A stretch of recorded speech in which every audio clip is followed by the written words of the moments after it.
Welcome to Fridays with LukeJ62895. On this live stream show, we are going to be talking about our topics, playing video games, and many more. And now, here's your host, Luke Jeffers, Billy Mooney, Remix Plum, and David 2000.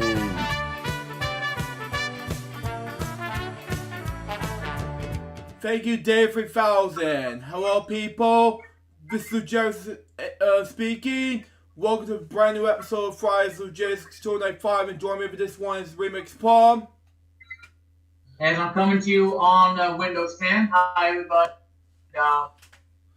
Happy New Year to you, everybody, almost. And this is the final episode of 2019.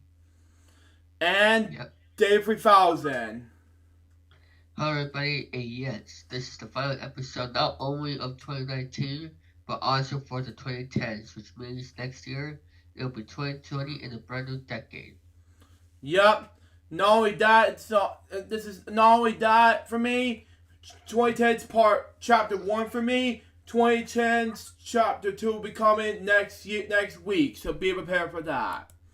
Anyway, first things first, 2020, I have two topics to talk about, and I'll read you some topics. I'll discuss some of the the huge topic to talk about along with Elch from 2020, the way topic, and then we'll do Remix and David's topics right afterwards. So without further ado, let's do it now. 2020 will be a leap year starting on the Wednesday of the Georgian calendar, the 2020th year of the Common Era, CE, and Anno Domini, AD, whatever that means, Designs, the 20th year of the third millennium, and the 20th year of the 21st century. Yeah, who cares, right? And the first year of the 20th decade. Oh, yeah, whoop-de-doo. Anyway, present and scheduled events. January 11th, 2020, Taiwan, would pronounce it. President election and legalized election. January 14th, sad to say, Windows 7 had to end after it suspended support. Sad to hear, but anyway. I hate to see Windows 7 go, but we'll be doing that. But anyway, January 31st, after Brexit's withdrawal agreement passed its second read in the House of Commons, what we call it, on December 20th, 2019, the United Kingdom will officially leave the European... Oh my god, are you kidding me? That's just wrong. But anyway, April 26, 2020, Koreans, pronounce this word, Reformation, what do we call it? May 12th through the 16th, Eurovision Song Contest 2020 will be held in Netherlands. May 17th, Dominican Republican presidential election. June 12th through July the 12th, UEFA's Euro 2020 will be held in 12 European countries, and the 2020 Copa America will be held in America and Colombia. Okay, July 17th, planned launch of NASA's Mars 2020 mission to study the habitability, when they pronounce it, of Mars. Its preparation for future human missions. July 24th, to August 9th, the 2020 Summer Olympics will be held in Tokyo, Japan, okay? September 6th, 2020 New Coalition Independence Reformation, where you can pronounce this word.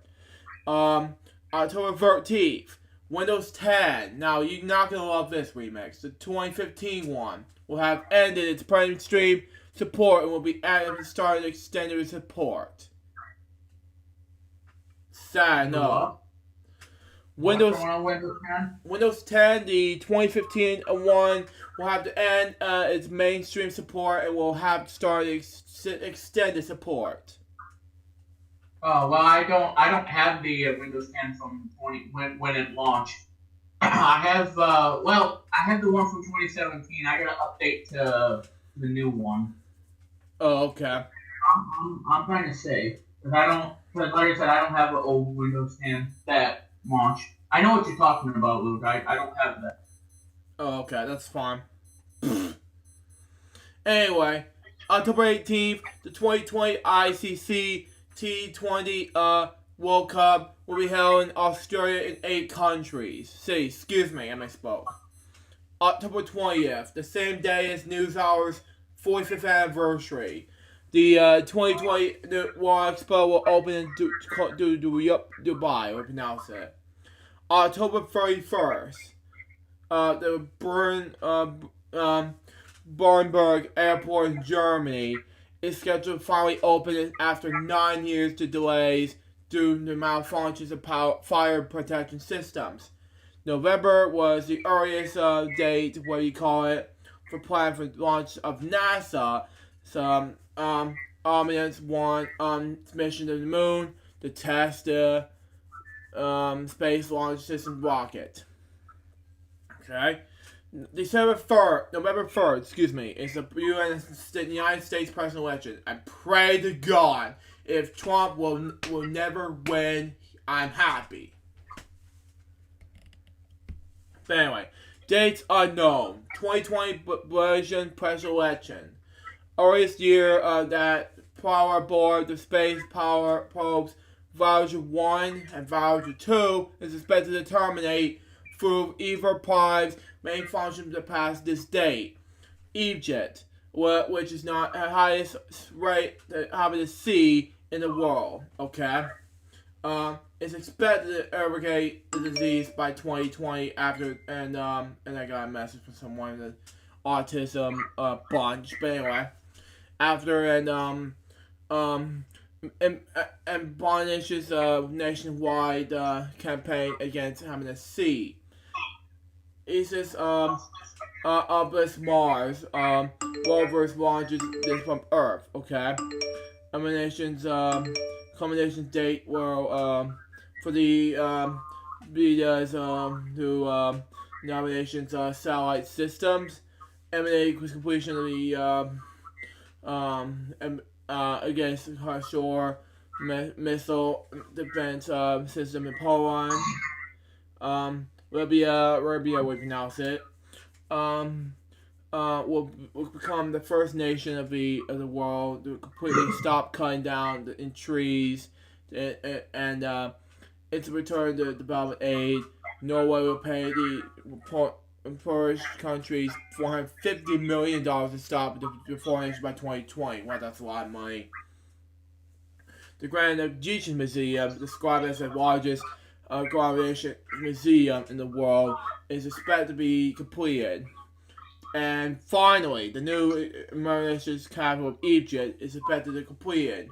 Now, as for home video, I want to get out the January through March. There's no way we're going to go through the films and TV releases and TV show releases, and then that's, I'm not going to go with references as well, but anyway.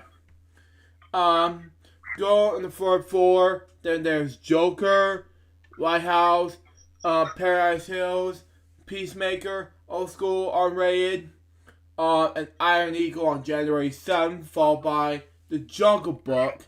These 3 following movies then Jungle Book 2, The Browser's Millions, The Death and Life of John F. Donovan, never heard of him.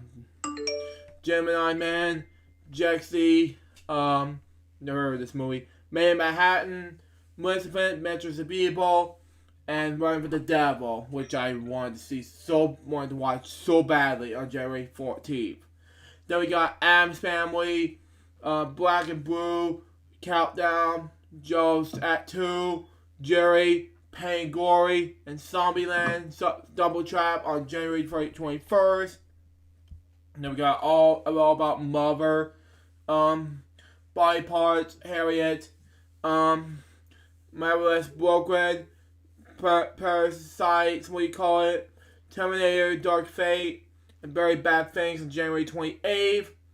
Boys in the Hood, Clockers, Cloakin', Doctor Sleep, Dragon Heart Vantage, The House That Jack Built, we pronounce it, Jungle Fever, Last Christmas, Bear Blues, The Nightingale, Playing with Fire, which is, I love the movie very much, thank you, and Summer of Sam on February 4th, then Legal Eagles, Roma, The Sting 2, and Terminator 6 to 5,000 on February 11th.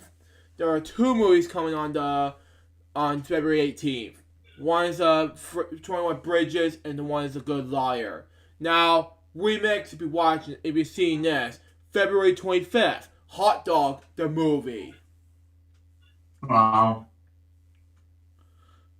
Yeah, I know.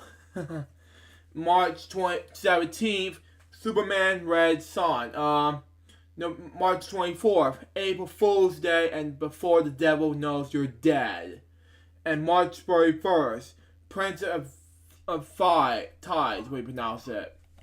Now the TV show releases January through March. January 7th, we got The Big Red Little Lies, the complete second season on DVD. The My Little Pony Friendship's Magic, the complete series on DVD and Blu-ray on Shout Factory.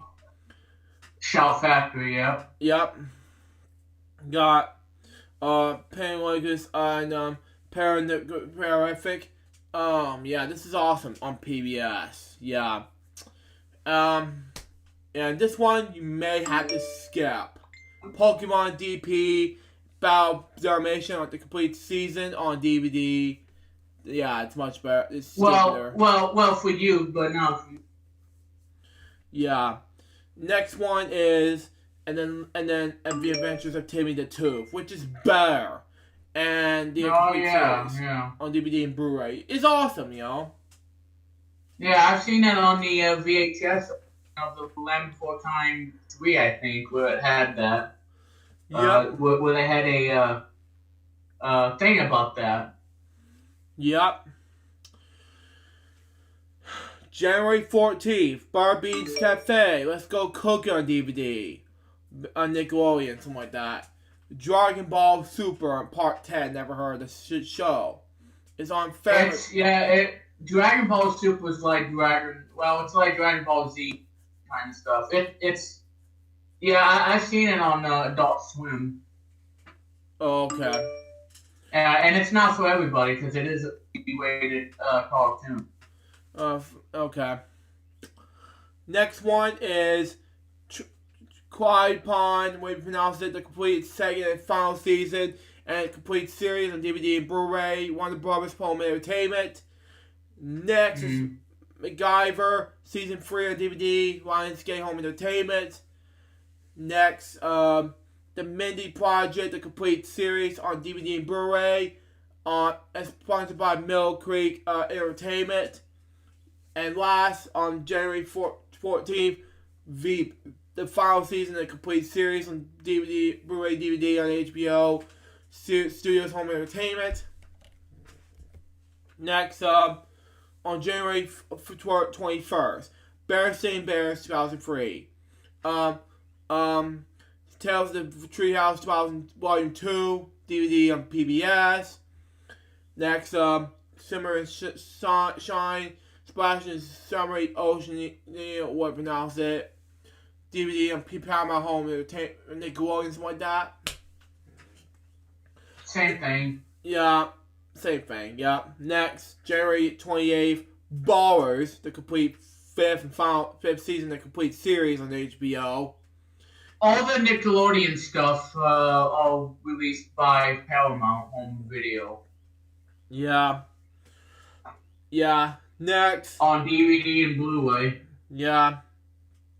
Same, yeah.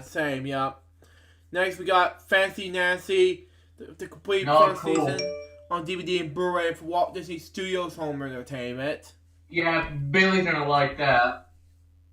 Yeah, if you watch this, Billy. Yeah, he's gonna like that a lot. Yeah. Then we got February 4th. There's a lot to talk about on February 4th. Blaze and Monster Machines, Night Riders on DVD for Nickelodeon. Next, there are 4 the Cat in the Hat knows a lot about that DVDs. Wonders of That's War. on PBS. It's on PBS. Sponsored by Encircle Entertainment. That's on PBS, by the way. No. That's home video studio release. But anyway. Wonders of Water, A Wonderful World, Science of Super, and Amazing Animals. And you're gonna love it, and Billy's gonna love this as well. Goldie and Bear completes first and second season on DVD and Blu-ray. Next, Faith Series 2 on DVD and Blu-ray by Acorn Media. Next, oh my god, this show sucks. Peppa Pig, Peppa Celebrates on DVD, Universal Pictures Home Entertainment. I don't care for that one. Yeah, if I were you, I would just eat the Peppa Pig with the bacon, and hot dogs, whatever. That's all I'm viral for. Well, you can insult pigs all you want because you're a pig lover. I'm a pig lover, and insult them, But I know you won't insult Babe and Gordy, yeah, it's my childhood, But then Gordy? But yeah. if you watch this episode 90, you gotta love me for that. We have not done that in ages. Gordy?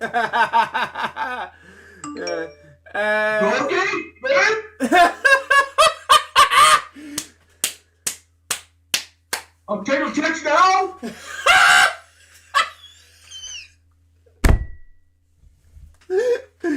Oh God.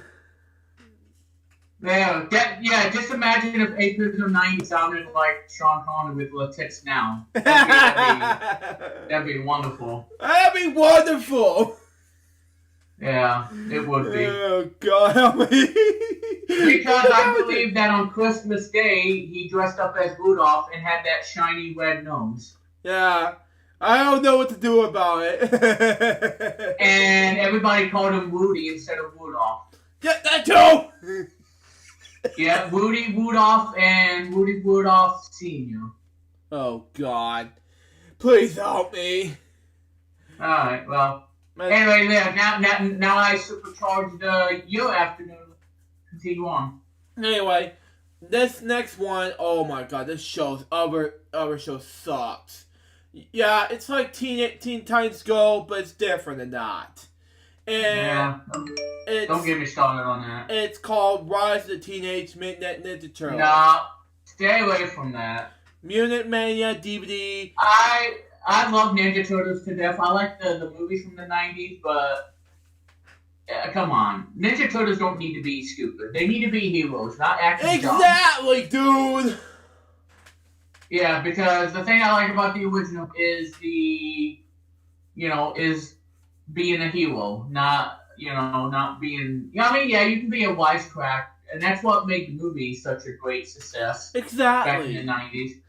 Because, in fact, Luke, next year, Ninja Turtles is celebrating a huge milestone. Oh my! Yeah, 30th anniversary. Happy fire, and that was Jim Henson, and I think the Turtles were done by puppets from Jim Henson. Oh yeah. Speaking of Jim Henson, the making of the tour, yeah, I will review that some other time. But anyway. Yeah, and like I said, he passed away in 1990. Same year, yeah. Before it even happened. But yeah, I'll just do a video some other time, Make a 30th anniversary of his death, along with making a 10th birthday of Lex, because just imagine, 50 years of it's Earth Day, and then all of a sudden it's Lex's 10th birthday, you know. But yeah, Rise of the Ninja Turtles. I'm sorry, I like the one they did from 2012. That was good. Yeah, 2012 for me, along with the 2003 and the probably 2003 and 1987 and more. These three are awesome in my opinion. 2003, Yeah. I've seen those bits and pieces on Cartoon Network. Well, it's like I said, that belongs with Teen Titans Go. Yeah, that belongs. What I would like to see is a crossover between Teen Titans Go versus Rise of the Ninja Turtles. Yeah, that too, man. You know, combine two dumb shows and make it even stupider, and whoever wins, well, gets canceled, I guess. Oh, thank God! But like I said, I mean, it's if it was real. I mean, I highly doubt that, but if it was real, I hope so. Well, okay. My next one is Unbreakable Kimmy Smith, the complete series on DVD and Blu-ray by Mill Creek Entertainment. Next one is Billy's Gonna Love This. Vampirina, the complete first season on DVD and Blu-ray. Vampirina. Yeah, way to pronounce it. Vampirina. Yeah. Yeah, Vampirina. I like it too, by the way. I like that one too. Yeah. On DVD and Blu-ray, Walt Disney Studios Home Entertainment. Next one, on February 11th, Let's Go Luna. And Preacher, Friendship Around the World, DVD and PBS. And Preacher, the final season of Blu-ray, Sony Pictures Home Entertainment. The next one we got is Swamp Thing, the complete series of DVD, Blu-ray with Warner Bros. Home Entertainment. Then we got February 18th, The Twilight Zone 2019 edition, Season 1, DVD and Blu-ray, HBO Studios Home Entertainment. Now, you're not going to love this remix. February 25th did not have anything at all. Yeah, that's alright. But however, March 3rd had Sesame Street, which features Elmo's World Playdates, DVD by Shout Factory Kids. The next one is Titans, the complete second season on DVD and Blu-ray. Oh yeah, now that is good. That is good, yeah. Yeah, that's the one that's rated rated MA because it has strong profanity. Exactly. Like the F word and all that other stuff. Yeah, exactly, yeah. The next one I have was, I can't pronounce it, Sesame Spake Shores, Season 4 DVD by Sean Dan, what you pronounce his company name. March 17th, Crashing. Yeah, which is Crashing, the complete third season. DVD, Blu-ray, HBO Still Home Entertainment. Now, nothing on March 24th, nor the 31st. Okay. So, that's our home video. Let's move on to the film, shall we? So we got. I'm going to the first one I have was January 3rd. And we're going to go all the way from January to December. Now, I'm going to go all the way in between pizza time. Because, for one thing, it's the doorbell's back. If the doorbell rings, I'll let you know. But the thing is that when the doorbell rings, I'm going to eat the pizza. But the thing is that I'm going to go ahead and do that while I'm doing this anyway. But, well, you're going to have to, you know, because if you paid for it, then yeah, you have to watch for it, for the delivery. Okay. Okay, because I have to get ready for that by, let's say, 12:30 p.m. Okay, well. Because I have lunch on that pizza for that day. Like I said, Luke, you add it out, and you know, in the process, you know, you can edit it out and then do a nice fermentation, and then just do that, because you're not live streaming. Yeah, I'm not live streaming at all. No. Well, I'm just saying you can edit out a certain portion that you don't want, to save time. That's fine. Going off. Well, I'm just giving you tips on how to do it. That's fine. It's weak sign, but anyway. Okay. Anyway. January 3rd, The Garage, Screen Gems, Stage 6 Films, and Ghost House Pictures. Directed and screenplay by Nicholas Peach. It's a horror thriller film. January 10th, Underwater, 20th Century Fox and Garage Entertainment. Directed by William Ehrbeck. It's a sci-fi horror thriller film. Now this next one is a comedy. Not a fan of horror movies. I am. Well, because like I said, it gives you nightmares, and if you like horror movies, you don't get scared, then that's great, But for me, I'm not a huge horror. But like I said. Yep. The next one I got is Like a Boss, Paramount Pictures, and directed by Miguel Agonia, and stars Tiffany Haddish, Rose Byrne, Selma Hayek, Jennifer Coolidge, and Billy Porter. It's a comedy film. My next one is The Informer, Arian Pictures and Warner Brothers. Directed and screenplay by let me see here. Daria Di Stefano, way to pronounce this word. And it stars Joel Kinnaman, Radamanon Pike, Kalman, Amina D. Almas, and Kwai Owe, way to pronounce his name. Erja, it's a action thriller film.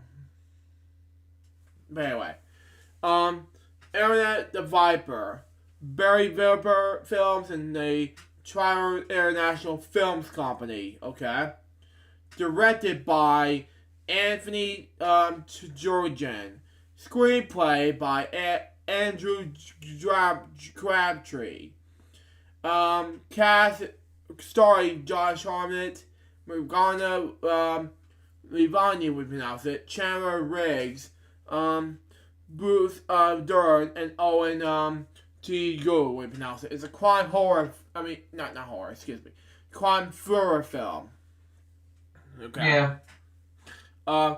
The Sonia is Screen Media, directed and screenplay by Andrew Desmond, and screenplay by Arthur Moran, starring Freja Tinsky, Simon Aspergan, Rutger Hofer, and James Falker. It's a horror mystery film. Now on to January 17th, Duel from Universal Pictures and Media Rights Capital. Directed. Yeah. Yeah. Yeah, that's Downey Jr. Yep. Yeah, that. Yeah. Yeah, as you mentioned, yeah. Directed and screenplay by Stephen Guyan, and also screenplay by John Winton. Starring, as you mentioned before, Robert Downey Jr., Antonio Banderas, who did Shrek 2 and 3 and 4 at the time, and Puss in Boots. He was Puss in Boots at the time.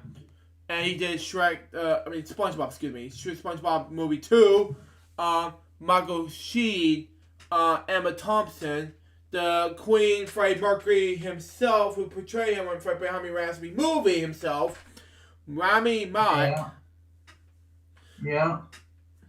And his name is John Cena! Oh, God, yeah, John Cena. Yeah. Then we got Kumali Najari, we pronounce it.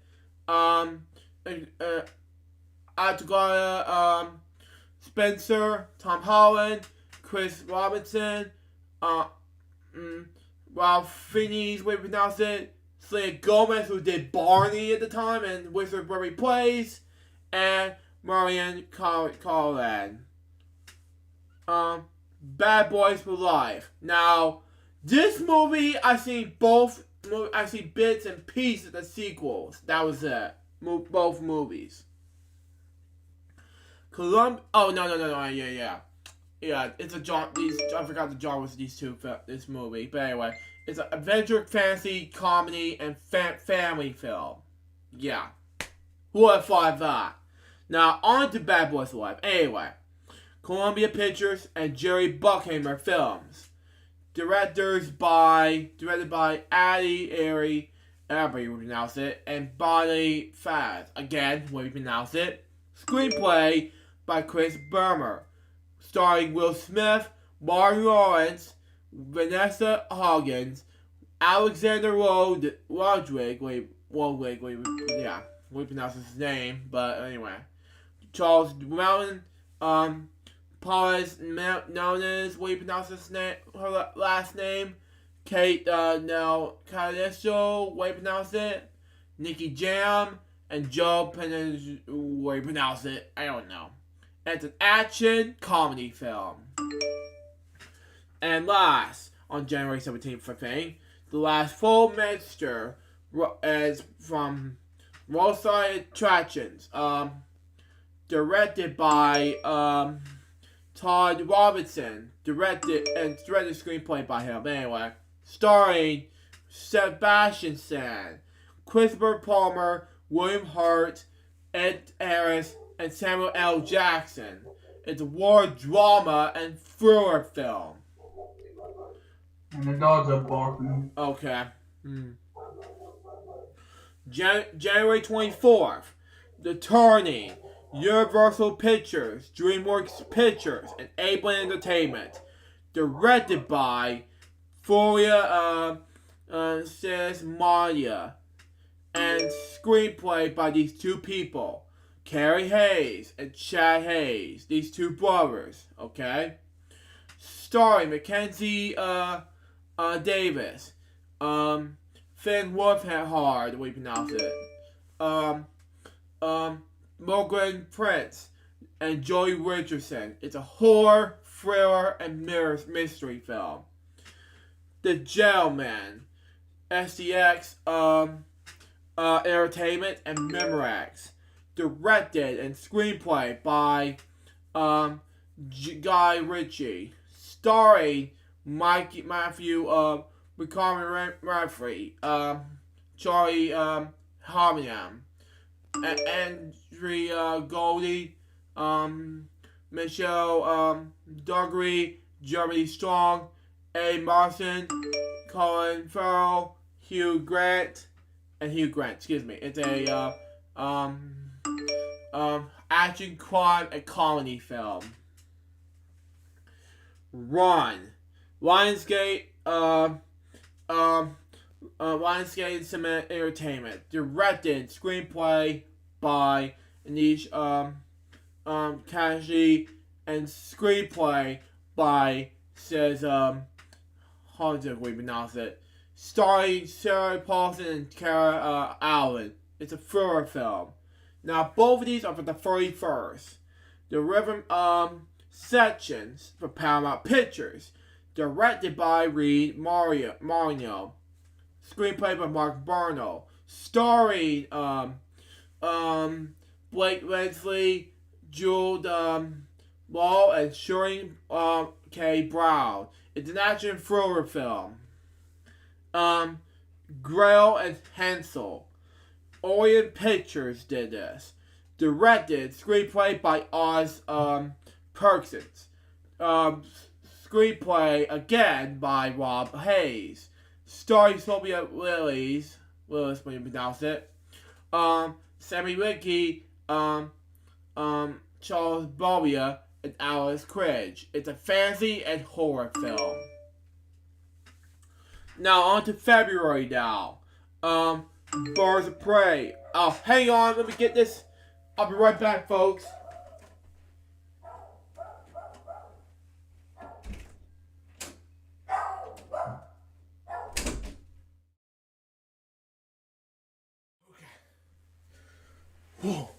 Okay, thank you for waiting for me. Now it's time for me to get back into taping the episode. Yeah, and I was talking earlier that we're gonna Luke's gonna edit out everything in that way to save time and to not make a show longer than usual. Exactly. What to expect, folks? Because I was just eating while making this episode successful. I'm like, oh my god. I was. Well, I understand, Luke. You know, take your time eating your food. And that way, because like I said, it can wait. That's fine. Because if you eat too fast, then you're gonna have a lot of issues there with the body and all that. Excuse me. Yeah, I know. Well, it happens to everybody. Mm-hmm.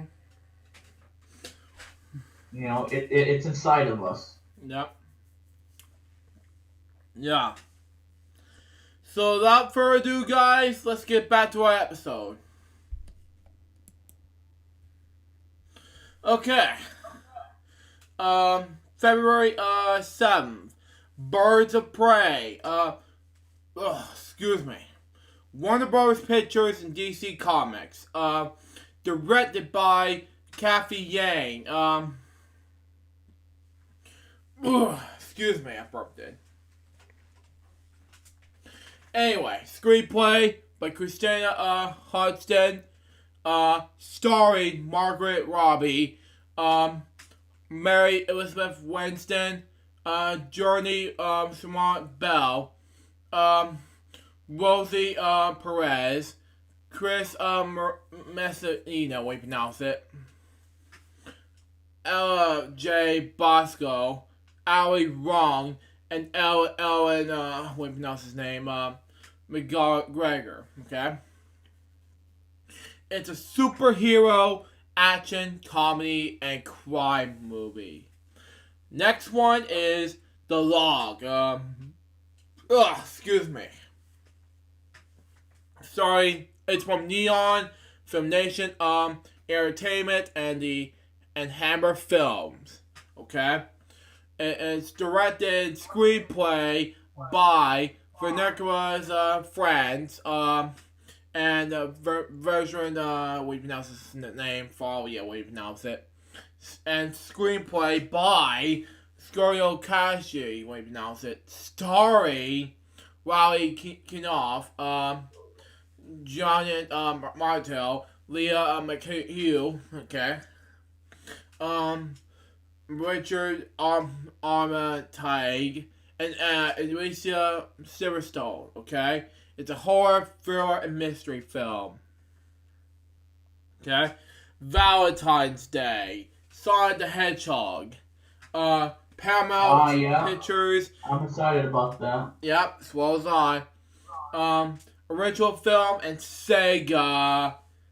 It's directed by Jeff Fowler. Screenplays by Patrick Casey, Josh Miller, who did some movies, by the way. Yeah, and Neil Moritz, who is best known for doing the Fast and Furious movies. Yep, yeah, that too. Neil Moritz is going to be doing it too. Yep. Okay. And Alex, we pronounce it. Starring James Marsden, Ben Schwartz, and Tika Thompson, and the greatest comedian, my favorite comedian of all, Jim Carrey, who did The Grinch, and oh come on, things like that from Liar. But anyway, yeah, Jim Carrey as Dr. Robotnik. He was hilarious, Yeah. Yep. But next one is it's an action, comedy, adventure, and family film. My next one is Fantasy Island from Columbia Pictures and Blumhouse Productions. Directed and screenplay by Jeff Wardle. And it's screenplay by Chris Welch and Jillian Jacobs. Starring Michael Pena, Maggie Q, way you pronounce it. Lucy Hale, Austin Stario, way you pronounce his last name, excuse me. But anyway. Gloria Donald Day, Jimmy O. Yang, Ryan Hansen, and Michael Broker. It's a horror, fantasy, and thriller film. The Photograph, Universal Pictures, and Will Packer Productions. It's directed and screenplay by Stella McGiffey. Wait, pronounce her last name, excuse me. Story, Essa Way, Revia Stanford, see the way you pronounce it. Chelsea, Pority, when I pronounce her last name. Lil Way, Hari, and Courtney B. Vance. It's a romance and drama film. Next one is Downhill. Fox Searchlight Pictures. It's directed by Max Foxon and Jim Ratch. Screenplay by Jesse Armstrong. Story Julia Louis-Dreyfus, Will Ferrell, Miranda Otto, Zoe Gomez, and Zach Woods. It's a comedy drama film. And then, What About Love? It's a quality film as an accident film. Directed by Claus Menzo and screenplay by both Claus Menzo and Douglas Day Stewart. Starring Sharon Stone, Ian Glenn, and Andy Garcia. It's a romance film. My next one is from the 21st. The Call of the Wild. 20th Century Fox and Free Arts Entertainment. Directed by the one and only who did Lilo and Stitch and all the above, Chris Sanders. And screenplay by Michael Green, starring Harrison Ford, who did Patriot Games and all the other movies, and so it's CGI Pets 2, you know. Dan Stevens, Armor Stein, what even that's his last name. Karen Gillian, Brandy Whitford, and Colin Withrow. It's a comedy, drama, and adventure film. But anyway, Emma. It focus features Perfect World Pictures and working title films. It is directed by Autumn D. Wiley. We pronounces her last name. But anyway, it's excuse me. It's screenplay by Elder Khan, starring Elder Taylor Joy, Johnny Glenn, Flens, we pronounce it, and Bill Nighy. It's directed as a drama, romantic comedy film. Bombs of the Boy 2. It's an STX entertainment film. Directed by William Brent Bell. And it was a screenplay by Stacey Mentor, starring Kate Holmes, Ralph Ensign, and Owen Yeoman. It's a horror and thriller film. Next one is Impressor Jokers the movie for Warner Media, Funny or Die, and True TV. Directed and screenplay by Chris Hanchey. Starring Quinn Brian Quinn, Joe Gatto, Sal Reggio, and James Murray. It's a reality and comedy film. My next one is Invincible Man, Universal Pictures and Blumhouse and Productions. Screenplay and directed by Lee Wendell. Starring the following: Elizabeth Moss, Oliver Jackson Cohen, Adas Hodge, Storm Reed, and Harriet Dyer. It's a horror, thriller, and sci-fi film. And Wendy from Fox and Star Wars Pictures. Directed and screenplay by Bene Zarian, pronounce it. And screenplay by Alyssa Zarian, when pronounce it. Starring Tommy Lynn Mazel and Skywalker. It's a drama adventure film. Now on to March. Onward. Walt Disney Pictures and Pixar Animation Studios. Directed, screenplay by Dan Saron. Screenplay by S.C.S. Anderson. Starring Tom Holland, Chris Pratt, Julia Louis Dreyfus, Olivia Spencer, and Ollie Long, Linda Woodfee, and Mal Rodriguez. It's an animation, fantasy, comedy, and family film. Next, The Way Back. Warner Brothers Pictures, Bond Creative, and Pearl Street Films. It's directed by Gavin O'Connor. Screenplay by Brad Gatsby, way to pronounce it. Starring Ben Affleck, Al Madre. Oh yeah. Yeah, you missed that part. It's the last part is onward. Cause anyway, yeah, March 6th. But anyway, starring Ben Affleck, Al Madre, Marsha Watkins, Johnson, Wagner, and Glenn Turman. It's a drama and sports film. And last on March 6th, we got the first Cow, A24 film. But anyway, directed and screenplay by Kelly Richards, screenplay by Jonathan Raymond, starring John Magro, Owen Hall, and Renee Auberjonois. It's a drama film. March 13th, Bloodshot, Columbia Pictures, Cross Creek Pictures, and Blood Film Group. It's directed by Dave S.F.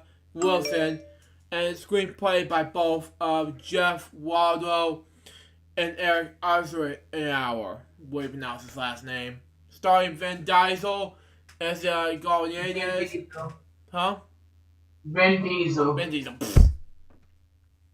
Yeah, Diesel. Yeah, Diesel. Alright. Okay, whatever. Izzy Goliath, when you pronounce her last name. Sam Hogan and Tommy Kebbell and Guy Pearce, way to pronounce it. It's a superhero action sci-fi thriller film. The next one is I still believe it's a Lionsgate film. Directed by the Aaron brothers. It's John Aaron screenplay and John Gunn screenplay. Starring J.K.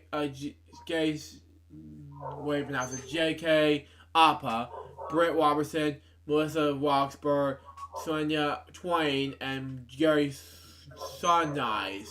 It's a drama romance film. The next one is My Spy. It's a STX Entertainment. It's a MLWM Studios film. Starring, it's directed by Peter Sagal, and it's screenplay by these Hilbert brothers, John Eric. Yeah, Eric's the sister. But anyway, excuse me. Starring Dave Barista, Chloe Coleman, Kristen Suttle, and Ken Gwine. It's an action, comedy, and family film. Never, rarely, sometimes, always. Focus features BBC Films. Directed and screenplay by Alyssa Hitman. Starring Cindy Flanagan, Taylor Widener, Theodore Purdon, Ryan Adrian, and what pronounces his last name, but anyway. And Sharon Van and it's a drama film. Next one is Inside the Rain, and it's a Sky Islands film. Directed and screenplay by Aaron Fisher. Starring Rosie Perez, Eric Roberts, Aaron Fisher. Yeah, that's the same director and screenplay. But anyway, and Ellen Torrent. It's a drama film. A Quiet Place Part 2. It's March 20th. Paramount Pictures and Paramount Dawns. Probably I'm doing the way to pronounce it. But anyway, it's directed and screenplay by John Kurashi when I pronounce it. Starring Emily Blunt. Glenn Murphy, Elizabeth Simons, Naya Gulp, and Kamina Hansu. It's a horror, thriller, sci-fi, and drama film. And my next one is a epic war, action, drama, and fantasy adventure film. It's called Mulan. Now, it's not anime nor family, so that's the next one you got to see. So, there you go. It's by Walt Disney Pictures. And it's directed by Nikki Caro. And it's screenplay by these not one, not two, but 4 people. But anyway, it's starring Lu Fei, way you pronounce it, Donnie Yang, Jason Scott Lee, Yoshin Aang, John Lee, and Jet Li. Okay? And finally, Saint Mind 824. It's directed and screenplay by Rose Glass, starring Morgan Clark and Jennifer Ellie. It's a horror and thriller film. April through June, it's Peter Rabbit 2, The Runaway, Columbia Pictures.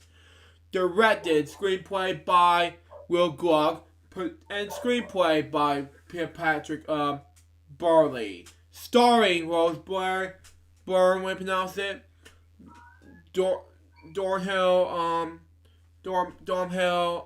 the way to pronounce it, Glenn Hinson, David Oslo, Daisy Riley,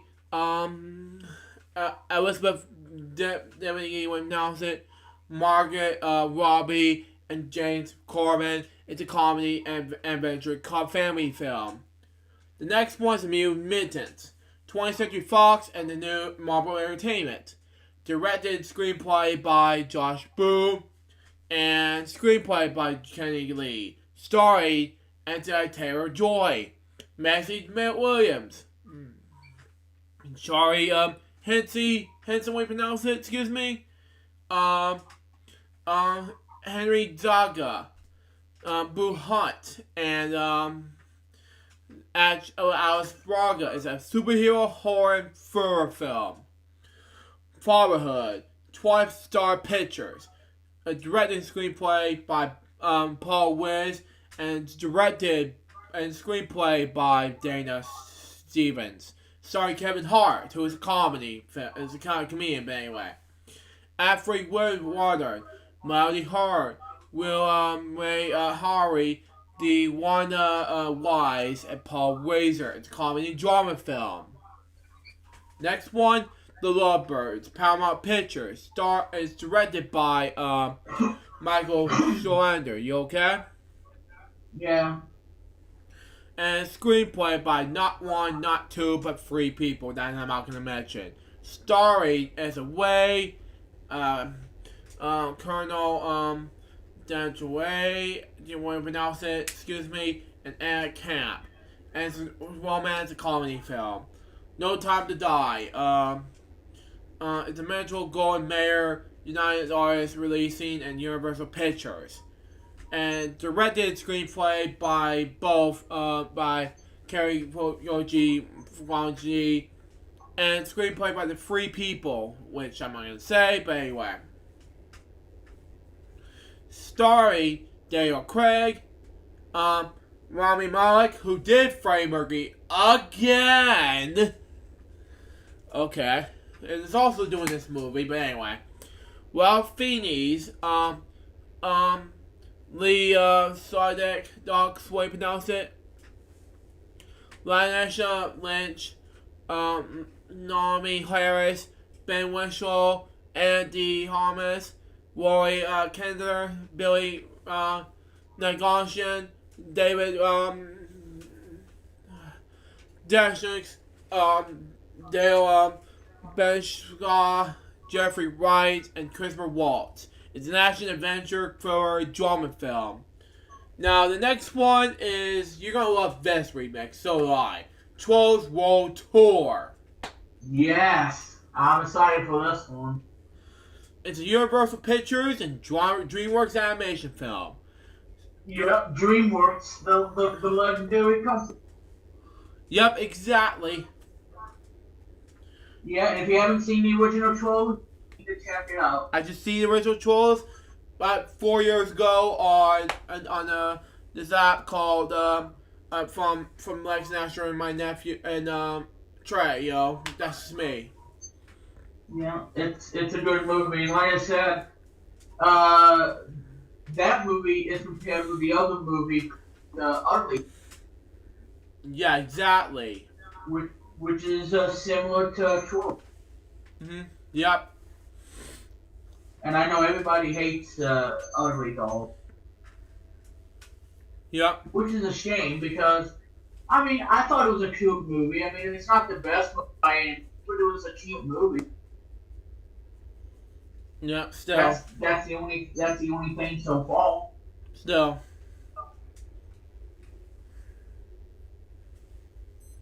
Alright, go ahead, Luke. And it's directed by Walt Dorian, and it's co-directed by David P. Smith. Screenplay by both Jonathan Abbo and Glenn Berger. Starring Anna Kendrick, who did the first Trolls, by the way. Justin Timberlake. Yeah, and she was in Pitch Perfect. Yep, she was in Pitch Perfect. Yeah, it's an awesome movie. But anyway, Justin Timberlake, who was in NSYNC. Yeah, bits and pieces. But anyway. Yeah, used to been with NSYNC, and he's a successful solo artist. And he did a song called Can't Stop the Feeling from the original. Yep. But anyway, James... and it has James Corden. From what I can tell, Gwen Stefani's going to be on there. She's my favorite singer. She's the lead singer of the band, no doubt, and I love Stefani, so she's going to be in it. Kelly Clarkson's going to be in it too, and a bunch of other well-known singers are going to be on here. Exactly. Like, again, Gwen Stefani and Kelly Clarkson are going to be in it. Still and let's not forget the heavy metal dude guy, Ozzy freaking Osbourne. Yeah. Yeah, and I like Ozzy. I like some of his songs, but yeah, I do listen to Ozzy. I love Ozzy, and so is it Black Sabbath, Yeah. So I'm glad to see Ozzy Osbourne being in the new movie, and sadly, he didn't celebrate Christmas this year with the Osbourne family. Oh God, I felt worried for Osbourne. Which is a shame. It's sad for Ozzy, though. Yeah, it is. It really is sad. But anyway, that he wasn't able to spend time with his family. Yeah, I felt worried, man. I know. But anyway. But yeah, a bunch of other European Trolls World Tour, and I'm looking forward to seeing how Gwen Stefani does. Oh boy, I like her singing. Yep. Oh man, I can't wait to see it when it comes out in season. Yep. But anyway, James Corden, Ozzy Osbourne, as you mentioned, Rachel Bloom, Anderson .Paak, George Clinton, Mary J. Blige, Mary J. Blige, yeah, we pronounce it, but anyway, as you mentioned earlier, Kelly Clarkson, Sam Rocco, we pronounce it, Ron Funches, Anthony Pop, we pronounce it, Connell Nair, Jamie Doran, Jay Bowen, and Kenan Thompson, who did this boring song. Kenan Thompson, he's gonna be in it too. Yeah. And I'm pretty sure Stefani's gonna be in this one too, according to the Wikipedia, yeah. I'm sure Gwen Stefani's gonna be in that movie. Yeah. She better be in it. She better be. Because again, I like her singing so much. It's an animated. And she is 50 years old, I think, or however old she is. But yeah, she has an amazing singing voice. And she's born in 1969, and she is 50. Still. Yeah, 50 years old, yeah. 1969, October, yeah. Who would have thought, yeah. And also, in October 10th, is when the album came out in 1995 in October. Oh, man. And the next year, it's gonna be turning a huge milestone. Yeah, 25, yeah. Yeah. It's the 25th anniversary of Tragic Kingdom. One of my favorite albums. Mm-hmm. I love that album. Mm-hmm. But yeah, it came out in October 1990 by Interscope. Yep. Still. I love that album. Okay. It's an animated musical, comedy, and adventure film. Yeah. And you know what, people, you guys are saying, Trolls is not a good movie. Well, it's a good movie. It's a good movie, yeah. I watched it and I enjoyed it. I enjoy it so much. And that's why I even wrote a song that I have on SoundCloud called The Ballad of Poppy. A.K.A. We Miss Plum on SoundCloud. So check it out, guys, if you want to hear it. The Ballad of Poppy. I wrote that for her. On SoundCloud. Yep. Go ahead, Luke. But anyway, Monster Problems from Paramount Pictures and Paramount Players. Directed screenplay by Michael Matthews. Starring Dylan O'Brien, Michael Rooker, and Arena Grinbad, and Jessica Henwick. It's an action, adventure, and sci-fi film. My next one is Antlers, and it's a Fox Searchlight Pictures film. Directed screenplay by Scott Colbert, and then two others will be screenplaying this as well. Starring Kerry Russell, Jesse Plemons, Jeremy T. Thomas, Graham Greene, who is from Dungeons the Dragon at the time, I'm not sure, but we'll see what happens. Scott Hayes, Rory Quatran, and Amy Madigan, who is a horror, thriller, and mystery. But anyway. And Trolls World Tour is coming out Yeah. And guess what else? Not only the family film Trolls World Tour is coming out, but also The Secret Garden. And it's with STX Entertainment. Now, Luke, did you mention George Clinton as well? I mentioned George Clinton, yes. Okay. And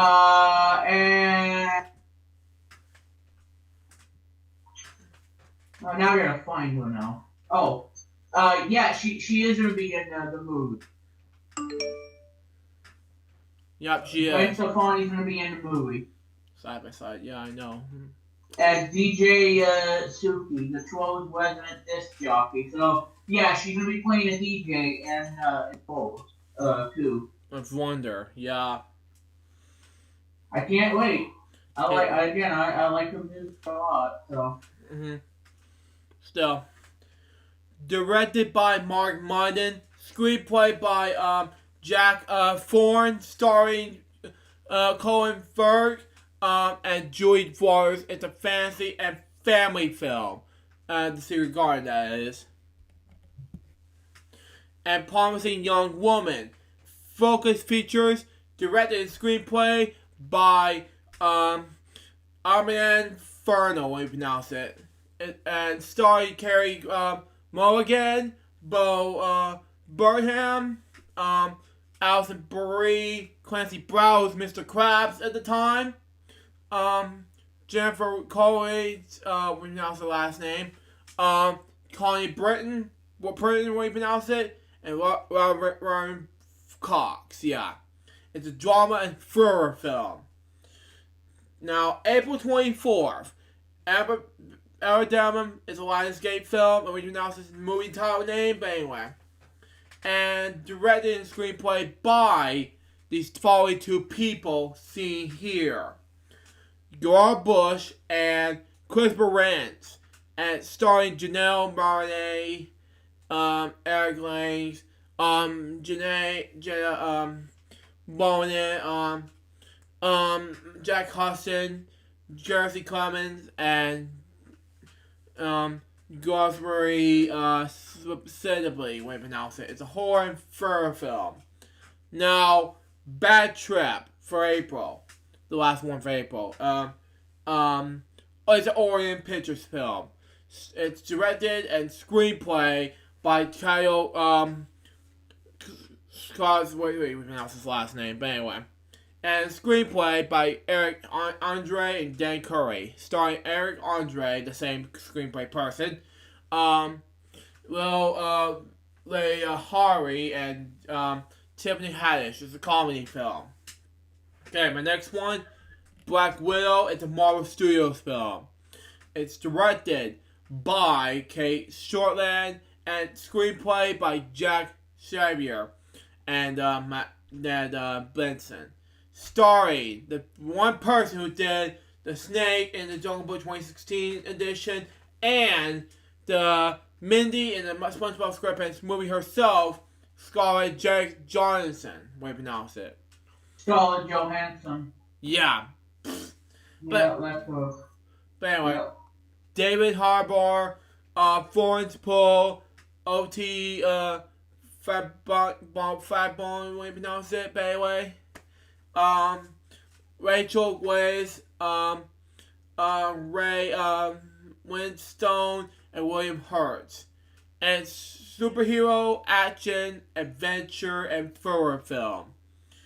Dreamhouse is a Breaker Street film, and it's directed by Iris Lynn, and it's screenplay by Neil McKay. Starring Tony, oh man, I can't pronounce his last name. Colette. Oh yeah, something like that. And Dominic Lewis, we pronounce it. It's a drama film. But anyway, May 8th. Greyhound for Columbia Pictures, Stage 6 Films, and Film Nation Entertainment. Directed by Aaron Schreider. Screenplay by Tom Hanks, who is an actor. And starring Tom Hanks. And my neighbor. Yeah, he also did Woody from Toy Story franchise. Yeah, Toy Story 4. And I gotta tell you, look, Tom Hanks, this is this year. Yeah. With Toy Story 4 and Would You Be My Neighbor? Yeah. Two of the best films of this year. Yep. I think so. Yep, still. Anyway. Manuel Garcia Ruffo, Elizabeth Shaw, Rob Morgan. Yeah. Right. Yeah, Rob Morgan and Stephen Graham. It's a war, action, drama, and thriller film. The next one is a personal history of David Copperfield. It's a Fox Streetlight Pictures film. Directed and screenplay by Erminio Incognagi. Way to pronounce his last name. Way to pronounce it. But anyway. Screenplay by Simon Blackwell. Starring Dave Prado, Peter Dominic pronounce it. Hugh Laurie, who did 101 Dalmatians 1996 movie, which I love. And Stuart Little franchise. And that's on Disney Plus. Yeah, exactly. And Toyo Swinson and Ben Whishaw. It's a comedy and drama film. Covers features directed by Nisha Nagaria and screenplay by Foya Gleason. Starring Dakota Johnson, Tracy Ellis Ross, Calvin Harrison Jr., Zoe Kyle, June Dane Raffle, Davio, way to pronounce it, A. Hazard, Ice Cube, and Bill Pullman. It's a comedy film. May 15th, Scoob, which I would have to see that. Warner Bros. Pictures and Warner Animation Group. It's directed by Tony Corban. Okay, way to pronounce it, but anyway. It's screenplay by Kelly Furman Craig. Starring Kirsty Clemens, Zac Efron, Will Furry, way to pronounce it.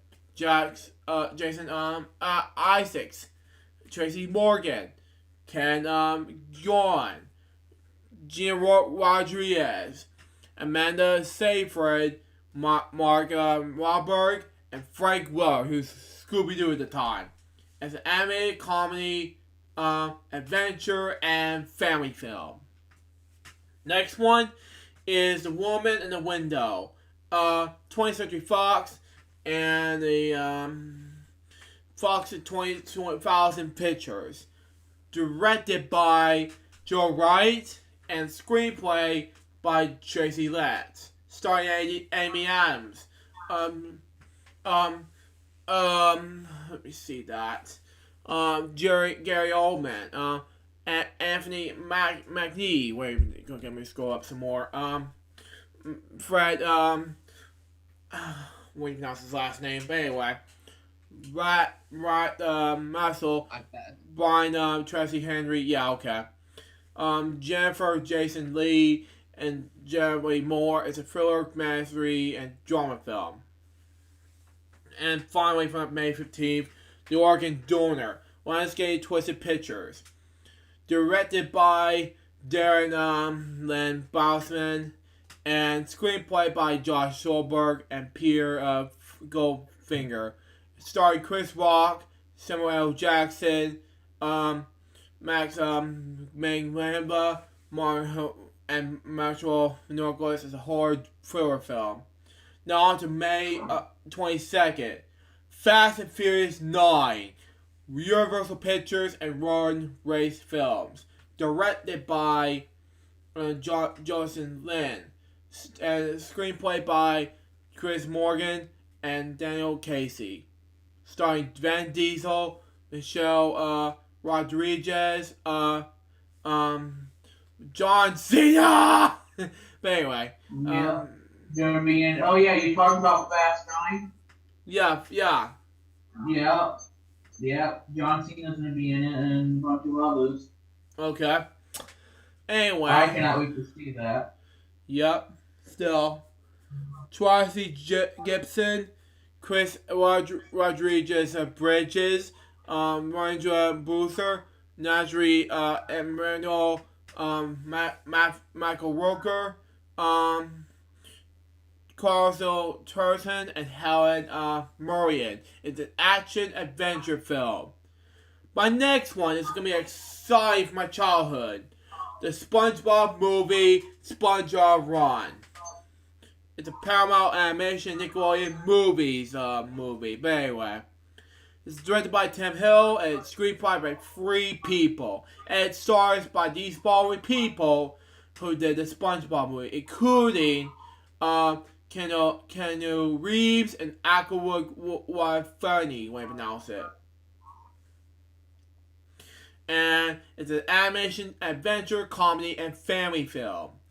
Now, for May 29th, and Terminus Fall, Walt Disney Pictures, and Tribe BK Productions.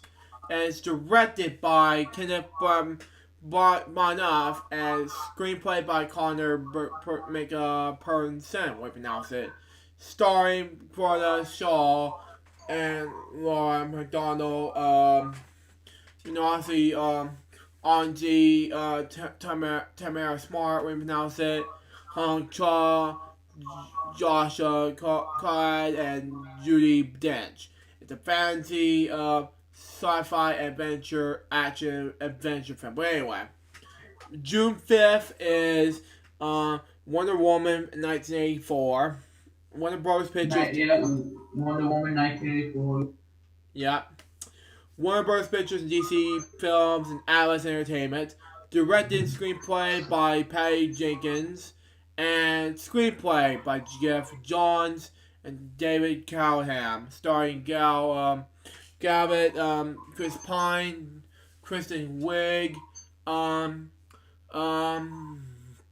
Pedro Pascal, Robin Wright, and Connie Nelson. It's a superhero action adventure fantasy film. Made June 12th, excuse me. Candyman, Universal Pictures, MGM, and Monkey Power Productions.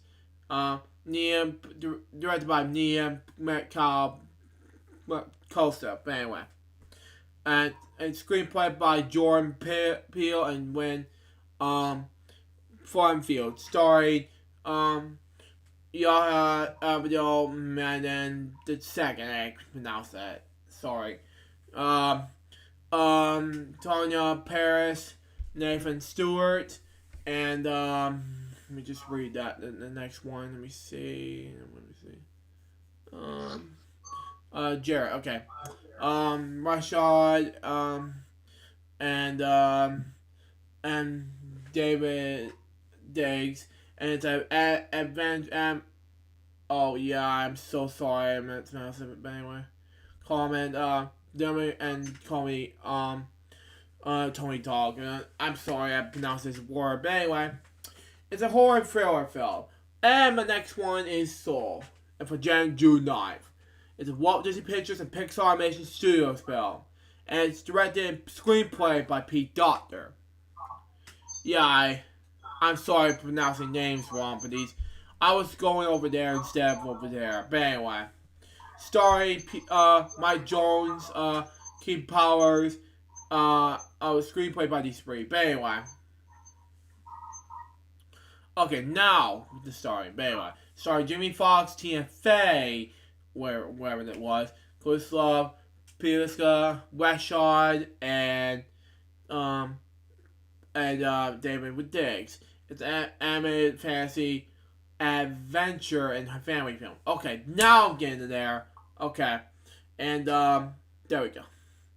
King of Staten Island's Universal Pictures film, and it stars it's directed screenplay by Judd Apatow, and it's screenplay by these two people, starring Pete Davidson. Same thing with the screenplay. Bella, Paulo, Bill Burr, Mon Abdo, Jimmy Tadro, pronounced it, Pamela Alden, who did Spinelli for Recess, something like that, and things like that, and whatever it was, mostly Zaries, mostly Marissa Tomino, and Steve Bonsme, and it's a comedy film. My next one is an awesome film, and I really want to see this. Top Gun Maverick. And it's directed by Joseph Kosinski, when I pronounce it. And it's screenplay by these three people. Starring Tom Cruise, Miles Teller, Jennifer Connelly, John Hamm, Glenn Powell, Louis Pullman, and Ed Harris. It's an action drama film. And finally for June, we got Ed in the Heights from Warner Bros. Pictures, directed by John M. Koo, and screenplay by Corey Arias Hoods, starring Anthony Ramos, Corey Hawkins, Leslie Grace, Melissa Barbara, Olga Marias, Daphne Rodriguez, Gregory Diaz the fourth, Stephanie Beatrice, Stasha Partial, and Jimmy Smith. It's a musical drama and comedy film. Next, July the 3rd, Minions: The Rise of Gru, the Universal Pictures and Emulation, directed by Kyle Balda, and co-director Brad Alvin, and stars Steve Carell as an animated comedy and comedy family film. Next one, Free Guy. And it's 20th Century Fox and 21 Labs Entertainment. Directed by Sean Levy and screenplay by Matt Robertson and Zach Penn, and it stars Ryan Reynolds, Joby Wilmer, Joe Curry, Will Ray Hari. He did a lot for 2020s, but anyway. Yukarase, Baudouin, Top and Kari, Kawasi will pronounce it, is an action comedy sci-fi adventure film. Next one, July 10th, Ghostbusters Afterlife. It's a Columbia Pictures and Braun creative film. Directed by and screenplay by Jason Reitman and screenplay by Jill Keenan. Starring Carrie Coon, Finn Wolfhard, McKenna Grace, Paul Rudd, Bill Murray, Scarlett Weaver, Dan Aykroyd, Ernie Huston, and Andy Potts, who was Bo Peep at the time, who's is a comedy, fantasy, sci-fi, and action film. Next, The Purge 5, Universal Pictures, Platinum Dooms, and Burnhouse Productions. It's a James McArdle directed screenplay film, but anyway, starring Andy McGarnis and D. Vargas Hargana, or something like that when you announced it. It's a thriller, action, horror, and sci-fi film. The next one is Tenet. It's Warner Bros. Pictures and Southern Economy film. Directed by Christopher Nolan and screenplay by him, starring John David Washington, Robert Pattinson, Elizabeth Debicki, Dimple Dewana, Aaron Taylor Johnson, coming as Posey, Amisha Pell, Michael Caine, and Kenneth Branagh is an action thriller and sci-fi film.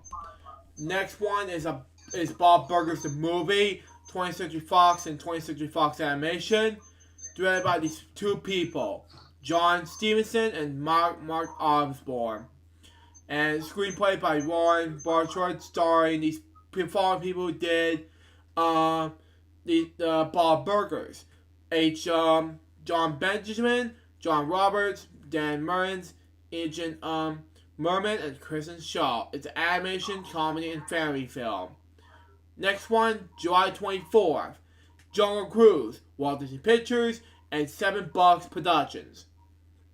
It's directed by Jamal Coet-Juseria, and it's directed by not one, not two, but 3, 4, 5 people. Wow. And it stars Dwayne "The Rock" Johnson, Emily Blunt, Edgar Ramirez, something like that. Yeah, something like that. I don't know. Whitehall, Jesse Plemons, and Paul Garvey, when you pronounce it. It's an action, adventure, and fantasy film. And the 31st, Boreas, Columbia Pictures, Marvel Entertainment. It's directed by Daniel Mosier, when you pronounce it. Screenplay by these two people, Mark Sandemania and Mark Sharpless. Starring Jared Leto, will pronounce it, Max Smith, Tyrese Gibson, and Audrey Aldrich and Jared Harris. It's a superhero, action, horror, and thriller film. And Barb and Star go to visit Del Mar. And it's Lionsgate Sequoia Series Productions. Directed by Josh Greenbaum, and it's screenplay by Kristen Wiig and Annie Morrow, and it stars these two people, along with Jamie Dornan, Wendy McLennan Carby, and David Waynes Jr. And it's a comedy film. Next, August, we got Infinite. I'm going to read the 21st another time, but anyway. Paramount Pictures, Infinite, via directed by someone like that, and they screenplay by these two people, starring Mark Wahlberg and Sophie Coulson, Dylan O'Brien, Squesty Fusher, Wilbur Friend, and Jason Mantzoukas. It's an action, sci-fi, and thriller film. Next one is going to be The Empty Man. Yeah, because we have difficulties at the 14th and the 21st. Yeah, that's probably the problem. But anyway, 20th Century Fox, and it's directed and screenplay by David Poyer, starring Jerry Badge-Dale, Sam Zwogan, Stephen Rule, Courtney, Martin Iron, and Paul. Is a horror film. I'm going to go ahead and do the 14th to 21st quickly, and then we'll do the 28th reading time. But anyway, the one and only man to Walt Disney Pictures and Chua B. Ka Productions. I missed it, what pronounce it. Warner Brothers Pictures, New Line Cinema film. These two films are going to be the drama, fantasy, and family film for the only one and only Ivan. Excuse me, I misspoke. But anyway, and Maleficent is a horror and thriller film. And Nobody is a Universal Pictures action and thriller film. And 21st, Ben Ted Space and Music is a comedy, adventure, fantasy, and sci-fi film. Yeah, something I mispronounced, but anyway. Let 'Em Go is a drama film. Next, the 28th, The Hitman's Wife Bodyguard. Lionsgate, directed by Patrick Hughes. And it's screenplay by these three people. Starring, Ryan Reynolds, Samuel L. Jackson, Samuel Hayek, Frank Gill, Richard E. Grant, Angel Burgess, who did Shrek and SpongeBob movie sequel, and Morgan Freeman, who's as an action comedy film. Next, we're going to move on to September. Monster Hunter, Screen Gems, Impact Pictures, and coming in film, and is directed by Paul W.S. Anderson, screenplay by him, starring Maria Garnick, Tony Ka, Clifford T.I. Harris Jr., Diego Bonita, Megan Good, Josh Hellman, Jenna Yang, and Paul Ron Perlman. It's an action, thriller, horror, and fantasy film. September 11th, the Johnny the Devil Who Made Me Do It, the Warner Bros. Pictures New Line Cinema film. Now, directed by Michael Caves, starring and screenplay by David Wilson Johnson Margaret. Long name, but anyway. Starring Patrick Wilson, Varma, Sorry Jones, Ray O'Connor, Jar Howard, way to pronounce it, Sir Catherine Hook, and Catherine Hook is a horror thriller crime film.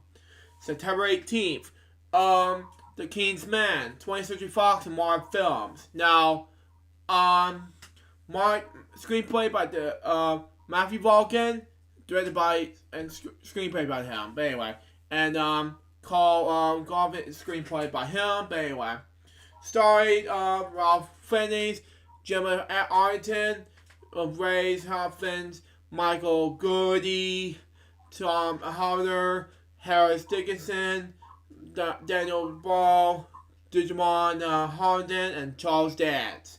It's an action and adventure war comedy film. Without Remnants, what pronounce it. It's a Paramount Pictures, Dance Media, and We Roll Productions for the 18th. These two are both for the 18th. But anyway. Directed by Stefano Saranama, and screenplay by Taylor Sorden, starring Michael B. Jordan, Jamie Bell, and Jodie Turner-Smith. It's an action thriller film. The 25th, Many Saints of Newark, Warner Bros. Pictures, New Line Cinema. And it's directed by Alan Taylor, starring David Chase, and screenplay by David Chase and Lawrence Connor. And it stars the people Alexander Novia, John Bernthal, Farmiga, Corey Stoll, Billy Nagusa, Michael Govia, William Nelson, and Ray Rovia, who did Everybody Loves Raymond at the time. So there you go. It's a crime, drama, and thriller film. Last Night at Soho, Focus Features, Working Times titled Film for Productions. Directed screenplay by Edgar White, screenplay by Ray Christie William James. Starring Thomason McKenzie, Anya Taylor-Joy, Max Smith, Daniel Rigg, and Terrence Stamp. It's Stamps, what you pronounce it. It's a horror thriller film. So the trailer of Chicago 7 is a Paramount Pictures film, directed and screenplay by Aaron Sorkin. Now, now all the people I'm going to mention, I'm not going to mention all of them to be starred in, because it's too long to be starred in. But that's okay, because I will feature them in the bonus Brian's LukeJ62895 episode. We'll see what happens. It's a crime, drama, and thriller film. Praise this at Universal Pictures and Will Packer Productions. Directed and screenplay by Tina Gordon. It's a musical drama film. Okay. Veemon 2 on October 2nd. By Columbia Pictures Marvel Entertainment.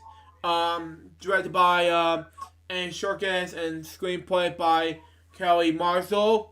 Starring Tom Hardy, excuse me, I misspelled, I'm sorry. Tom Hardy, Woody Harrelson, Michelle Williams, Reed Scott, Nominee Harris, and Stephen Graham. It's a superhero action adventure and sci-fi film. Bios, at Universal Pictures, Avon Entertainment, and Image Movers, so you pronounce it. Directed by Miguel Silbo Klink, what you pronounce it. Starring and screenplay by these two people. Starring Tom Hanks, Caleb Landry Jones, Skeet Ulrich, and Laura Hutter. It's a sci-fi drama film. Now, 3 or 4 movies that are gonna be on from October the 9th.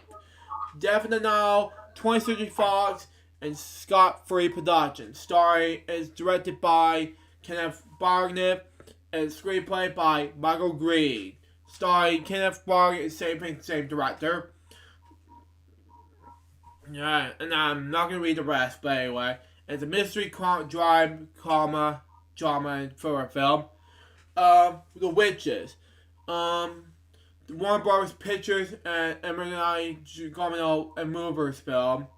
Directed and screenplay by Robert Ramirez, Janice Barrios, and Gomino del Toro, and it's a fantasy, comedy, horror, and family film. This is amazing, but anyway, The Witches, but anyway. Next one, Respect, MGM, and it's a biography, drama, and musical film. Next one, Potato, something like that. Lionsgate, and it's a thriller film. Next one, October 16th, Halloween Kills, Universal Pictures, Boomhouse Productions, and it's a horror and thriller film. Next one, Snake Eyes, Paramount Pictures, Skydance Media, All Spark Production Pictures, and the action adventure film.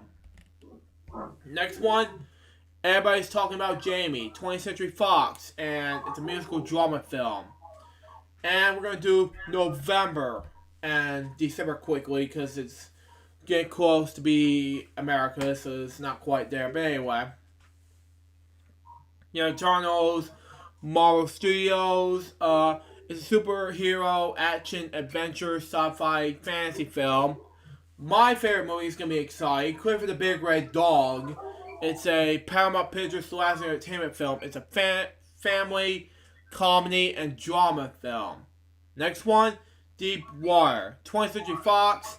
It's a thriller film. Next one, Red Notice. It's a Netflix film. It's a action adventure film.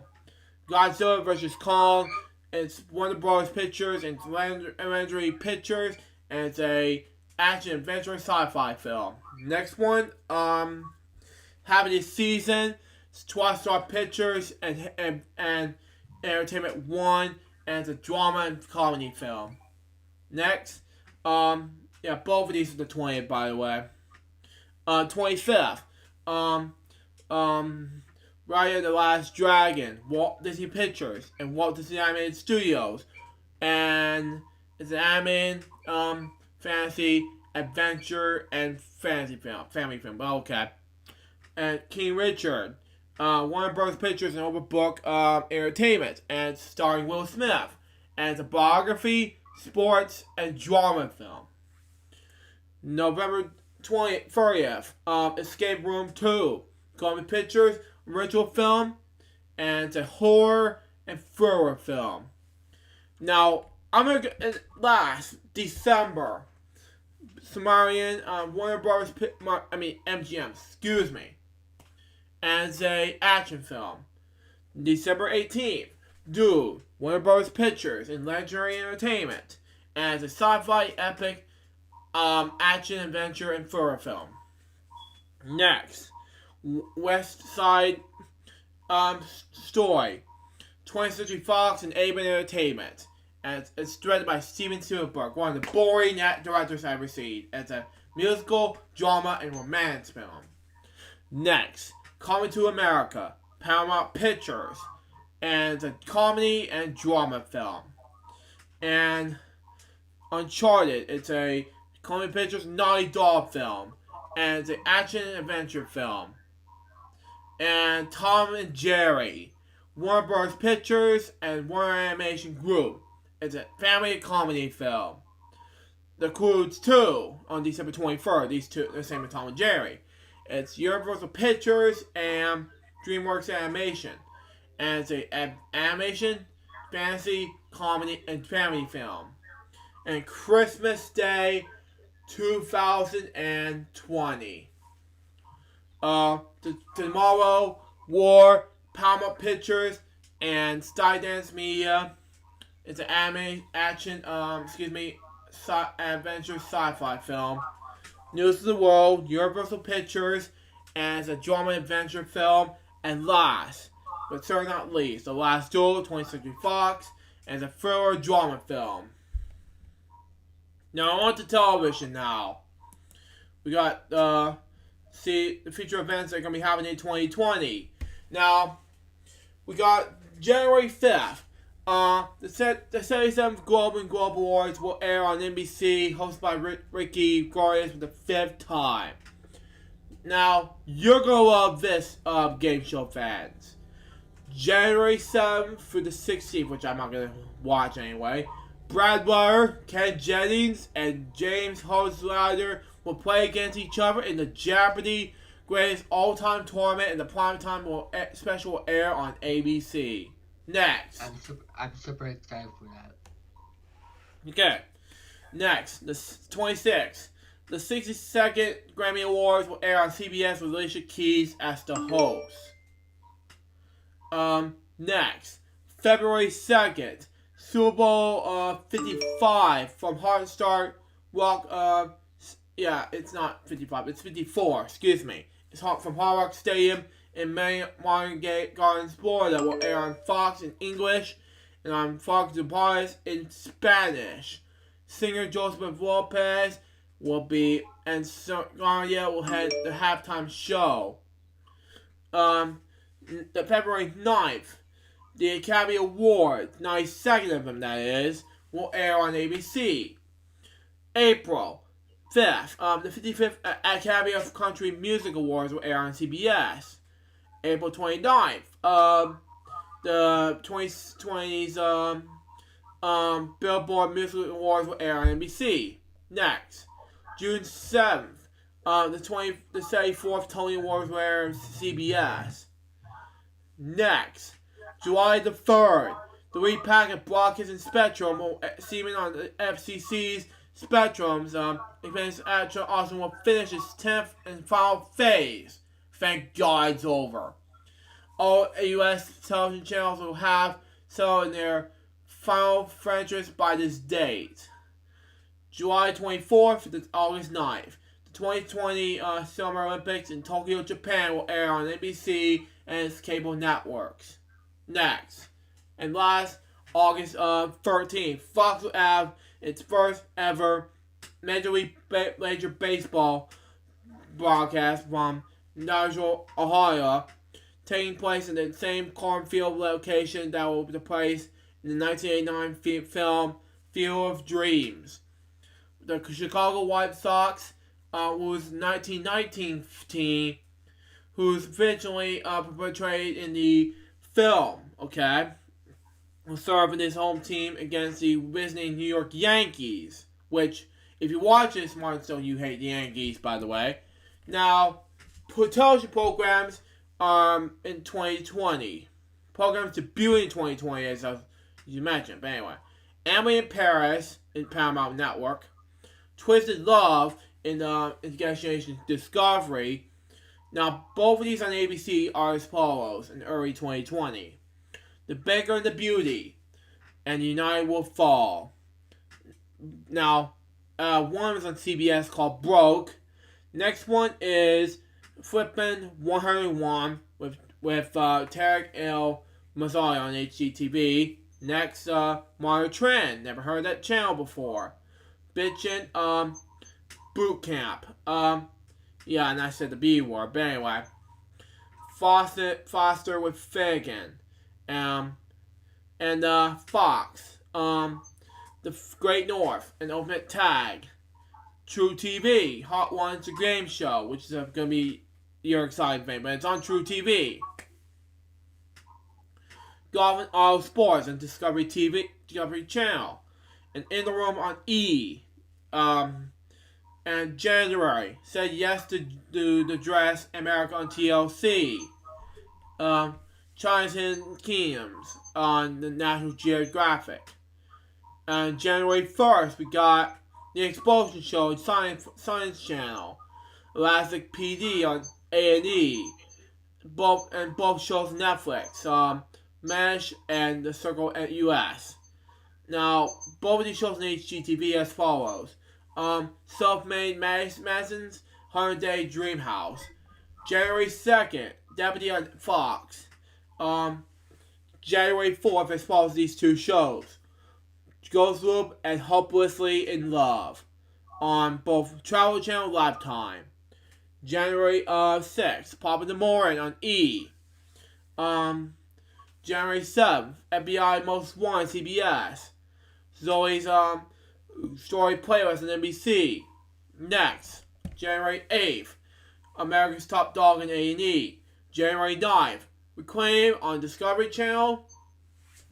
Then January 10th, we got some shows we got to air on the channels as follows, like in Lion Hunt from the Bone Collector on ABC, and AJ the Queen on Netflix.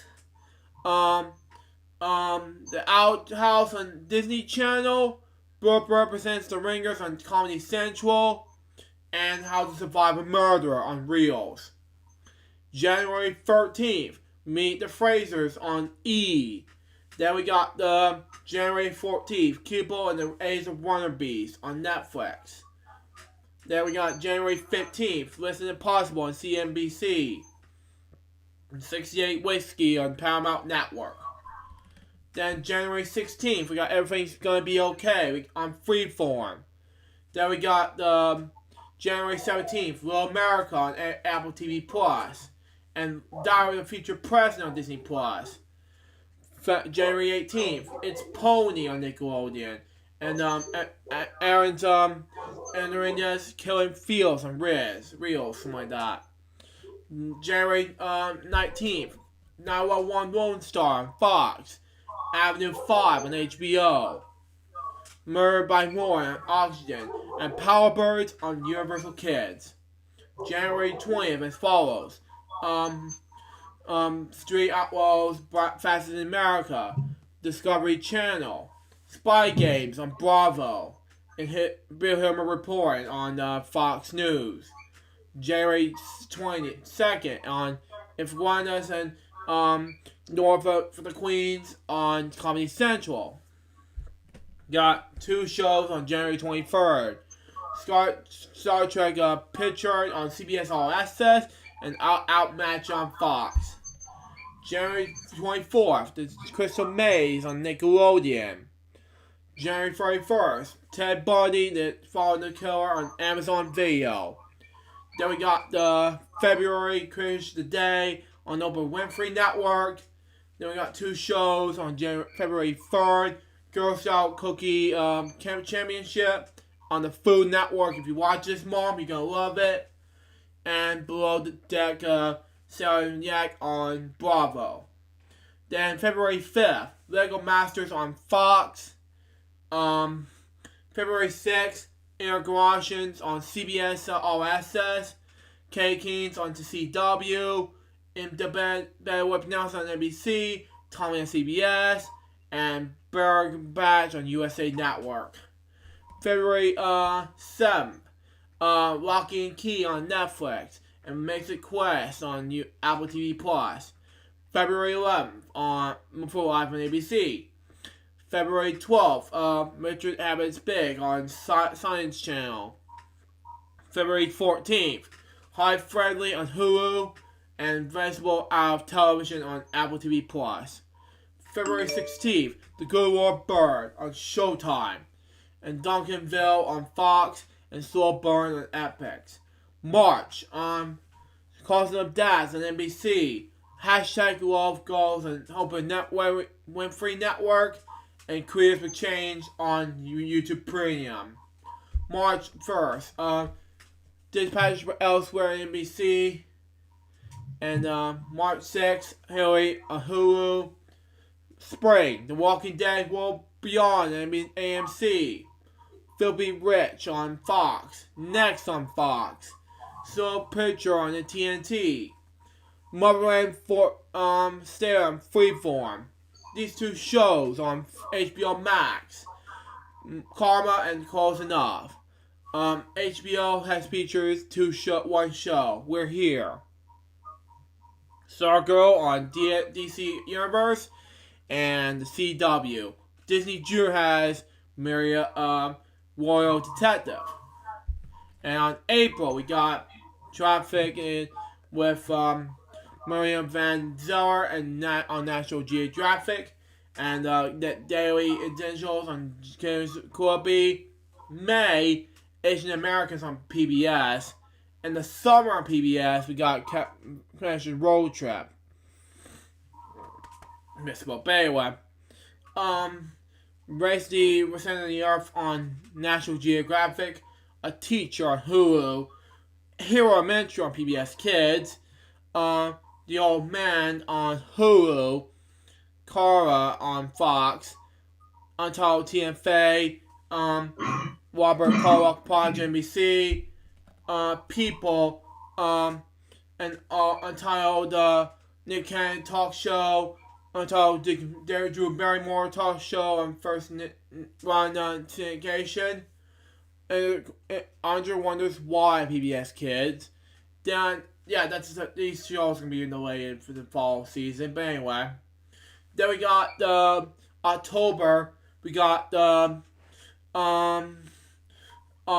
On the Run, Home on the Run on Margani Network. Never heard of that channel. But anyway, Love Beth, 9 Perfect Strangers, Crossing Swords. Yeah, it's gonna be on late for it. But anyway, Crossing Swords, Silver Opposites, Hellstorms, what you pronounce it, and Normal People on Hulu, to be announced, as follows: Kid Cosmic, Trash Talk, excuse me, Kugo Bonbon, Monkey with a two belt, what you pronounce it, Flee the Series, Curse, Transformers Wars for Clinton, Tron, we pronounce it, Spectros, Jurassic World Camp, Triceratops, Our Banks, I'm Not Okay With This, Untitled Bridget Series, Go Dog Go, Emily's Wonder Lab, NCB's Claw World, Spark Beam, What to Doodles, Alice in Borderland, Tiny Briefings, and Space Force and Wizards Tales of Africa on Netflix. NBC has That's My Jam, followed by Untitled Coyote Peterson Project on Animal Planet. Then we got the Deep Planet on and Revenge of the Nerd on the Discovery Channel. Then we got the shows called Invisible, Making the Cut, and Hunters on Amazon Video. Y and Breeders on FX. Gridge Text, Camp Coral, which is an awesome show, very exciting. Scratch Shows and Seas, Warren Park, very exciting show. And Fashion Alley and the Chicken Squad.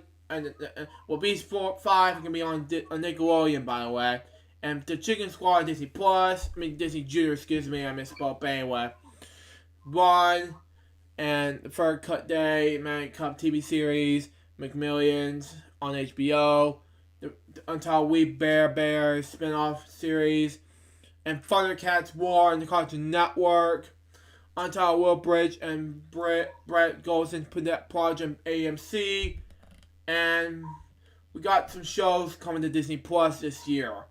Monsters at Work, Into the Unknown, Making Frozen 2, Be Our Chef, Cinema Lyrics, Into the Arts in the Movies, Magic of Animal Kingdom, Marvel's 616, Reconnect, Roger Trip, Shop Class, Muppets Now, and Earth to Need. Showtime has The Comedy Store, The Professional Family, The Lights on the True TV, The Right Stuff on the National Geographic, Coyote on Paramount Network, Cannonball on USA Network, Star Trek Lower Decks on CBS All Access, Homemade Astronauts on Science Channel, Bingy Club on E, and Disney Channel has 4 shows called Moon Girl and the Disney Devil Dinosaur, Virgin School, Space Sparks, and The Curse of Molly McGee. Now, HBO Max has Looney Tunes cartoons, The Funkies, Ting Speak, Joey Stone, and Tune Out. Now, and then they got some shows that be on these channels as follows: Wild Queen on Sci-Fi, DJ, Pauly D, and Vinny's Vengeance, Pool Party on MTV, The Hustler on ABC, RuPaul's Celebrity Drag Race on VH1, Belle Garza on Epix, Fairy Tales on the Adult Swim, Bra and World Fresh on Bet Plus, My Little Pony Live on the Discovery Family, and Untitled Beauty Passion series on YouTube Premium, The Real Housewives of St. Louis, Utah on Bravo, Washington History, and finally, Dabba Dinosaurs on Boomerang. Now, we get to the television films and specials right now. Lost Boys Bucks Country, Invention Discovery, The Kingmaster, this on Showtime. January 1st has, when the Russell Shaman in My Voice, CNN, HGB, House Party on HGB, and Escaping My Stalker on Lifetime. January 2nd has Star Memories on Lifetime. The Poly Center Star salutes Waldorf, SBU, and NBC. These 3 shows can be on these 3 separate days, January 1st, 9th, and 10th. The Daily Prize in her pre-phase, Babysitter, Venge, and Base Mother Monitors more on Lifetime. January 13th has the Battle of the Little Bighorn on Smithson Channel. And January 15th through February is going to be huge for January Lifetime. But anyway, well, actually, yeah, it is January. Actually, January 16th. But anyway, John Gone. Our Stalker, Robert Roberts presents Stolen by My Mother, the Kingsley Mumbly story, Done for My Friendship, The Wallhurst House Sister, Chris Walls present Confession of the Killer, Gravival Girls, and Sister Saver, and finally, yeah, this is from February, but anyway, we have until January, but anyway, February, the beginning about Harry on Freeform. 2 on February 1st and the 8th. We got Pearls in Love, the Gracie Carver story, and The Neighbor in the Window on Lifetime. Disney Channel has Zombies 2 on Disney Channel Original Movie on February 14th. Lifetime has You Can't Take My Daughter. Spring has W on PBS. Welcome to Children's on June on HBO. These 2 comedies, these 2 are the summer. Talking Untitled Comedy Central stand-up special on Comedy Central, and Upside Down Magic on Disney Channel, and we got Rhea Mitchell, the girl who decided to go for our PBS, and the Clark Sisters, the First Ladies of Gospel on Lifetime, which is boring. From Darkness to Light on Lifetime. Untitled Wendy Williams biopic on Lifetime. Also to be announced, we got Elastic Life on National Geographic. We Bear Bears the movie on Cartoon Network. These 2 movies as follows on Hallmark Movies and Mysteries. We got The Wall Mysteries and the Mysteries of Martha's Young Vineyard. Then we got the Hallmark Drama. We got JL Family Ranch 2. And we got the Science Shield Delivered 13. Then Pepside 2, Last to Come Home Peacock. And Main Mysteries as follows. There can be tiny of them, but anyway. The Outside HBO, March Dams on Hulu, March 16th, The Plot Against America on HBO, March 18th, Little Fires Everywhere on Hulu, Spring, Miss America on Hulu, late, The Fall and the Winter Shoulder on Disney Plus, and to be announced, Undoing on HBO, Salt and Pepper on Lifetime, Madam C.J. Walker on Netflix, and finally Uptown on the back. Now, for programs changing networks as follows: Dirty John on Bravo and USA Network, Miss America, ABC to NBC, Vice, HBO to Showtime. Misspoke, but anyway. NAACP Amendment Awards to TV One to Bet. Next, One Day at a Time from Netflix to PBS. CBS and Pop. Excuse me. But anyway, AB Bio to NBC to Peacock. Doom Patrol is on from NBC DB Universe to DB Universe and HBO Max. Same thing. Sesame Street and Emma, Esme, and Roy to HBO, PBS, to HBO Max and PBS. Search Party and Gen Locks, CBS and Rooster Teeth and HBO Max. And Disney's Fairy Tale Wings, Freeform to Disney Plus, and finally the Orville on to Fox from Fox to Hulu. milestone episodes, and anniversaries. Now, the first 48 will turn 15 years on New Year's Day to 2020. And programs return in 2020. I'm not going to read all of them. So there you go. Super Nanny in Last Revive in 2011. It will air on ABC and will move to Lifetime the same day, January 1st. Party of 5, 2000 is a reboot on Fox to Freeform. Star Wars The Clone Wars 2014 from Netflix to Disney Plus. XFL 2001 reboot from NBC, TNN, and ESPN to ESPN, ABC, Fox, and ES1. February 8th. But anyway. Extreme Makeover Home Edition 2012 Revival, ABC to HGTV. February 16th. One Day at a Time, February 2019. That's the last time we air it. On Netflix to pop to CBS. On March. But there you go. Costumes, Six Film Odyssey 2014. That's the last time we air it.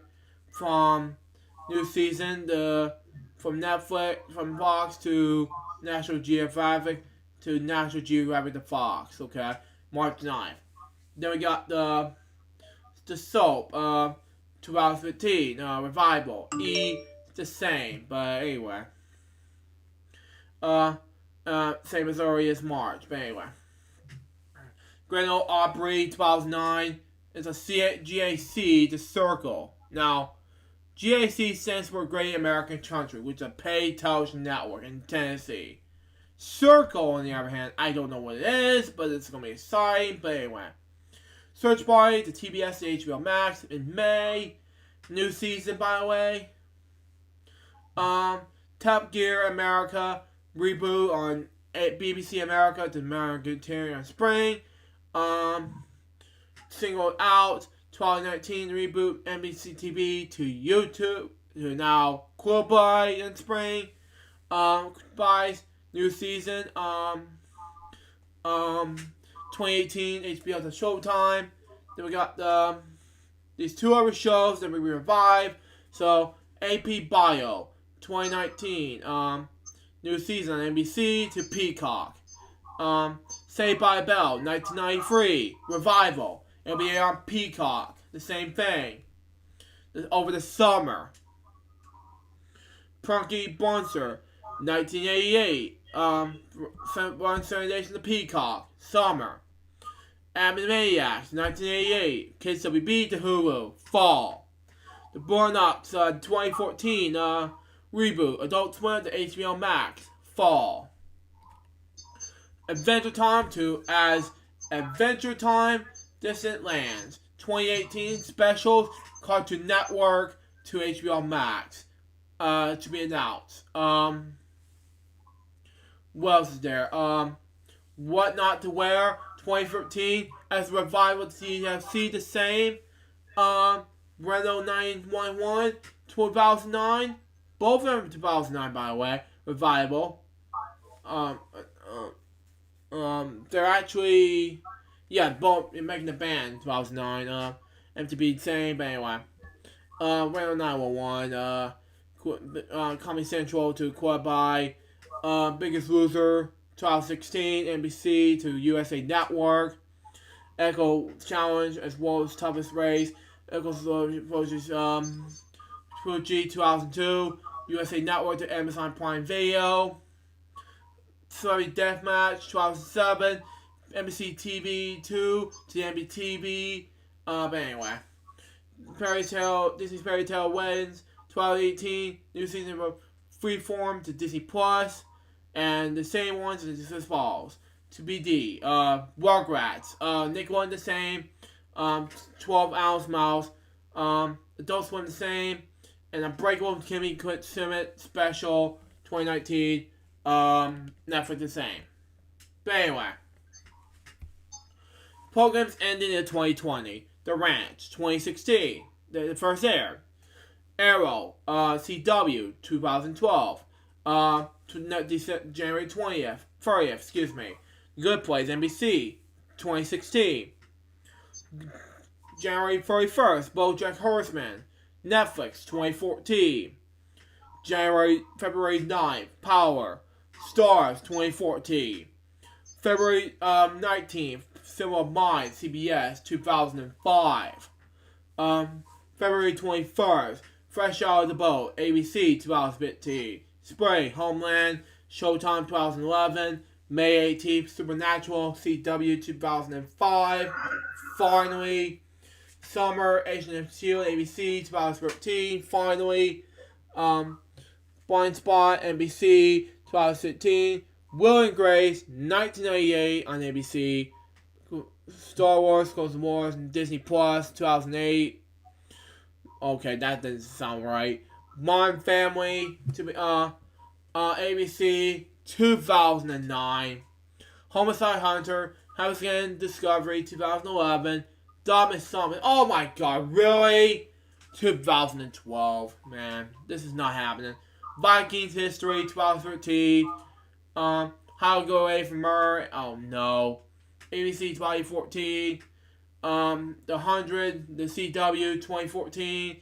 Henry Danger. No, not this show again. Nickelodeon 2014. Empire Fox 2015. Me, Her, You, Me, Her, Audience 2016. Goliath, Amazon Prime Video 2016.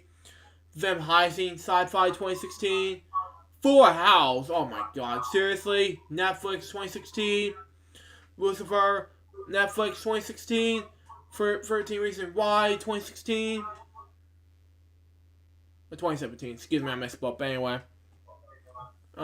Glow, 2017. Yeah, I misspoke, but anyway. There were people. Netflix 2017. If I want to check it out, we'll see what happens. Future Man, Hulu 2017. Called TNT 2017.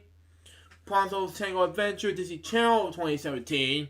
Brookmeyer, IFC 2017. Stars Presents, Disney Channel, Disney XD 2018. Corporate, yeah, that doesn't make any sense. This show is not canceled. I'm sorry, but anyway. Corporate, Comedy Central 2018, and finally, Feature Universe Feature. I love this show. Coming to Network 2019, and finally, Twickets, Netflix 2019, and that's all there is. Entering syndication 2020, Sickest Creek for the 6th season will end after 6 seasons on CFC. CBC, television, pop, and winter 2020. My god. Netflix and service, Circle, over the air, Marocast, it'll be launched on January 1st. Wow, it's pretty exciting, but anyway. Black News Channel, February, January 6th. And, Marquee Sports Network. Obviously late February, okay? Peacock, April, and finally HBO Max, May. Competition rebranding, DOY to Measureless Network, mid-2020. Closures, oh my god, please help me. PlayStation View, January 30th. Now, station launches on January 1st, beginning with Puerto Rico, stupid Puerto Rico things, Tamando, WTIN, and TV, and JX TV channel 2.1. These are boring channels. And station change in network reflections. WORA TV channel 5.1 to mail new reflection as ABC. Okay. So that was all there is about TV. Now we go with the video game if you watch this remix. But anyway. Atari VCS. October is going to be Intellivision and Midco. Core 4. Get ready for this remix. PlayStation 5. Xbox Series X. And Panic Playdate to be announced. Now, These are the video games I will talk about some other time, but for now, these are going to be the things that I really want to read, but... oh, yeah, I will read this now, but not to be announced, but whatever. But anyway. January, Monster Hunter World, Iceborne Wind, Windows, by the way. AO Tennis 2, January 9th, again. Windows, Nintendo Switch, PS4, and Xbox One. Atari DOS DX Trilogy, January 14th, Windows, PS4, and Nintendo Switch. Puzzles and Dragon Gold, Nintendo Switch, January 15th. The Trials Like a Dragon, January PS4. January 17th, Dragon Ball Z Giga's, way to pronounce his name. Windows, PS4, Xbox. Tokyo Marjorie Sessions, #FP, Encore, Nintendo Switch.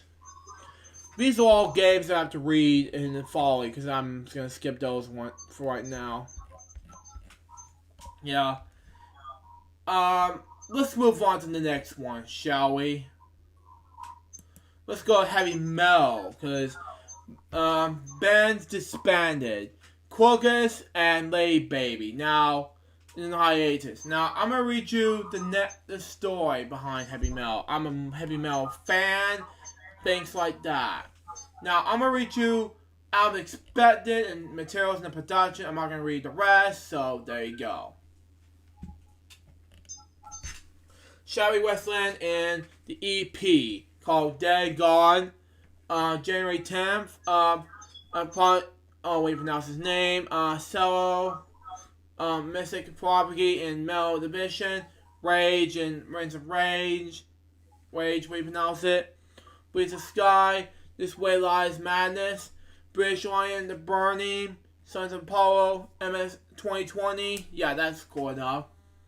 Yep, those are heavy metal material I have to listen to. But anyway, Lucifer, yeah, Free, yeah, it's cool. What about, yeah, something cool.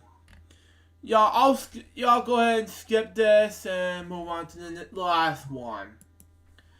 Upcoming events, January 1st.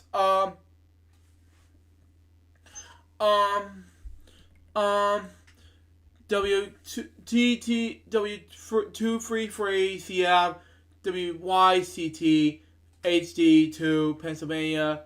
Great way to pronounce this word, excuse me. Which began filling the holiday void with Christmas music in November 2019. Cool enough.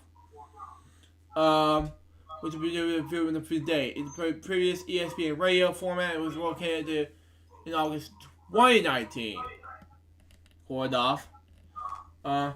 Louisville, WLGX, also joined the station to start with Christmas music after dropping the ratings challenge adult top 40 Kiss FM on November 27th, 2019 after 4 years, and also joined AC Viral, WVEZ, in bringing holiday music to the Pennsylvania area, and will relaunch a new format TBA in this date.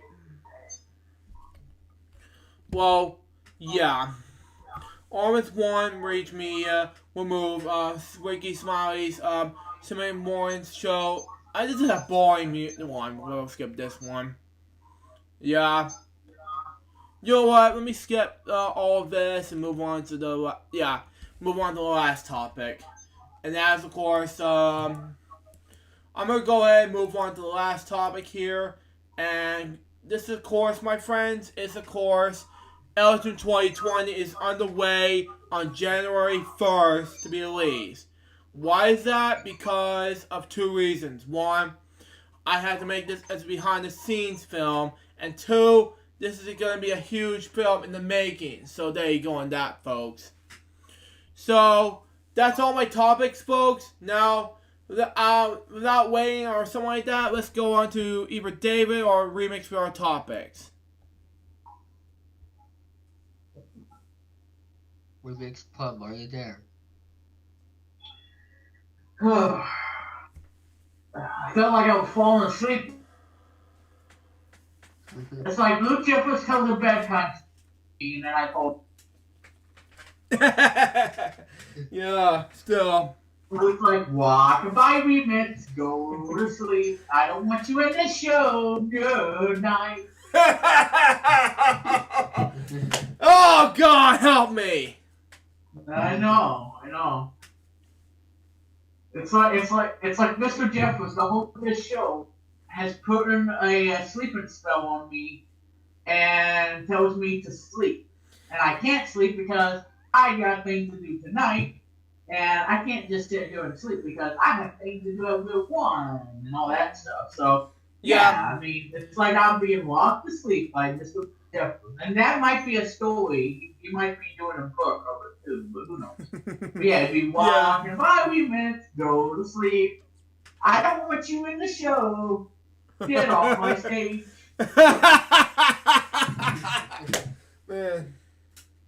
By the way, Luke, are we doing game segments today? Yeah, we're doing game segments today. Yes, we're waiting on you and Remix to get their topics. I want to do remixes first before we get to David. You know.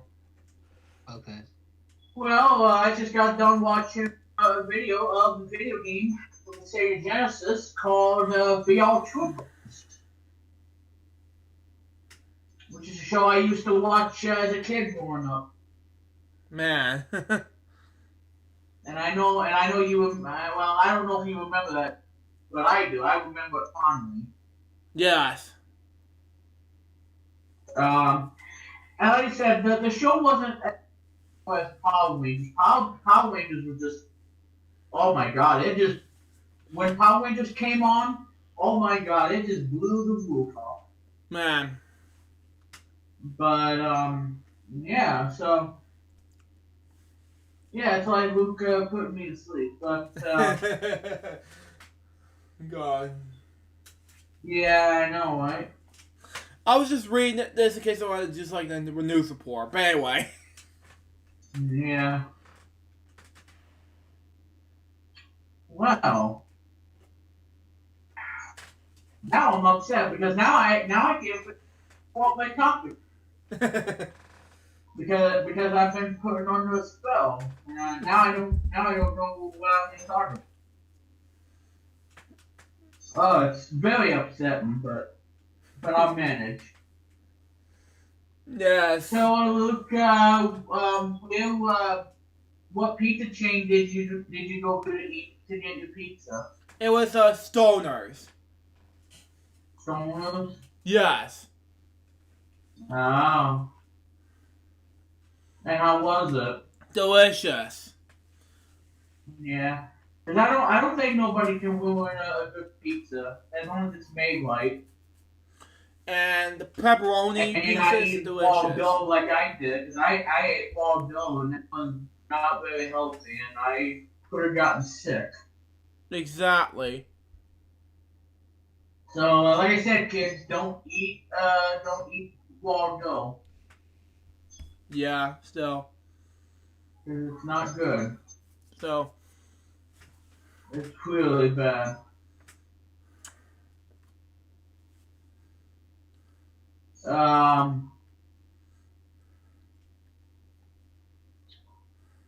I'll get back on my topics. So I'm sure David has some topics you want to go over too.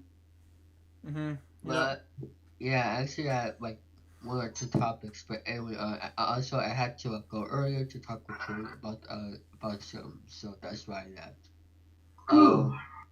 So what's coming up on my channel? Well, if you haven't seen my latest videos recently, well, I'll tell you guys that right now. As I go to my channel here.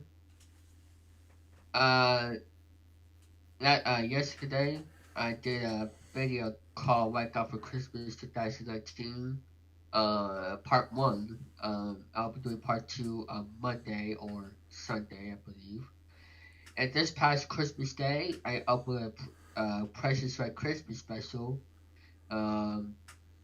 which I hope it goes well in the future.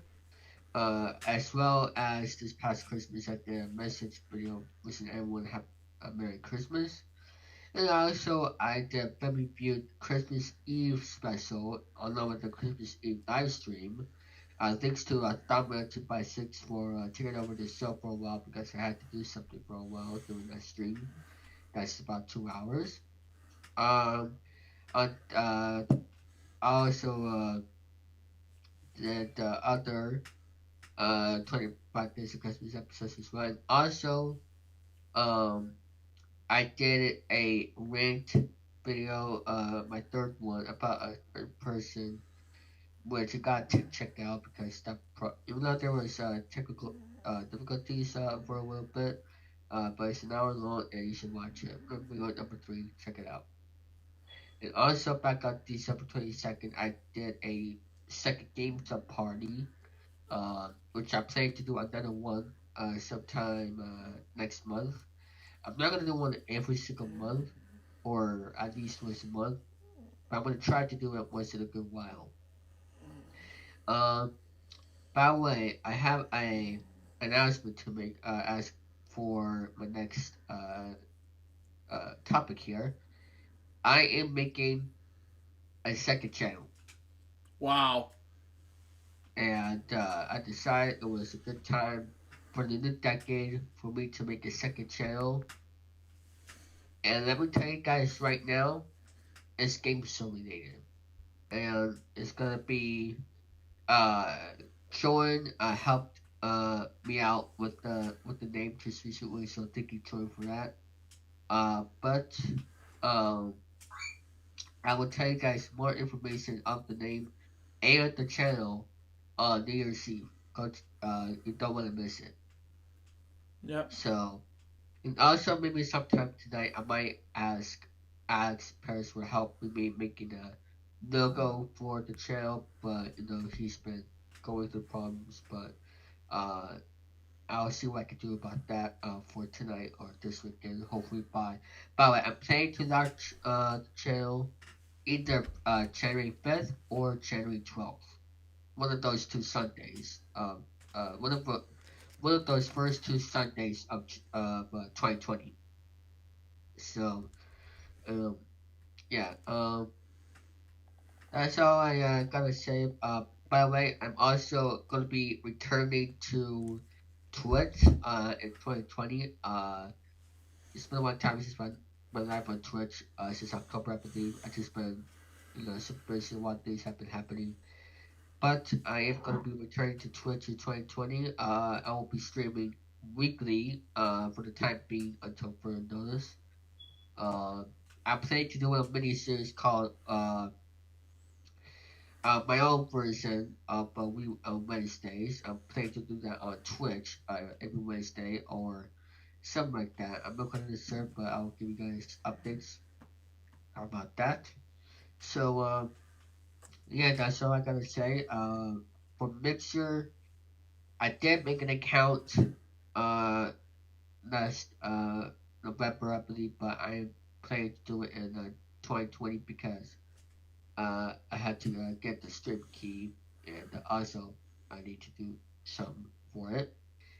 And also, for Vimeo, I joined Vimeo this past November, I believe, and for some reason, I have to pay money for storage, so Vimeo is gonna be on hold until further notice. So that's all the updates I have for me. After the long discussion from Luke and the mini one from Luke's Pub. So, Luke, back to you. Thank you, David. Now, while I'm waiting for Remix to get his topics out of the way, we're gonna spin the wheel. And I do, by the way, I do. I just, yeah, I have a topic. Yes. So you guys, well, when you guys go on IGN, you know that they had a top 10 something of the 2019 for television. Television has been really good lately for this year, but this one show is probably going to be the best show, and it beats every TV show that's out there on national cable television. Okay. Because, ladies and gentlemen, I'm happy to tell you that my favorite show on Netflix is been named IGN's Best TV Show of 2019. Wow. And that TV show It happens to be one of my favorites. It's from the Jim Henson Company, which I absolutely love. Jim Henson Company, Muppets, and all that stuff, and puppets. Well, if you guys don't know, it's based out of the movie that came out in 1982 by Jim Henson Company. Mm-hmm. And that I'm talking about is the Dark Crystal. Okay. The Dark Crystal Age of Resistance is easily my favorite show on Netflix, and it's probably, I gotta say, it's probably one of the best shows on Netflix ever. Mm-hmm. And it's probably my favorite show out there on Netflix. And I watched all 10 episodes of it, and oh my god, I love this show. And I give it a 5 out of 5. It's easily the best show on Netflix. I love everything about it. From the story to the characters to, everything about it is just incredible. And this is up there one of the best shows on Netflix. So if I don't have Netflix, what's wrong with you? Exactly. That's all I gotta say. I mean, now, like I said, I don't want you people leaving Netflix because Disney Plus. Okay, I don't want you to do that because while Disney Plus is something that I enjoy, it doesn't mean that I'm going to get rid of Netflix because I'm going to have both Netflix and Disney Plus because, why not? Because Netflix has a lot of great shows on there that I call to in general, and Disney Plus, they have my favorite shows too. I agree with that. Yeah, I agree. So it's not like I'm going to get rid of Netflix.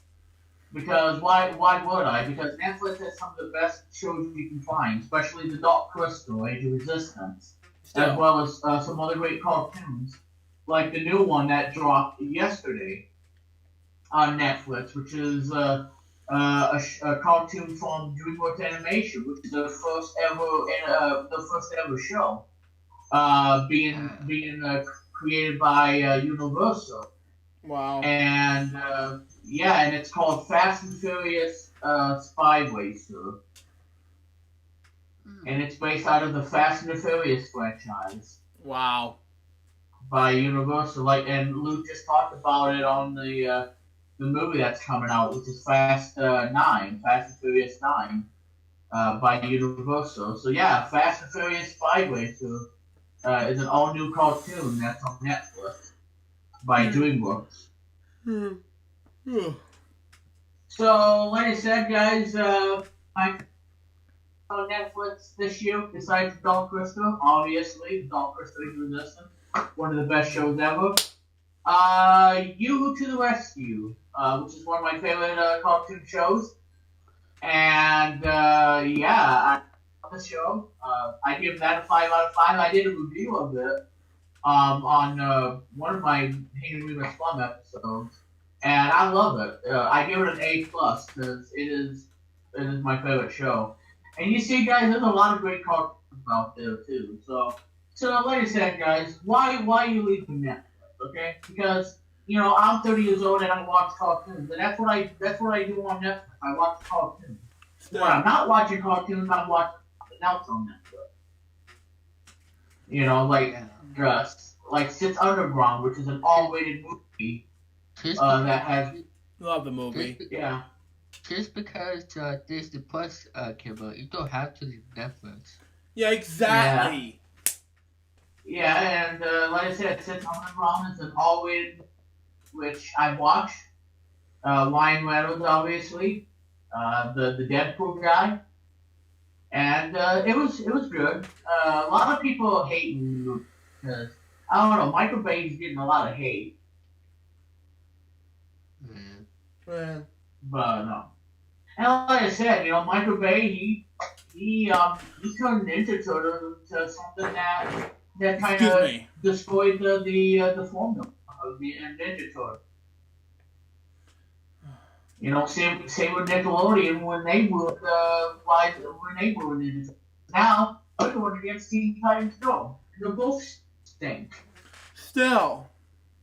And I don't like either one of these shows. Again, I prefer the original Teen Titans and I prefer the Ninja Turtles. The 2012 one and the other one, but not the likes of the Ninja Turtles. Yeah, I'm especially the sorry. 2003 version for me, and especially these two. Yeah. Now, the Batman vs. Teenage Mutant Ninja, that's actually a good movie. I actually seen it. It's actually pretty good. It's a hybrid mashup of the two best well-known characters. Yeah.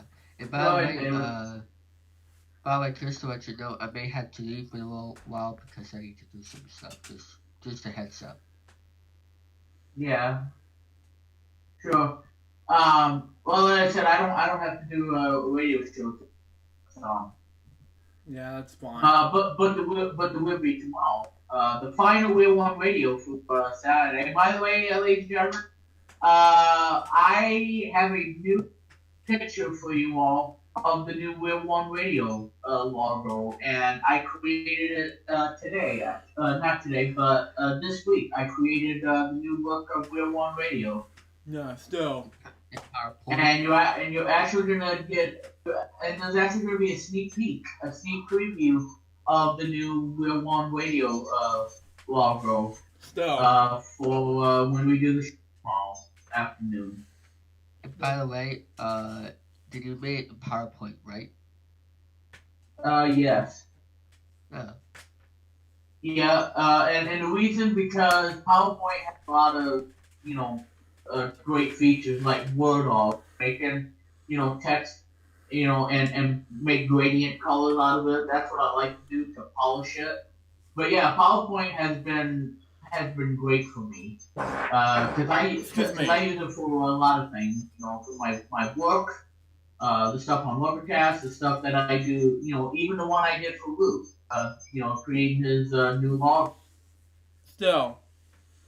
And I even use doing my WeMixPlum television OBS template. Having WeMixPlum at the bottom and then having the avatar of me. And I did all that on PowerPoint, and then I saved it as a PNG via PhotoPad from NCH. And that's how I was able to get WeMixPlum television logo on as a PNG. Yeah. By the way, don't forget tomorrow afternoon on Facebook for another edition of Hangout with Rubik's Phone.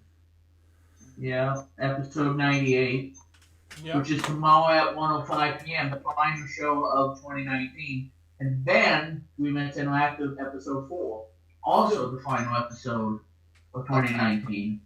What time that will be? That'll be at 5 o'clock after Same the time. radio show. Yeah, after the radio show, yeah. On Twitch. Yeah, because I'm going to be playing another game on the channel. And I'll probably have a teaser of what the game is going to be.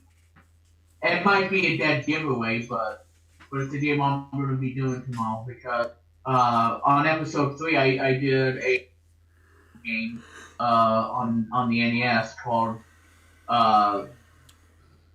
something super homebrew something. I don't know what it's called. It's something super homebrew. It's like a Smash Brothers clone, but it's on the NES and it's free. And you can play it, and it's a lot of fun. But that's the game I played. It's something I think it's called Super Homebrew War, which you can get online for free. You can download it for free. And the next episode, we're going to be playing a familiar game that I love. I will give you guys a hint, just a little bit. It's a game by Tengen. That's all I'm going to say. It was by Tengen, aka Atari Games. It was one of those unlicensed Atari Tengen games for the NES. So I can tell you, it's a Tengen published game. And I can tell you, it's based on a very popular arcade game by Namco. Wow. But yeah, so stay tuned, guys, for that and episode 98 of HWLP. So stick around. I might, talk about some things too. Yep. Still. But yeah, so again, I'm very happy that I named The Dark Crystal the best TV show of this year, and rightfully so, because again, I love the movie when it came, because again, between that and E.T., I haven't even seen The Dark Crystal ever since.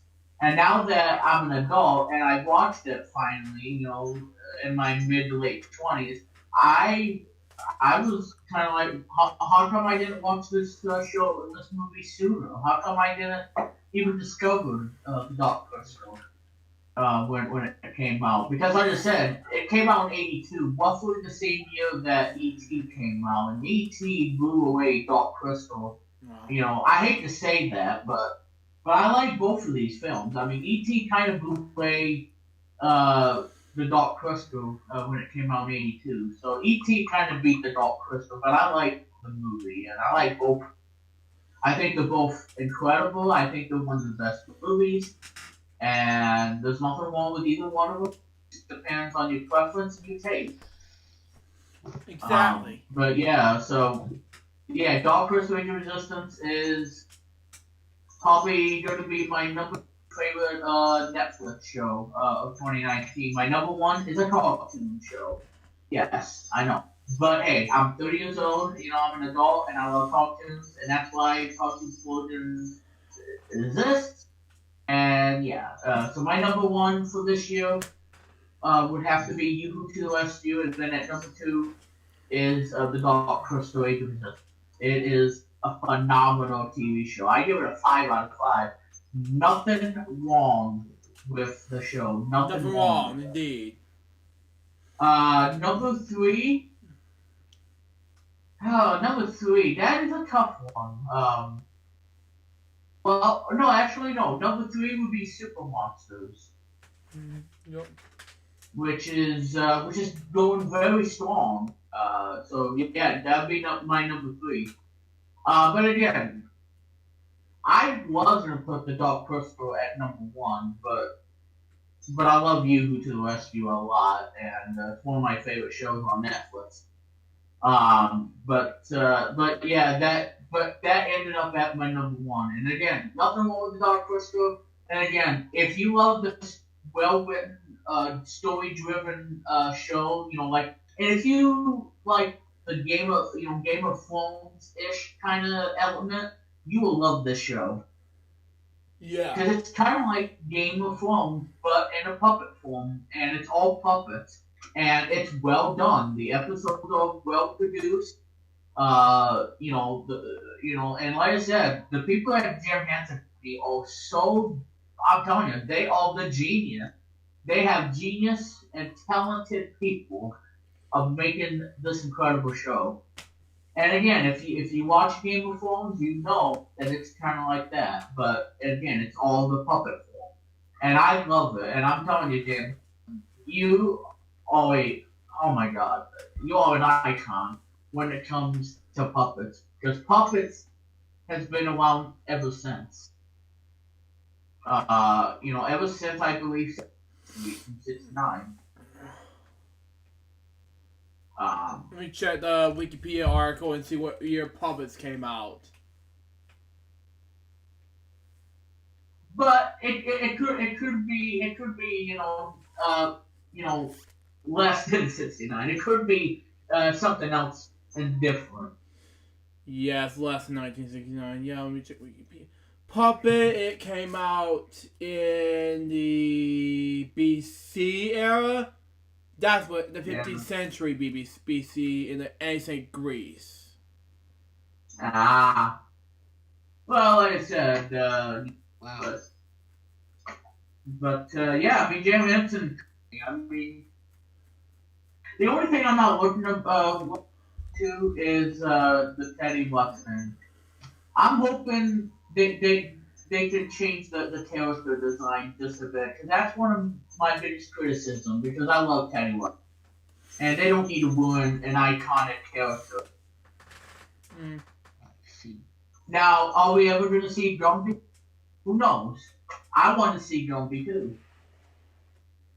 Because that's another show I like, Gumby. That's another show I like. Yeah, that too. And my phone dropped. Sorry about that.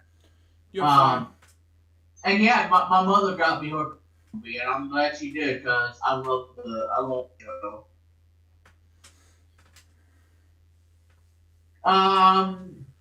So anyway, guys. And Luke, one more topic because I can't seem to find any other topic. But the other topic I'm going to talk about, The Wizard coming out on Blu-ray Wow. in 2020. Yeah, if you guys don't know what it is a movie in 1989. It's about this boy named Jimmy who wants to go to California and and get into the tournament at the Video Armageddon to win $50,000. Yep. Now, and like I said, this movie was made for the conjunction with Nintendo because, well, the reason why they did that because when we watched The Wizard for the first time, we got a chance to see the preview of Super Mario Bros. 3. Wow. That was in the film. That's cool. And it stars Fred Savage, who's now an adult, obviously. And like I said, his breakthrough hit was The Wonder Years. But yeah, so Fred Savage is in it. Jenny Lewis is in it. Even a young Tobey Maguire. Still. Before his fame in Spider-Man, I think he plays a character named Lucas. Wow. Played by Tobey Maguire, yeah. And Jimmy is played by Luke Edward. And he's an adult too, and yes, he does use swear words. Yes, this movie is not family friendly. Yeah, still. Why? Because there's mild profanity. The A word is being used. The other scene where this guy touched someone's breast, which is weird in a PG-rated movie, and it's rated PG. So why would you get away with touching someone's a female's breast and having the A word? This is not a family film. But it came out in '89, and like I said, whoever was in charge of Universal Studios, they were probably high on something. They were either drinking too much scotch or drinking, or they were just high on something else. I don't know. I'm telling you, these people from '89, Universal from 1989, they were so high on something. I don't understand. I don't understand that either. Love the movie though. Yeah. Well, like I said, it's all about video games, so you have to be interested in order to see it. Because, like I said, it is for me, because I'm a huge gamer, like David. We're both gamers, but... Yeah, we're both gamers, and especially for me, become a filmmaker and technician type of guy. Yeah. And like I said, a lot of games were on The Wizard, like, I don't know, TMNT by Ultra Konami. Double Dragon, I think Double Dragon 1, not Double Dragon. I don't think Double Dragon 2 till 19 something, 89 or 88. But yeah, I mean, this movie was all about Nintendo. It was a 100, I don't know, it was either a 90-minute or 100-minute movie advertising Nintendo stuff. From the Power Glove, oh, it's so bad, to, to whatever else he used in the movie. And that was a warm introduction to Super Mario Bros. One of the greatest games ever created. And the story. Yeah. So. Anyway, yeah, so the film's coming out, I believe, March 2020 by Shout Factory. There's going to be some bonus features in it, too. Yeah, still. So, now, Luke, I know you heard of Fred Savage. Hold on. I'm tagging someone. Because... Yeah. Yeah, but go ahead. But what is it you say? I said, I know you heard of Fred Savage. Yes, I heard of him. Yup. Because believe it or not, Luke, he is related to that other Savage who was in Boy Meets World. Oh, really? Yeah, Ben. I think his name is Ben Savage or whatever. Mm-hmm. And like I said, Fred Savage, not only he did Wonder Years, but he also did one of my favorite shows called what's his name of that? Oswald. Wow. Yeah. Yeah. Okay, that's not it. Oh yeah, that's a 2018 one. What was the one I was? Now I gotta go over to Blu-ray.com. See what you made me do. Okay, I'm just kidding. Anyway, I'm just messing with you. And my mother's awake. Well, I'm busy right now. Still. Alright. So let's see. The Wizard, 1989. I've seen this movie. So it's an okay movie. Still.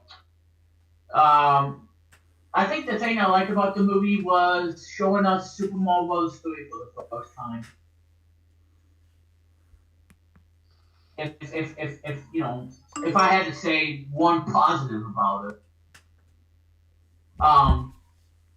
Anyway, you get special features like 4K remaster of the film, audio commentary with Todd Holland, the director, never before released deleted scenes. Now, this too has some bonus features. The World of California, a look back at the Wizard, including brand new interviews with Todd Holland and stars Fred Savage and Luke Edwards, David Chisholm, producer Ken Topsley, and more.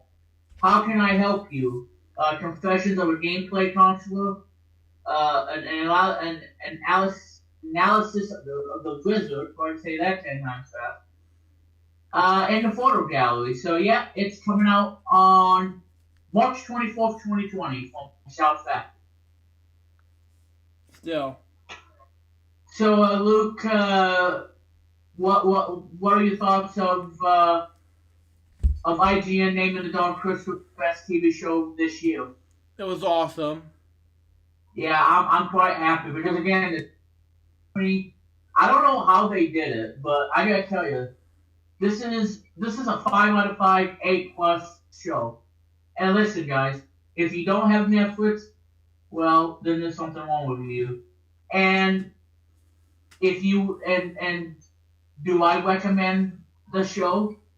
Yeah, if you like puppets and you like, yeah. But like I said, in order to watch this show, you have to watch the 1982 movie of the Dark Crystal to find out what actually happened with the story. Alright, because because like I said, I'm not going to tell you guys what to do about it. But all I can tell you is the Skeksis and Gelflings. That's all I can tell you.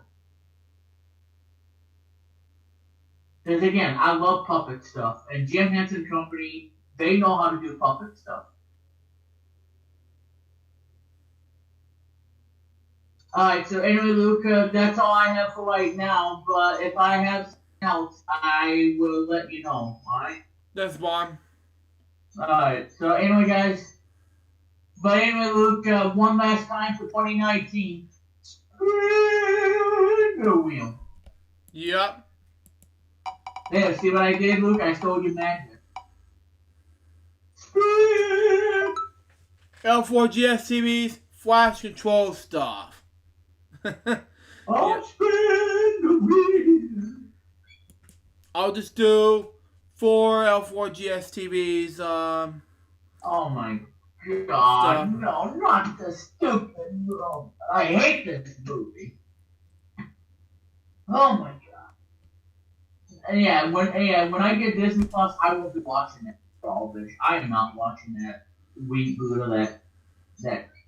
Hey, oh my God! I hate that movie. Oh, I hate it. Makes me want to puke 30 years later. And I still want to puke. Oh, I can't stand it. I will not watch shit on Disney Plus when it comes out. I'm sorry, Disney.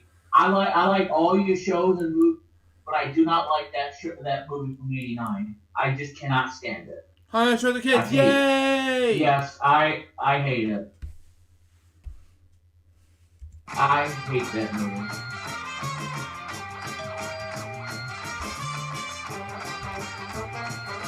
Number 8.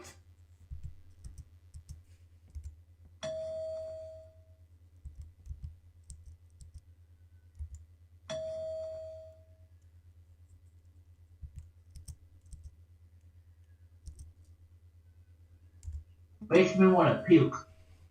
Still. I'm sorry. Oh my god. On number 3. Oh, makes me want to sick. I mean, makes me sick. Not bad. I'll take that text now for a Oh man. That's when it's no. No, it's not. I want to see that text now. Oh man. I know. I like that thing. Yes! Now. So how much did you win? $112,000. Wow, that's a record. That's a big record. Darn right it is. Let's do Danger Caller next. Yeah. I still want to do the Danger Call. I still want to do that show. I want to make that into a game show. I want to do Danger Call. Hang on. Driver's difficulties with Danger Caller. Stand by. Okay, trying to beat the Tugatona. Well, good luck. There we go. Alright. I'm gonna do green for red. I don't know. Let's do red.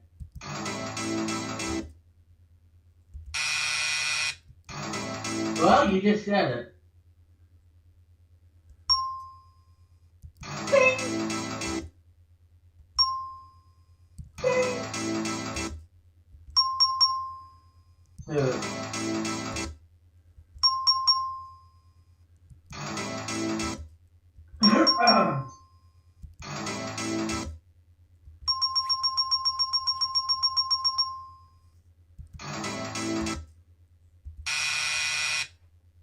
Uh-oh, that's good.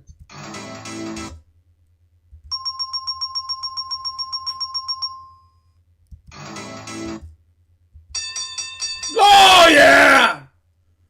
Okay. Oh crap. Oh, game over. Darn. We didn't make it to the million this time. Well, Luke, I want to tell you something. What is that? No, hey, we missed from tomorrow as well as get ready for Take Your Pick as I find the clips on this on tomorrow's episode. Okay. When is Take Your Pick?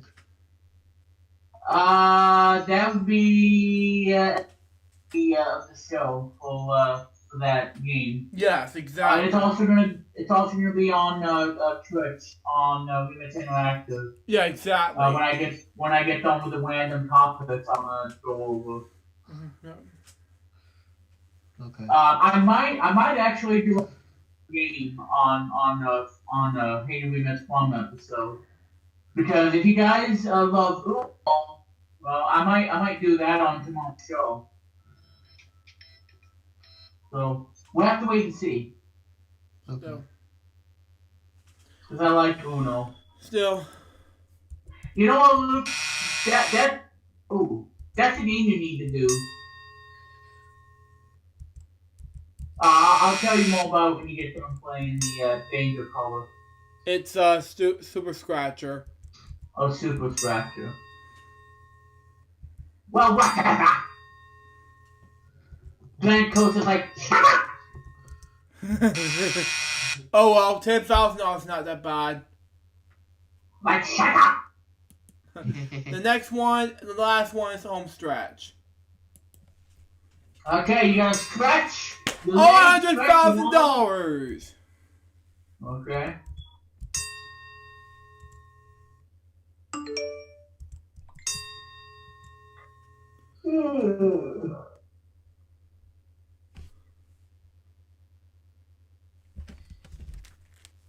Oh God.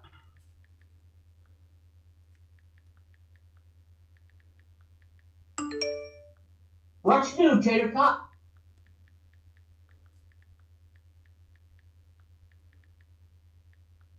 I love that. What's new?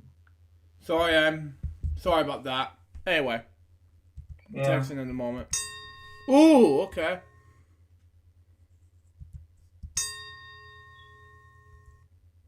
Come on, E. Thank you.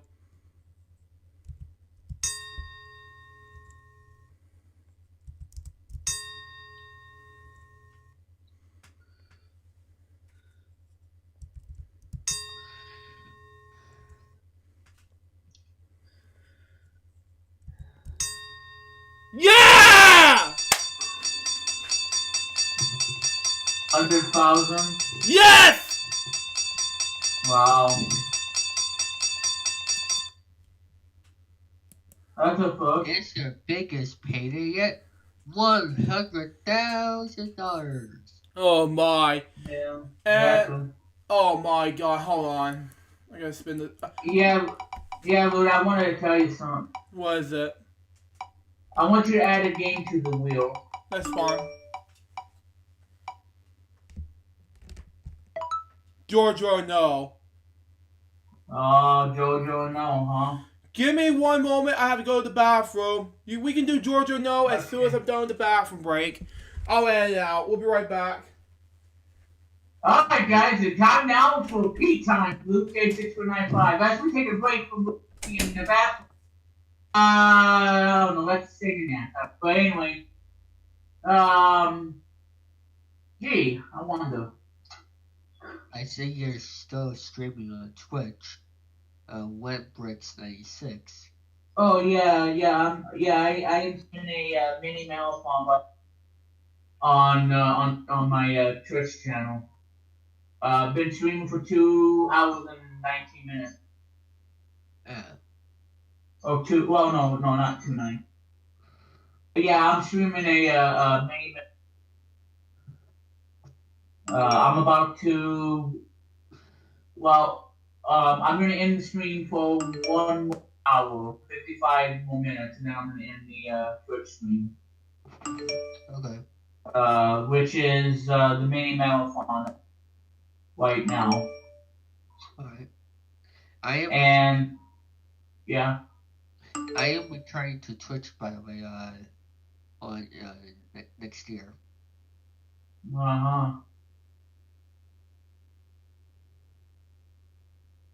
Yeah, and so we're looking forward to for the return. But yeah, so I don't know.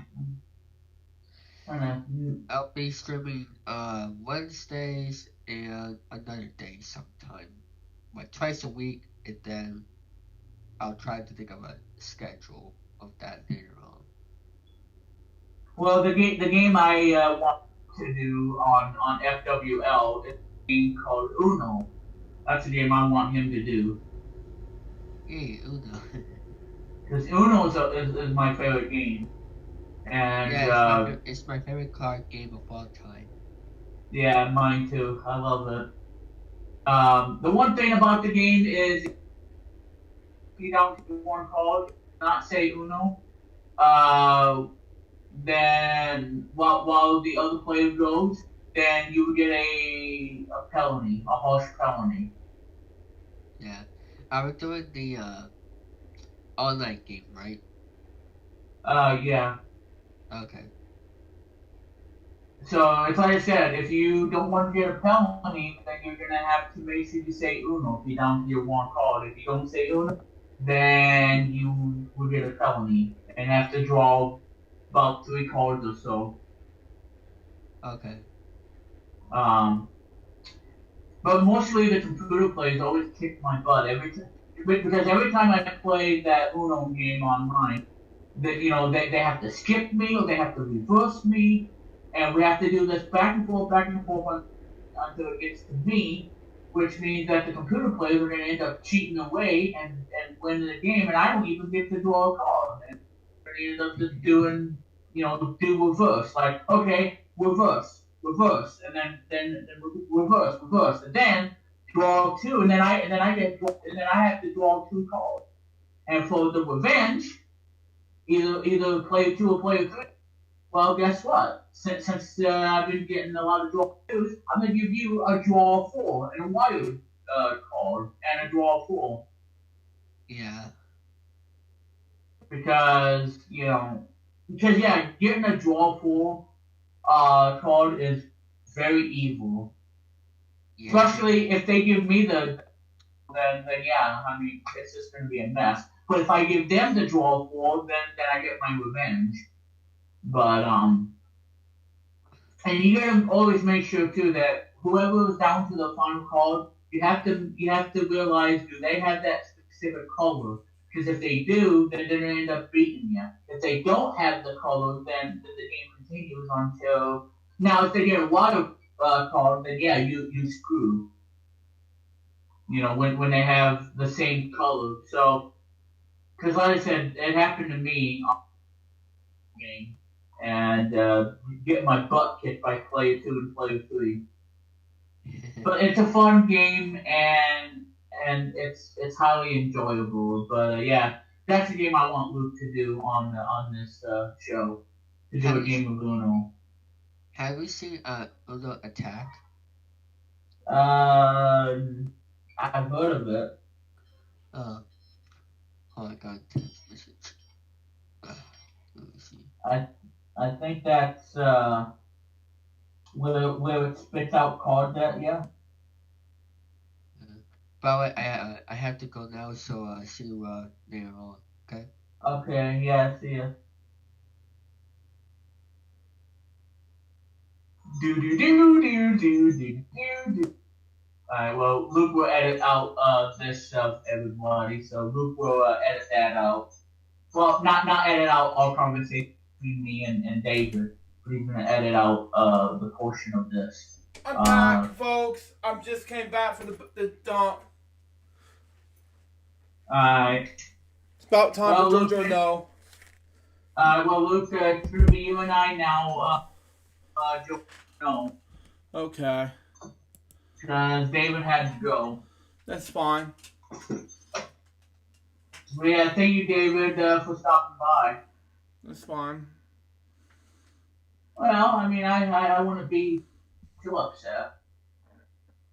That's fine. Alright, Luke, well, since you're the only one playing JoJo No, every right answer will get you 5 points. Okay. Alright, so, Luke, I'm gonna open up the first one. Okay. Alright, so you ready for the question for JoJo No? Yes. Oh, no, wait, did I say Florida? I meant JoJo No, yeah. Yeah. It's like, back home, Luke lives in Florida, not in Florida.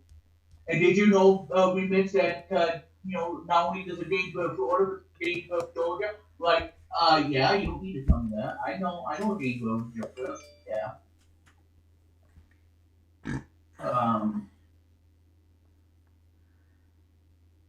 Okay. Now, where the heck is that thing?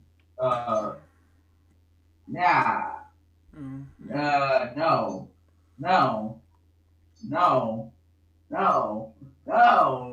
Where is that stupid thing? Now I gotta find it. Because I don't have it now. Alright, I better not give away. I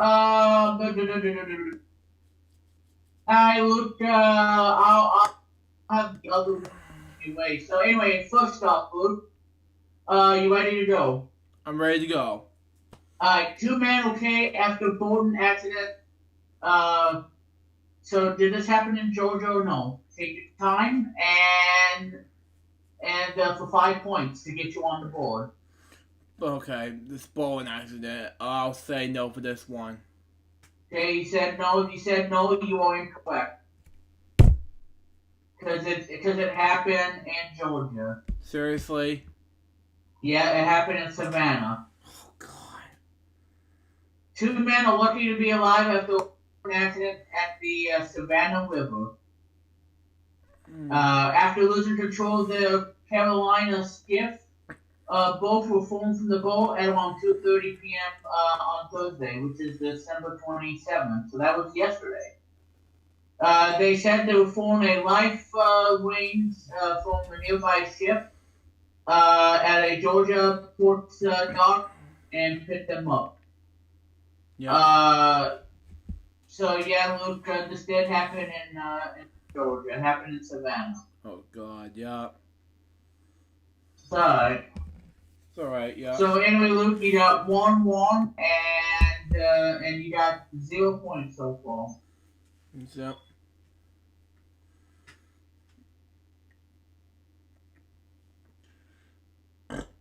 Next one, Georgia or no. 6 people displaced by a house fire. 6 people are the what now? 6 people displaced by house fire. Displaced by home fire.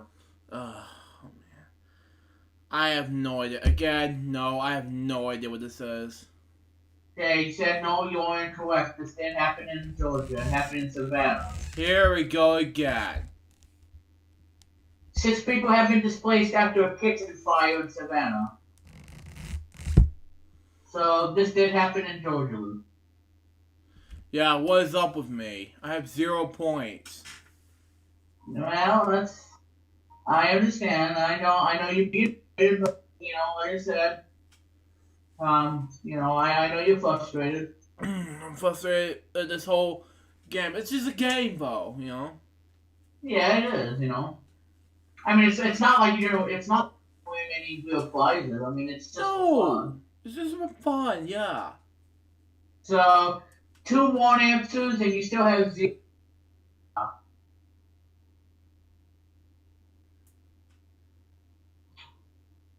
No.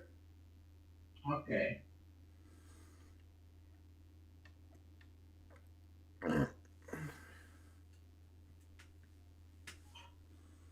Oh, no. Okay, I'm trying to find another story, so bear with me on that. Yeah. Bear with me on that, Paul.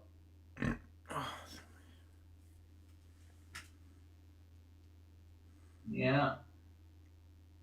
You got the boobies there, Luke. Yeah, it's probably because first the farties and now the burpees, and that's why I had to take a dump. Yeah.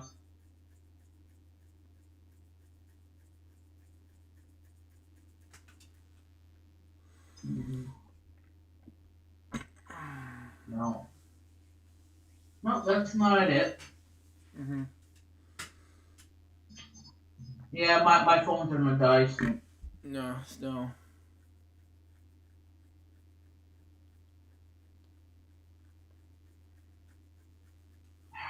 Now I can't find it. Alright. Well, I think this is going to be the last one, Luke, for the final episode of 2019. And if you get this right, Luke, I'll give you 69 points. Alright? If you get this one right, you get 69 points. It's good enough. What the heck is that thing about? Oh my god.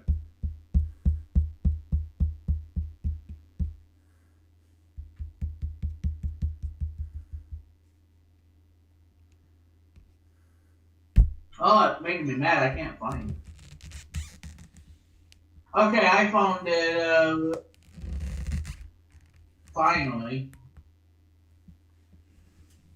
Alright, so this is gonna be the last one for today.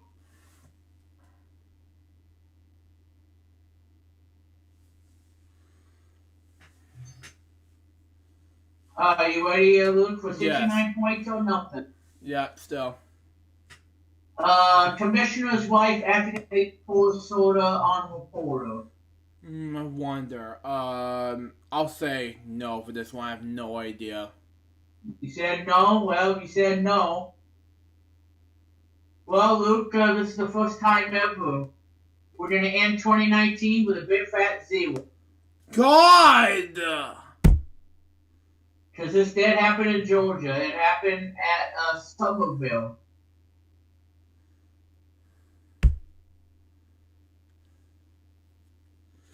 I should know these answers, man.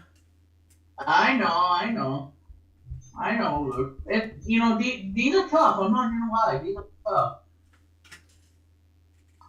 According to police report provided by Somerville police detectives, wife of Chattanooga commissioner poured a fountain drink over the head of a reporter at a county budget meeting on Friday morning. After pouring the drink on the reporter, this person has reported to have said she deserved that before leaving the meeting room. Yep, still. And the reporter is from All on Georgia, a news site, a Georgia's news site, in a Chattanooga, whatever. And yeah, she's released on bond on $270 bond on a disorderly conduct charge and a $12.50 bond on a battery charge. So she was arrested for battery and disorderly conduct. Alright, so that's all the Georgia news stuff for the final time of 2019. Anyway, Luke, you know what? I'll probably be nice to you. I'm going to turn the 0 points into... Are you ready for this? What is it? It's over 9,000! Yeah! There. So I'm going to turn 0. I'm going to be Mr. Whoever. I'm going to turn you 0 points with a snap of my finger. And I'm going to give you 9. It's over 9,000. Yeah! Yeah, good one! It's over 9,000!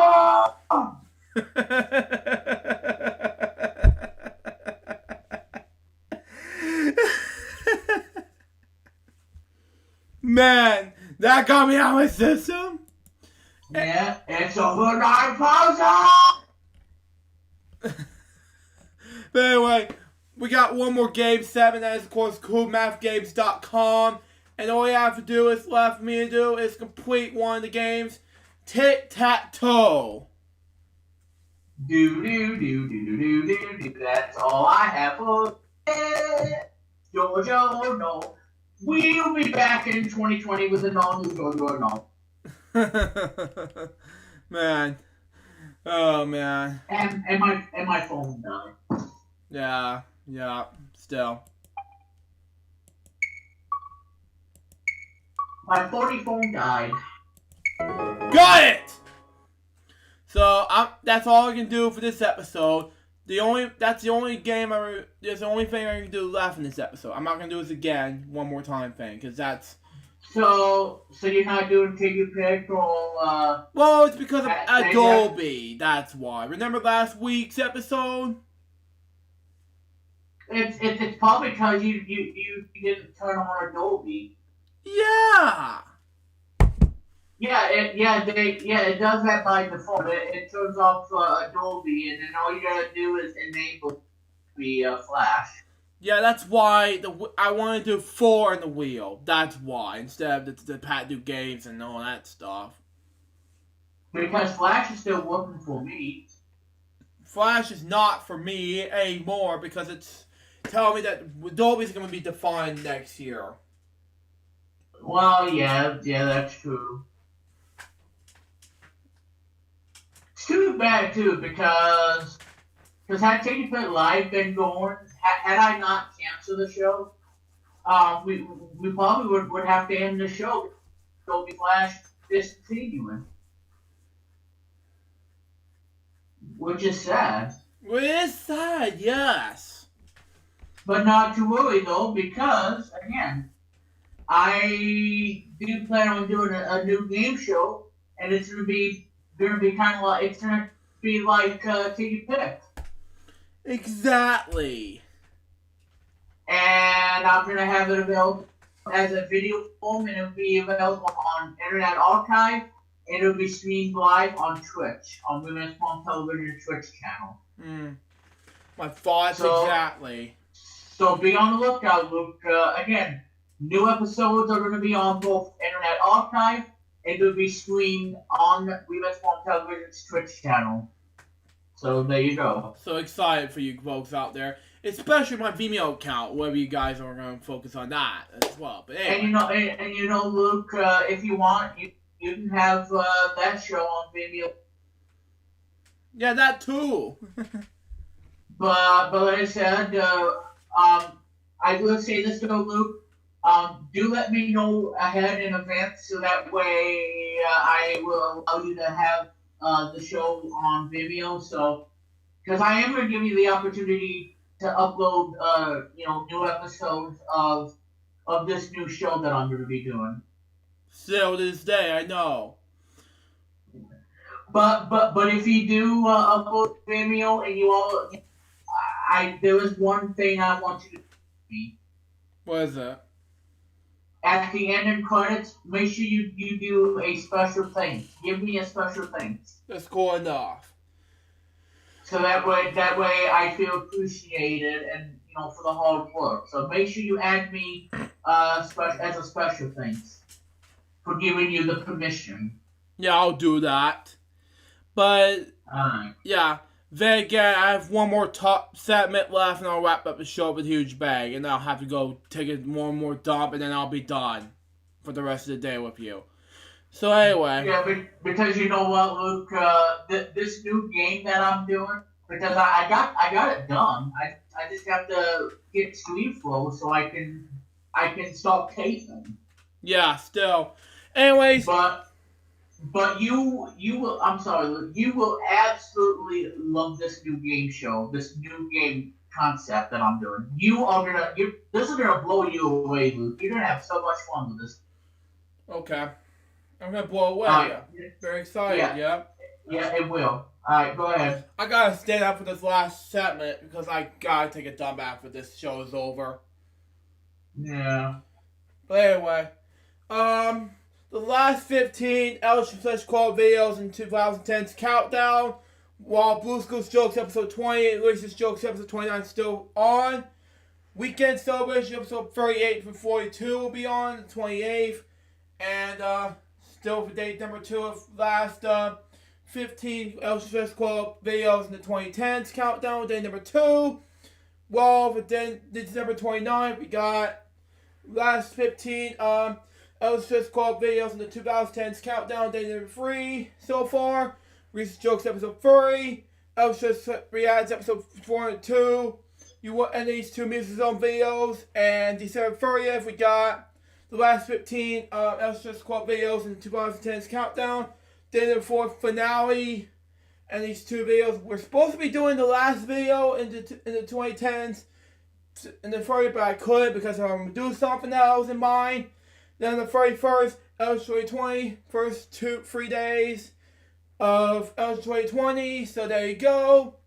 And we'll be back January 30th for brand new episodes of Friday's LukeJ62895. If you might excuse me. Okay. Yeah, go ahead. Yeah, go ahead and take your diarrhea. I gotta wrap up the show.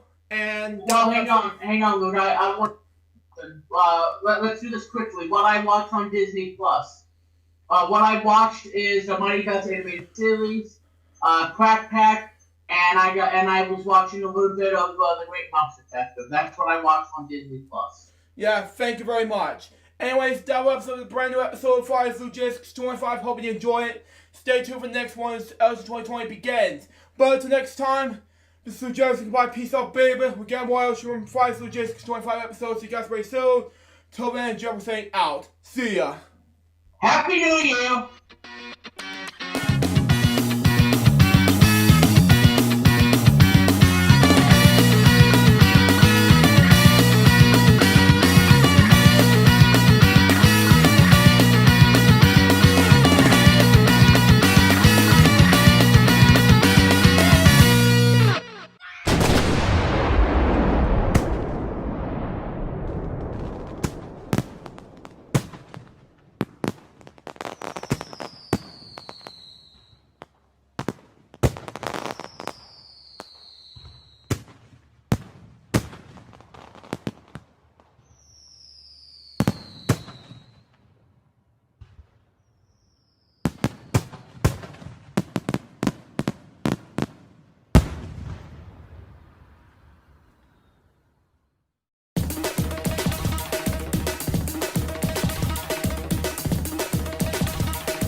Welcome to Fridays with LukeJ62895.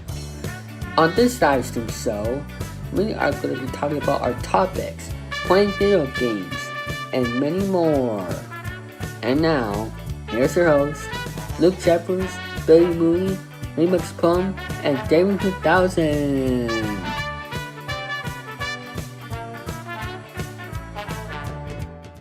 Thank you, Dave 3000. Hello, people. This is LukeJ62895 speaking. Welcome to Fridays LukeJ62895 episode 234. And join me for this episode is Remix Plum, ladies and gentlemen. Yep, for 2020. Or as Bobby Walters was saying, hi, I'm Bobby Walters. This is 2020. And Dave 3000. Hello, everybody. Hope you're having a great year so far. And before we begin our topics, firstly, I want to show you the videos I had in mind for the past 2 weeks. We haven't done this in the past 2 weeks, so here are from bottom to top as follows. Fridays LukeJ625 episode 270, followed by 271. Then we got Food Reviews, episode 122. Then we got Reese's Jokes, episode 26. The Legend of Big Kid. Then we got 25 Days of Money Cards, 2019 edition, day number 21, 22. Then, Fridays LukeJ625, episode 272. Then we got day number 23 of Money Cards. Then we got Boring Jokes, episode 9, the Wiggles movie. Then we got the 25 Days of Money Cards, 2019 edition, day number 24. Reese's Jokes, episode 27, although Christmas is already over, by the way, the extended edition. Reese's Jokes, episode 28, King Gus. Some of my throat, but anyway. Boring Jokes, episode 10. Then we got 25 Days of Money Cards, 2019 edition, day number 25, the finale. And the outtake as well. Christmas special 2019 edition. Now it's already over. Christmas special 2019 edition outtake. And we got Week Wednesdays episode 8. And Elgin Reacts episode 401. And some Christmas festivities from the past few weeks. Or so, along with Food Reviews episode 123 and 124 Food Reviews. Then the best and worst of LHBM in the 2010s. Then 2 videos I will re-upload that one in the future, but this one I got that done.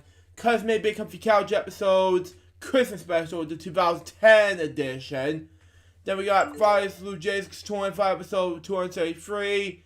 Happy New Year 2020. Excuse me, I misspoke. But anyway. Then we got two very important uploads that I have to upload on Vimeo. It's not ready to LGBM. Then we got LGBM episode 4 and 2. Then we got one remix plum video that I uploaded on Vimeo. Then we got it was a Twitch live stream, so it's about Thanksgiving. Now that it's already over. Then we got food reviews episode 125, 26, and 27. And we got the very last 5 Eligible Social Club videos in 2010's countdown. Then we got not 1, not 2, because these 2 are already Take a Pic Live tributes to on hosted by Remix Plum, featuring me and Chris Candy. But 3, 4, 5, 6, 7, 8 Remix Plum live streams to be on Twitch. Previously streamed and edited for Vimeo, meaning that edit out some things that were on Twitch and have it edited for people to watch on Vimeo. Now, episode 0, I don't give a I'm not gonna say the F word in this video, but we'll see what happens. But I'll see it behind the scenes. But we'll see what happens. But the we don't want to drop any F-bombs for 2020. Yeah, that'll be fine. But anyway, the pilot episode, Hammer's Plum episode 2.0. This is cool. Then episode 1, 2, 3, and 4. Then we got the We Break mini marathon. Then we got Elgin 2020, day number 1. The Remix Plum rerun of Fridays LukeJ62895. Asked permission from me. I thank you, Remix, for seeing this. Is included in this video seen here. Then we got We Wednesdays episode 9. Then we got the Elgin Music Zone You Wouldn't Know by Hell Yeah. Then we got Reese's Jokes episode 29, Cursed and Not So Bad. Elgin 2020 day number 2. Elgin Music Zone The Jack. Elgin Music Zone The Misadventure. Blue Schools Jokes episode 20 Signs. And finally Elgin 2020 day number 3, and that makes a total of 2,657 videos on my Vimeo account. And then I have 25 followers and 41 likes. If this gets uploaded and this video gets uploaded behind the scenes, which by the way, I'll get 2 of them uploaded by the way. This will be my 2,659 videos on my Vimeo account. This will be a lot. And seen behind the scenes on Vimeo. So there you go. So, with that being said, that's all my Vimeo videos. Let's get to David on his topic, shall we? See what we got. Alright, so what is coming up on my YouTube channel? Well, videos I've done in the past. Well, just this yesterday, I did a pilot episode of Press Your Luck. That is going to be premiering later this year. The premiere episode will be on hold. And I missed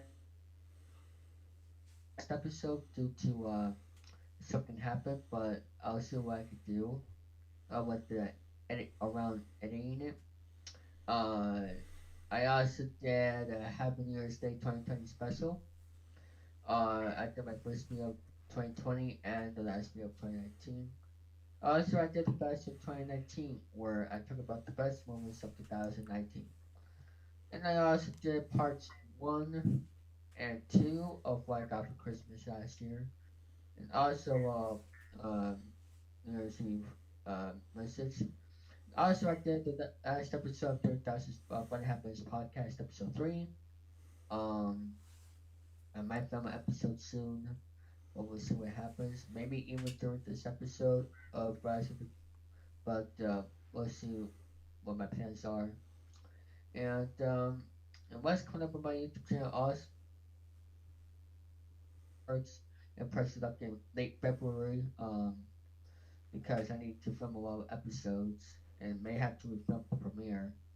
The second pilot will be at the end of this month. Um, I also plan to do more vlog videos from time to time. Uh, Now, just so you know, I was gonna rant on a certain someone on this episode of Rise of Luke, but I decided to just wait until I make my own separate rant video about him. If you want to see, go check out today's episode of Right Podcast because uh, Troy ranted him himself, but you can watch that. While in the meantime, if you want to see me ranting it and go to the more detail. Um, uh, let me, okay. By the way, if you want to be, my other topic is, if you want to be a contestant on $100,000 pyramid, go check it out on Buzzard Blog. And to set for a $100,000 pyramid, you have to be at least 21 years old to play. And well, I'm 16, so I can't play unfortunately. But happy pyramid is back again for the fifth season. I do have the $100,000 pyramid board game that I got for Christmas, and I might be doing a pyramid series on my channel with the board game itself, since there's not really any fast games for it. But I mean, I could ask Alex if he can make one, um, but what depends of how I like the board game. I might do a series out of it. So um, just let you know,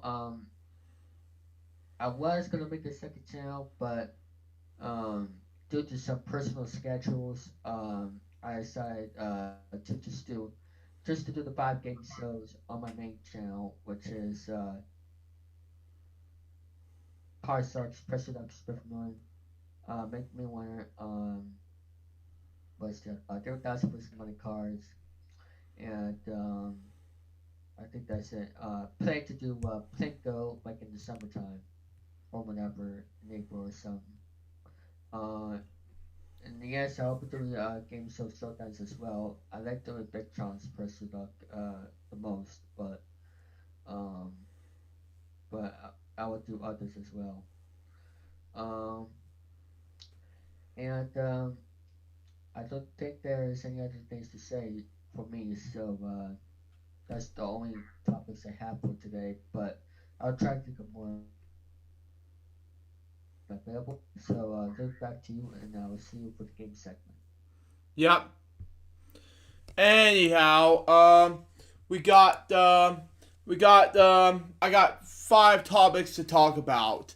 One of them has to do with the late Lee Melson, who have recently passed away Christmas Day at the age of 86. Now, he was an American television producer and the executive producer of the made Peanuts and animated specials. Melson was born in San Francisco, California, but grew up in the San Metro, how do you pronounce it, but anyway. Graduating from the San Metro High School, he entered in Stanford University in 1950, wow, where he majored in English. After graduating in 1954, he spent 3 years in the Air Force, okay, where he served as a library analysis word, but anyway. He then worked at several years with his father, a vegetable grower and shipper. Well, he pronounced these things, but whatever. His career began in the television in 1961. Okay, same year as my mom is born, if she's watches now. Where he started working on San Francisco's KPIX TV. Wow. Where he created public service announcements. A fortunate find of some antique film footage of 1915 San Francisco World's Fair led to Melson's first production. Wow. A documentary titled and isn't it fair? The documentary was the first in the series on the history of the sea. So sorry to interrupt you, but look what I said on the text on the DM call. Oh, was it? Oh, hang on. E3 2020. Oh my god, this is exciting. Well, it's not officially, and I don't know if it's gonna be real or not, but I'm hoping it is for some Hoping? of the stuff. Look why I set up that picture. Oh man. DM me on Facebook. The game segment starts. And no behind the scenes today, but there will be a behind the scenes for next week. Oh, okay, that's fine. I'll delete behind the scenes, but anyway. I'll delete the behind the scenes. Why the hey? Not, but anyway, I'll just delete behind the scenes, but I'll figure this out myself. Play, because, okay. Sorry about that, guys. So good. But anyway, continue on. The documentary was the first, in the series of a history of a city, San Francisco Patience, for which Milson won a Peabody Award. Okay. Milson left KBIX in 1963 to form his whole production company. Okay. His first work was the documentary on Willie Mays. Okay. A name named Mays. Shortly after the documentary aired, Milson came across a Peanuts comic strip that revolved around Charlie Brown's, you're gonna listen to this remix, baseball team. Milson, thought since he had done the world's greatest baseball player, now he should be the world's worst baseball player, Charlie Brown. Okay? Meh. Anyway, Milson approached Peanuts creator Charles Schwartz with the idea of producing a documentary on Schultz and his strip. Okay, Schultz who enjoyed the Mays documentary, really agreed. Okay, the 1965 documentary, Charlie Brown, Charlie Schwartz, whatever you pronounce it, was to begin in the 4-year collaboration between Schultz and Milson. While Milson was attempting to find a market for the Schultz documentary, he was approached by the Coca-Cola company who asked him that he would be interested in producing an animated Christmas special for television. Okay. Milson was immediately contacted Schultz in regards to using the Peanuts characters, whatever. Schultz was into turn Schultz hired animator and director Bill Middleton, later became a director of Frosty Returns, which I like the most, whom Schultz has working with while creating a Peanuts V advertising campaign for the Ford Motor Company. Wow. Just wow. Milson also hired jazz composer, and you're gonna love this remix, Vince Guardaloli. After hearing Vince Guardaloli trio, who did the probably the best Christmas soundtrack ever. Yeah. I don't know why you're talking about Christmas. It's not a way to Christmas. Yes. After But hearing it's one of the best Christmas. Yeah, Vince Guardaloli trio. He's the one that composes a lot of the Peanut stuff. Yeah. Yep. After hearing the Golgi composed song while driving around the Golden Gates Bridge. After a hurried 6-month production period, A Charlie Brown Christmas aired December 9th, 1965 on CBS. The show went and it's a holiday classic. Not by you, Luke, but I think for me it's a holiday classic. So. Yeah. The show went on to win both the Emmy and Peabody Award. Meh. and the first of over 40 animated Peanut specials created by Melson. Yeah. Meldent and Schwartz. In addition, they collaborated on the Charlie Brown and Snoopy show. Oh my god.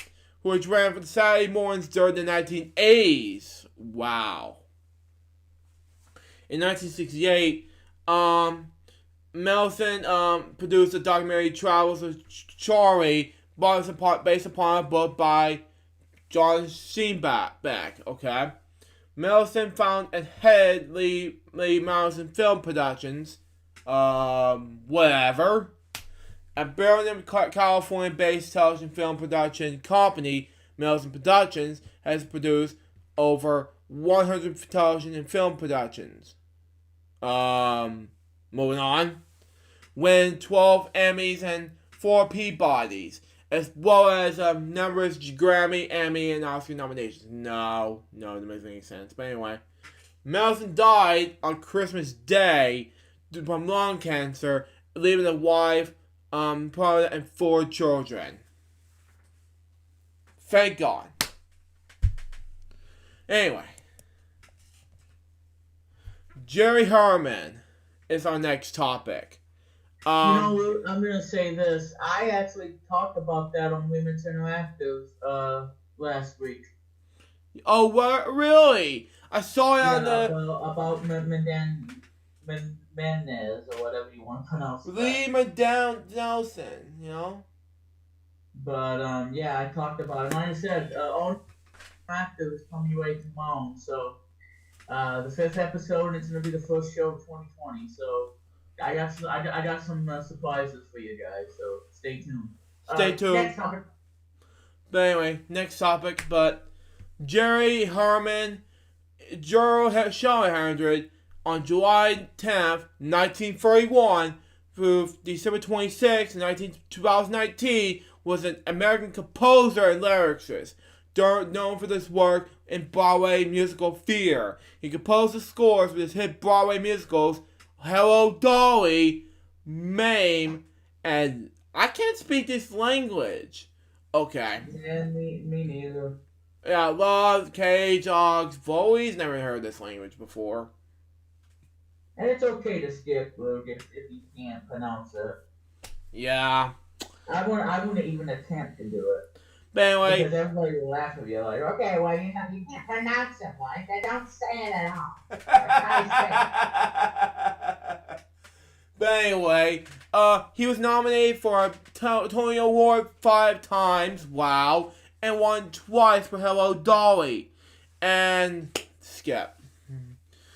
According to the Washington Post, Herman's 1983 skip, which was centered on the gay couple who had sons about to marry the daughter. Oh my god, this is disgusting. On the conversive family. Wow. Just wow. Arrived during the height of the AIDS. Oh my god, really? He's HIV positive? AIDS amendment and helped put gay life in the cultural mainstream at the time when married gay men when being stigmatized. Oh wow! And he composed Barney the song in 1998. What a coincidence! In 2009, Harmon received the Tony Award for Lifetime Achievement in the Theater. He was a recipient of the 2010's Kennedy Center Honors, okay? Now, on to his early life. Harmon was born in Manhattan and raised in Jersey City, New Jersey, by musically assigned middle-class Jewish parents. He was learning to play piano at the early age. Wow. And frequently attended Broadway musicals. Wow. His father, Harry, was a gym teacher, and in the summer worked in the Catskill Mountains hotels. Wow. His mother, Rose Sachs, also worked in the hotels and a singer.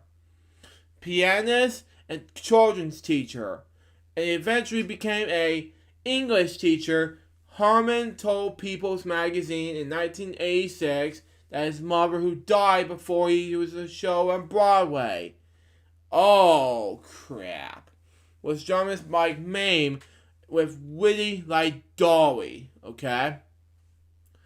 After marrying his parents, lived in Jersey City and continued to work in the summers in various camps until they became a head counselor, and finally ran Sinsley Lake Camp in the small town of Pine Plains, New York. Wow, this is cool. In the Tonnage Mountains. Okay. Pretty simple, I guess. Harmon spent all his summers there. Okay, from the age of 6 to 23. It was a camp that he would first became involved in the theatrical productions. As director of Oklahoma. Oh wow. Finland's Rainbow, okay? And A Tree Grows in Brooklyn. Harmon graduated from Jersey City's Henry Snyder High School, and oh man. At the age of 17, Harmon was introduced to Frank Wester, who, after hearing material he had written, urged him to continue composing. Wow! He left to pursue Parton School of Design, okay, to attend the University of Miami, which had one of the nation's most avid grade theater departments, okay? Well, an undergraduate student at the University of Miami, Harmon, produced, okay, wow, wrote and directed a college musical called Sketchbook, okay? It was scheduled to run for pre-performance, but the show was so popular that it ran for an additional 17 performances. Wow. He was also a member of the Zetai Betai, how way to pronounce it, Fraternity, okay? Way to pronounce this word, but anyway. Early career. After graduation from the University of Miami, Harmon moved to New York City, where he produced the off-Broadway review I Feel Wonderful, who have made up material he have written of the university. It opened at the Pier de Lies, way to pronounce it, in Greenwich Village on October 18th, 1954. It ran for 48 performances. Okay? It was the only show his mother saw. She died of cancer at the age of 44 in December of 1954. Harmon said, "I was into serious gracings." Oh my God, really? In 1957, Harmon approached the owner of a Westward Street jazz club called the Showplace and asked to put on the review, okay? As well as applying the music, Harmon wrote the book and directed the only 1 hour review, okay? Called Nightcap. He asked his friend Phyllis Newman to do movement and dance with, and it featured Charles Nelson Ray, the late Charles Nelson Ray, whatever you pronounce it, who here co-starred Hello Dolly. Okay. The show opened in May 1958 and ran for 2 years. Harmon next collected enough original material to put together of an off-Broadway review called Parade in 1960. Harmon directed with choreography, wait, pronounce it, I misspoke, but anyway, with Richard Toll. The cast include Charles Nelson Riley and Dottie Goodman, okay?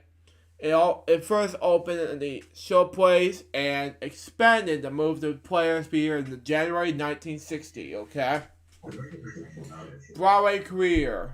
In 1960, Harmon made his Broadway debut with a review from A to Z, which featured combinations from newcomers Woody Allen and Fred Ebb, as well. Okay, that same year, producer Gerald, I was trying to pronounce it, approached him after seeing the performance of Parade. Okay, and asked if he would be interested in composing the scores for the show about founding the state of Israel. Okay, the result is was his first full-fledged Broadway musical, Milk and Honey, in 1961. Okay, the show about American tourists in Israel, starring Robert Lee, Mimi Menzel, and Molly Picon, way to pronounce it. It received respectable reviews, and was nominated for the Tony Award for 443 production performance, something like that.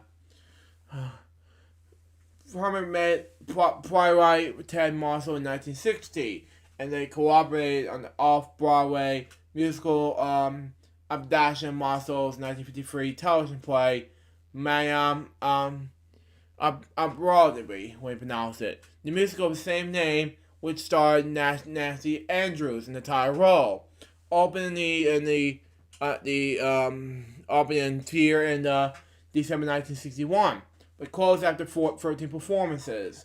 Okay, that album was recorded, but the show has never been performed since. The failure of the musical had hurt Herman, who felt the direction and casting has not worked. But the scribe, his decision to make it as a very brave for me to do. It's a dark piece. It's something more to suit to Uri Salman than me. Now on to Uri Dolly. Hello Dolly, and Mame, because I'm not gonna go over the guys' Foley's, because that's gonna be ridiculous. But anyway. In 1964, producer David Burke and united Herman with musical actress Carol Channing and librarian Michael Stewart for a project that has become one of the more successful Hello Dolly. The original production ran from 2,844 performances. Wow. The longest running musical of its time. It was later revived 3 times. Wow. Along with facing such stiff conventions, but Funny Girl, Hello Dolly swept it from Tony Awards that season, winning 10. A record that remained unbroken for 37 years. Wow. Until the producers won 12 Tonys in 2001. Wow. Mame. In 1966, okay, Herman's next musical was the hit Mame, starring Angela Lansbury, who's now 94 years old, or not getting close to be 95 in this year, something like that, which introduced a string of Herman standards, with most normally the ballad "If You Walk Into My Life," the holiday favorite, We Need a Little Christmas, which is not even Christmas anymore, and the title too. Okay. Although not commercial success, Dear World, 1969, starring Angela Lansbury, Mick and Mambo, starring Richard Persman and Burnett Pierce, who now passed away. I'm not sure why, but let me check here.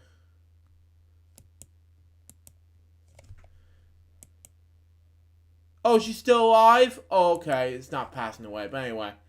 And the Grand Tour, yeah, I'm Mayhawk, sorry! But anyway, and the Grand Tour, 1979, yeah, starring, Joel, Gray, I know it for the interesting cuts and steps and the Malik, memorial scores. Herman's, Caesars, Mac and Marble are also written for, in collaboration with Michael Stewart, okay? His personal favorite score, okay? Which later commissions commissions of Foley's when you pronounce it in a close second, okay? Both Dearworld and Magmo and Marble will have developed a cult following among Broadway function, Banyos, where you pronounce it. Now, I'm going to read this one, because this is I'm going to skip that, and, well, parts of it I'm going to skip this tagline here, because that's going to be ridiculous, so there you go. In 1983, Herman had his first hit with Law Cage on Spollies. We're gonna skip that, but anyway. Starring George Hearn and Gene Barley, a show that was nominal for being on the first hit Broadway musical centered around a gay couple. Oh my god. The musical was tried out in Boston, where Herman worried, which I'm going to read this right now, because I'm not going to say skip it nowadays, but anyway. A man singing a love song for another man. I don't think there's going to be done a Broadway musical before about gay people. Wow. And I mean, there was in Boston, Catherine Carno's country. Wow. Frankly, I did not know whether or not they are thrown stones. Wow. And the audience, they gave an original version, way to pronounce it. That was I stated that the thing we've done something right. They bought the characters. Staged by Jerry Harmon. Okay. Ticket sales were strong in the Boston tryouts. A 2-week exhibition required the box office to remain open for 36 hours. Wow, straight, and to handle the demand.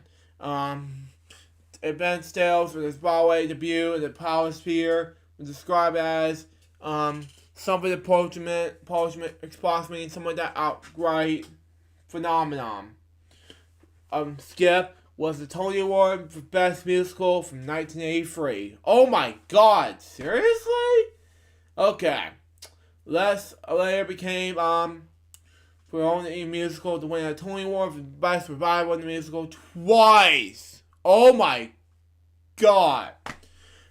2005 and 2010. A review Jerry Girls a posse of his work featuring Dorothy Rondon, Leslie Uggams, who did this DVD scene here. Let me check my DVD. Where is it?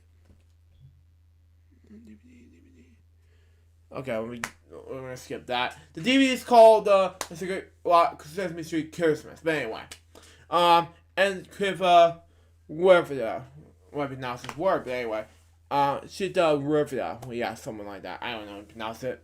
And ran from Broadway. But anyway, from December 1985 to April 1986. Songs. Now, I'm going to skip songs right now and Path for Regions. Yeah, I'm sorry. I didn't mean to skip. But anyway.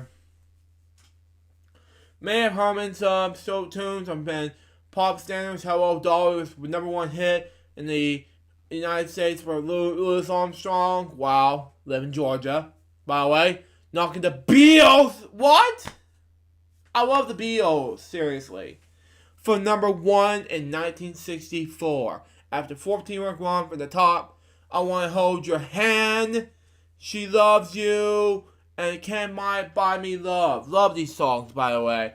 A French recording of car chart in the top 10 in both Canada and France.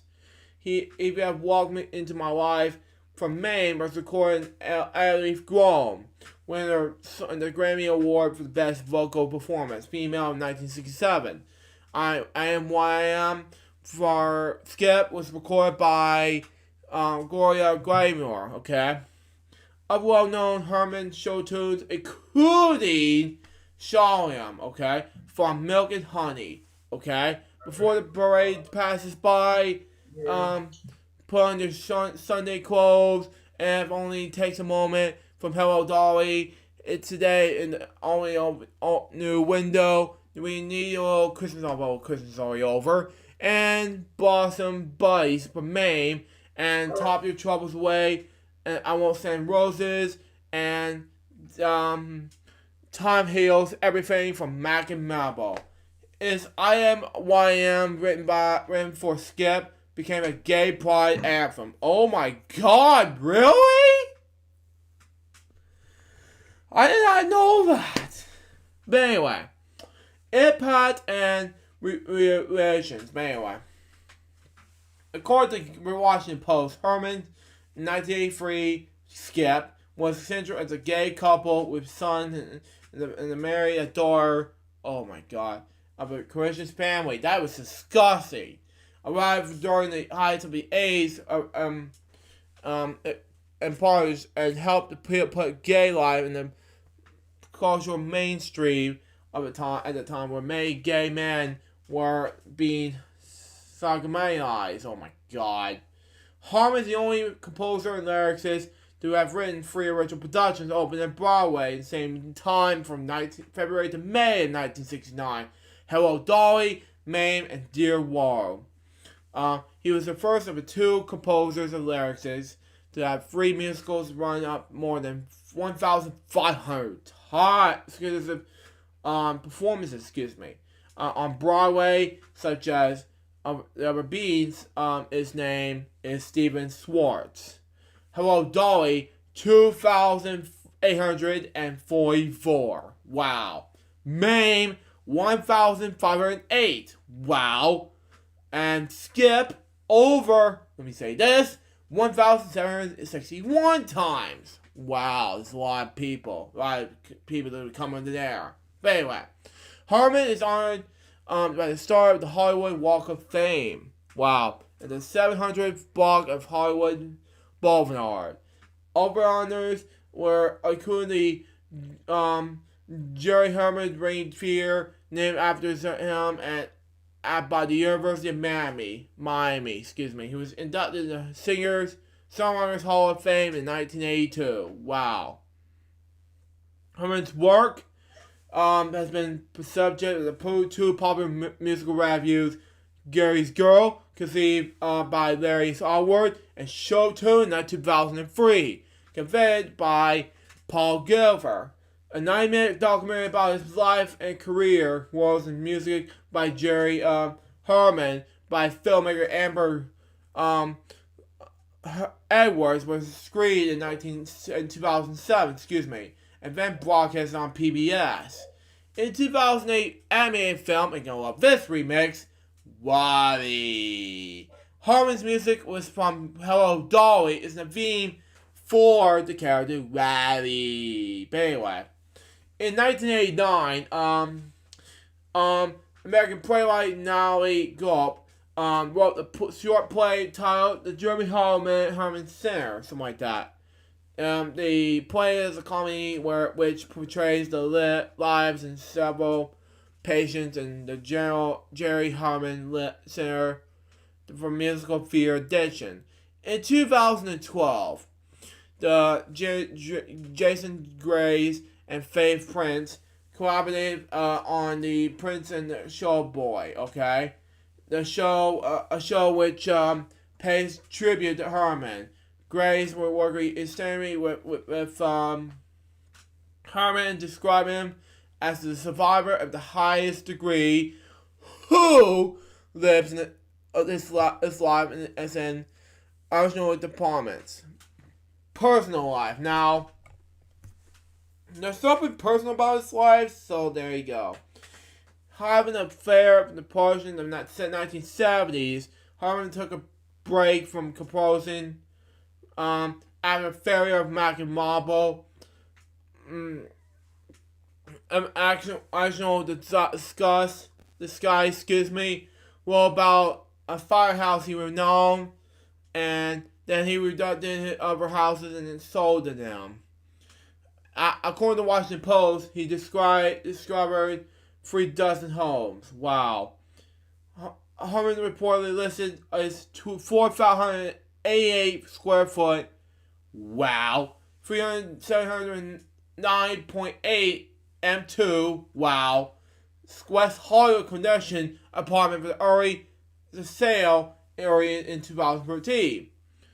Herman was openly gay, and at the time of his death, he was partnered with Terry Meyer, a real estate broker. Herman was diagnosed HIV positive in 1985. As known with the Worlds of Music PBS documentary, he was one of the fortunate ones who survived to see initial drug therapies to then take hold, and was still one of the lyric percent claims, alive and well in front of him, thriving, 1/4 of a century later. Well, this isn't that bad. Herman's Moyer Showtime was published in 1996. Herman died at the hospital in Miami on December 26, 2019, at the age of 88.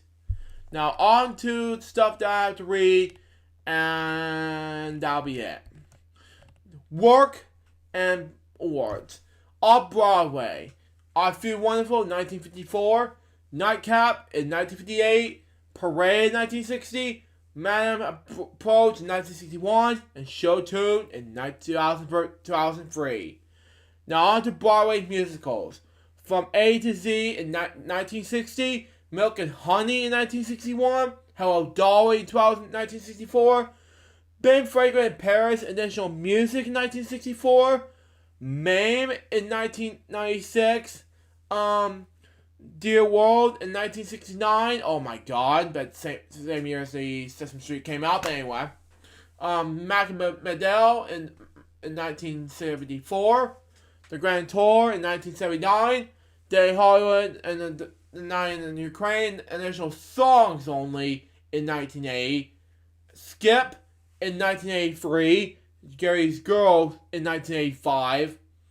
An Evening with Jerry Harriman in 1998. That was the final one. Another stage as follows. Miss Spectacular, recorded and produced in 2003. Now on to films. Now, the title song, I'm going to read this. Now, Hello Dolly in 1969. Mame in 1974. Now, one of my favorite movies, I read from the Barney fan club. It's called Barney's Great Adventure. That was sung by Burnett Pierce. I have seen this before, and she's not dead, so thank God. In 1998. Now, this is a great song. Barney the song. To the world is about the imagination.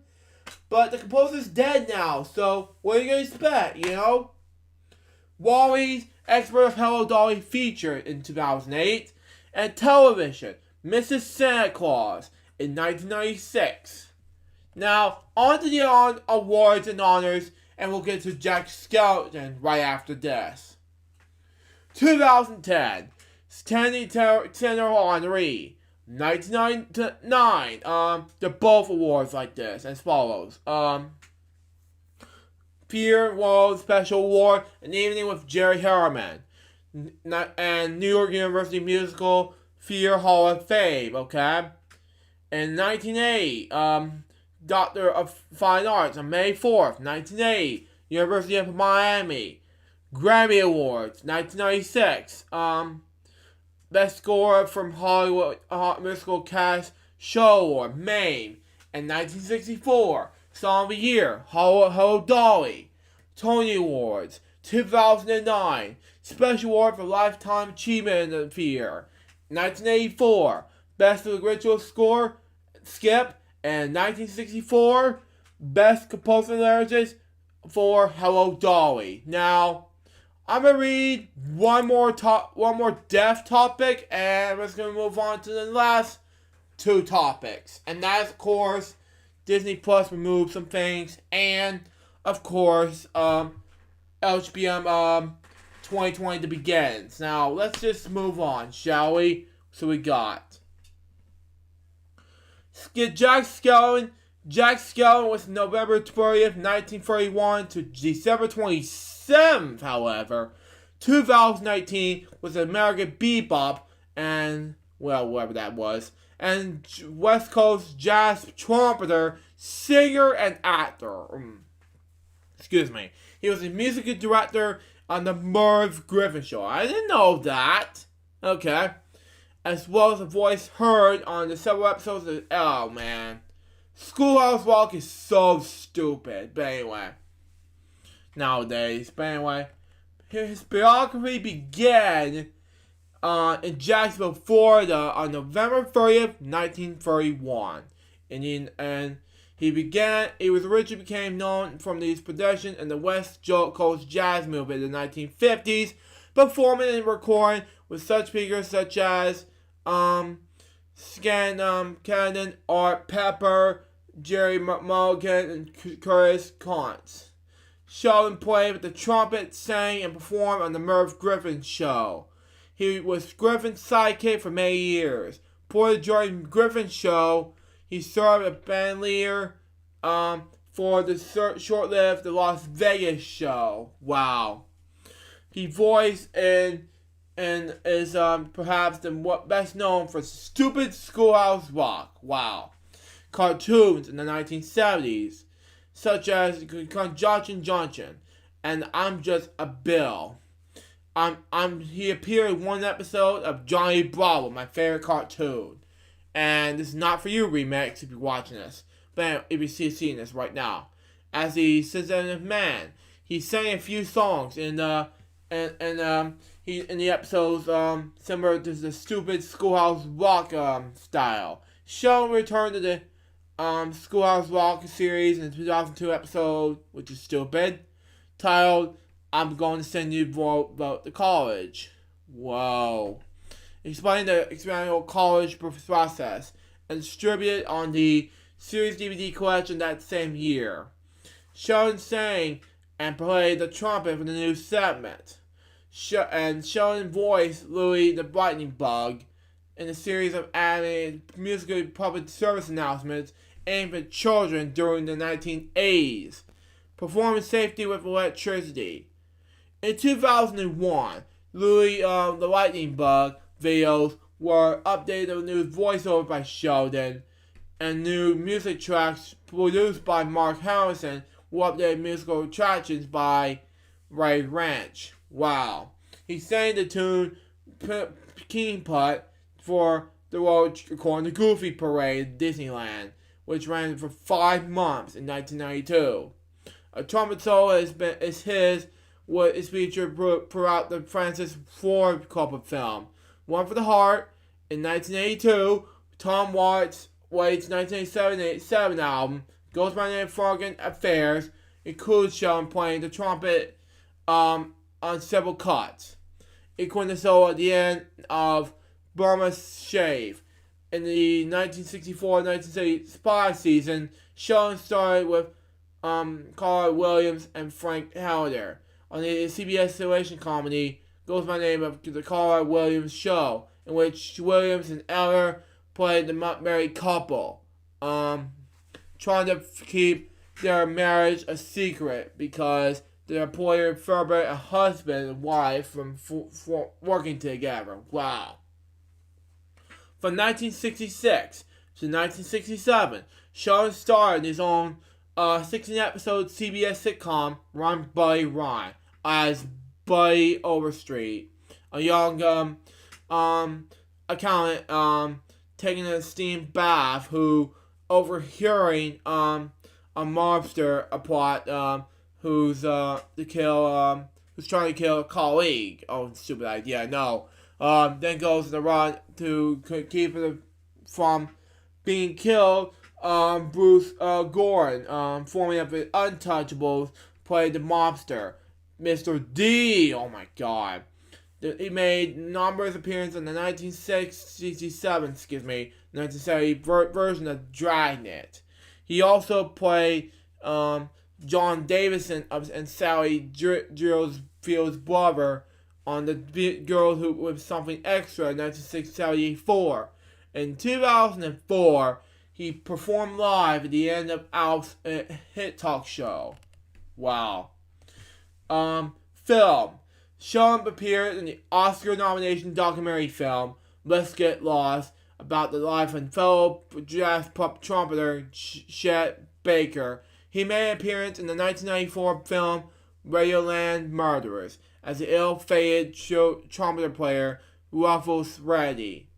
Really, way to pronounce it. Becomes a victim of the grocers goes on during the 1939 radio show. Okay, Jack's Pungent's trumpet solo on the Shadow of Your Smilo was introduced in the 1965 film The Sandpiper. Helped earn the Song of the Year of the Grammys and Best Original Song in the Academy Awards. Okay, Sheldon performed once and many versions of the title songs featured in the Robert Altman's 1973 film The Long Goodbye. Okay, his version was intended at the release of the single was but never was. Okay, Sheldon was the subject of the documentary Trying to Get Good, The Jazz Odyssey with Jack Sheldon, 2008, produced by Doug McAdary, we pronounce it, and Penny Parser. The film features interviews with Clint Eastwood, Billy Crystal, something like that, Merv Griffin, Chris Botti, Dave Frisberg, Johnny Maddow, Turney Son, and Wells never before seen concert footage of Sheldon played, singing and joking. Okay, Trying to Get Good won jury prize in the 2008 Kansas City Filmmakers Tribute and Newport Beach Film Festival, as well as audience prize in Newport Beach and the Indianapolis International Film Festival. Now the parody. Sheldon parodied his own performance in I'm Just a Bill in an episode of The Simpsons called The Day That Violence Died, who he was in the evidence to be. He was inspired as well as the Bill and the conductor from Conducting Junction in 2 episodes of Family Guy. One of my favorite shows of all time. These two, whatever. Sheldon died December 27, 2019, News of his death has emerged the morning of December 31st, but was not confirmed until several hours later. Wow. Just wow. Ask Lear. Jack Sheldon coined in 1955, something like that. The coined in 1956. A jazz band ball with Stu Williamson in 1959. A jazz profile with Ray Charles in 1961. Jazz Groove in 1961. Out in 1962. Ooh, but it's good in 1963. The Warm's War of Jack Sheldon in 1968. The Cold War of Jack Sheldon in 1969. Cigarette in 1980. Playing It Straight in 1981. Stand By for Jack Sheldon in 1983. Hollywood Heroes in 1988. On My Own in 1992. Jack Sheldon Sings in 1983. Jack Sheldon Presents The Entertainer in 1984. Jack is Back in 1995. Live at Don Mapo's Go Nugget in 1997. Playing for Change in 1997. Again. JSO Live on the Pacific Ocean in 2001. Sunday Afternoons in the Lighthouse in 2005. Listen Up in 2006. And finally, It's What I Do in 2007. Now, as a guest, and here are some list of ideas from some as being a guest. So, here are some others from along with the 4 people as follows. With Chris Counts. The Chris Count Group in 1956. You Get More Bounce with Chris Counts in 1957. Charles Bruce in 1957. And Squammy in 1957-8 until 1989. Jimmy Corfey. Jimmy Corfey in 1955. Chicanas and Jazz in 1956. And the Jimmy Corfey Clarinet in 1956. With Stan Clinton as follows. The Stage Door Swing in 1958. Canton Live from the Las Vegas Tropica tape in 1959, but it's released in 1961. And Hair in 1969. Tom Watts. Fargan's Affairs, 1977, and finally, A One for the Arts in 1982, okay? With others. Johnny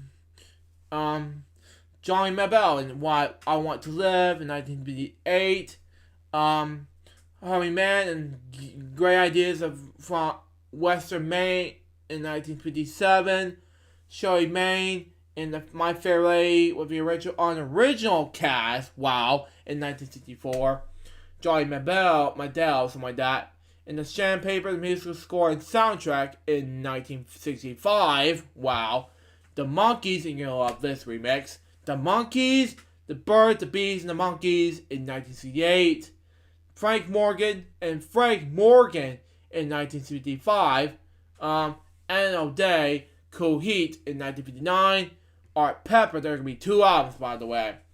Return of Art Pepper in 1956, and Art Pepper, Smack Up in 1960. Andre Parsons, Traians, the soundtrack in 1960. Pete Ragato, behind Rituals Bar in 1960. And finally, Sonny Stitt plays Jimmy Garface's arrangements in 1959. Now, I'm going to go over the filmography, and that's basically it. Music in the 1960s. Third trumpet and featured soloist on several tunes in 1962.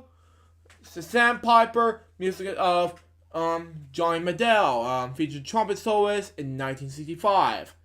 Ron Bradley By Overstreet, series star, all 13 episodes in 1966 through 1967.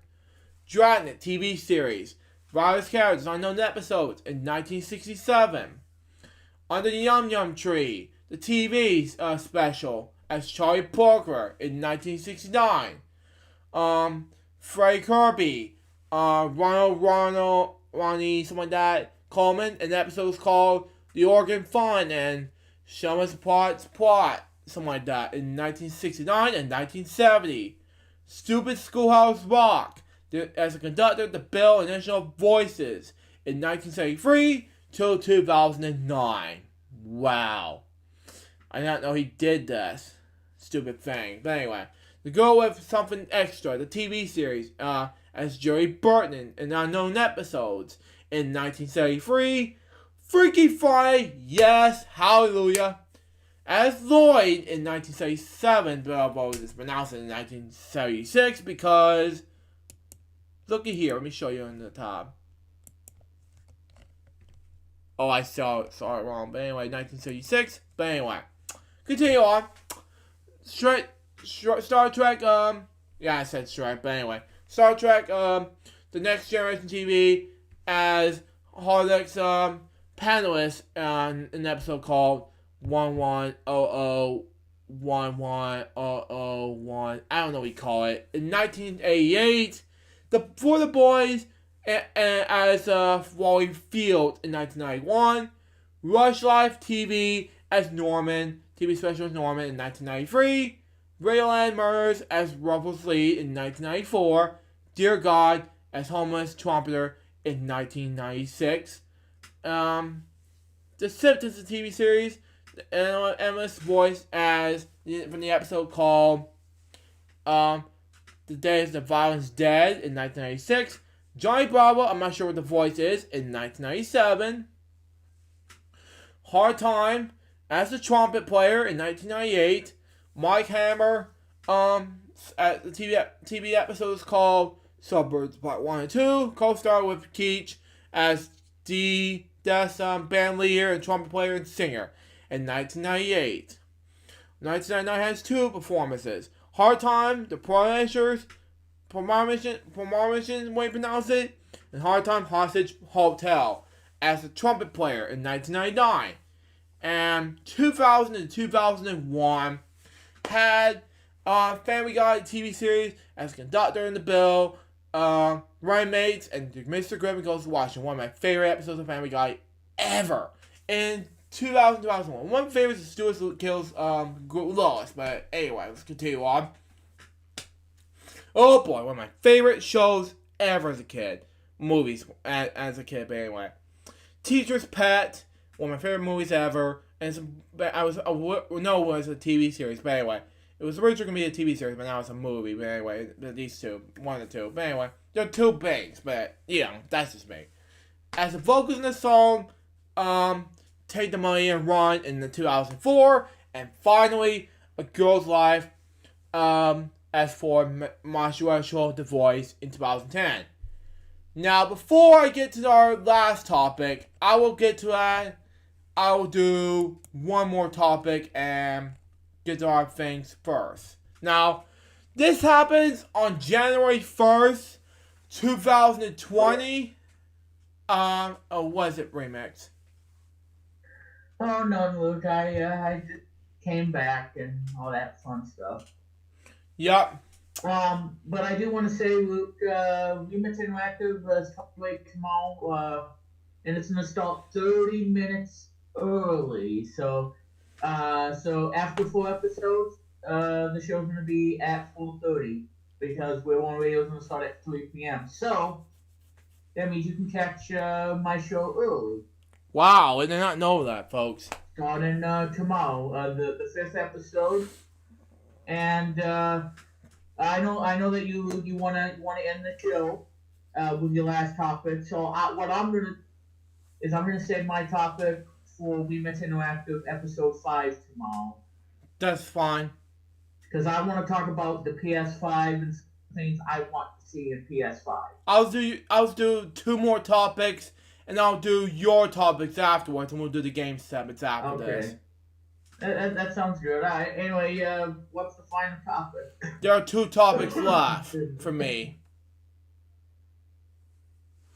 The first one, the last 2, 1 out of 2, we got Disney Plus remove multiple titles, including Home Alone 1 and 2 in the United States. Yeah, I just read that, and it's a shock. Yeah. Today's show, a huge amount of new content adds onto Disney Plus, including movies like Cool Runnings, and the TV shows like Austin and Ally, one of these 2 favorite shows of all time. But anyway, they're my child favorites. What are you gonna do that? But anyway, however, the first 2 in the month also looks in the day when Disney removed content for the streaming service. Wow. It comes from the streaming service such as Hulu and Netflix to remove content at the end of the month. Wow. However, Disney had said in the main allocations that titles won't be rotated on and off. Wow. Stupid idea. But this doesn't look to be the case. As in December, a number of titles were removed in the United States, including Garfield, A Tale of Two Kitties. I love this movie. Especially the Garfield movie. But anyway, Never Kiss. Love that movie. And Disney's Aversions High. Wow. Why removing these 3? And today, United States, the following titles were removed: Home Alone 1 and 2, The Sandlot, Flicka, Dr. Dolittle, Pirates of the Caribbean, Stranger Tides, Strange Magic, and The Wonderful World of Disney Magical Holiday Celebration. I know these movies are going to be sad for you because they're removable, they're ridiculous, but I love these movies, by the way. But anyway, these titles weren't removed in other countries except in the Magical Holiday Celebration Special. Wow. Just wow. However, Never Been Kissed and Aversion High were put back onto Disney Plus last month. So those will be temporary removals. Are you stupid? Are you kidding me, idea? But anyway, it looks like meant to be these titles removed are 20th Century Fox titles. Wow. There are a number of reasons why these titles have been removed, and existing content which means they are available on our platform, or is there another problem with the title and that has been removed to fix it? Well, there's an error message would be more usable, similar to how you click on that title and that isn't available yet, such as Mary Poppins Returns, which is my favorite, which I haven't seen yet. It'll say when it's to be available and will not a deal. So I'll also add feature dailies. Wow, no other titles that have been removed, so users know when they will be returning. Now I thought of that idea. If titles have been removed and technical issues, I was sure that would be acceptable. That's a stupid idea. But this removing titles without notice isn't good for subscribers. Wow. But Disney must consolidate this better. It's a similar way to other streaming companies like Netflix, which I'm a Netflix user, by the way. And obviously titled expiring soon at a date listed within the app. In Microsoft Xbox Game Pass, it has a section telling users what's going on to be leaving in a month's time. Wow, stupid idea, no. And eventually, existing streaming deals, it will expire, Disney Plus won't have a problem, exactly. But right now, Disney needs much more transparent with what is planned to be removed and when. I kind of a Disney Plus team for the comment on this situation. What do you think the title's leaving Disney Plus? It's just sad. This is sad. And you think Disney Plus have to not do this anyway? Yes. But removing this? No. I agree with that. But what are your thoughts on that remix?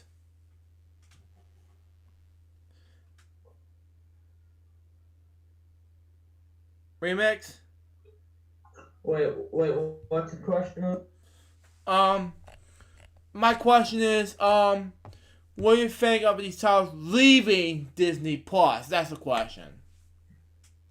Well, I don't know. I mean, yeah, the first two Home Alones are gone because of licensing issue. Yeah, I don't know. I mean, I'm a bit weird. I'm a bit scared about it because I don't want them to get rid of the shows that I since then. And well, like I said, it's tough to see those go. Exactly. But at the same time, though, we're getting a bunch of new movies this. Wow. From what I can tell, Toy Story 4 is gonna finally be on that. Wow. I think it's a great movie. I think it's a great sequel. Because Bo Peep is hot in that movie. Yeah. Especially Lamb Life coming up. Go ahead.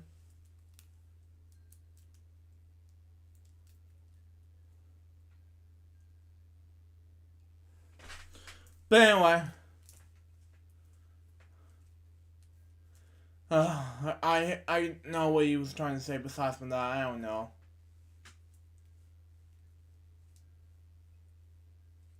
But anyway, besides that topic,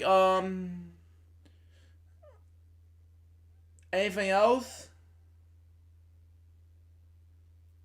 Remix? Okay, never mind. You know what? I couldn't see it in the response back, but you know what happened? Remix? What happened? What happened? Oh God! Looks like we have to. I don't know what's going on with Remix, but he hung up on us. I don't know what to do now. It's just, folks, we gotta get him. We have to bring him back. So it's a least I can do, folks. You know, that's just me. But you know, That's just me. I mean, he's losing internet connections, but oh, there you go. I mean, what happened? I mean, I came back. what's going on? My Discord thing is acting up on my Windows device. Yeah, I don't know what the deal is, man. Well, like I said, look, I have too many windows open on my laptop thing. Mm-hmm. Yeah, But as I was saying, Bo Peep is hot in Toy Story 4 because I think it's a great sequel. Yeah, especially because And Lion King's going to be on Disney Plus too, the 2019 edition, which I've heard in the network community that it's the most disappointing movie. Wow. I think it's a good movie, man. But I do agree with some things, about Sir Elton John not really liking the music as much, and I do like the music that he did, his song that he did, but I don't think nothing's gonna come close to the '94 original with the songs "Can You Feel the Love Tonight" and "Circle of Life" and all of them. Yeah, Nothing's exactly. gonna beat the original '94 when it comes to the music and the soundtrack. Exactly. I mean, but like I said, that Elton John song on that Lion King movie, it's good. I mean, I liked it. Yeah, it's good. I mean, I'm not complaining. Why would I complain? Because like I said, this guy is retiring and he's a freaking legend, and exactly. I mean, like I said, I'm not gonna complain about it. Not gonna play about it either. Big time. No. So, and again, for Home Alone going away, well, like I said, it's probably because it's not the holiday season anymore until because we have to wait 300 and something days. So I don't want to think about holiday. I want to think about the year ahead for me. That's all I want. But at the same time, though, Home Alone is a classic movie, and it's a shame it's gone. Yep. So that's pretty much all I gotta say at this point. Yep. Alright, go ahead, Luke.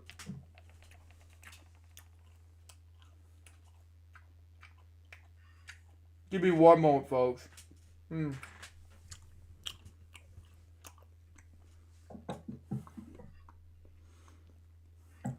Alright, go ahead, Luke.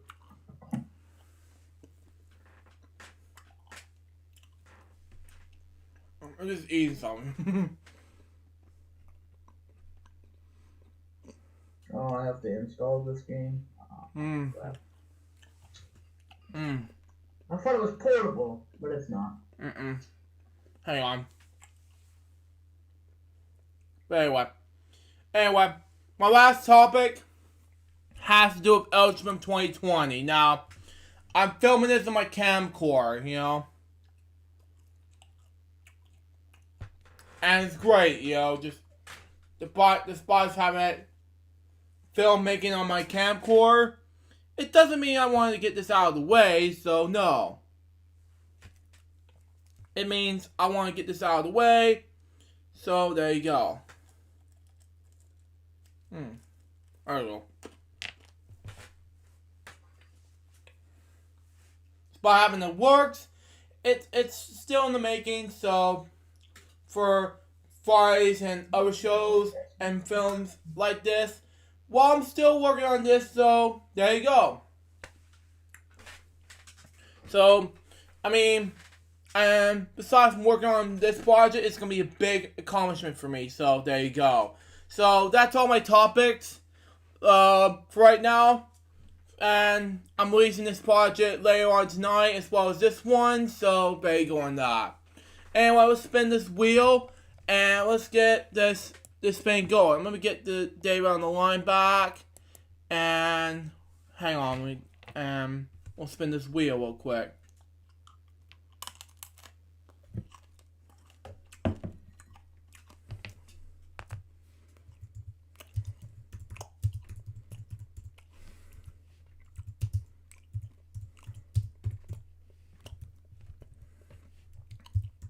And yes, Luke, my Spotify is paid for today. I was worried last night that my Spotify wasn't going to be paid today. Yeah, I was gonna do your topics today, but I couldn't. But anyway, go ahead. Well, it's okay, Luke. You know, it's your show. As I said, I can do my PS5 topic on Limits Interactive. It's all good, Luke. Mhm.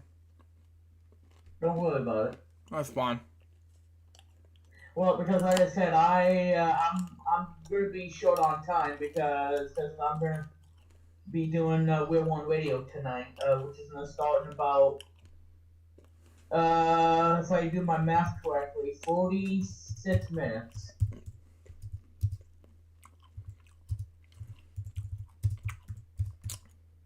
Because it's gonna be a big show, ladies and gentlemen. I'm gonna tell you that right now, and a lot of things are gonna happen on We're One Radio. Especially my show, the remix show, which is coming next week. And I gotta create a photo. Yeah, and I'm looking forward to Remix Interactive, hopefully. Yeah, still. Won't give me any problems. But Well, anyway, like I said, he ain't gonna be here because it's the weekend. He doesn't show up on week. still, thank you.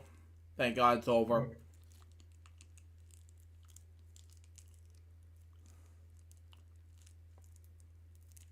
Okay. But anyway, let me spin the wheel, and I'm gonna do 4 games today because David said no. David get free files behind the scenes this week.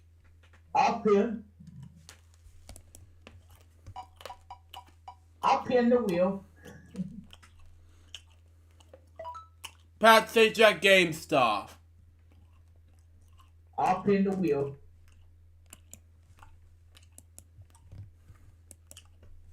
I'll take a poo poo. Oh my. And some chocolate sauce. Can you imagine how James Wolfe? Hi, I'm Pat Sajak. Welcome to Trivia Gems. Thank you, Pat. Chocolate and peanut butter. Oh God, yuck.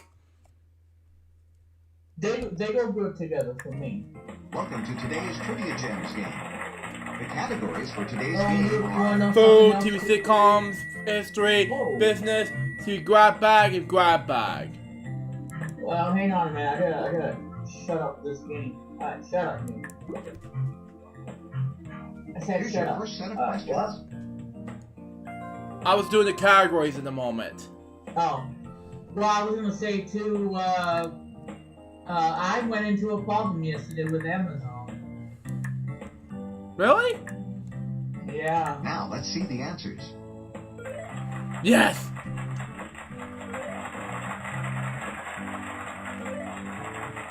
Congratulations, you won the all-in wager. Hooray! Yeah, I went into a problem, but Ready for a thankfully little brain-spinning fun? it worked. Because I was upset yesterday.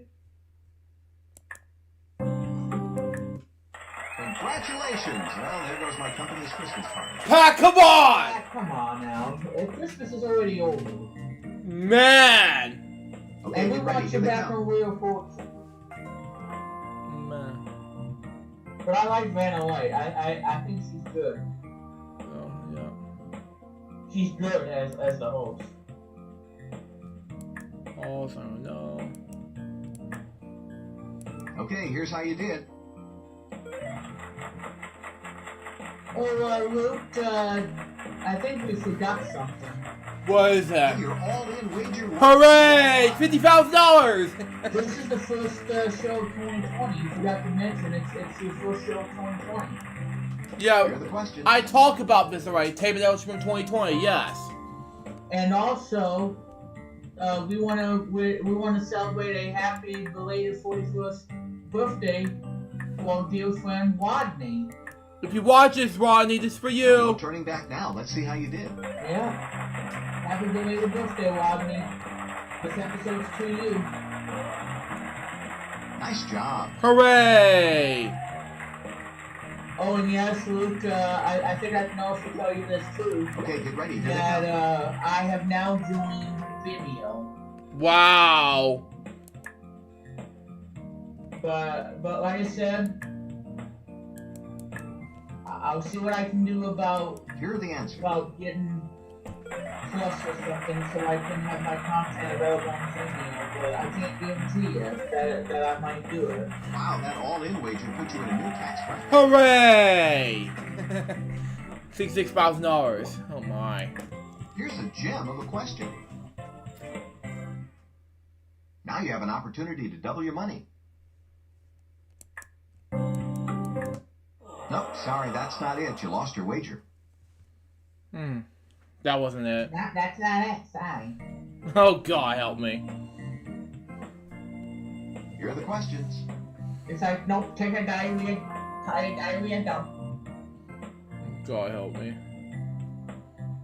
True, I don't know. I'm sorry, you have to poo-poo. We have to poo-poo on everything now. You need to clean up your Okay, the mess. moment of truth. Let's look at the answers. False, dang it! Otherwise, not your noise control. I'm glad this isn't my money. Dang it! That was the first time I did Here are the this. questions. I don't know. Okay, so I don't know. Get there. We'll see what happens. I know what it says. Southern California. We'll see. We'll see. Northern California. We'll see. All right, let's take a look.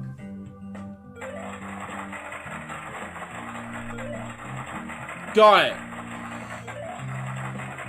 Wow, that all-in wager put you in a new tax. Hooray! It's brilliant. Okay. Congratulations, you climbed to the top. Your longest streak bonus is 32,500. your trivia IQ bonus is 96,500. and your IQ ranking for this game is Brilliant. Okay. brilliant. It's not bad. It's not bad. Welcome to the Power Gem bonus round.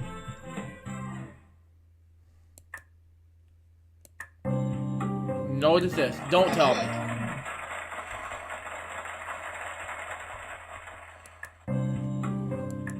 That one was False! Dang it!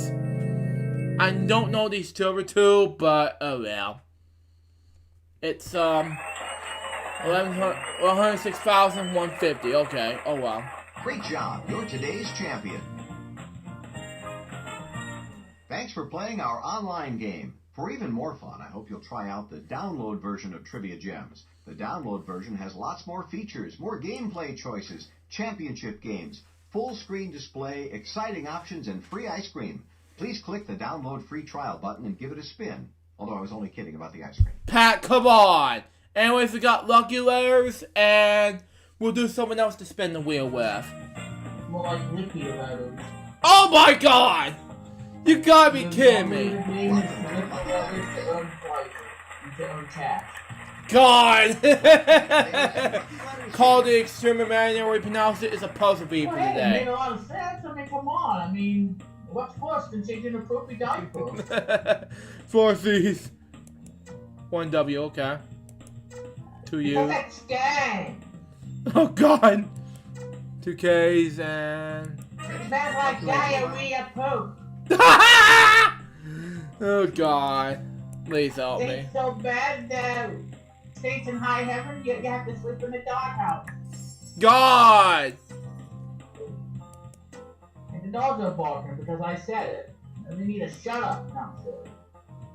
I ain't talking to them. Oops, that wasn't one of the correct letters. Oh god.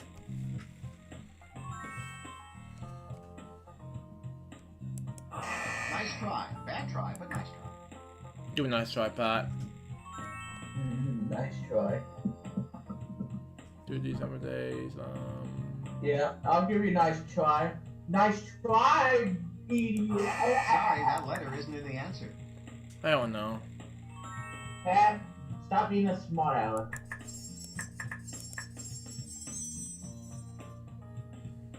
Oops, that wasn't one of the correct letters. I thought my name was Jesus Christ. It's just a fuck. Man. Yeah, how you like that? Nice try. Bad try, but nice try. Give me a nice try, Pat. It's just a fuck. Man.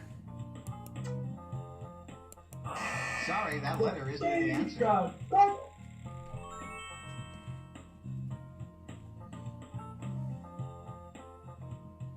Oh, that's funny, Luke.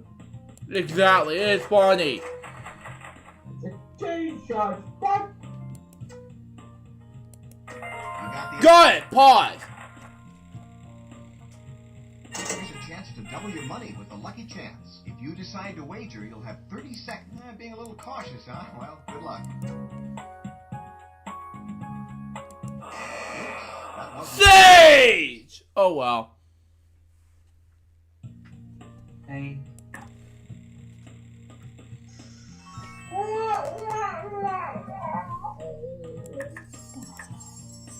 From here. Hey, you're good. Got it! That's what it's called. Clean up on aisle 5.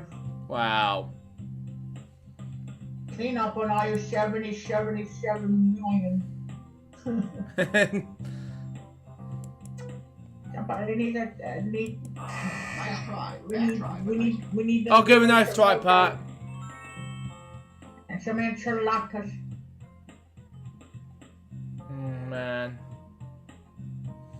This game reminds me of Bubble Bobble.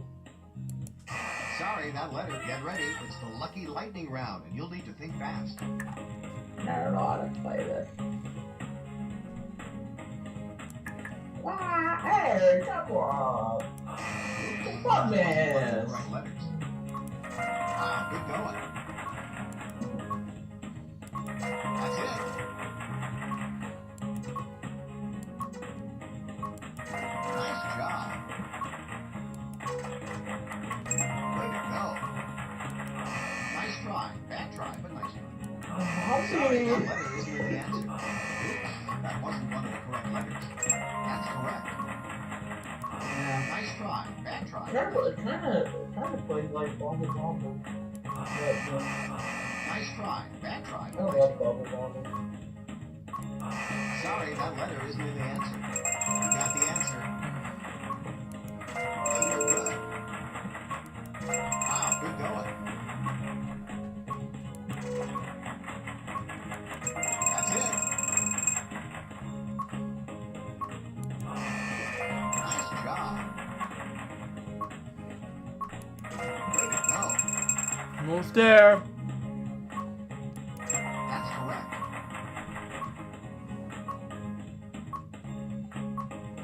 You got the answer. Hey, you're good. That's good enough! Alright. Congratulations, you solved the puzzle. $50,735. That was quick. Yeah, Yeah, it was. it was. Yep. Pat, oh, yeah, we did that. L4GS TV flash control stuff. Now, How do you feel about Alex has a new name for a channel? I was excited. Yeah, Yes. I'm kind of shocked that he got rid of the L4GS TV. Yeah. Yeah, same here with me, you know. It's excited and shocked at the same time. You know, that's just me. But anyway. Moving on to L4GS TV games, and we got the USB out of media. So all you have to do... I'll text now for $800. Oh my god, help me. Now, this will be separate in these 4 games. So let's do it now. The home stretch and the other 4 games. So let's do it now. I know, 3 that games. was funny. It was funny, yep. Man. Anyway. So yeah.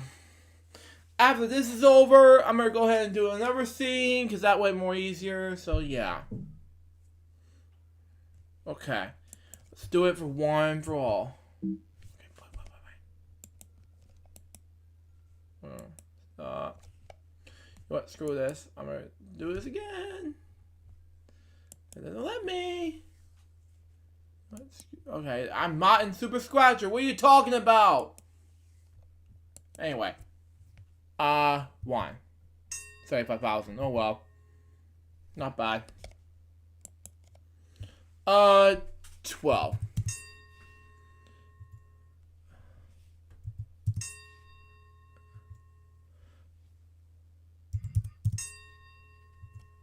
It's a neck to neck.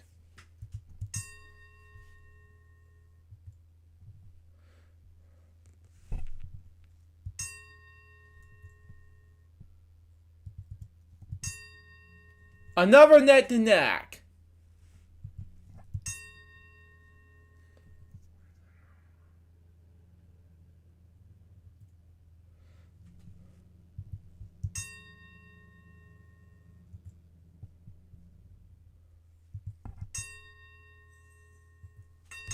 $25,000, not bad.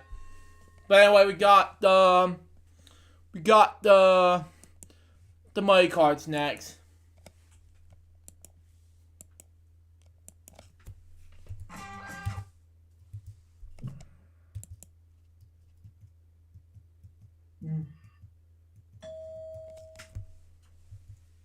It's a 4. Yeah, that was so sad.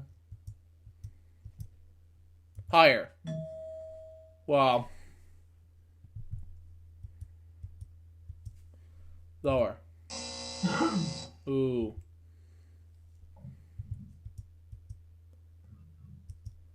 Lower.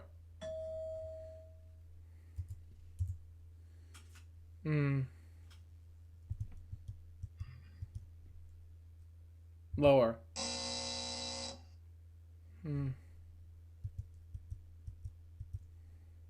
Lower. It's a 6. Ooh. Lower. It's not bad. $2,000. What would have been my paycheck anyway. But anyway, going to the next one. I'm gonna use green for this one around. $2,000. Blue, excuse me. Yellow. Blue. That was not bad. Blue. Not bad at all. Blue. Green. Red.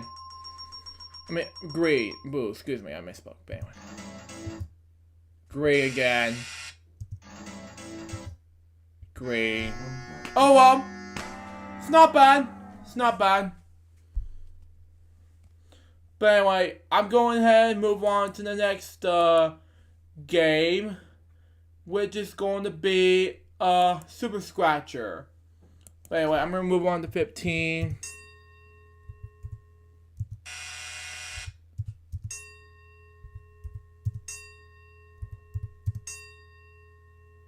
$7. It's not bad. Bluebird's $25,000. It's not bad, but anyway, we got the another spin the wheel, and we got coolmathgamestuff.com stuff, and we got one more. Do you like Toy Story 4? Yes, I love Toy Story 4. Yes. Do you think it's the best movie you've seen?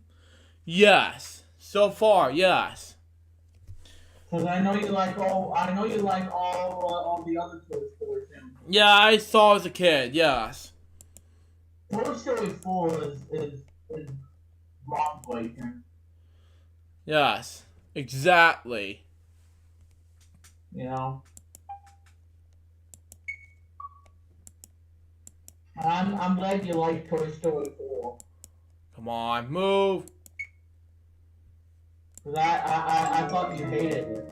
I did not hate Toy Story. I love Toy Story, especially the Bay movies, you know? Yeah, and the fourth one. Wow. This is not bad.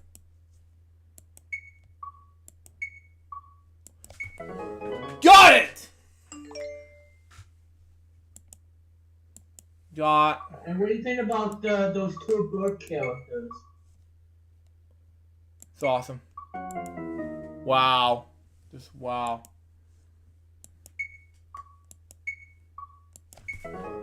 Got it!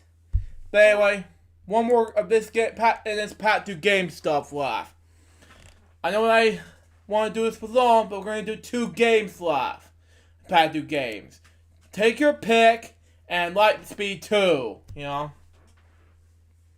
We haven't done Lightspeed 2 on Fridays in forever, so let's do it now.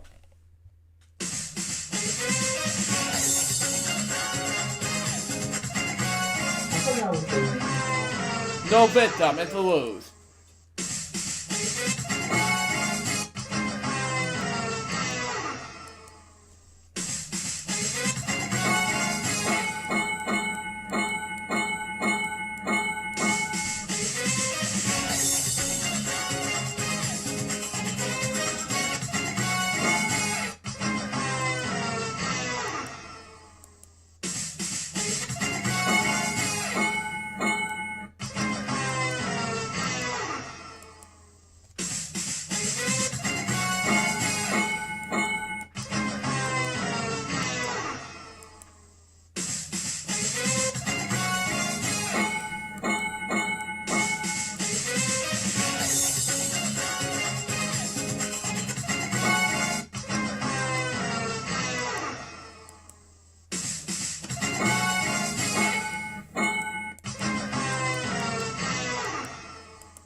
No glitch. I want to use glitches for this episode, you know? I want to try those.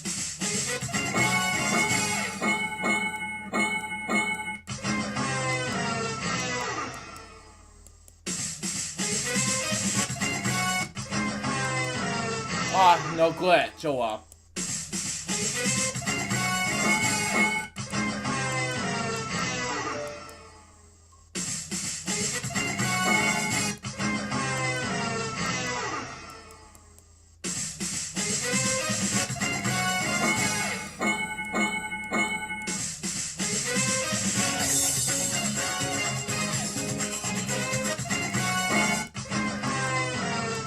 I don't know if they're going to be any good.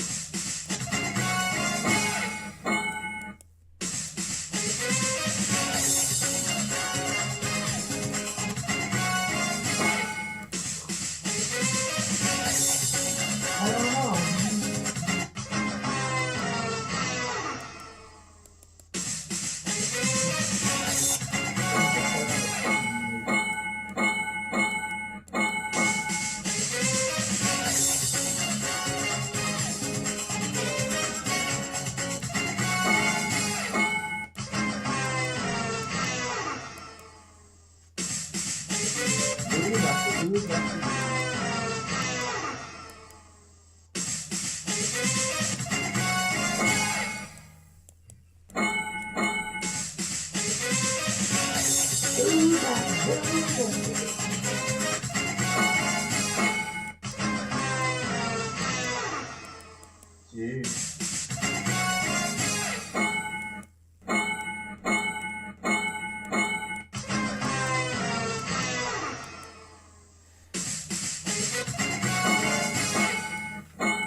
$245,000. Let's do one more game, and we're gonna do this last one, and we'll wrap it up the show with a huge bang. Okay. So you won the jackpot? Yeah.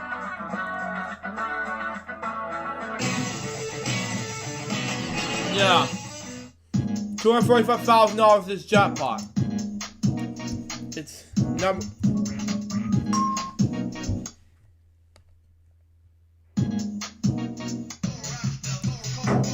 Wow. Is this Lightspeed? Yeah, Lightspeed 2, yes.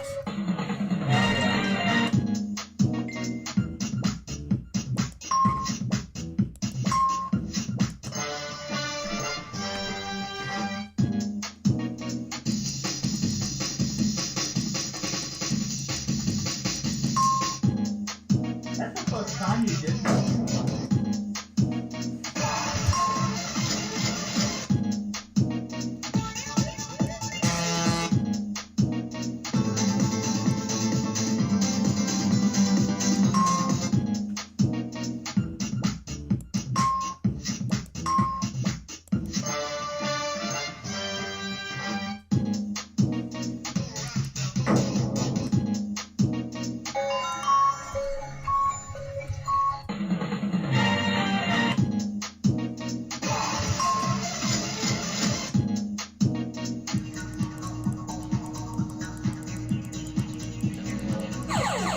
Got it. There we go. 14's not that bad. Anywho, I gotta wrap up this episode. And before I wrap up this episode, we got notes to figure out with and here. On February 4th, 2020, we got Weekend Celebration episode 38 through 41, followed by Elgin 2020 day number 5. Then on February 5th, 2020, we got Weekend Celebration episode 42 and 43. Then on January 6th, 2020, we got Elgin Reacts episode 4 and 3 to 4 and 5. Then we got Elgin 2020 day number 7. Then on January 7th, 2020, we got Elgin Reacts episodes 4 and 6 to 4 and 8. Then on January 8th, we got the Elgin Reacts episode 4 and 9. And Week Wednesdays episode 10. And Elgin 2020 day number 9. And January 9th, 2020, we got Elgin Reacts episode 4 and 10. And Elgin 2020 day number 10. And we'll be back this next Friday for a brand new episode of Friday's LukeJ62895 in honor of the 275th episode of Friday's LukeJ62895. But until next time, until then, that will episode for a brand new episode of Friday's LukeJ625 today, January 3rd, 2020. Hope you enjoy it. Stay tuned for the next one, which is going to be the 275th episode celebration. But until next time, this is Jefferson. Goodbye. Peace out, baby. We got more Friday's LukeJ625 episodes for you guys very soon. Till then, Jefferson out. See ya.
Welcome to Fridays with LukeJ62895.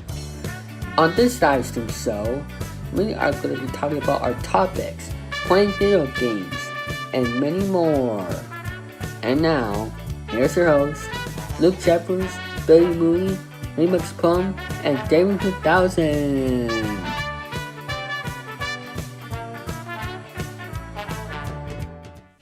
Thank you, David 3000. Hello, people. This is LukeJ62895 speaking. Welcome to a brand new episode of Fridays LukeJ62895, and join me for this episode is David 3000, ladies and gentlemen. Hello everybody, and we're doing something a little bit different here. We're actually recording this on Luke's server, testing out this new live stream program with the share screen. And if you haven't heard, if you haven't been following Luke's Facebook group, for the next few months, Remix Punk will not be here due to him moving to his new home. Exactly. So, good luck to you, Remix Punk, with their new home. And I know you've been having family problems, but don't need to get into that. So, hope you get better.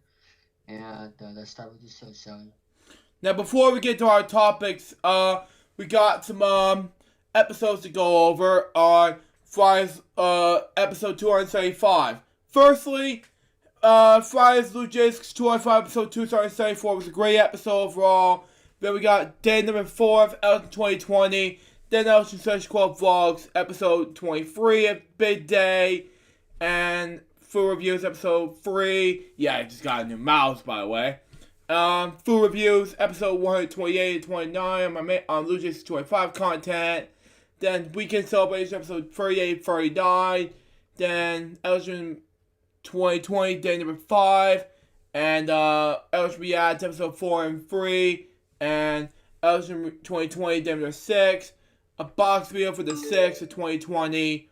And Sesame Street 1 to 3 from the NES, Eltram's No Commentary Gameplay, as well as Eltram 2020 Day number 7, and Eltram Reacts Episode 4 and 4, and Eltram 2020 Day number 8, We Wednesdays Episode 10, and Eltram 2020 Day number 9, and Eltram Reacts Episode 4 and 5, and finally, Eltram 2020 Day number 10.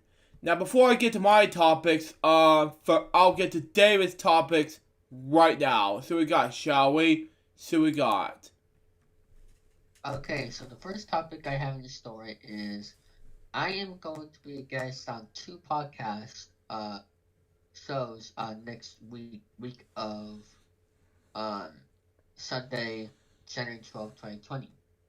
Now, the first podcast live stream video podcast show is that I'll be on Dante Pentim's which I just talked to him just before we did this. I am gonna be part of his next episode of Wrestle Speak podcast. Now, if you don't know what that is, I seen a little bit of it. They just talk about 3 topics that mostly related to wrestling and other stuff as well. Dante has done 4 episodes, so the next one I'll be on episode 5, and not sure what time it will be yet for Wednesday. But it will be sometime in the afternoon of January 15, 2020. Thank you to Dante to have me on. Also, the next live stream video podcast that will be on is Rant and Rave. If you don't know what Rant and Rave is, Brian Martin owns the show. It was originally called Rant and Rave Podcast with Brian Jordan, but now since they have a new co-host by the name of, they have a third co-host, and now it's just called Rant and Rave Podcast ever since the first episode of 2020 last week or 2 weeks ago. So, yeah, and for the rent and rave, I'll be a guest along with Dante as well. Um, this upcoming Thursday, January 16th, 2020, right before I go to overnight vacation, which you'll find out more about that in the future. Um, but now, uh, I'm gonna get to my next topic, which is a event that just happened yesterday. Uh, Australia had a wildfire. Crisis faces a new full misinformation. Yes. If you haven't heard, yesterday Australia had a wildfire. Um, Now I have no idea what happened there, but I'll just say this. Um, if you want to know what happened to the fire, uh, just go to this website right here, um, which is NBCnews.com, and just search up the Australia fire. Um, as you can see, um, this had to do something with 24 people playing around with fireworks or something like that. Um, I don't know much into detail about it. I mean, Brand talked about it on my podcast, but I was in and out doing stuff. So there you go on that. So I'm sorry what happened in Australia to those people who got hurt and all that. Um, that's happened yesterday when I was at home doing some stuff. But hey, this is not gonna affect my year because that's just that's just the news right there. It doesn't have to worry about anything with me. Um, so I hope everybody in Australia will be okay, and we can move on from this. Next up, I have some updates on my new webcam that I got for Christmas this past Tuesday. The C920s Pro HD webcam. I got this for Christmas last year in 2019. Um, I am having problems as trying to set it up. But the thing is, I need like a certain app. And it says on the box right here, which I did not realize. Uh, it's compatible with the web version. It says something about map. Oh yeah, I see right here. It says available for macOS 10.10 or later, and I have um uh OS Capitan from 2016. Um, so I need to install the latest version of Mac, which I don't mind doing. But the thing is, I need more space on my iMac, and I have barely enough space for that. I can tell you right now, as I go to my iMac storage page, I only have surprisingly 19 gigabytes left. Now, you might be wondering, how come you only have 20 gigabytes left? Well, it's because um it's not because of my videos, it's because of the over 755 gigabytes of other space, quote unquote. Now, I don't know what the other space is. I'm trying to go into detail on the internet for it. I just may have to go to the Apple Store or some. But I tried pointing out the catches. I tried to delete pictures that I don't really need. That I think that might be the problem. I tried deleting big files, but it's still adding up to the other space which I don't know about. That's why I've been editing videos on Power Director 17 recently for the past couple of months. But what I'm gonna try to do this weekend is try to get my iMac fixed with the storage issue, and then hopefully I'll switch back to my iMac editing videos. Um, I'll also install the latest version of Mac, if I could do that right, and test out this new webcam.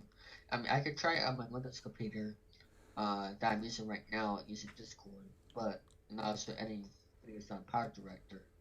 But I'll look into it this weekend.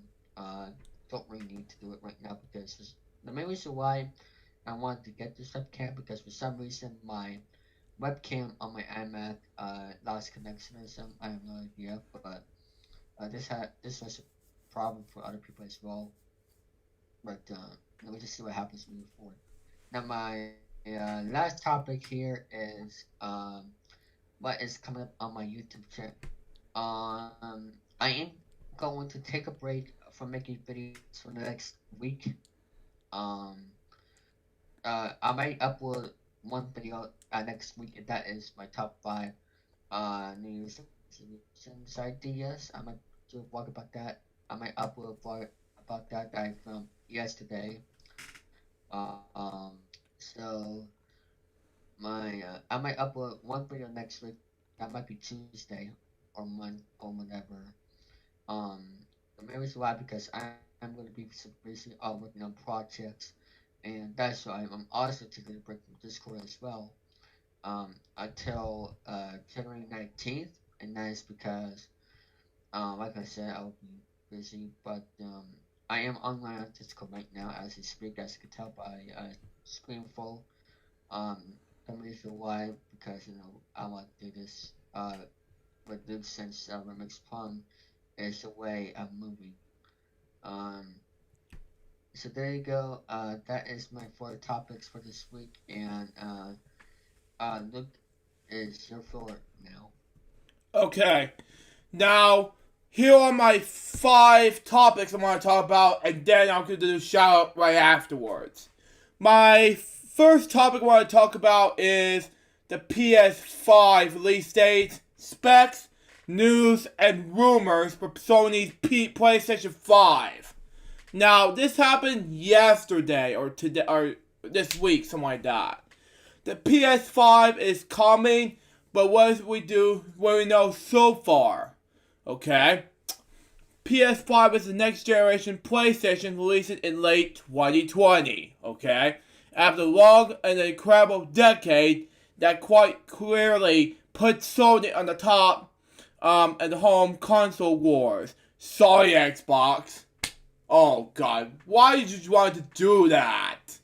Anyway, what do we want to know? Oh, excuse me, I have this burping in my mouth. Anyway. Okay, what do you want to know about the PS5 so far? Anyway, the history started in early 2019. Oh my. When Mike Kearney, the chief architect, when he pronounced his word, on Sony next console, confirmed that the company is working on the successor of the PS4 Slim and PS4 Pro. Okay, we didn't get the official name or release date until much later. So, but Kearney did shed light on the next gen consoles compatible. Excuse me, I misspoke. Including that it would retain a disc player, okay? And it has something to do with Sony's game streaming versions, way you pronounce it. Even if it was little else to go on, okay? However, since then, Sony has been feeding us juicy tidbits, way you pronounce it, such as an official PS5 release window, logo, name, and a few key details about features. But according to the company, the PS5 still has a big surprises to come. Okay. In addition, we have some surprising leaks in the form of Sony restoration patience, when you pronounce that word, that seems to show off the PS5's general shape, button inputs, and cooling vents. Confirmed to the PS5 div kit in the leak photo. Though we expect the end product design will be different than PS5's late 2020 launch. Very exciting stuff right there. Okay. I can't watch the video because it has, getting close to be copyrighted. But anyway, I gotta mute the volume. Hi, I'm Christine I am Stumble, so and I founded sorry Farm about Flowers. that. Hang on, What hang started on. at my dining room table Mute the has grown volume, mute into the volume, mute the volume. Sorry. Hang on, I gotta do this. But anyway, I can't scroll it down. Did I not gonna scroll it down? Scroll you. Okay. Oh, come on, man. But anyway, moving on to the next one. I was going to mute the ad, and all of a sudden, this Capital One ad is going to screw it up big time. Will you stop it already? Jeez. But anyway, I gotta pause this real quick. Thank you. Anyway, after all that, with 2020 now on the way, Sony can only keep the finer details on the next generation PlayStation a secret for a little longer, especially with Microsoft officially unveiling the Xbox Series X, okay? But between the rumored specs, like next gen titles, and official features what we are aware of, okay? There's plenty to keep us busy for now. Is there anything to know about the PS5 so far, and what we hope will be revealed the closer we to get the launch, okay? Okay, now I can't scroll it down? Okay, never mind. Come on, man! Oh well, guess I have to close it down, I guess. Once I get done with this topic. Come on, man! I just want to quit that. And also, you don't want me to close it down?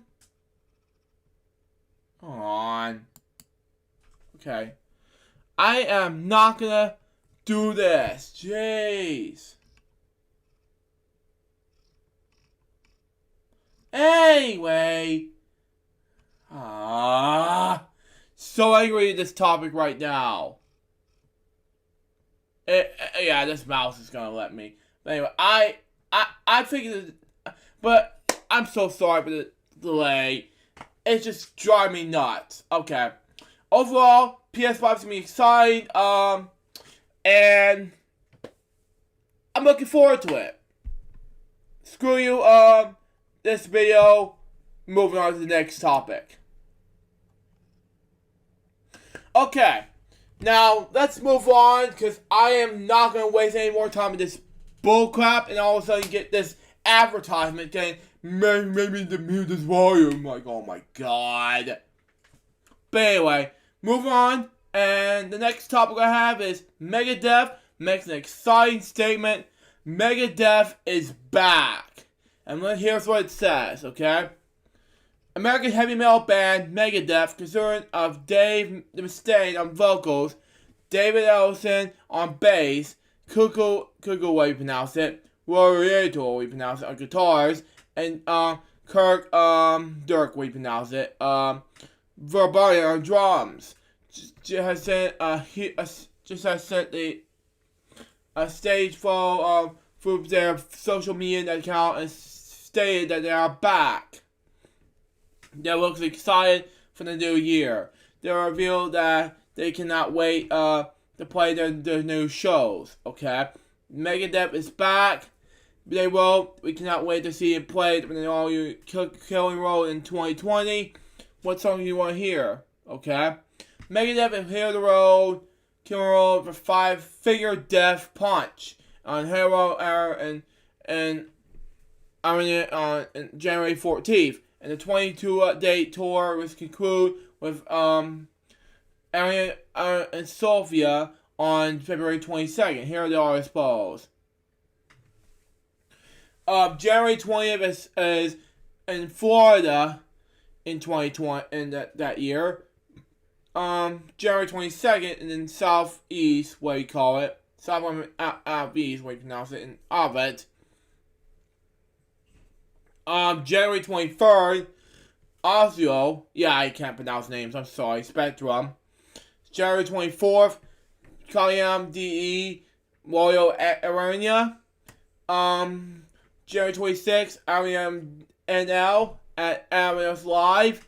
January 28th, ooh, at Paris, France, okay. And Zenith, okay. January 30th in London, not London, because that was different. Cardiff, UK, and Cardiff area.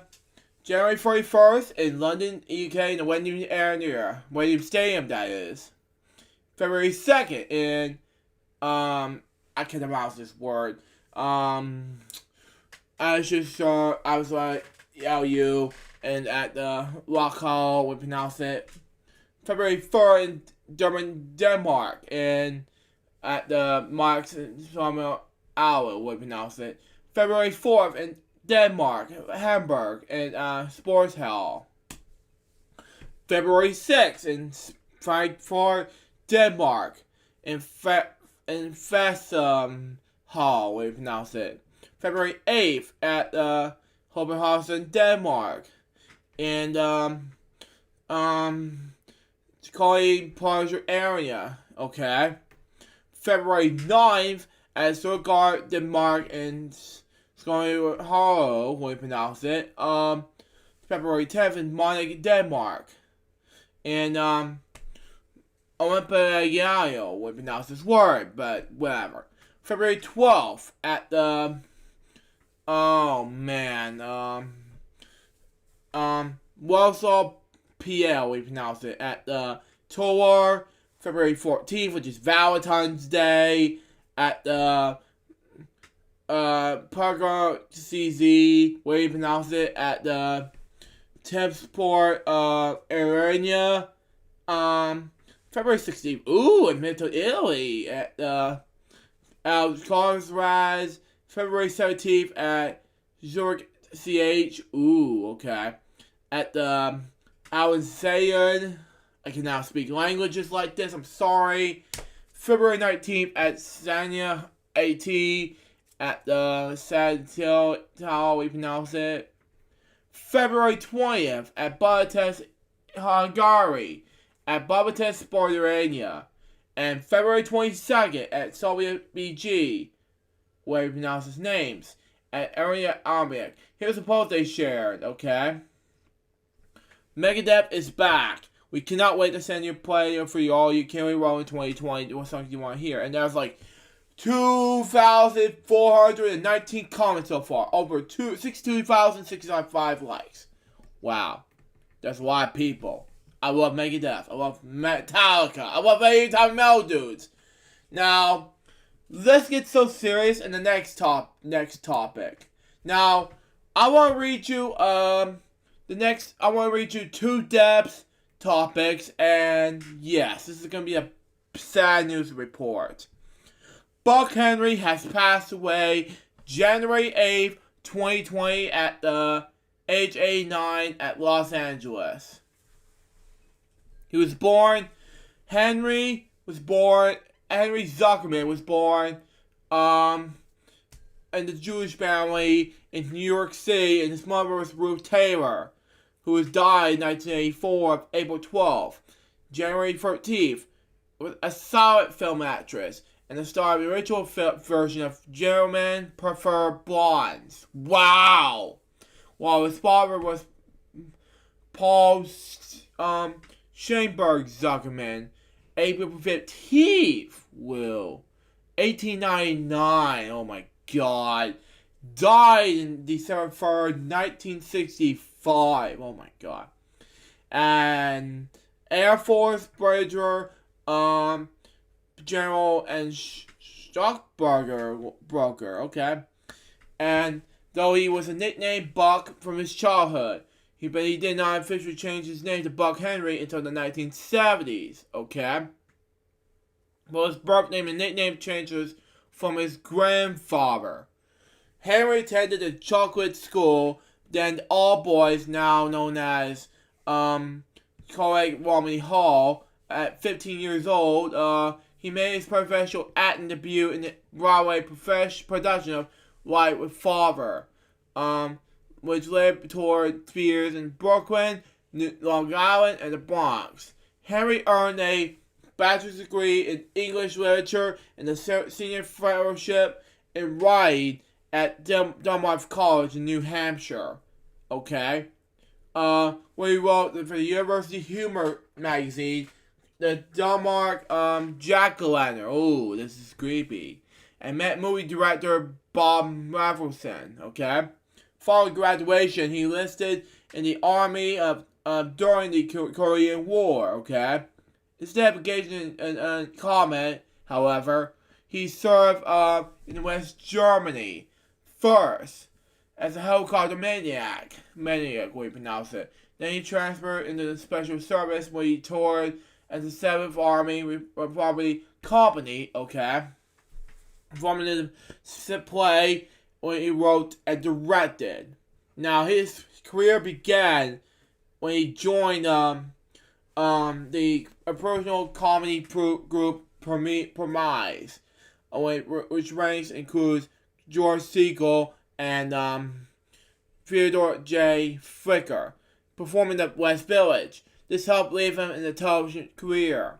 From 1959 to 1962, as part of the Emerge Hawks by comedian Alan Halbel, he made public appearances as G. Clifford Plot, the then quiet, outraged president of the Society for Negative Animals. Oh my god, this is so gross.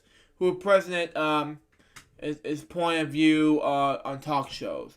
The character of Proud wishes to quote all animals in order to prevent their entirety, using slogans such as a nude horse is a rude horse. Oh god help me. Henry played the character with a deadpan security.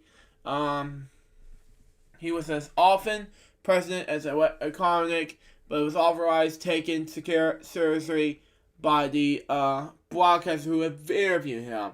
Prot received many letters of support to television viewers, and even claimed mandatory donations, all of which were rarely returned. Okay, as neither Henry nor Abel, which is shameless, will have no attention of following through of society stated aims, who wanted to be accused of raising money for charity. Henry became the cast member of the new Steve Allen show in 1961. That was a week that was in 1964 to 65. He was co-career writer for the agent comedy TV series called Get Smart in 1965 to 1970. It was annoyed comedian Mel Brooks. Wow. The show lasted for 5 seasons and 138 episodes, and won numerous Emmy Awards. 2 television projects created for Henry had short runs and fondly remembered by fans. Captain Nice in 1967 with William Daniels as a retro superhero, and Clark in 1976-78 with Richard Benjamin and Command and the Garage Skull in Outer Space. Henry, shared an Oscar nomination with Carter William for the screenplay for The Graduate, in which he will also appeared in the supporting role as in Hotel Courage. Henry's cameo in The Player in 1992, had him playing himself, pitching a 20 years later sequel to the film. Wow. Which Henry later claimed that led to the real life interest in such a project some studios, okay? Misspoke. His many other writing credits, including The Sex Farce Candy in 1968. Excuse me. The acclaimed romantic comedies The Owl and the Pussycat in 1970 and What's Up, Doc in 1972. The Sorority Catch-22 in 1970 the thriller The Day of the Dolphin in 1973. Day of the Dolphin, excuse me. Excuse me. The comedy Practical in 1984, and the dark crime dramedy To Die For in the year I was born, 95. In serial these such as Candy and Catch-22. He also appeared as an actor. In 1997, Henry was a recipient of the Austin Film Festival's Distinguished Screenwriter Award. Overall, Henry appeared in more than 40 films in the role and Taking Off in 1971. His supporting roles in The Man Who Fell to the Earth in 1976, Gloria in 1980, excuse me, E. Royal in 1982, Uriah in 1987, Two and Tomorrow in 1990, Defend Your Life in 1991, Shortcuts 93, and Grow Up Young Men in 93. Again, he co-directed Heaven Can't Wait in 1978, the 1978 remake of Here Comes Mr. Joy, with the movie stars Warren Beatty, and appeared in the films as a virtuous angel. Responding to character originally played by Edward Everett Horton. Henry received a second Oscar nomination, this time for Best Director. Wow. Later in his career, Henry became known for guest starring and recurring roles on television. He appeared in 1989, My Dinner with Einstein, which is, Einstein's so boring, with episode of Murphy Brown as Dr. Victor Ron Ruman, a practical scientist who dated Murphy. He appeared on the television show Will and Grace in 2005. In 2007, he made 2 guest appearances on The Daily Show as a contributor, billed as the show's senior correspondent. He also appeared as Liz Lemon's father, Dick Lemon, in the 30 Rock's episodes as follows. Look at Christmas and December 13th from 2007, the year I founded the company, and same day as Marshall's birthday, by the way. Marshall Brown watches for you. And Gentleman's Information in November 4th, 2010. In 2011, he appeared in the multi-episode arc of Hot in Cleveland as Elka's groom. His Broadway credits include the 2002's revival of Born at 7. Off Broadway in 2009 of July, he starred opposite Holland Taylor, his mother. He a play by Lisa Umberstone. Saturday Night Live. Henry hosted Saturday Night Live for 10 times between 1976 and 1980, making him the show's most frequent host during its 5-year run, thus setting the record of held nearly a decade. Wow. This figure does not include the show's second season. Wow. Mardi Gras special. For which he does not, in fact, credit as the host, but rather had as one of the several guest comedy and musical performers. Performers. But anyway. But because he was featured more prominently than any other comedy performers who was guests in the special episode, was broadcast live filmed in the minutes and Mardi Gras events in New Orleans. He is sometimes erroneously considered to have been the host of the program. This role is more accurately pronounced described as having been filled by musical performer Randy Newman. It became a tradition during these years for Henry to host the final show of each season, beginning with the 1976 to 1977 season. Henry frequently hosts record to be broken when Steve Martin made his 11 appearance as host of the show in the finale episode of 1988 until 1989 season. During the October 30th, 1976 episode, Buck Henry was injured in the forehead by John, wait, pronounce that word, Borges Catania in the showing sketch. Henry's head began to bleed, and he was forced to wear a large bandage. Wow, this is so stupid, man! On his forehead, through the rest of the show. As a gag, members of Saturday Night Live cast each wore a bandage on the rest of their foreheads as well. Oh my god. Recurring characters of Saturday Night Live as follows. Howard, a static stunt coordinator. Marshall de la Maca, we pronounce it. Father Bill Murray's character Todd in the nerd sketches. Mr. Dantley, the straight man final customer to ceremony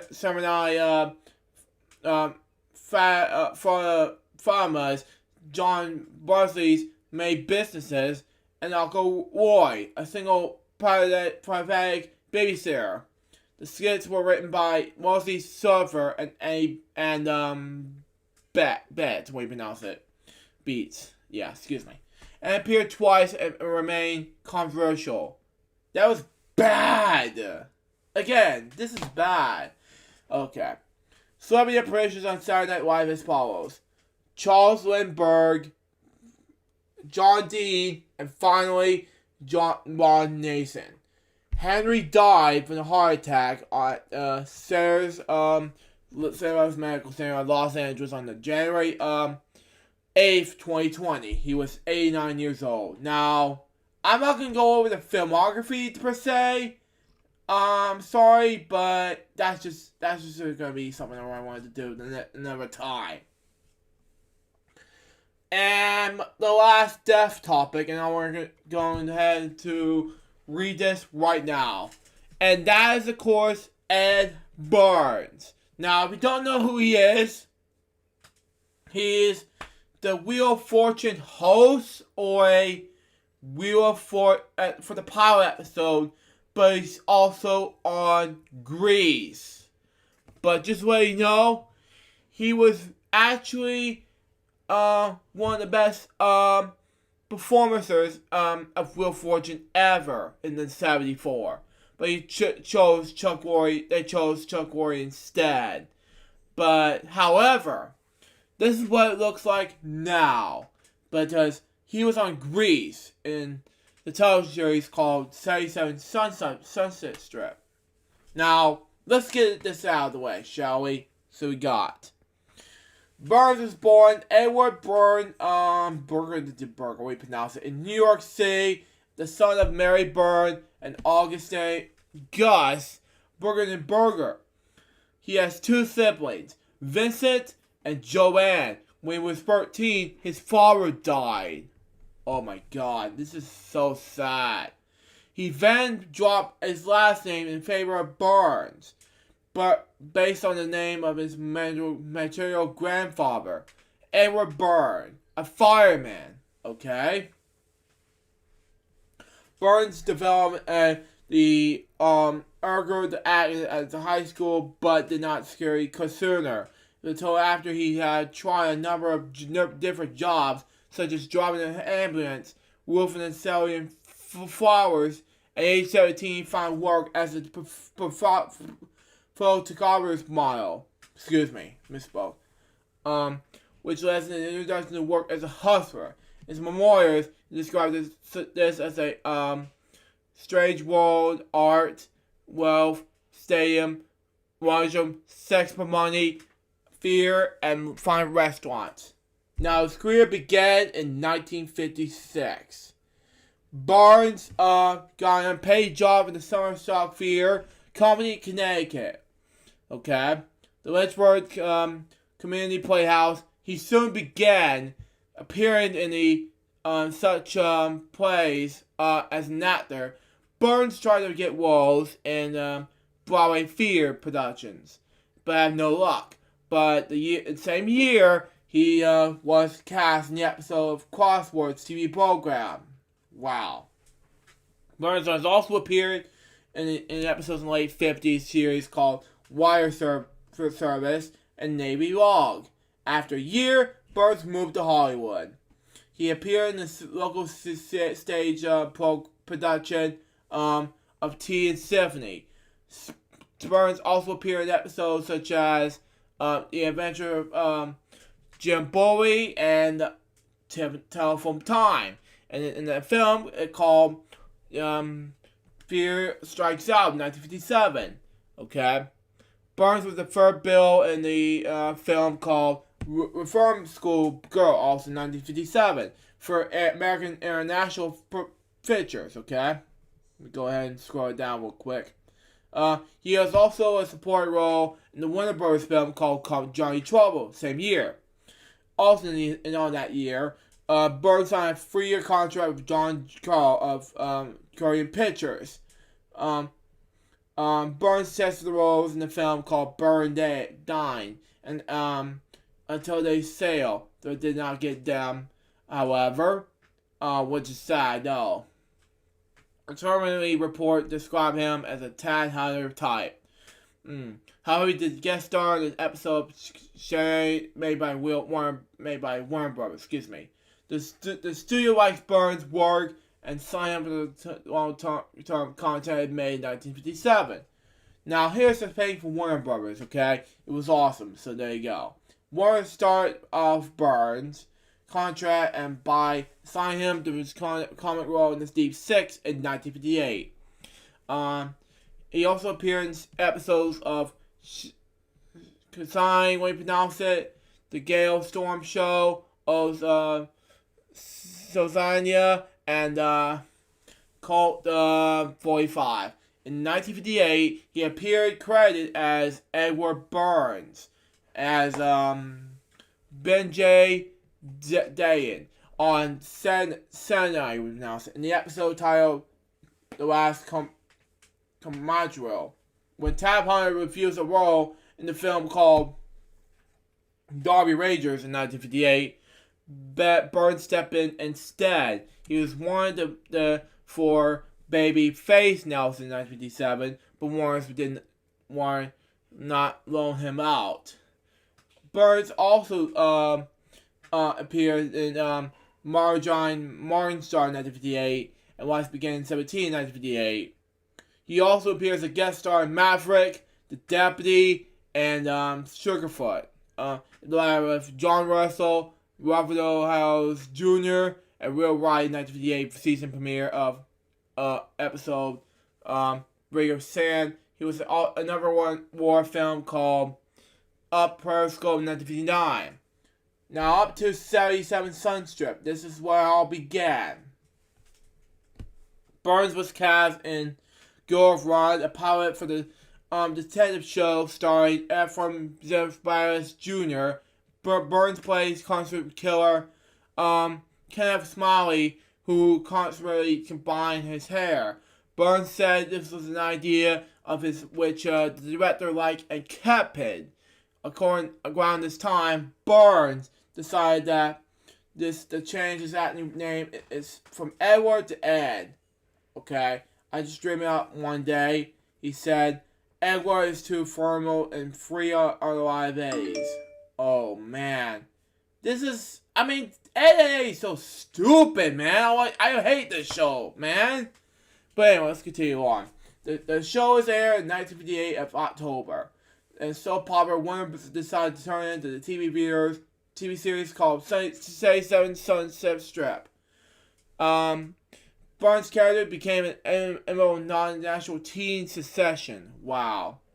Prompting the producers to make Burns a regular cast member. They were transferred Cookie from the Hitman into a parking valet at Dino's Lodge, excuse me, as a private investigator. Alfred Zimbalist Jr. Explained the situation to the audience. We previewed the show because Ed Burns was such a hit. We decided that Cookie was in his calm what had to be our series. So this week we'll just forget about the pilot and he was off to prison to be executed, way to pronounce it. For the pre-credit sequence of the episode, Lovely Lady Pity Me. Cookie's recurring character, a different, exciting look at the teens that of the day, related to what was about parking attendant who constantly is piled high, greasy style teen hair, often in a windbreaker jacket, who worked part-time in the so-called D. Martin's Dino's Lodge restaurant, next door to the private investigator of the agency, the 77 Sunset Strip in West Hollywood. Cookie, formerly as the unlicensed, pre-wage detective who was held in the private eyes, Somedays and Roger Smith on their cases. But upon the world's heard Cookie's street investigator ferment, Cookie's called everybody Dad, as in short fame Dad, as was television's homage to the Jack Kornick style of this cult hipster in the late 50s. The show became a most popular one of the country, okay? For the thrill of teen viewers, Cookie spoke of jive talk code to everyone, okay? Whether you understood him or not, and Cookie knew because be better than others, okay? The walls in the street, although Cookie the character was one of the least several years older than Jim Stark. James Dean character in the film Rebel Without a Cause, Burns exerted a similar sense of cool, okay? Cookie was also the programmer in Harry Winchester's The Fonz character out of the Happy Days series. Switch Odd the motorcycle, switch same hair, same comb. By April 1959, Burns was among the most popular young actors in the country. Wow, I was nobody, said Burns. Now I'm dragging over in the 400 letters a week and I'm a name. Cookie's comes right on screen, tending his ducktail haircut led to many jokes among the comedians of the time. And the result of 1959 charted 13 weeks. Rap style recording, Cookie, lend me my comb. Recorded with actress and recording artist Connie Stevens, okay? I misspoke, but anyway. Now, this one picture here is from Stu Randall, 1963, okay? In which Stu reached number 4 in the Billboard Hot 100 charts. It sold over 1 million copies and was awarded to the Ghost Disc by the RIAA. Wow. The song also appeared in the Ed Burns album entitled What Else Called Cookie, way you pronounce it. He and Stevens appeared together on ABC's The Pat Boone Chevy Showroom. During the run of the 77 Sunset Strip, Burns, as a Cookie character, was a popular celebrity, and Burns received fan mail volume reached to 15,000 letters a week. According to Picture magazine in 1961, rivaling most of early rock recording stars of the day. Wow. Clashes with Warner's. Warner's put him in the second lead of a Western. Also Kelly in 1959. He supported Quentin Walker. Starred in another Warner's show. Q&A, we pronounce it. He was a minor success in the box office. I'm not studying, said Burns at the time. What should I? I got all my experiences at the front of the camera. You get in front of my camera every day. You got it to learn. Burns walked up in the show in the second season, demanding a bigger part and higher pay. In November 1959, Warner put him in suspension. What happened here? Oh, God. They eventually offered $750 a week, but he refused. Why? In April 1960, they came to terms and Burns went back to work. Owing the restriction to his Warner Brothers television contract, Burns was forced to turn down the film roles in Ocean 11, 1960, Rose Bravo, 1959, North Alaska, 1960, and The Longest Day, 1962. He tested the role of John F. Kennedy in PD 109, but President Kennedy was preferred Cliff Robertson. What? Are you kidding me? Instead, he guest starred in on Lawman. Burns made a cameo as Cookie in Surfside 6 and Hawaiian Eye, a 77 Sunstrip spin-off. He bought a story for Wonders. Made mine vanilla. But it's not yet made. A friend to punch a photographer who was trying to take a photo of him getting a marriage license. What the hell was that for? But anyway, he did some Summer Shock in 1962 with his wife. Although Burns was a popular celebrity, the years of fortunate cookie type casting led him to immediately buy out his television contract with Warner Brothers to clear his ways for films. Okay? Though he was accomplished too late to allow Burns to capitalize the feature-length cinemas projects, but he's been upon Savage Chairs and Jerry Spain. Oh my god. Come on, really? But anyway, post Warner Brothers, this is gonna be worse. In August 1963, Burns bought and remained 10 months of contract with Warner Brothers and left Sunset Strip. No more history image for me, said Burns. Oh, God help me. From now on, I'd like to establish myself as a movie star. Yup. What you just did, Warner Brothers. You made him foolish. But anyway, Burns appeared in episodes of Alfred Hitchcock Hour, Birds, Laws, and Cry for Suspense Fear.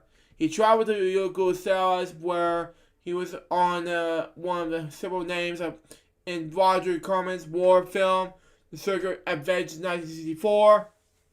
While in Europe, he signed to do a TV show in Munich. Back in the US, he made a pilot for the TV series Kissing Cousins, based on the Elvis Presley film Kissing Cousins 1964. Okay. With Burns to play in the licensed play by Presley in the film. He does not go in the series. Burns starred in the Beach Party movie fantasized by Corman, Beach Ball in 1965. He was in an episode of Mr. Roberts, Honey West, and Fear of Stars, and did Panic, Bus Stop, Sunday in New York, and Sweet Burn of You, and Cat on the top of the roof on stage in Stock. The shadow of Cookie hung over him. People think that the only role you can play, he said in 1966. Producers and directors still think of me as a kid. I'm playing on the strip. I don't know why. I've been offered series, but they are wanting to class me as the same kid. Burns returned to Europe for several spaghetti westerns, including 1967 films, Renegade Riders, A Gun Can Play, and The Red Blood logo. In 1969, he said he made more money in the preceding year than in entire films from Warner Brothers. Oh my god. Seriously? Back in the US, he worked mostly on TV, episodes of Munich, Love American Style, The Virgin, Adam 12, and Pathfinders. He was also in TV movies such as The Solid God in 1969 and The Gift of Terror. Burns was also in a dual fiction horror film called Wicked Wicked, and in 1973 as a TV interviewer in the David Eunice film in Stardust in 1974. Plain simple. In 1974, Burns hosted the pilot episodes of Wheel of Fortune, but NBC chose Chuck Lorre instead. Yeah, I figured. He was guest star in Margaret Webley, M.D., Thriller, Police Story, Police Woman, and Swords of Justice, and was in the TV movies Mobile 2 and Telephone. Now to Grease. And Burns played the role of the Dick Clark-like dance show host, Vince Bonatane, host of a National Bandstand in the 1988 movie Grease. The success of the film led to Burns being cast in the lead of the TV series Sweepstakes, but it's only lasted 9 episodes. Are you kidding me? You got me. Oh, God. He was back to guest starring in shows like Chips, BJ and the Bear, House Calls, Charlie's Angels, Vegas, The Love Boat, Fantasy Island, Quincy M.E., The Master, Simon, and Crazy Just Like a Fox, and things like that. But anyway, he had a small role in the late Aaron Morin film called 12 in 1981, and the lead in the erotic image 1983 with Brett Eklund. Later career.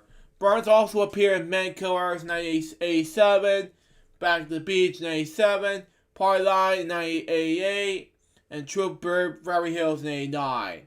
Later appearances include Frog, Unhappily Ever After, Flags of Riches, Mr. Believer, or whatever you pronounce it, Empty Nest, Married with Children, Burke's Law, The Revival, Kung Fu, The Legend Continues, and Murder, She Wrote.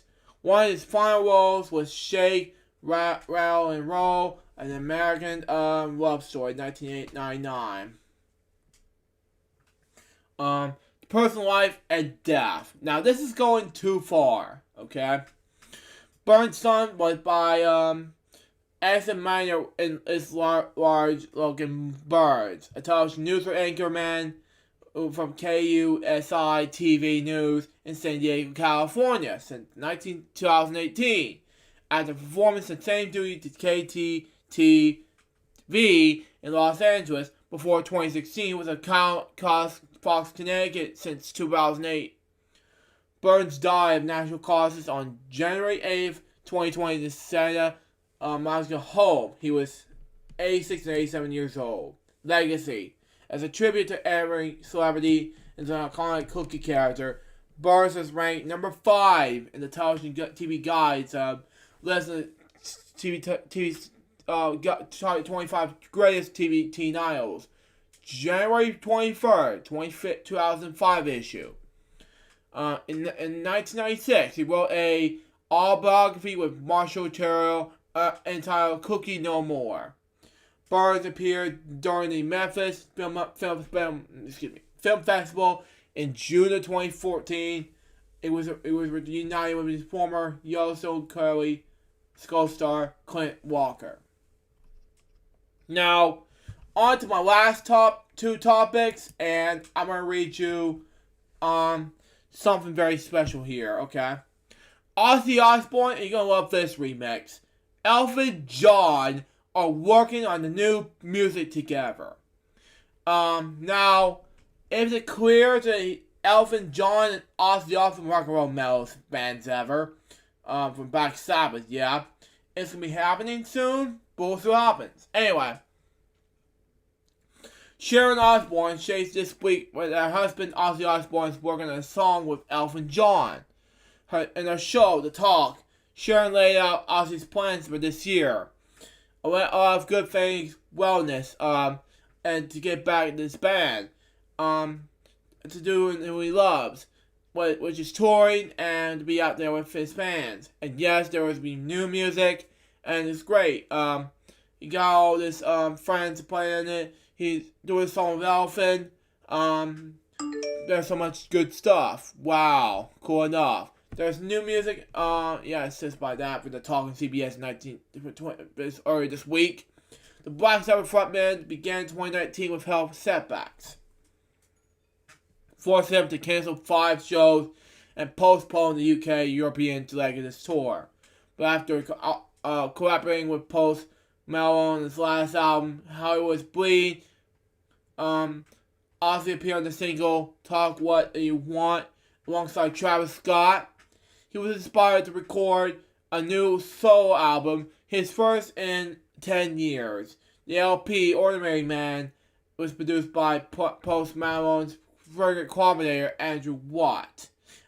It's set to release this February. Wow. With 2 singles out so far. Wow. There's Ozzy and Sharon so far, but anyway. Sharon did not say whether the Elton John collaboration will appear on the Ordinary Man or a separate release.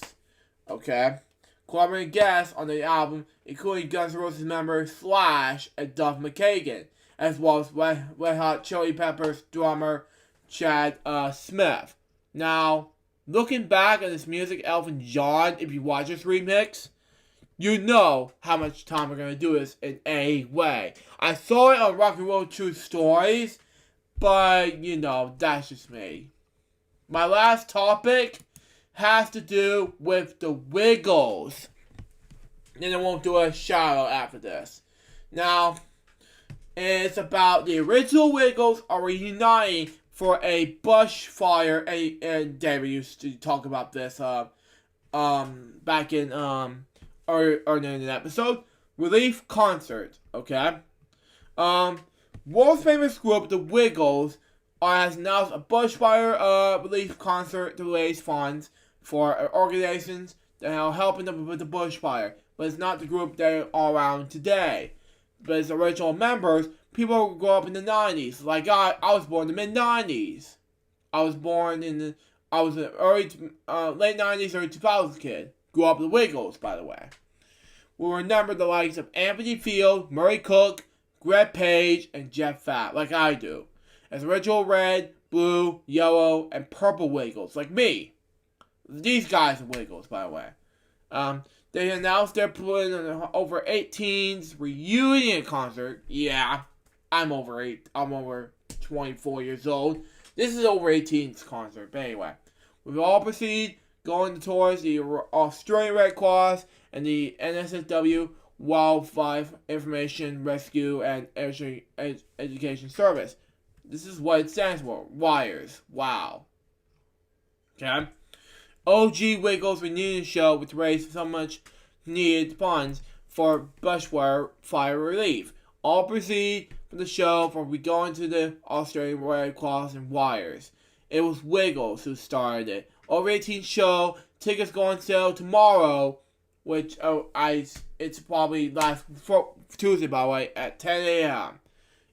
It's at Australia time, by the way. Head to wiggles.com/tours for more info. Now, this is huge, by the way, and it's coming January 18th. So, the original Wiggles, that's Murray, Greg, Jeff, and Anthony. So, there you go. Reunion show for bushfire relief. Tickets for $35 Australian dollars. And all proceeds go to Australian Red Cross and WIRES. And it goes to Castle Hill RSL. Over 18s, January 18th, 2020 at 8 p.m. Be on the lookout for that.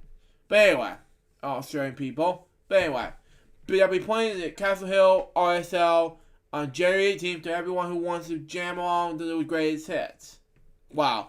Blue Eagle Anthony Field told, which I watched earlier today, to be on radio, people can drink whatever they want, like, and sing along to Johnny's Works with Five Hammers. Okay? We got some fires coming down from the Newcastle area. We want them to take the applause on behalf of their fireys, what do you pronounce it? They really we're looking forward to it as well. But go out there. I suppose they're going to be an hour or two forgetting all about what they've been doing in the scene, and put a bit of smile on their faces as well. To be honest, they sound bloody fantastic. Tickets are on sale on January 7th, which is last Tuesday, at 10 a.m. And that's all my topics. Now, before I get to my segments for the day, we like to give a shout out to someone. And that is, of course, a huge fan of mine from LJPSBM/Club. And I definitely want to give, and my main channel, he's been asking me if we're going to do a shout out from him. And his name on Discord is, we go ahead and scroll down right now. And it is Rain Scott. If you watch this, Rain Scott, it's also known as Jen on Vimeo right now, you know how much you're going to feel about it, you know? That's just me. So, you deserve a shout out, buddy. And I'd like to thank you for being my huge fan.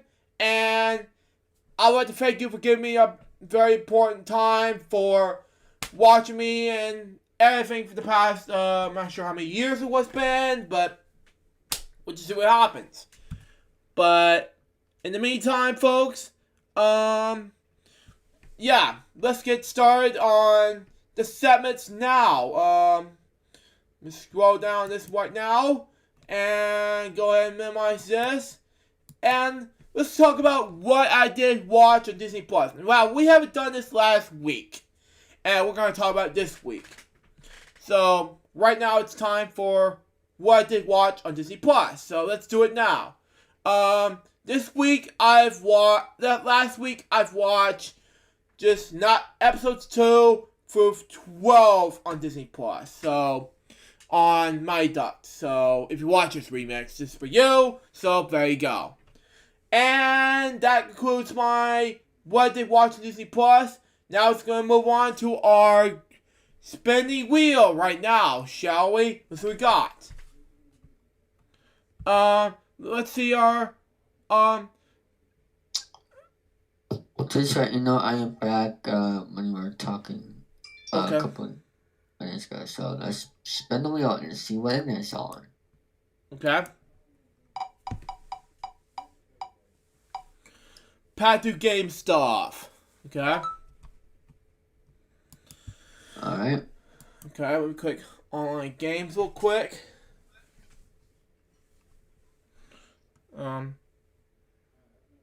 It's gonna be 2 games in this this thing real quick. Allow. There we go.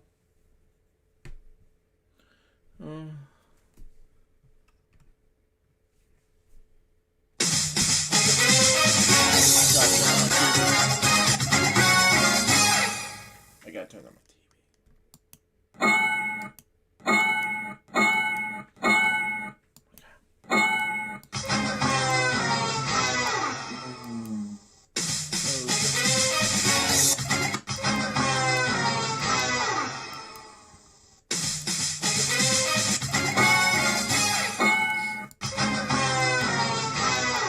When's my number 21? Did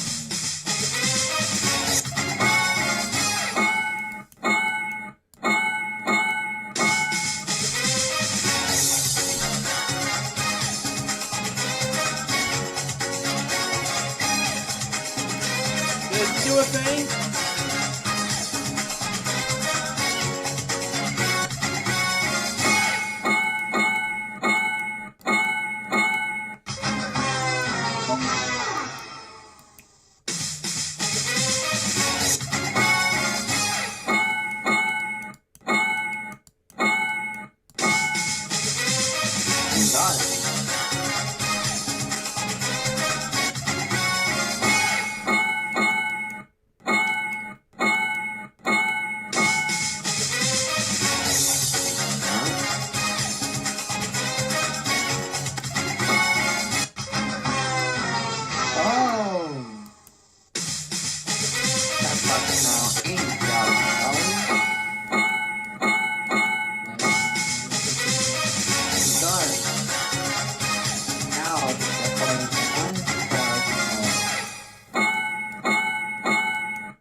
Bye. That was quick. Man. Let's do one more of these games, and that is, of course, Lightspeed 2.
Not bad.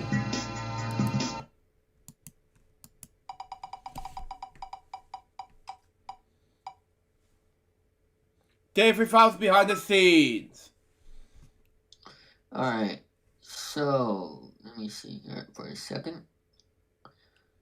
Alright, so this time, let me get things situated here. Alright, hold on. I'll be back in a second once I switch devices. Okay.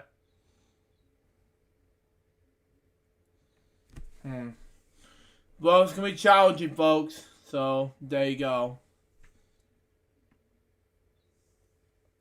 Switching devices here. Oh.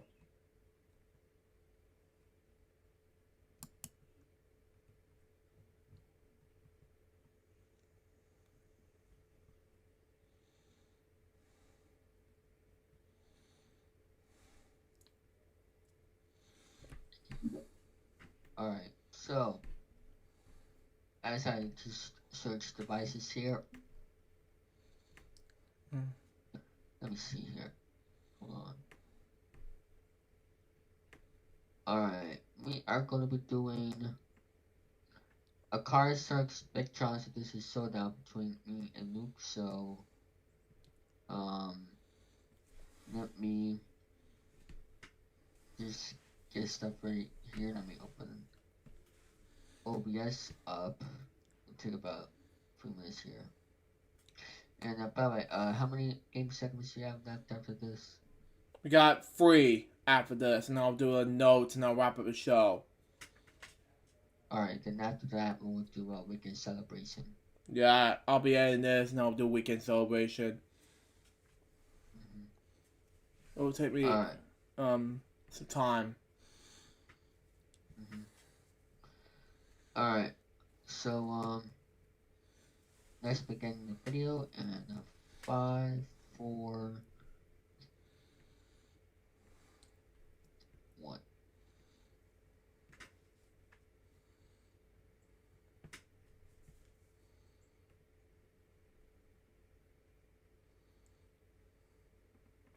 Oh wait, hold on. Just a minute. Made a mistake. Hold on. Okay.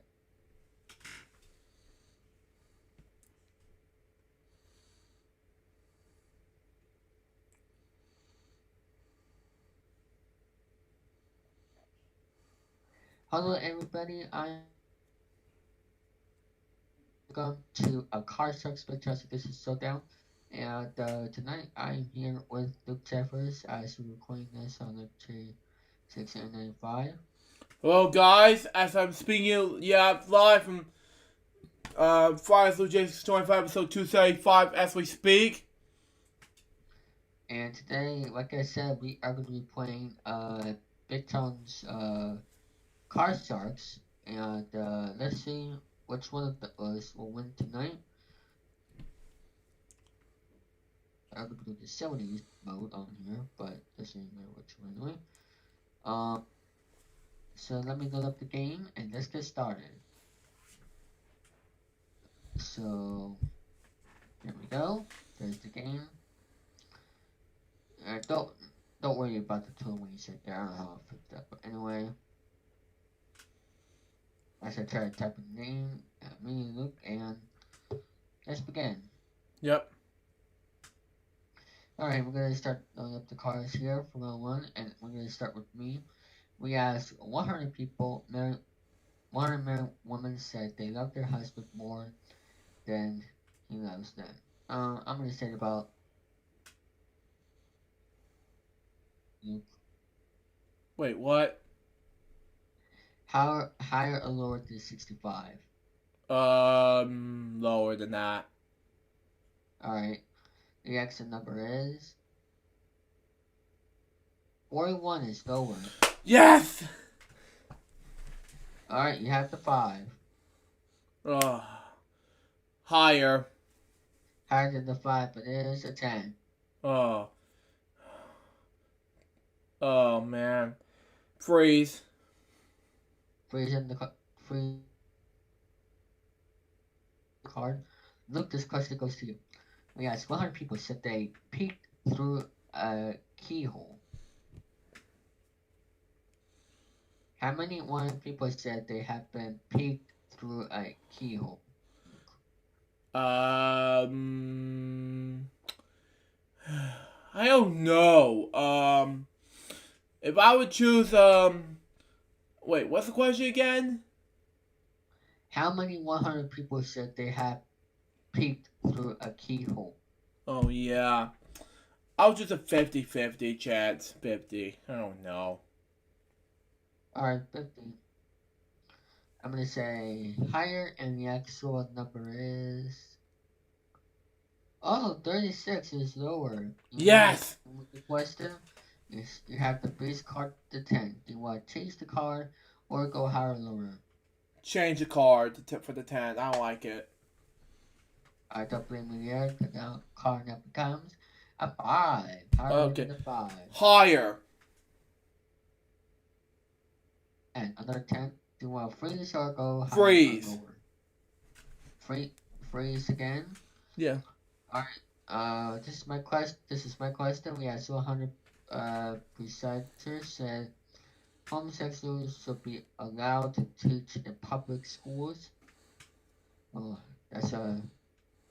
sounds like a familiar question right there. I'm gonna say, 5 for that one. Oh, shoot. Hold on. For some reason the game crashed for some reason, but we're just gonna start this video over. Alright? Oh, well. So yeah, we're gonna, that was take 1. For some reason the game crashed, but we're just gonna do it one more time. Yeah, if we don't do it, then these resetments. Yeah. Alright, let's restart in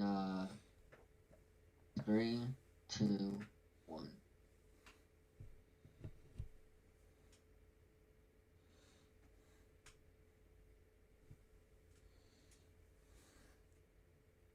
Hello everybody, I am Theory1000 here, and welcome to a Big John's Card Trick Showdown. And tonight we are filming this live on Friday, so LukeJ62895 with the Theory1000's Behind the Scenes segment. And tonight I have LukeJ62895 here with me. Hello guys, as we're speaking live in this episode here, seen here, as we speak.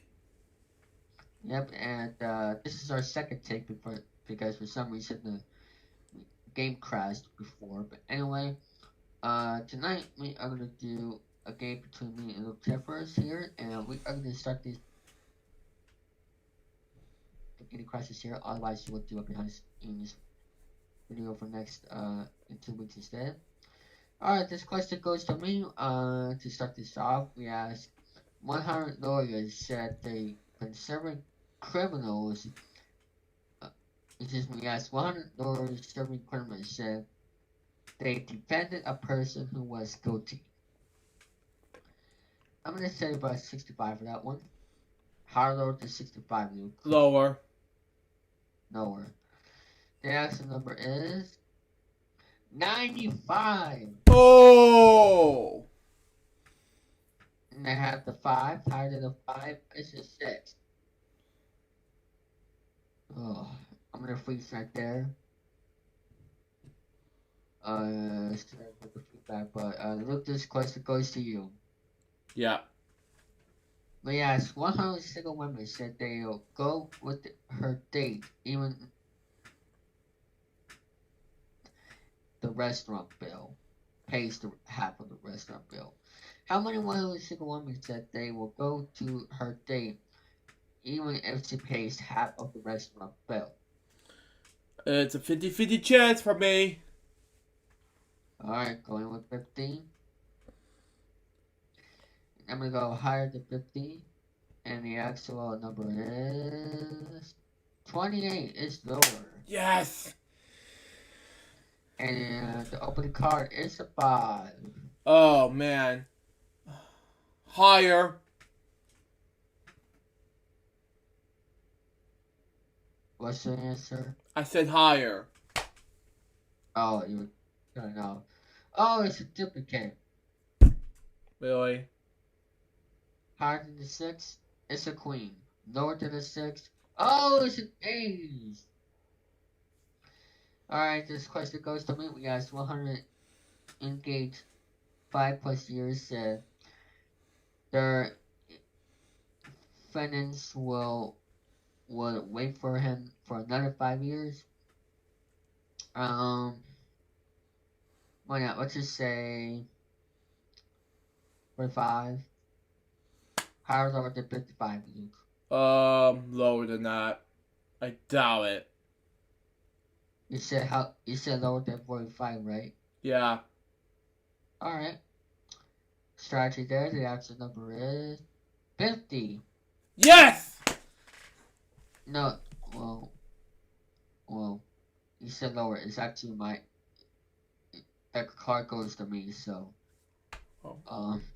Well, I'm gonna say higher. It's a 7. I won that question, by the way. Wrong. I have the 7 now. Let's freeze on it. And, this is the final question. Someone must win this on the play of the cards. Luke, we asked 100 single women said they secretly listened to a man's phone messages from other girls. How many 100 single women said they secretly listened to a man's phone messages from other girls? Another 50-50 chance. I don't know. Higher for me, and it is 19. Yes! You have the 5. Now, here's the situation. I have the 7 and 2 more cards to go. If you pass it to me, if I bust, you win the game. But if you try to continue all the way without making a mistake, you win the game. But if you fail, I win the game. So, play or pass? I will hand it to you. Okay. I'm gonna say higher than the 7. It's a cane. Lower than the cane. It's a 5. I win the match. Oh my. You did more than you do. Yep. Alright. So, we got the cards. We asked 100 people, 100 mothers of newborns said they could pick up their baby by the sound of his crying when they're blindfolded. How many 100 mothers of newborns said they could pick up their baby by the sound of his crying when they're blindfolded? I'm gonna say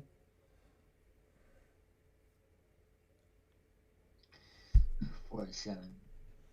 How lower than 7? How lower than 47, Luke? Oh man. Higher. I don't know what this says. It is 87. Yes! The card now is the jack. Oh, lower than a jack. Lower to the jack, it is a 9. Freeze. Card. Luke, this question goes to you. I am thinking of a number between 0 and 100.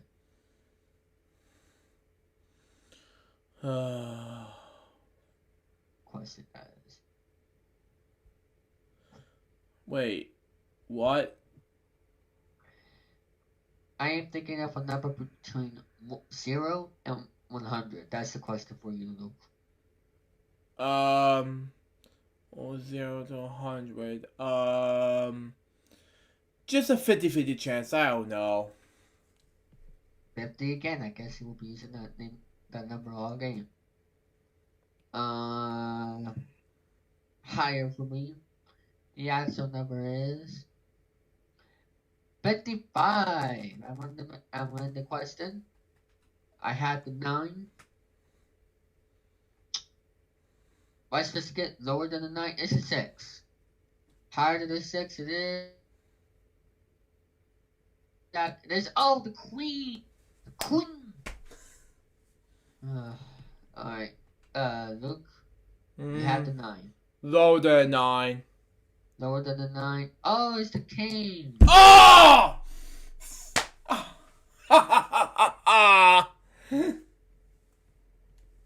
Your question is to 100 vouchers if they choose to have dinner with the late Princess Diana over Freddy, or whatever it's pronounced. Yeah.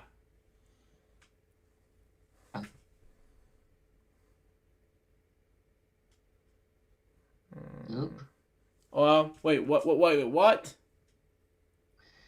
How many 100 vouchers said they chose to have dinner with the late Princess Diana over Freddy? 50 again. I don't know. Oh. Your answer number is 66. You win it. Yes! Alright. Maybe a little bit of a mistake there, but that's okay. But, you have 9. Man. Change that 9. Change that 9. The card now becomes a 4. Oh, higher than a 4. It's a 5. Oh, higher than a 5. Higher than a 5. Oh, it's a duplicate. Here we go again.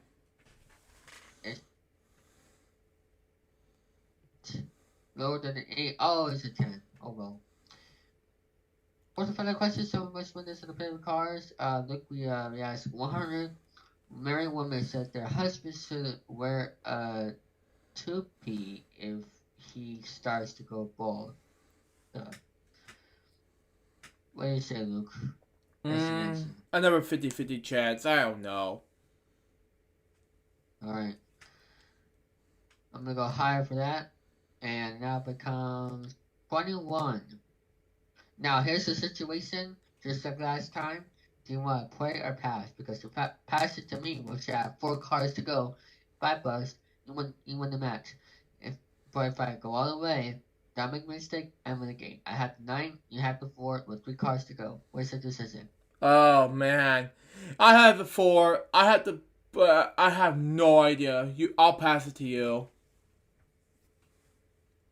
Really? Okay. Lower than the 9, you win the match. Yes! We are in a tie situation now. We are moving on to the next round. We have 3 cards to dealt out. This question goes to me. We asked 100 airline pilots said they were nervous if they were a passenger on a plane where the pilot was a woman. I'm gonna say about 65 for this one. Higher or lower, Luke? Lower. Lower, okay. Just a minute. There we go. And then It is 21. Yes! You have the 7. Change to 7. The Queen. Ooh! Lower! Lower to the Queen. Come on. Oh, it's a 10. Do you want freeze or freeze? Alright. Alright, this question goes to you, Luke. We ask 100 vouchers if they like a woman or a mother. Oh, man. 50-50. I don't know. This is the 50 strategy tonight. I'm going to say higher, and the actual number is 49. Down by 1. Oh, yeah! What do you want to do with that 10? Change it. Alright. Oh, it's an 8. 8. Lower. Lower than an 8? Oh, it's a king. Oh! I have the 10. I'm going to go lower than the 10. It's a 4. King. It's a 6.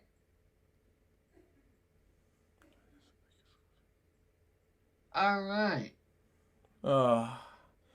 Tough luck.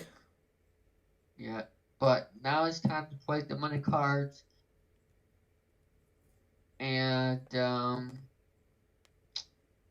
opening card is a 6. I'm going to say all of it higher. Higher than the 6. It's a 9.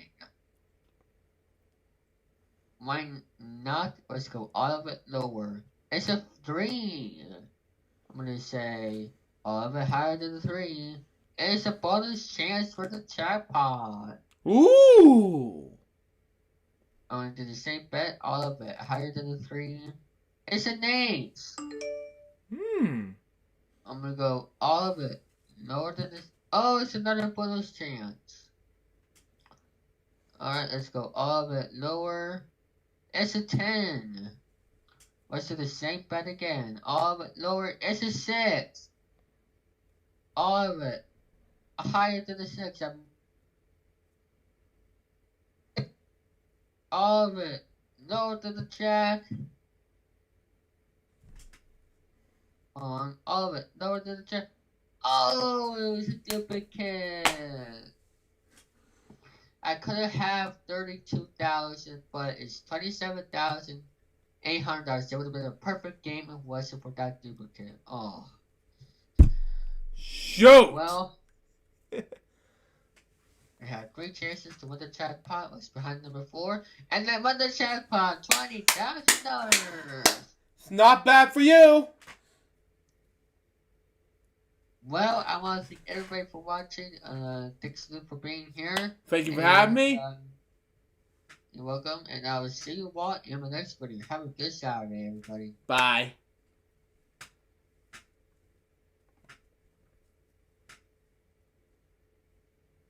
Alright, we're clear.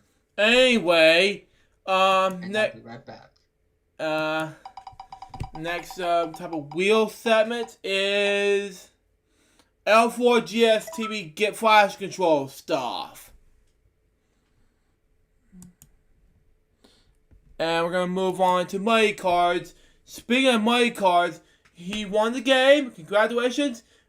I'm going to get my own chance of the Money Cards now on this next wheel segment.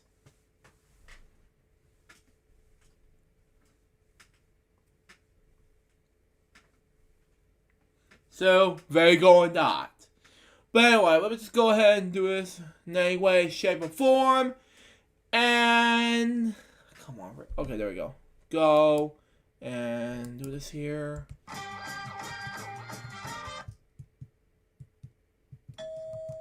don't know how the rules were. It's a 4! Okay. Higher.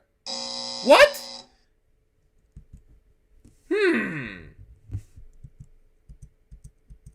Higher.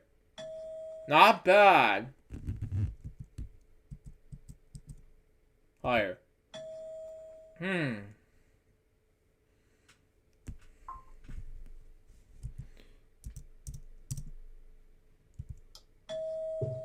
Change that card to...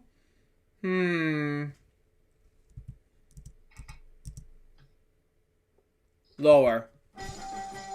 Yes! $24,000! You got it. Next, we got Super Scratcher out of the way. Okay, that was quick. Okay, that was bad.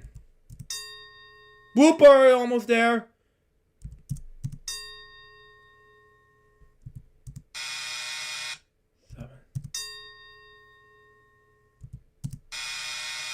Oh, okay, not bad. Cherries were $10,000. Alright. Anyway, Danger Color is up next, and we'll do home stretch. Oh, yeah, no, we're not gonna do this anyway. We gotta focus, you know, with greed, you know, and we're just dead, you know.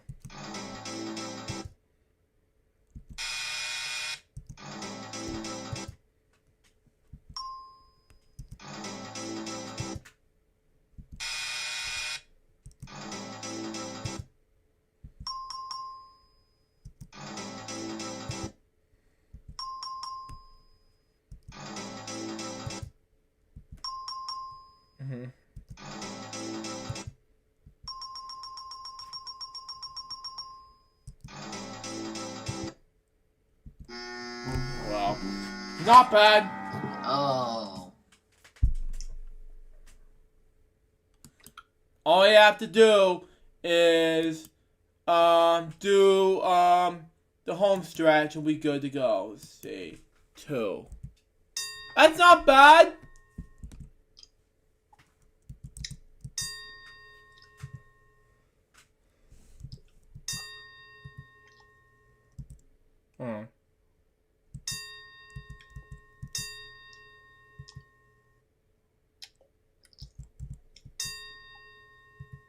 Okay.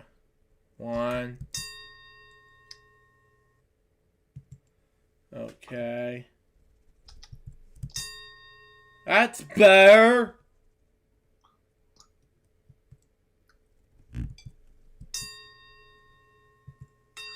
Oh, I misspoke. Oh.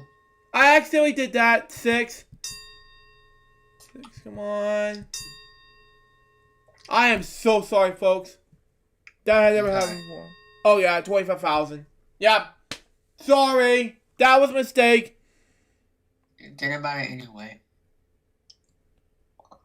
But anyway, next wheel segment is... I already did Pat Do Game stuff. What are you thinking?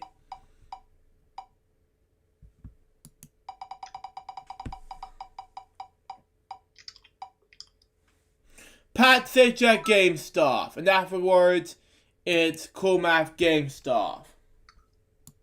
Alright. Oh, man.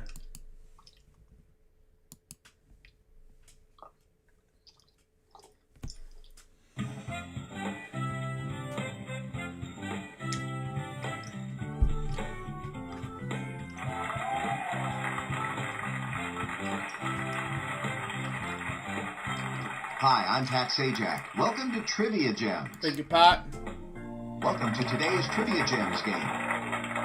The categories for today's game are History, language, music, business, food, and general. Stew, dream, and move on to... Amy, my mo. Oh, man. Is this good? Let's do, like... history, then. Okay. Here's your first set of questions. Johnson, I don't know. True, I don't know. Andrews, I don't know. Cross your fingers. Here come the answers. Maybe, dang it. Hey, you're good. Hooray! I know about history, but I doubt it'll be good. Ready for a little brain spinning fun?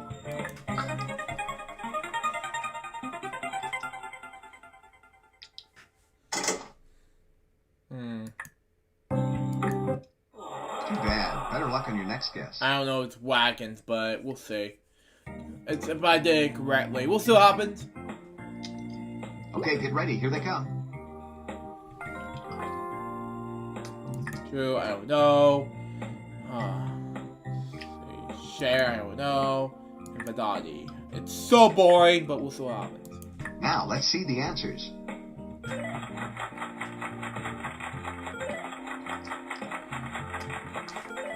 Yes! Wow, that all-in wager put you in a new tax bracket. Hooray!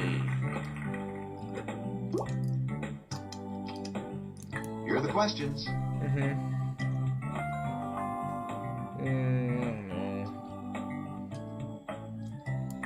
The shepherd, I don't know. Accountant and cousins. Well, no turning back now. Let's see how you did.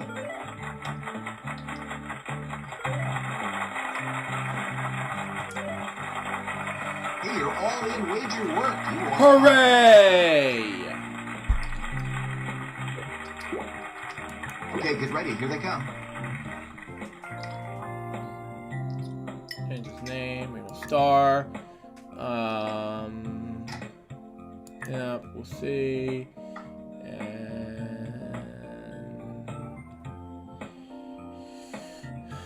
the birds, I don't know. Okay, the moment of truth. Let's look at the answers.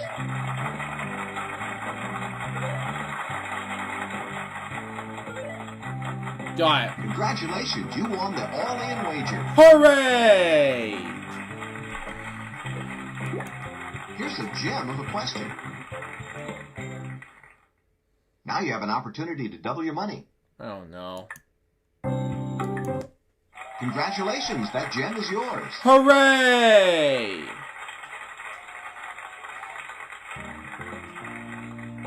$50,000.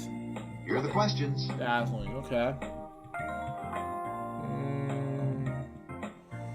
I don't know it. Kaplan, I don't know.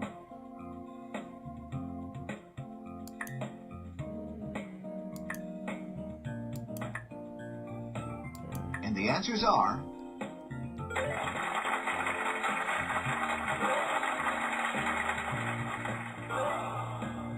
I'm glad this isn't my money. I don't know. Here are the questions.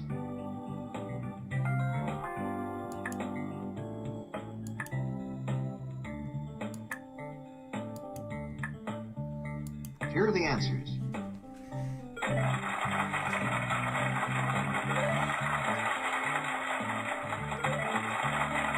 Congratulations, you won the all-in wager. Hooray! Brilliant, not bad. Congratulations, you climbed to the top step. Your longest streak bonus is... $88,000. Your trivia IQ bonus is... 113,200. And your IQ ranking for this game Brilliant, is... not bad. Brilliant! Brilliant's not bad, but anyway. Welcome to the Power Gem bonus round.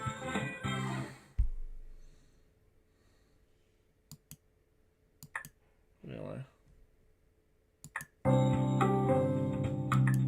That's it. No one says, but anyway.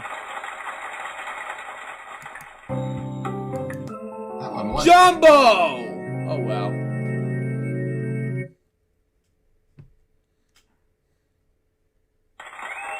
Oh well. 124,520 is not that bad.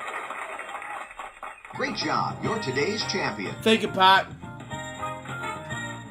Thanks for playing our online game. For even more fun, I hope you'll try out the download version of Trivia Gems. The download version has lots more features, more gameplay choices, championship games, full screen display, exciting options, and free ice cream.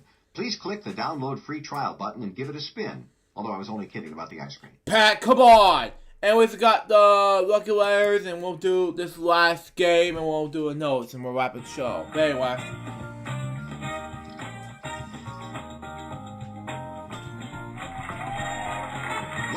lucky letters. Okay. Thank you. Welcome to today's lucky letters game.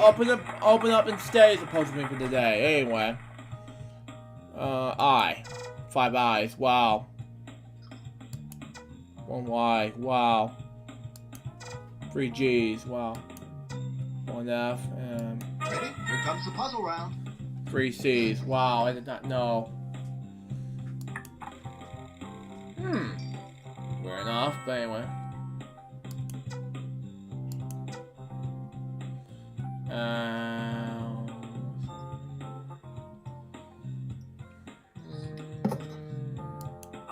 Oops, that wasn't one of the correct letters. Acme? I don't know. Nice try. Bad try, but nice try. Give a nice try, Pat.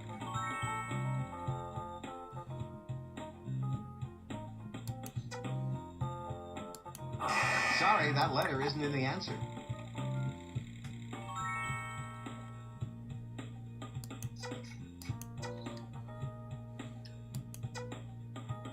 Oops, that wasn't one of the correct letters.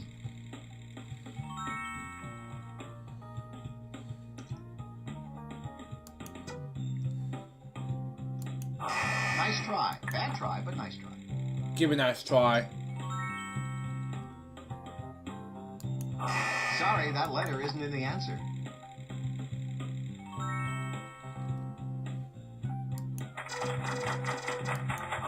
Oops, that wasn't one of the correct letters.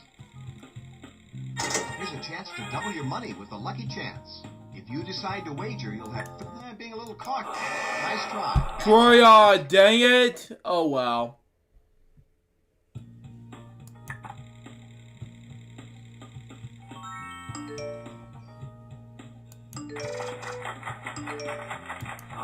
Sorry, that letter isn't in the answer. Oh well.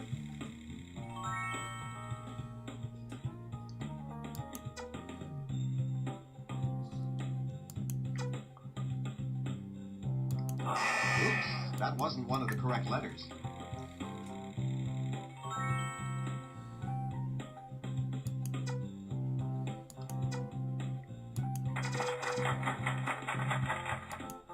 Nice try. Get ready. It's the lucky lightning round, and you'll need to think fast.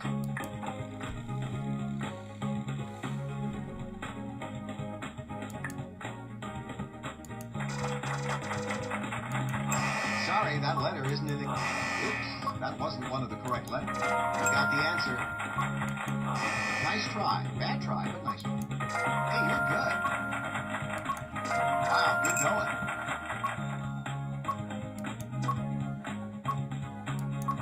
Sorry, that letter isn't in the answer.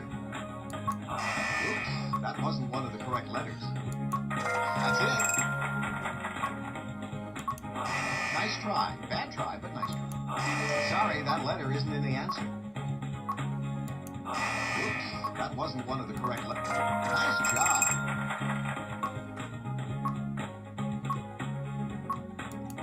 Way to go. Nice try. Bad try, but nice try.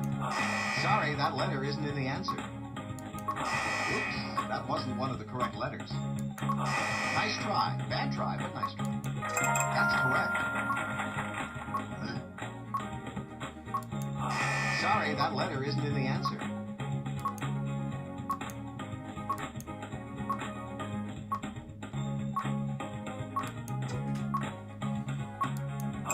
Oops, that wasn't one of the correct letters. Nice try. Bad try, but nice try. Yeah, nice try. Sorry, that letter isn't in the answer. Oops, that wasn't one of the correct letters. Nice try. Bad try, but nice try. Sorry, that letter isn't in the answer. Oops, that wasn't one of the correct letters. Nice try. Bad try, but nice try. Sorry, that letter isn't in the answer. Oops, that wasn't one of the correct letters. Nice try. Bad try, but nice try. Sorry, that letter isn't in the answer. You got the answer. 9% complete. I've always had it! Alright? Oh, too bad. You ran out of time. There. Welcome to today's... We need to Lucky try Letters this game. again. Well, I doubt it.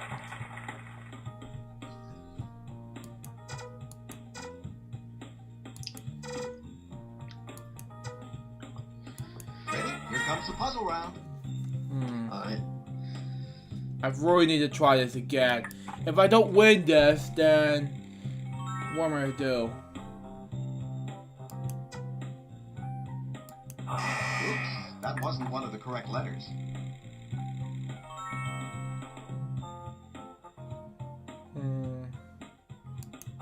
Nice try. Bad try, but nice try. Do a nice try, Pat.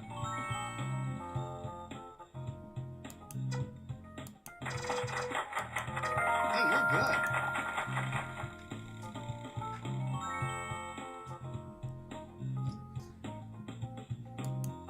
Sorry, that letter isn't in the answer.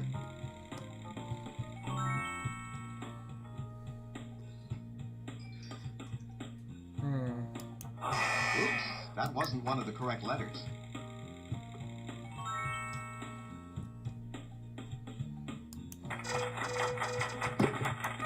Wow, good going. Here's a chance to double your money with the Lucky Chance. If you decide to wager, you'll being a little cautious, huh? Well, good luck. Nice try. Bad try. Ease, dang it. Oh well.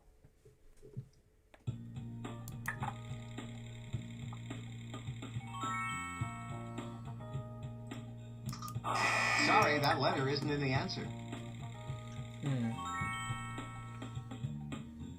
Oops, that wasn't one of the correct letters.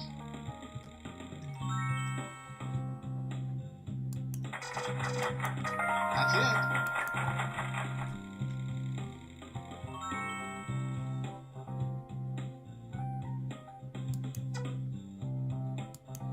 Nice try. Bad, get ready. It's the lucky lightning round, and you'll need to think fast.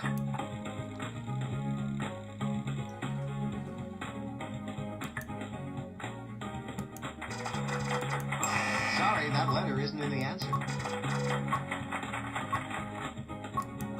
Oops, that wasn't one of the correct letters. Nice try. Bad try, but nice try. Sorry, that letter isn't in the answer. Oops, that wasn't one of the correct letters. Nice try. Bad try, but nice try. Sorry, that letter isn't in the answer. Oops, that wasn't one of the correct letters. Nice try. Bad try, but nice try. Sorry, that letter isn't in the answer. Oops, that wasn't one of the correct letters. Nice job. Way to go. Nice try. Bad try, but nice try. That's correct. You got the answer.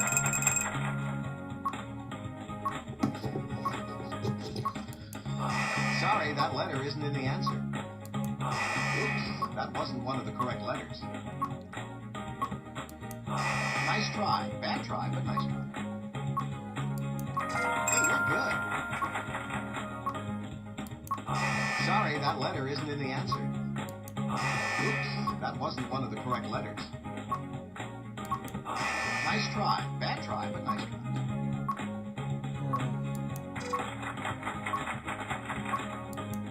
Wow, good going. Sorry, that letter isn't in the answer. Oops, that wasn't one of the correct letters. Nice try. Bad try, but nice try.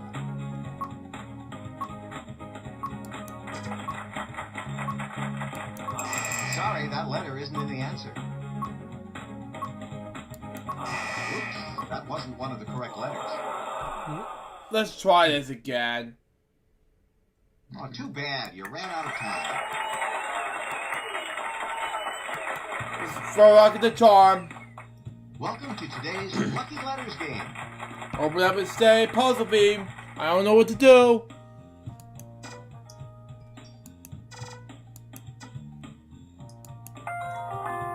Ready? Here comes the puzzle round.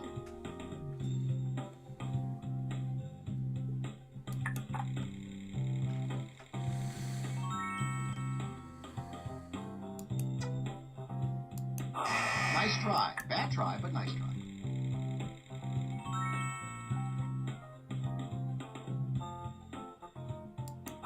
Sorry, that letter isn't in the answer.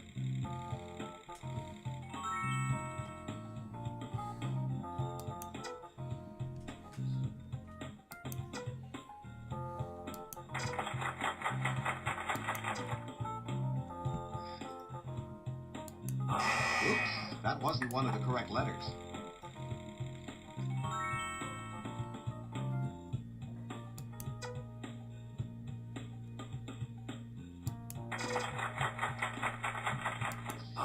Nice try. Bad try, but nice try. Give it a nice try, Pat.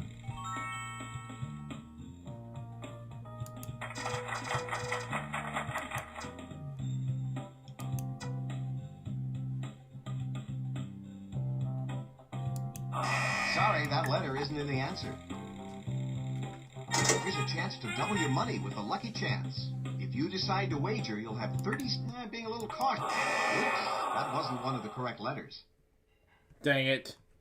Oh well.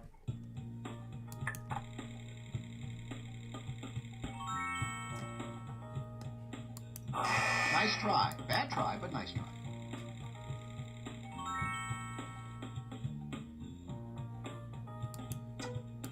That's it.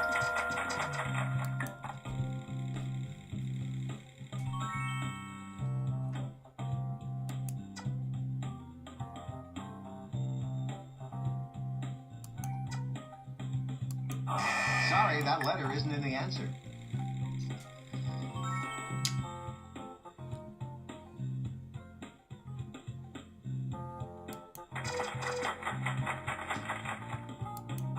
Oops, that wasn't one of the correct letters.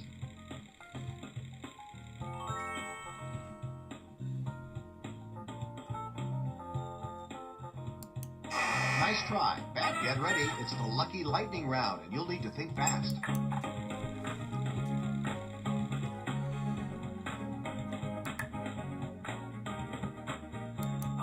Sorry, that letter isn't in the answer. Oops, that wasn't one of the correct letters. Nice try. Bad try, but nice try. Sorry, that letter isn't in the answer. Oops, that wasn't one of the correct letters. Nice try. Bad try, but nice try. Nice job. Sorry, that letter isn't in the answer. Oops, that wasn't one of the correct letters. Nice try. Bad try, but nice try. Sorry, that letter isn't in the answer. Oops, that wasn't one of the correct letters.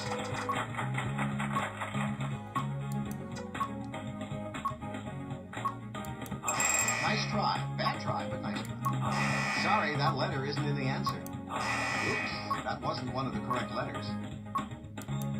Nice try. Bad try, but nice try. Sorry, that letter isn't in the answer. Oops, that wasn't one of the correct... Way to go. Nice try. Bad try, but nice try. Sorry, that letter isn't in the answer. Oops, that wasn't one of the correct letters. Nice try. Bad try, but nice try. That's correct. You got the answer. Hey, you're good. Wow, good going. Sorry, that letter isn't in the answer. Oops, that wasn't one of them. Nice try. Bad try. That's it. Sorry, that letter isn't in the answer. Oops, that wasn't one of the correct letters. Dang it! Fourth Oh. time. Oh, too bad. You Wow. ran out of time. Here we go again. Welcome to today's Lucky Letters game. This has not ever happened ever. Mm-mm.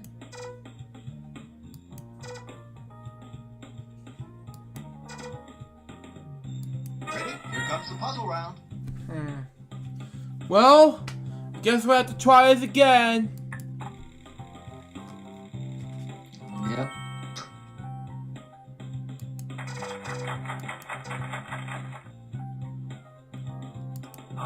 Nice try. Bad try, but nice try. Give it a nice try, Pat.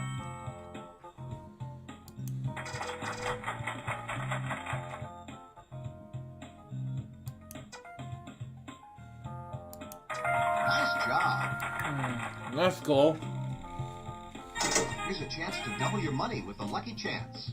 If you decide to wager, you'll have 30 seconds to answer. Whoa, you're putting it all in. Sorry, that letter isn't in the answer. So! Dang it! Lost everything. Oops, that wasn't one of the correct letters. Oh well. Nice try. Bad try, but nice try. I don't know the Whopper's name. Sorry, that letter isn't in the answer. Oops, that wasn't one of the correct letters.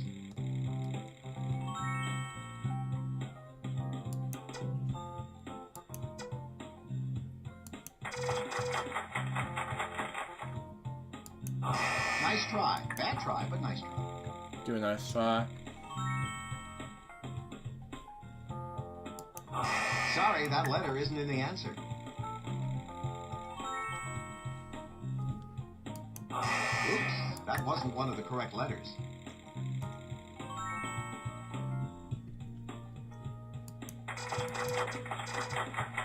Get ready, it's the lucky lightning round, and you'll need to think fast.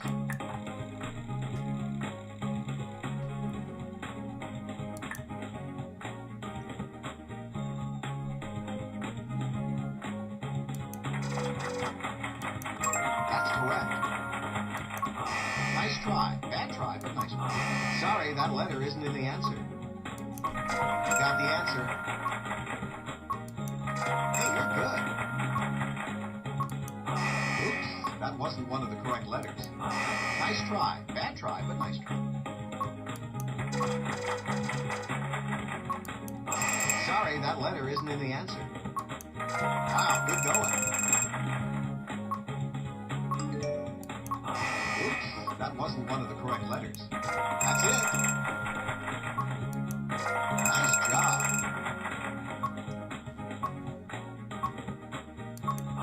Nice try. Bad try, but nice try. Sorry, that letter isn't in the answer. Way to go. Well, finally we have it. Oops, that wasn't one of the correct letters. That's correct. Nice try. Bad try, but nice try. You got the answer. Hey, you're good. Sorry, that letter isn't in the answer. Oops, that wasn't one of the correct letters. Nice try. Bad try, but nice try. Sorry, that letter isn't in the answer. Wow, good going.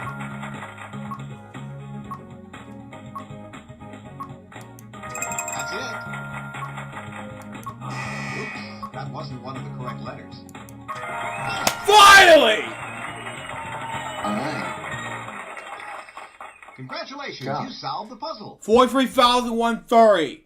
Thank you. After 4 tries, I've done it. Wow. Whew. Now you can do tic-tac-toe for CodeMathGames.com, and all you have to do is complete the game, do the notes, and we'll wrap up the show with the huge bang. Alright. So let's just do it now, and we'll figure this out.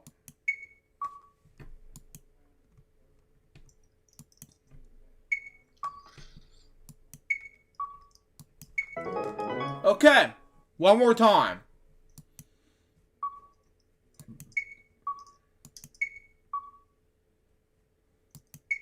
Oh God.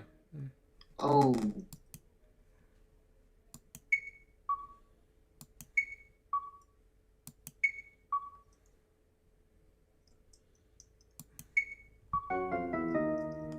That was so close.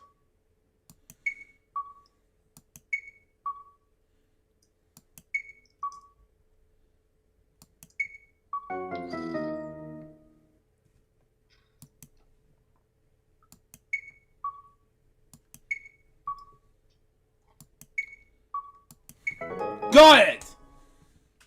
Anyway, that's all. That's all the notes I have right now. And that's all the things I have right now. Hold on one moment. And what we have left is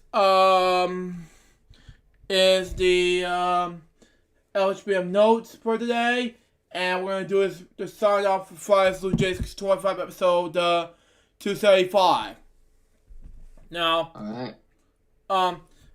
January 10th, we got Weekend Celebration episode 40, and January 11th, we got 41 to 44. Then we got Elgin React episode 4 and 6, and Elgin 2020, day number 12.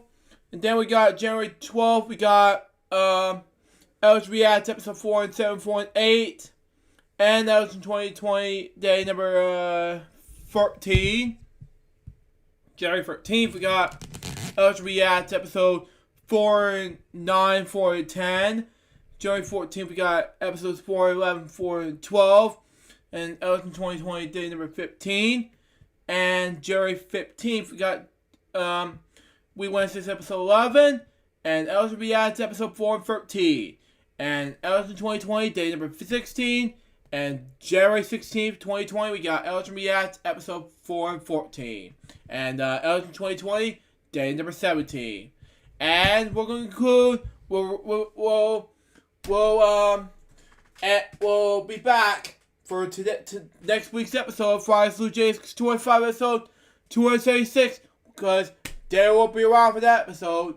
I will be here, so look forward for this episode. Anyways, guys. I will not be here next week because I'll be going on vacation, but I may have one of my friends fill in for me, but let's see what happens. Continue. Anyway, yeah, thank you. But anyways, guys, that will wrap up today's episode of Friday's LukeJ62895 today, January 10th, 2020. Hope you enjoy it. Stay tuned for the next one, which is going to be, let me check my schedule and see here. It is going to be once a Martin Luther King Jr. lifetime. But until next time, this is Jervis with Dave 3000. Say goodbye, peace out, baby. We get more Friday's LukeJ62895 episodes to you guys very soon. Till then, Jeff will say out. See ya. Bye, everyone.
Welcome to Friday's LukeJ62895.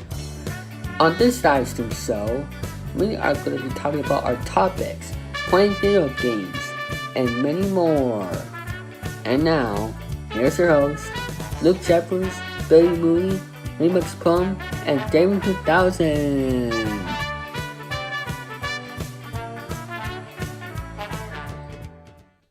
Rule 1, no spamming in the live chat. Now, basically, you cannot be spamming or doing memes in the because we're getting sick and tired of seeing things like, okay, no offense or disrespect to Sophie, but just to fill in the gaps for you, we're getting sick and tired of having people put in something over and over and over and over.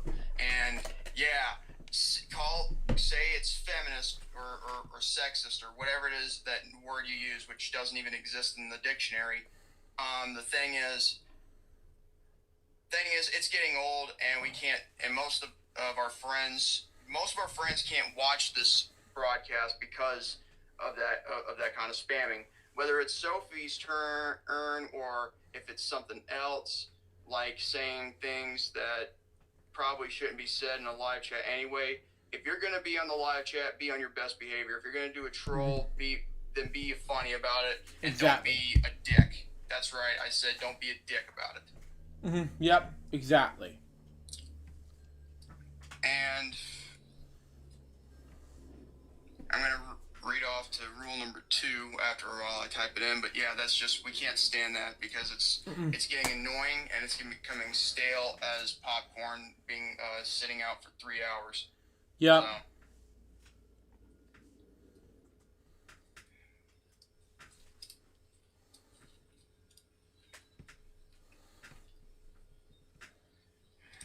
Alright.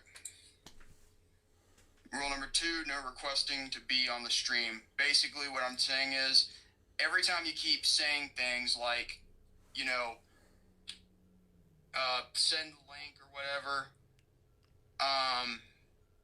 yeah, you're basically telling us what to do. And what I learned from a good friend of mine is that you never ever let the audience tell you what to do.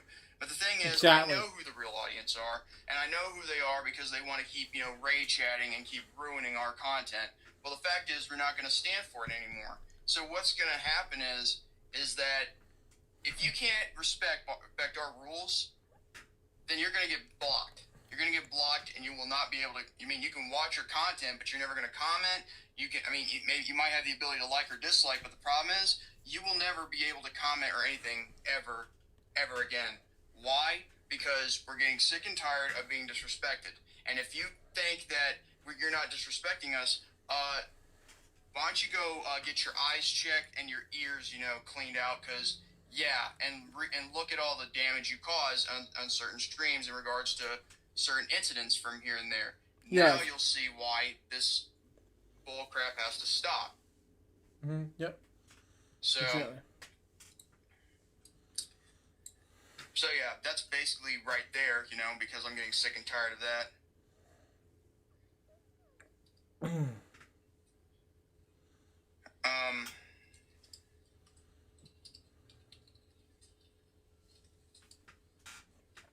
Where are we here? Come on, Jordan. We gotta do something. Let's scroll up number 3. So yeah, and I'm not just speaking on my own behalf. I'm speaking on Brandon Martin's behalf. Yeah. And also, I think I'm also speaking on behalf of David as well, but he can fend for himself as well. But I'm just doing it out of respect.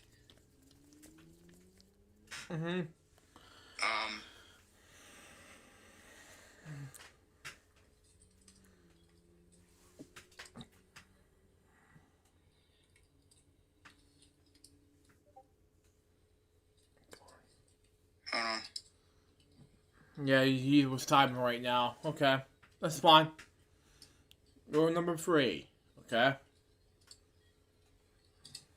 So yeah. No requesting. If I break the rules, then that'll be fine. There we go. All right. Rule number 3, no accusing any of the hosts of stupid stuff that has no relevance to our shows / live streams. Exactly. Basically, we don't want anybody accusing us of anything so stupid, like you're accusing us of being trolls, but then again, sometimes when I troll, I do it, at least you'll see it coming, and I'm not going to be, a jack off about it. Yeah, and do it over and over and over. So, yeah. Now, however, in regards to what I'm saying, there are certain people that piss me off with regards to, there's a certain individual who I'm not going to name names, but just to clear in the fact for you, every time I get that I'm being accused of something that I had nothing to do with, and yet I've apologized on Rant and Rave. If you watch episode 11, yeah, you can understand that. Yeah, basically, it just pisses me off, and I can't stand it. And so, all I would like, in a sense, is some sort of, respect. But then again, I'm not going to demand it. I'm just going to earn it. But I just ask for just a little teeny bit of it. That's all I ask. Because we're all entitled to make mistakes. I understand that. But the thing is, if someone keeps holding me to something that someone had pressured me into saying, then you're no better than they are. And also, in regards to this certain individual who keeps, pissing me off, just trying to trigger me, yeah, he's full of himself too in regards to whatever it is he has on me, but I don't really care at this point. Because, yeah. So anything you accuse any of us of being, yeah, it's just, childish, And now, I'm going to put this up right here. Who will, excuse me, I misspoke, but anyway. So. But anyway, I'm going to go ahead and type in a message to Billy real quick, and then we'll finish off watching Jordan's show, and the video will begin our episode. Stay tuned. It's going to be a pre-show because I am going to do this any moment now because it's going to be a huge, huge pre-show. So stay tuned.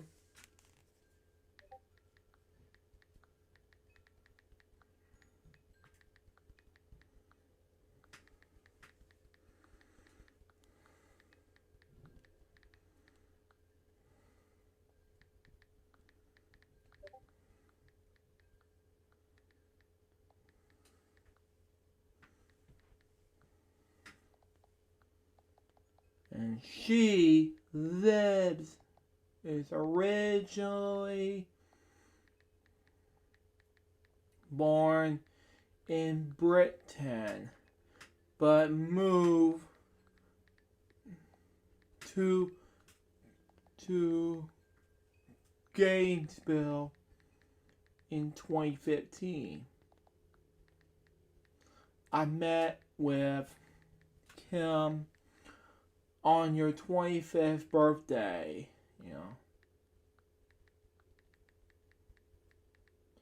I told her next time, whenever she comes,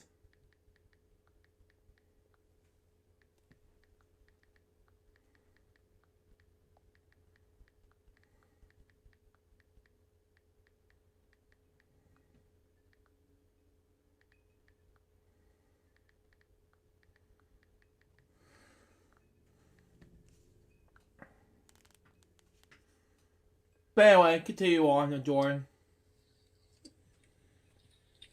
And then, that way I can finish up doing my video.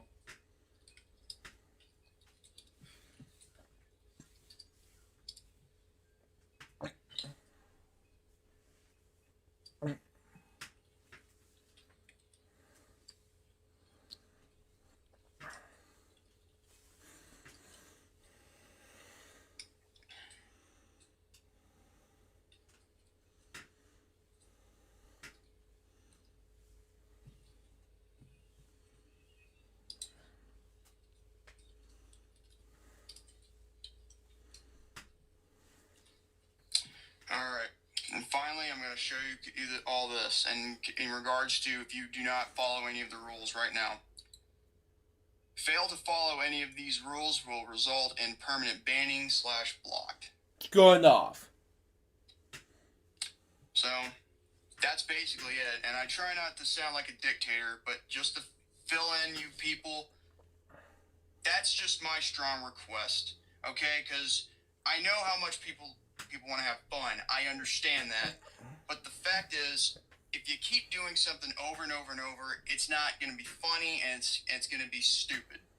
Okay, and plus, all it is, this isn't memes. This isn't, trying to have fun. It's just trolling, and I get that. But if you're going to do it, do it.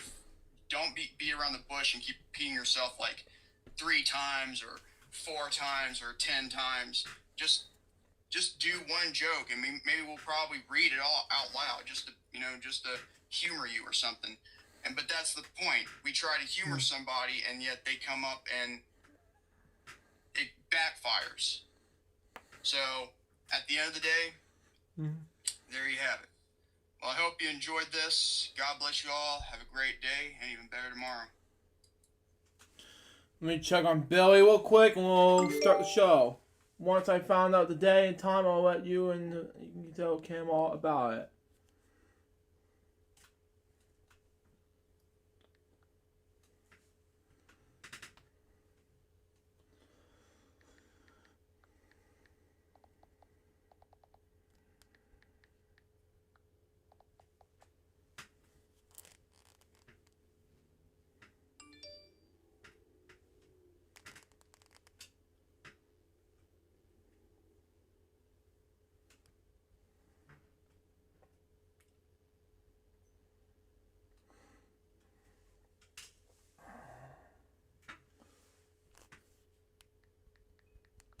By me.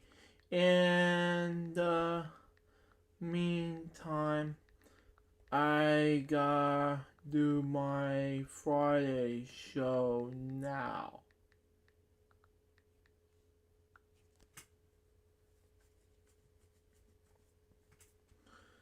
Anyway, after my pre-show, thank you David3000, and thank you for waiting. Hello people, this is LukeJ speaking. Welcome to a brand new episode of Friday's LukeJ62895, episode 236. And today, we're going to be doing some videos we haven't done before. Well, we're supposed to do some topics for today. Excuse me, I burped it. And, yes, just wanted to know about that. But anyway, onto our Vimeo's thing, and we'll do our topics for today. January 17th, 2020, and we're gonna do this now. Two of the main, episode 235 of Friday's LukeJ62895, and we got day number 11 of Eligible 2020. Then we got LukeJ625's Food Reviews, episode 130. And then we got 2 free episodes of Weekend Celebrations and Eligible 2020, day number 12.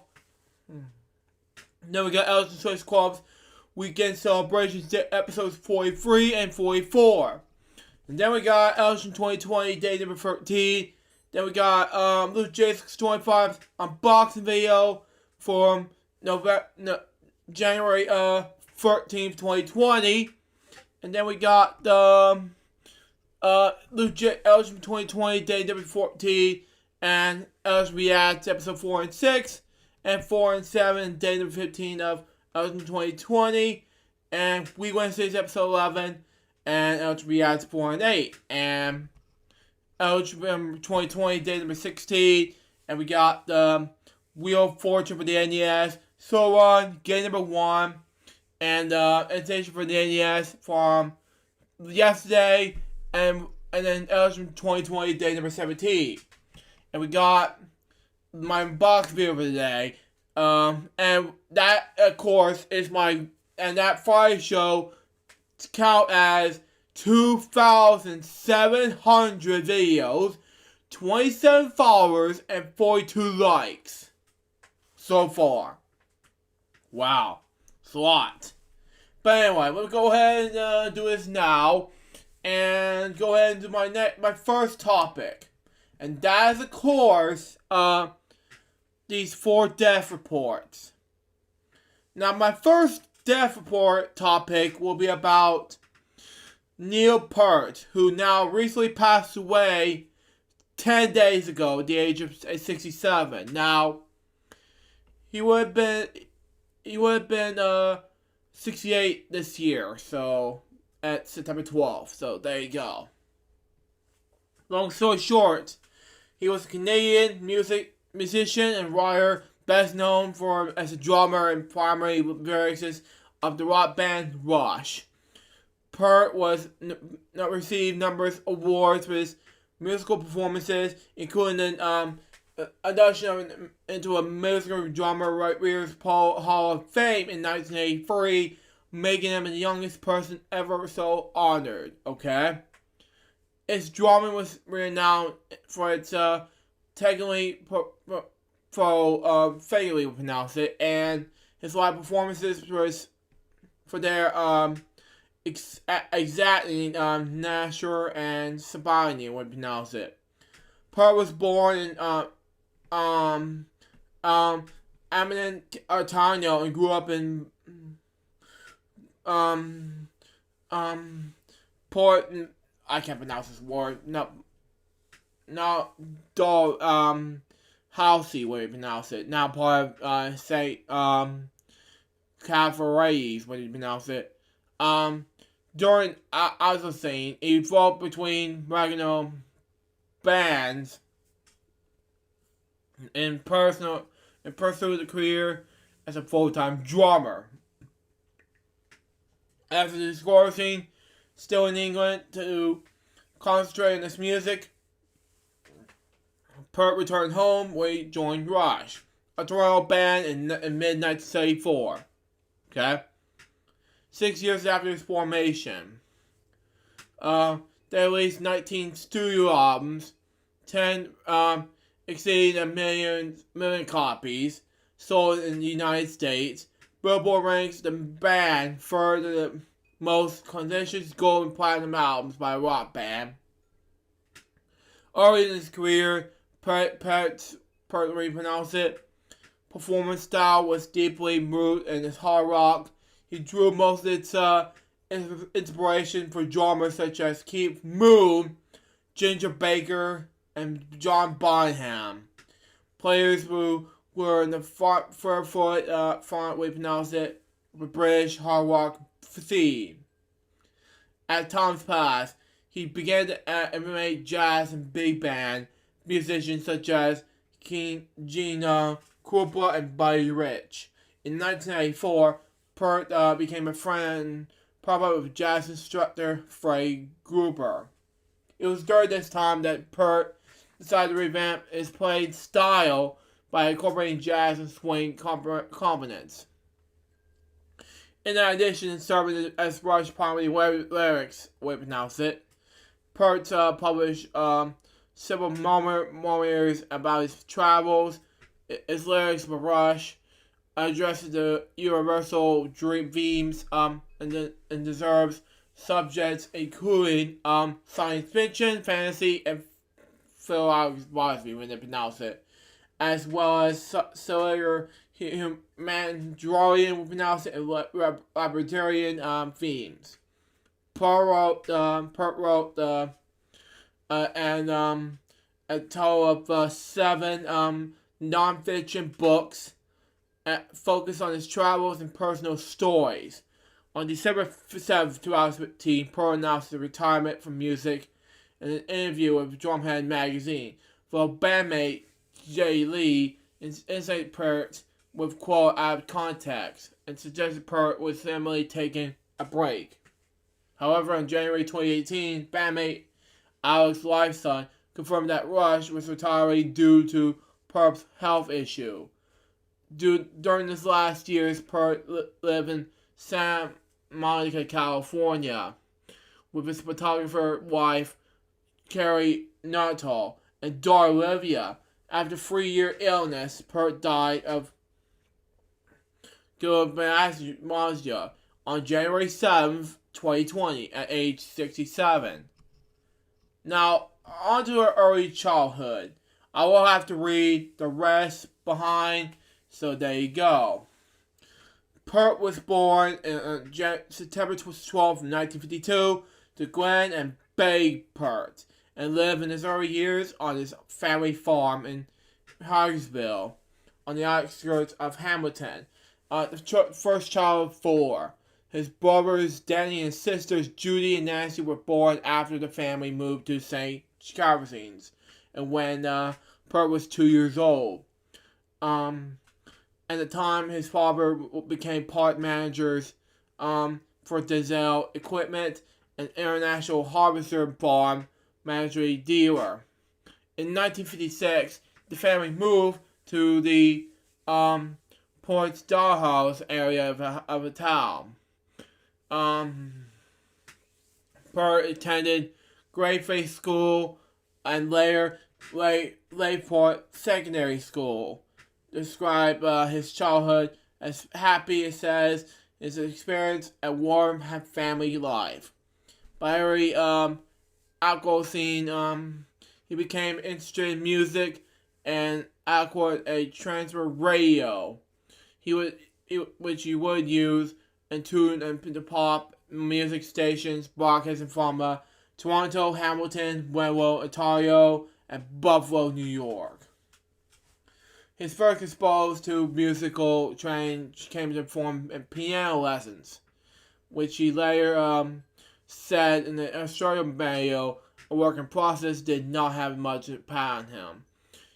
He had an pinch art for drumming on various objects around the house with a pair of chopsticks.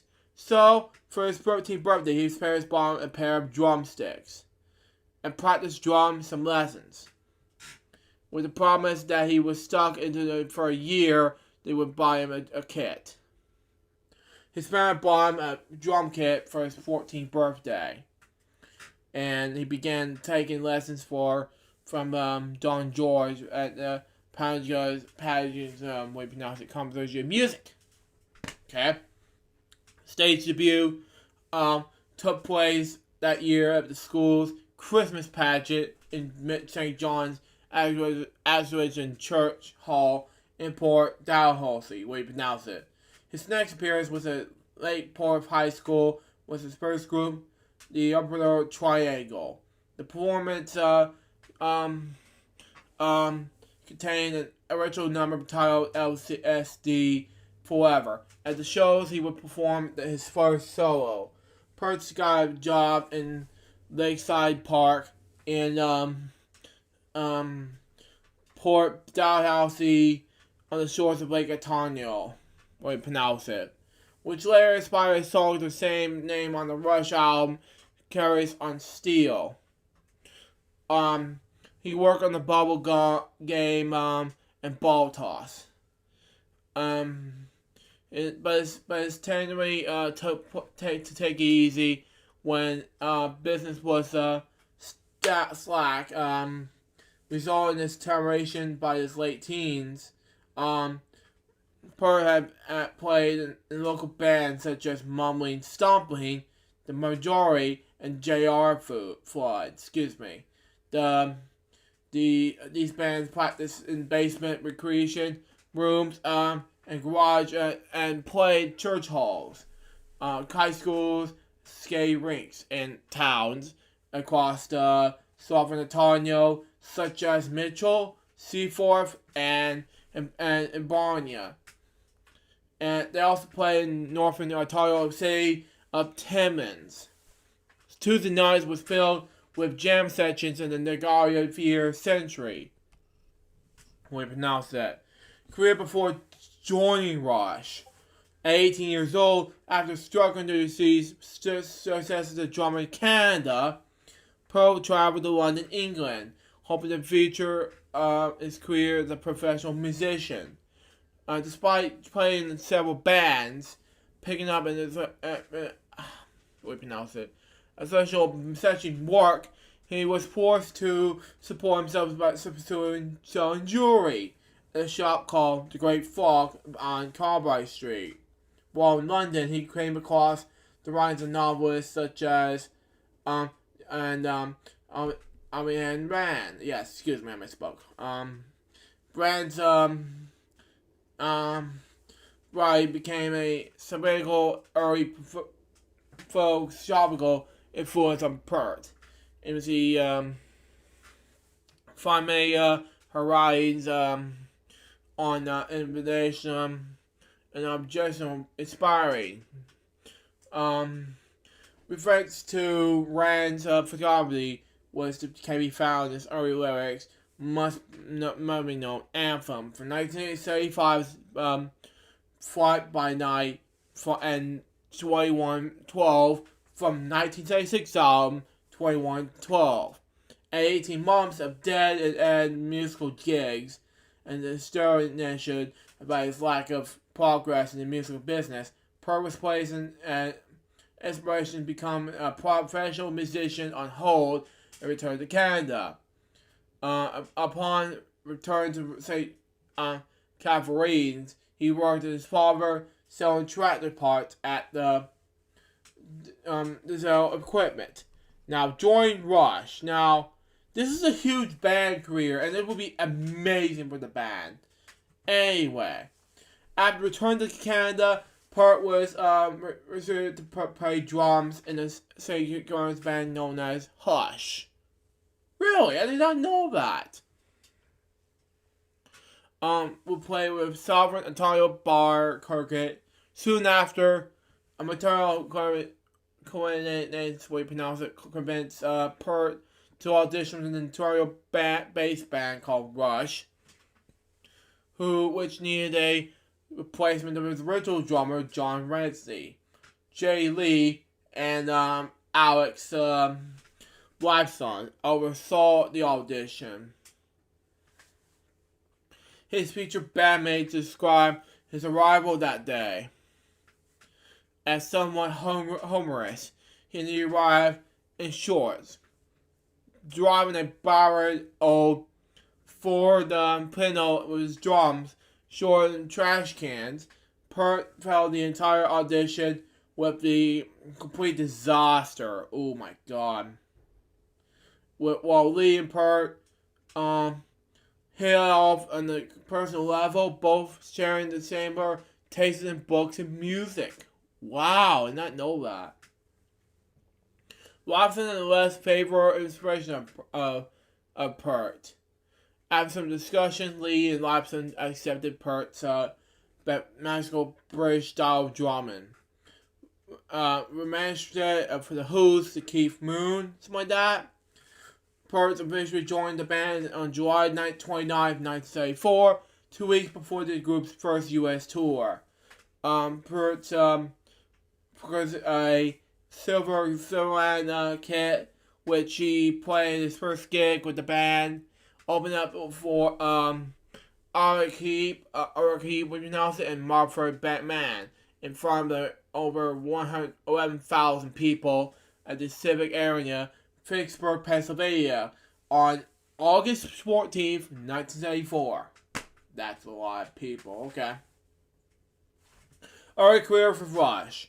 Pert soon settled in the new promotion after also becoming the band's primary lyricist. Before joining Rush, he had written a few songs, but with the other members largely uninterested with writing lyrics, Pert's previously unsuccessful writing became as known as his musicianship. The band was working hard to establish themselves as a recording act, and Pert, along with the rest of the band, began to undertake the distinguished touring. Okay. His first recording with the band was 1985's album called Fly by Night, what was very successful, winning the General Award for most promising new act. But the follow-up album, Curse of Steel, was the band's highest hopes. Was greeted closely both by fans and critics. In response to the negative reception, most of the which they aimed at the B-side, Spanning Epic, the Foundation of Lambeth, Pert responded that depending 2112 on the next album of the same name in 1986, The album, despite the record company indifference, became their breakthrough and gained a following in the United States. The supporting tour culminated in the 3-night stand and Massey Hall in Toronto, Ontario. A venue Pert has dreamed of playing in his days at the Southern Ontario bar circuit, and where he was introduced as a professor of the drum kit by Lee. Pert returned to England for Rush's North American tour, European tour. Excuse me, I misspoke. The band stayed in the United Kingdom for the record the next album, 1977's A Farewell to Keynes in Rockwood Studios in Wales. They returned to Rockwood to record the follow-up album called Hemispheres in 1978, which they wrote entirely in the studio.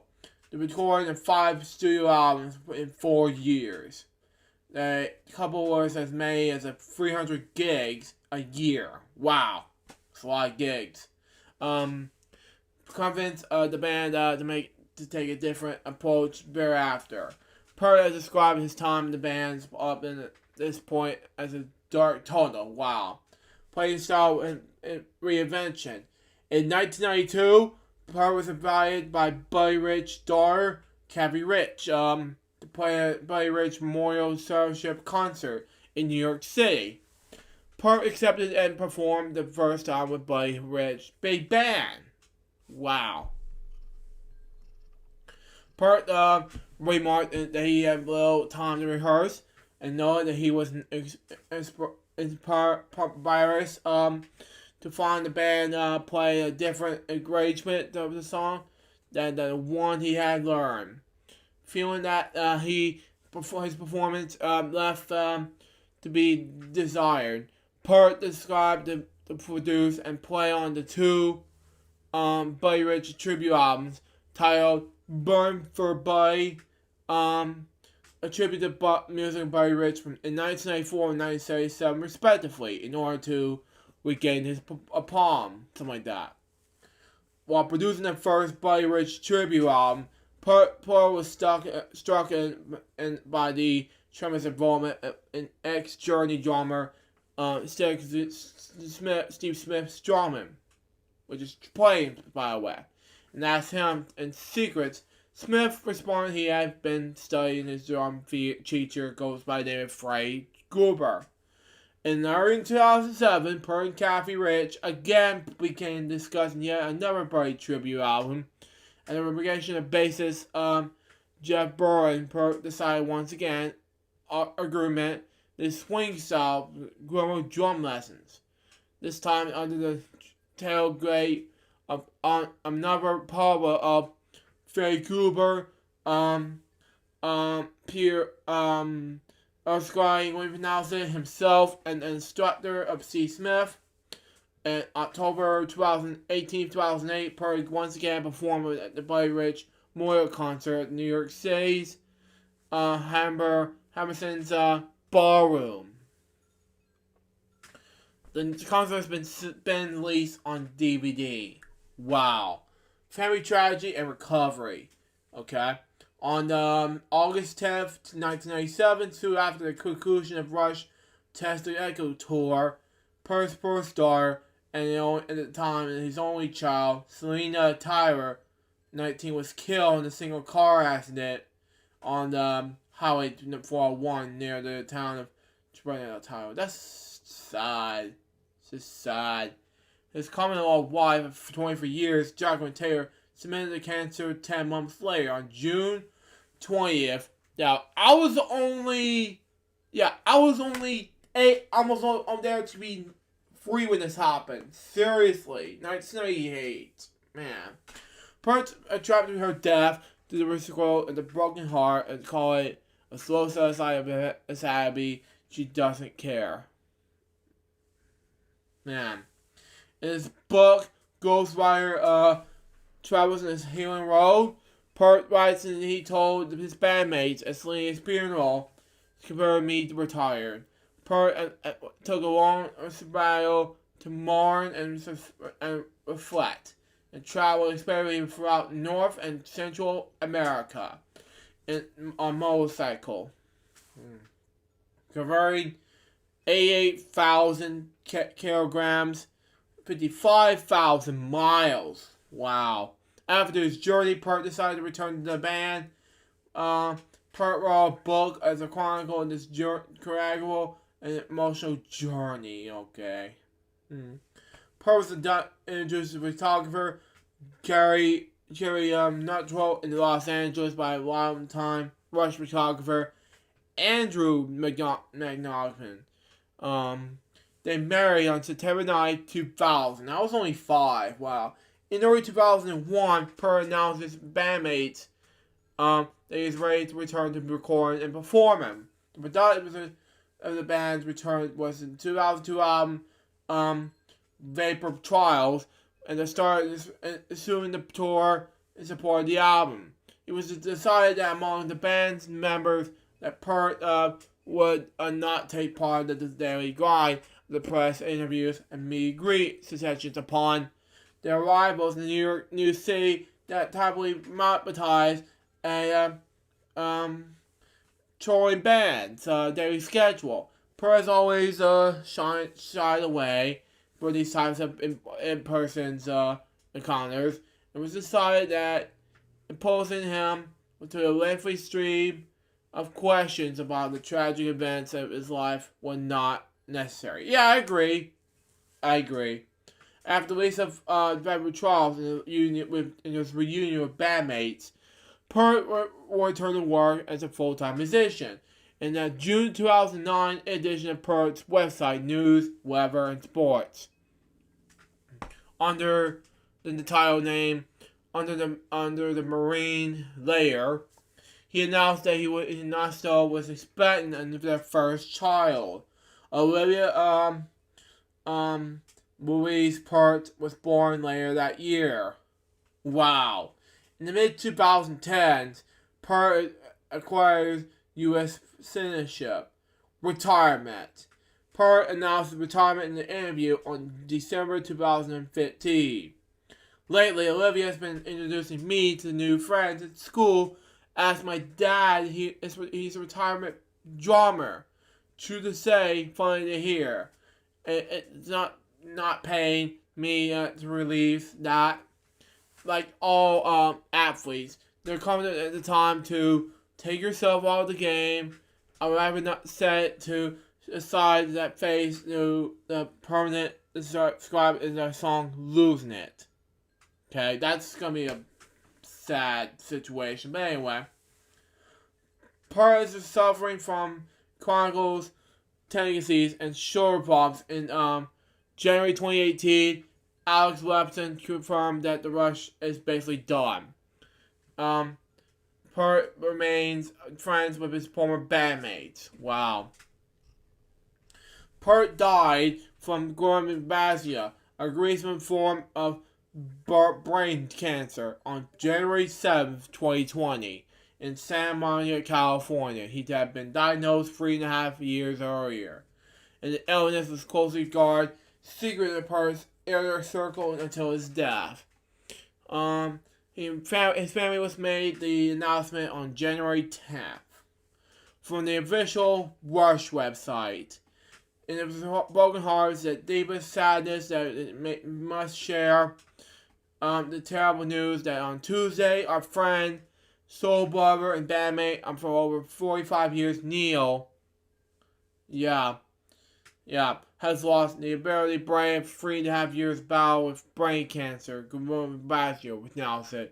We ask our friends, fans, media alike, and the audacity to respect their families' needs of privacy, peace, and as these extremely painful for this difficult time.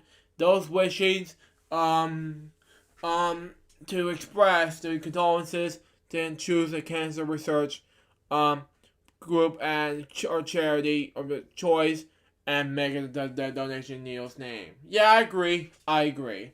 Pierre's death was widely reminisced by fans and fellow musicians alike, which considered a substantial loss for popular music. Now, I'm not gonna go over these things because this game ridiculous.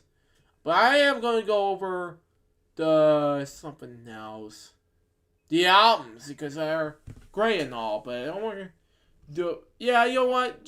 We're gonna skip this, and yeah, that's gonna be the rest of the biography. So yeah. Yep. My next one is going to be Stan Kurtz. Now, he was an American actor, screenwriter, director, and acting coach. Now, that's my next topic coming up.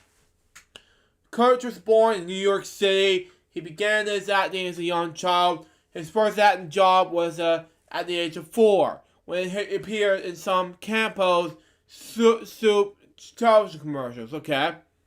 Kurtz appeared in the short-lived Saturday morning cartoon series, TV series, Ride in the Sky, on the soap opera General Hospital in 1992.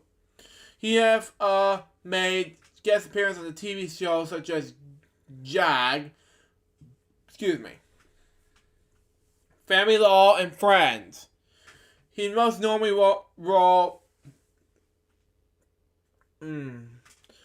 began in 1992 on Highlander series as Richie Ryan.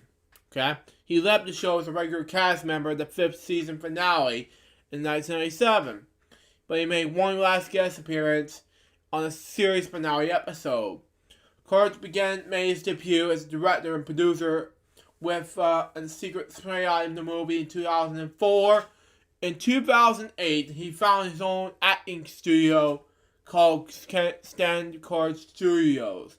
On January 11, 2020, 51-year-old Kurtz was found dead in the Los Angeles home. The LA Kurtz death by suicide hanging. Now we're going to go over the films and TV. Region 13, 1998, is a short film as Michael. 1999, Shark in the Bottle, as Punk number 1. 2000, The Funky as Sammy Beestone. 2004, Shell Ground as Stuart Dempsey. 2004, Straight Eye at the movie at the short writer and director of this film, and as Sonny, 2005, Deep Rescues Kevin, and then we got the TV series. So I got 1991, the same year Freddie Mercury died, Rise in the Sky as Axel. Yeah, I don't know who he did Axel, but anyway. 92 and 97, Highlander series as Richard Ryan. 1992, CBS Joy Break special as Steve. Hi, Steve! But anyway, same year, 92, The Streets of Beverly Hills TV movie as Kennedy Street. 95, Friends, year I was born in, as Evan.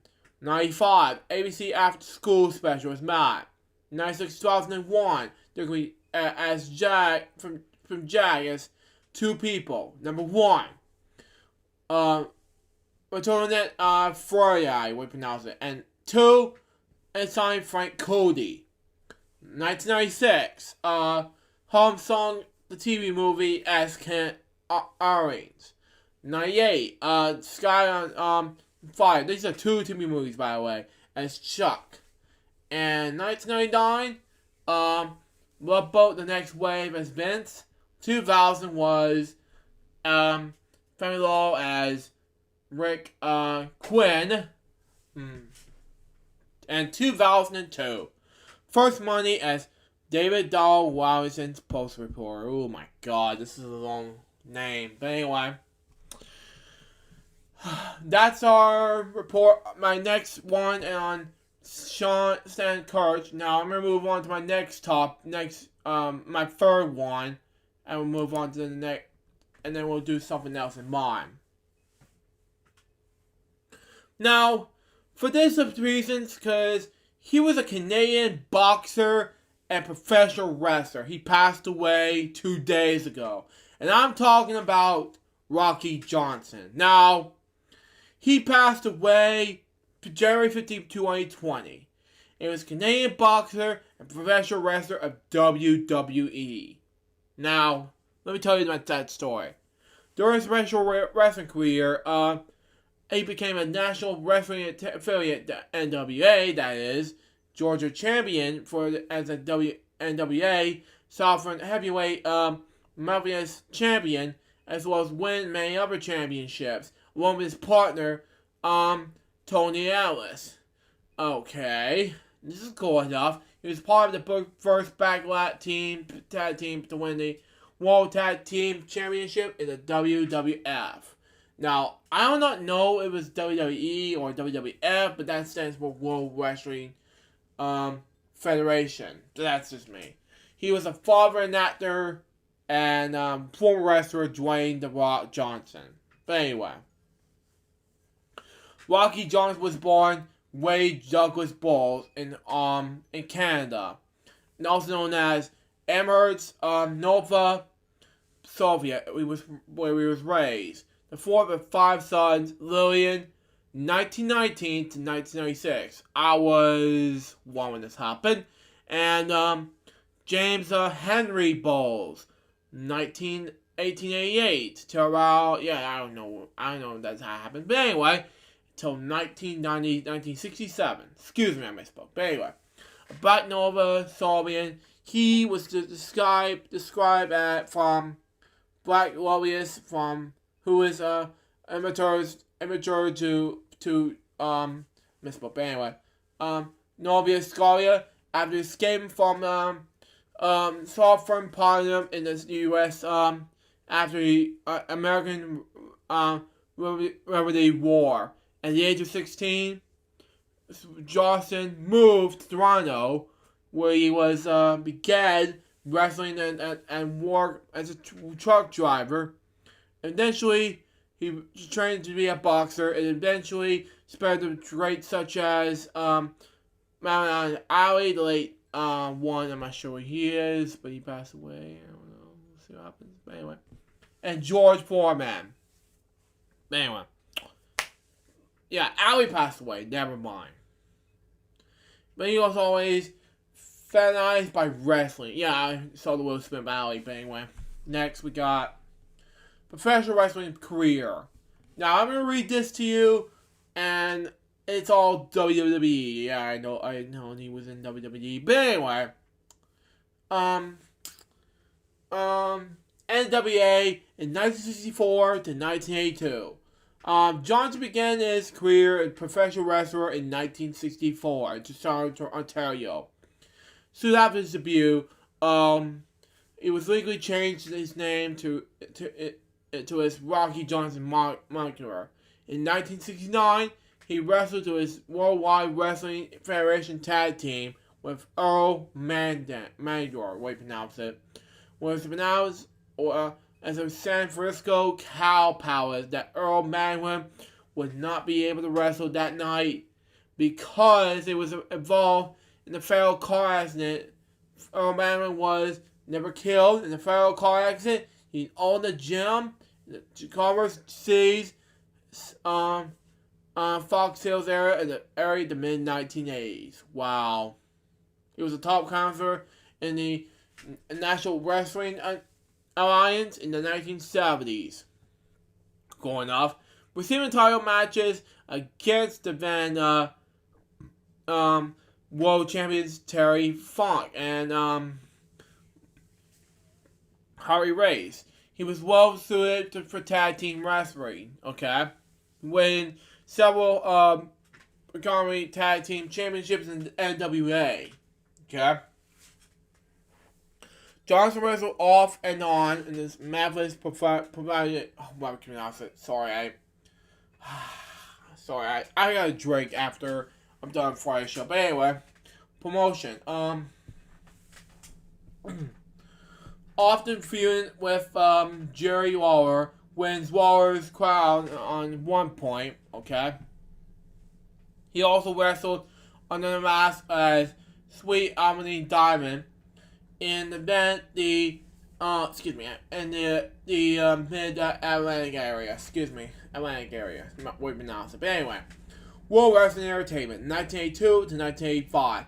In 1982, he feuded with Don Marento and George Valentine, we pronounce it, and Mike Sharp, Buddy Rose, and Arian Adonis, we pronounce it. He was then paired with Tony Atlas and the Tessa Tag Team. They defeated the Wild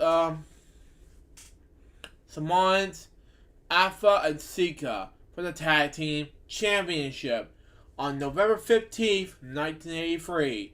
They were the first black tag team to hold the tag title. Together, Johnson and Atlas were known as the Soul Patrol. After retiring in 1991, Johnson, along with Pete Patterson, trained his son Dwayne to wrestle. Okay. While he was initially resigned his son's an entry into the what he known to be an extremely difficult business, Johnson agreed to train him on the conclusion that he would go easy on him. Johnson was instrumental in getting Dwayne later dubbed as Rocky Maivia, way pronounce it. But both Rocky Johnson and Piers Minor's ring names signed into the WWF development deal. Eventually, Johnson had as an on-camera presence at his son's matches, and jumped in the ring on his behalf after he was attacked by the Song and the Iron Strike, what you pronounce it, WrestleMania 13. Excuse me, I messed up. But anyway, not 33, because that's gonna be stupid of me. But anyway. Johnson was not seen on camera again after the Rocky Maivia character flopped. And soon Dwayne achieved crossover popularity as the cocky heel, The Rock. In early 2003, Johnson was hired as a trainer for the WWE development charity, Ohio Valley Wrestling, but let go in May. He may return to the ring and defeated Babel in the boxing match at Memphis Wrestling on November 29, 2003. On February 25th, 2008, one day after the first anniversary of the company, by the way, Johnson was announced as a adoptee of the WWE Hall of Fame, along with his father-in-law, High Chief Pierre Malia. Both Johnson and his father-in-law were inducted into the Hall of Fame on March 29, 2008. Wow, by his son, The Rock. Okay. On December 20th, 2019, Johnson joined the board of directors in the International Pro Wrestling Hall of Fame. Okay. Now, personal life. Let me go ahead and scroll it down. Okay. Johnson recounts his autobiography, Soul Man, that he met his first wife, Ona Sparks, at a dance while he was trained to become a boxer. Okay. Una was from Curry Brook, Nova Scarlet, and the Davids, Georgia's witness. They have two children, Curtis and Wanda, who he introduced in the 2008 Hall of Fame induction. While married to Una, he became romantically involved with Anna Maria, we pronounce it, daughter of wrestling legend High Chief Pierre Maivia, we pronounce it. Anna met Rocky after Maya and Johnson were tag team partners in the match on the independent circuit. Maria disapproved of the relationship, but not because of anything on the personal against Johnson, but because of his chosen profession, as he knew how the hand hard it I wouldn't pronounce it was for wrestlers families who would at home while they were constantly on the road. Okay, Their son Dwayne was born May 2nd, 1972. Okay, in order to comply with his two families, he adopted a frugal lifestyle while on the road, focusing on beer, sliced cheese, and bologna. Love bologna and cheese, but not beer. Ugh. And unlike most of the other boys, I wasn't a partner. It was not revealed Una's knew about Atna or Dwayne. Ugh. But the states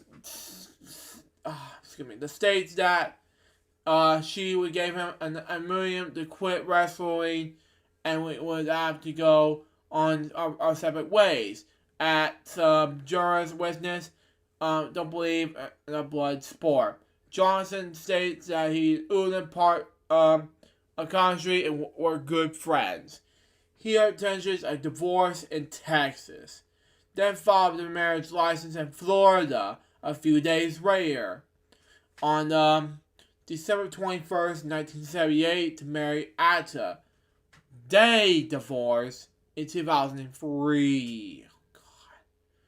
He was married to a speech pathologist named Sheila at the time of his death. Johnson died on January 15th, 2020 at the age of 75 at his Lewis, Florida home. In popular culture, his first television acting job, Dwayne Johnson, portrayed his father in the season 1 1999 episode of that 70s show called That's Wrestling Show. Now, I'm not going to read any championships for this one, so there you go. This should be a long, long one. So rest in peace to Rockies, so there you go. Now, on to my last death topic, and we'll move on. Jerome Singer. Now, who is he, you may ask? He is a Barney the Dinosaur Yale professor, and I am sad to say that he passed on this week. Dre Dresden's pathologist defend fantasy life. Now, Yale professor argued that wandering minds are creative and may bump into solutions for life problems. This was you, Drew, by the way. And if you don't know who he is, it may be interesting for you guys. He died December 14th. It was sad, not this week. I misspoke, but anyway. If you've been wondering why we're reading this story, don't worry, Jeremy Singer will approve. Dr. Singer, a pathologist who became a professor of photography at Yale University, began studying daydreams and profanities in the 1950s. He found they were unfairly deemed as substitutes for actions. Daydream is a tremendously powerful tool for exploring all kinds of possible worlds without committing ourselves to them to get in trouble, he told the Boston Globe in 1991. Children with imaginary combinations tended to be more thoughtful and creative than those stuck in the real world, he said. Those caught the daydreaming in school might caught 75B bored because they have already mastered the day's lessons. As for fantasy, they weren't necessarily about sex. For instance, he said a frustrated worker might fantasize about screaming up at the boss. Wow, this is not cool. That criticized daydream might induct thoughts about the more effective ways of dealing with workplace threats. Dr. Singer, who fantasies of including conference operas, has died on December 14th at the hospital in New Haven, Connecticut. He was 95 years old.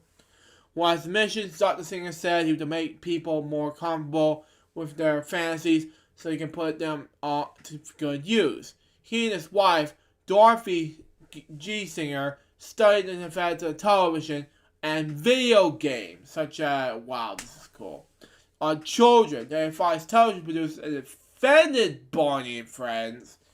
Wow. As concern for tots. Wow. He was a cheerful purple dinosaur, annoy adults.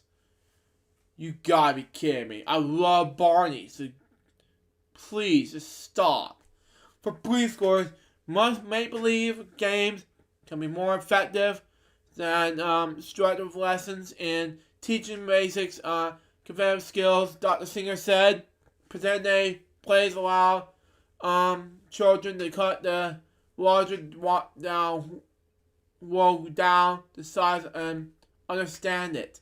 He said it only teaches them to say they can make many people with nothing things mentally.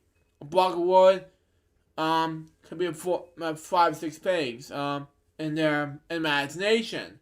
A railroad station, a truck, or a spaceship. Wow. I did not know that.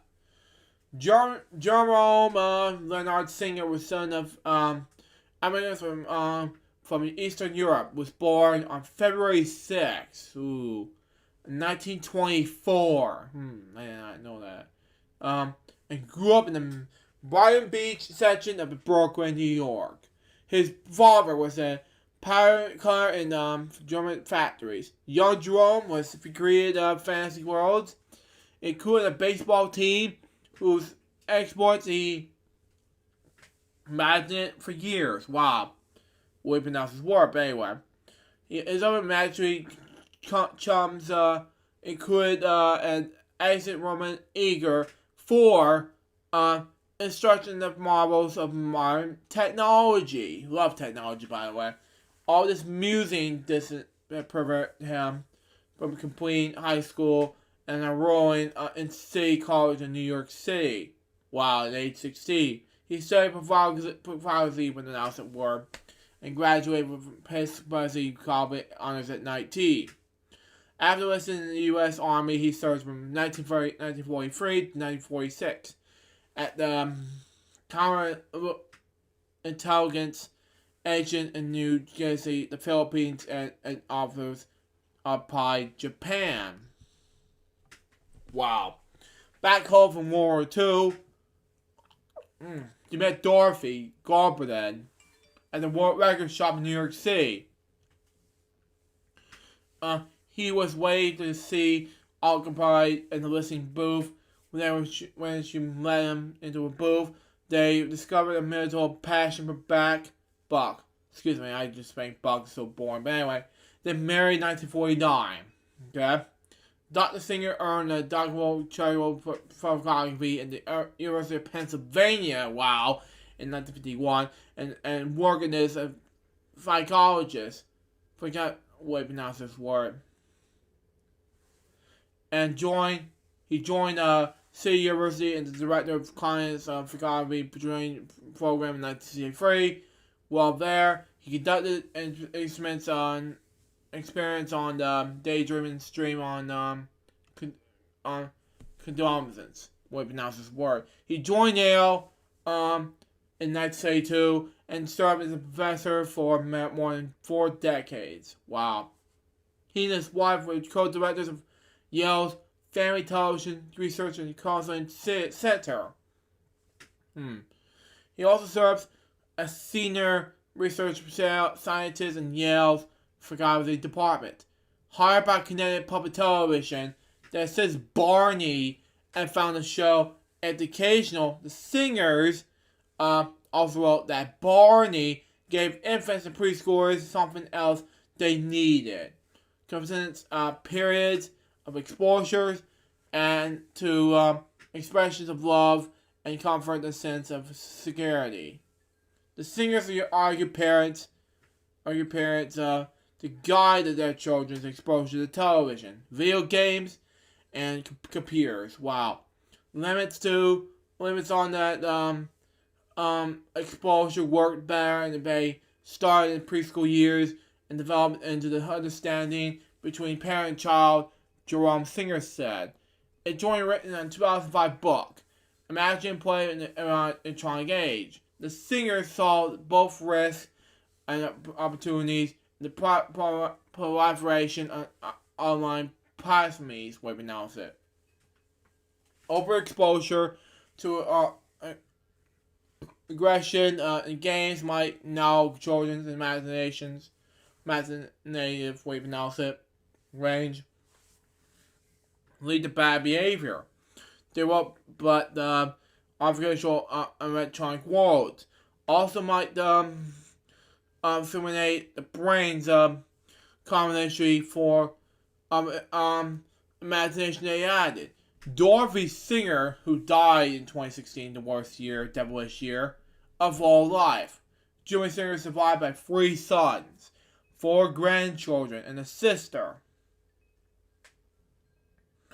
And for decades, the Singers were regular at the Marvin Opera in New York City. Jefferson Singer is one of the couple's sons, and as an biology professor in Connecticut College, said he was believing his father. Strongly attended with characters. In the 1990 book, The House of Make-Believe, the Singers wrote that imaginations liberates us from the tragedy of this place, these cars, chores, and people. Now, I'm going to go ahead and go on to my next topic, which is going to be fire crews responded to a massive blaze at Keller's Flea Market in Savannah. Now, this is not going to be a George or No topic, but I'm going to read it now just because of 2 reasons. One, it's going to be a sad story, and number 2, and I'll be honest with you, it's going to be a sad situation with the Flea Market. The saddest story behind it. So, let's get to our next, let's go on that, shall we? So we got. Okay. Fire crews respond to massive blaze at Keller's Flea Market in Savannah. Update 2 p.m. It happened last Tuesday. So, info the Channel Emergency Services Chief Phil Colster. Emergency crews received the call at 11:41 a.m. They immediately responded with multiple engine companies, ladders, and fenders. Wow. Her first engine arrived at 11:43 a.m. to find the structure fully involved in the building, he said. Crews were containing the fire that to just main portion of the building. The cause is not known at this time. Wow. Marchers has argued that to avoid the area. Wow. Water from outside sources is being to support fire hydrants, Chown Fire, Poor Fire, Garden City Fire, Chown County Police all assisted. Crews are expected, making sure that there's no hot spots and retarding fires. Okay. Now we're gonna go backwards in this episode. Update 1:44 p.m. Initial fires on the scene, Shannon County Emergency Services. Update at 12:56 p.m. Facebook Live video from WJCO's Jackson Church has been added above. Click below to see the area footage from the scene. No thanks. But anyway, to update 12:54 p.m. No people or animals were inside during the fire, or no injuries were reported. And part of the roof collapsed. Oh my god. Really? According to fire officials, the fire was contained in the building by the display cow. Wow. In the front of the property. Fire crews from the multiples responded. Fire crews will be on the scene for the fireworks feature. Wow. Update 12:39 p.m. Image of the fire was for different fire points. The Keller family announced in the late 2018 they were selling the business to new owners after more than 30 years. Read more here. No thanks, because I have to get this out of the way. You know what? Let's just go ahead and just read it. Why the hell not? But anyway, this is gonna be from WJCL. Now, over 30. This is gonna be my only topic I'm gonna read, and topic A, topic B. So there you go. This is a lot of this. Anyway, so United Flea Markets, owner of the largest portfolio of flea markets in the country, announced today. Oh, hang on. Okay, never mind. That the equations of Keller's Flea Market in Savannah. The equations marks United Flea Market's second property in Georgia. The company owns and operates the JJ Flea Market in Athens. Wow. The purpose and Keller selling the flea market after more than 30 years. Really? I love Keller's, but why? With a hard decision. Once the decision was made, however, United Flea Markets was the only group that were interested in selling to. After a family considered the next chapter, it was approved permissions to us that the new ownership team has to deep love and respect the Kellers and the industry as we do. They said we were immediately impressed with the passion and professionalism displayed by United Flea Markets team, and felt feeling that the leadership and experience intents will ensure that the markets continue to success. Rob Serban, President, CEO, and co-owner of United Flea Markets and former chairman and president of National Flea Market Association, said he was thrilled to welcome Keller Flea Markets and the company professionals. Keller Flea Markets respects classic, quintessential flea market operations. He said, and I quote, "It boasts tremendous charm, local flavor, and a retro feel that's really very relevant right now. It also well established and treasured by the surrounding communities, making a great fit for our family of properties."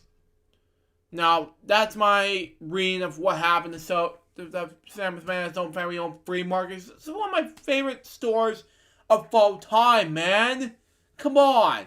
Anyways, I'm gonna continue on my very own topic here, and I will get to my last topic right afterwards. From Channel County Police, in update 12/4/21 p.m. Charles County Police Department has closed one of the northbound lanes at Highway 17 and the Highway 204 ramp while crews battle fire at Keller's Flea Market. Oh my god. Police are directing traffic in both the north and southbound lanes. There's heavy police and fire presence in the area. Traffic is kept flowing both north and southbound at this time, but Morris asked to use extreme caution to avoid the area as possible. Wow. It was not known at this time the northbound lane would be closed. Initial report. Emergency crews are on the scene after a fire broke out Tuesday at Keller's Flea Market in Savannah. WJCL's crew on the scene. WJCL's Frank Squalsky shared this image from the distance, which shows the area near the flea market. Oh god. Check out for updates from the following story. Now, this is a few topics that I have right now, and I gotta watch this full story. Watch this full story from WJ. You know what? Screw it. I'm not gonna read this, but from what I can tell, it's gonna be a sad emotion time for this week. So, if you watch this right now, I want you to be safe this weekend. But if you watch this now, the old man in the flea market, my friend, be safe. Whoever you are, I want to be buying stuff, but there you go on that. But anyway, my last topic is going to be on the Wiggles. Now, if you don't know what the Wiggles are, they came out in 1991 and by Greg, Jeff, oh yeah, no, not Greg, but anyway, I'm gonna spoil it, but anyway. But Jeff, Anthony, Murray, and Philip, and another someone, which I won't say what it is. Now, Philip had been decided to let go after a few concerts. At one corner, I just heard on Everybody Clap, Everybody Sing documentary, but, you know. Then there's 4 Wiggles in 1992, but there you go. And the next album called Here's a Common Song, but, you know, until they decide to feel like they're doing an album called, they have been doing Sam albums in 2006 to 2012, but then in 2012, someone came back until they decided to retire. 3 Wiggles decided to retire, bringing it to Emma, Lucky, and Simon. So, the rest is history from 2015 to the present. Now, certain someone is decided that collapsed this week. And you know what I'm talking about Greg Page. Now, Greg is one of the Wiggles who is a yellow Wiggle. But, you know. And it's sad, you know, because he collapsed on stage. I will show you what I got from the Field Brothers in just a little bit. But for right now, we gotta read this topic in the moment. So, right now. So, there you go. Anyway, scroll down from here. Former Yellow Wiggle, a founding member of the Wiggles, George's entertainment crew has been taken to the hospital after collapsing at the end of a bushfire relief concert in Sydney. Oh my God, please help me. Former Yellow Wiggle Greg Page will perform in the Sydney reunion concert for an hour and a half. The Wiggles bandmates Anthony, Murray, and Jeff can be seen falling to the ground as he walked off the stage on Friday night. Now, I'm in the Friday afternoon zone, but this is a Friday evening in Australia that we're talking about. Now, this is sad, and what I can hear is Greg is in the hospital right now, if we're going to see it right now. So, it's going to be a sad, emotional time. So, there you go. New South Wales ambulance said a man is in his 40s, was taken to Westmead Hospital in a serious but stable condition. The incident occurred in front of a crowd of hundreds at Castle Hill RSL, with thousands more watching on live stream. Oh my God. After a brief moment of confession, Cook came back to announce that Page's condition. Jeff was not feeling well. I think he's going to be okay. He's not feeling real well. Cook tells the live audience. He's going to be alright. We got some medical attention. An encore performance of Hot Potato was carried out without Page. Oh, man. This is sad. A great Page performing on stage with the Castle Hill RSL with bushfire relief. And also, he was in the hospital, man. The Goose Twitter account confirmed that Greg Page suffered a medical incident at the end of the show, man. Last night's, that I will talk about tonight. So, 18 Plus concert was a first of the 2 planned with the Winter Wiggles lined up with the original schedule for Saturday night, which is Saturday afternoon at my time. So, there you go. All proceed with the shows and live stream goes toward the Red Cross Appeals and Wires. Before walking off stage, Page farewelled the audience. Thank you for coming to support all these wonderful people who done all the great work for everyone. Now, the update goes like this on Twitter with the Wiggles. At the end of the show that evening, there was a medical incident off stage involving Greg Page.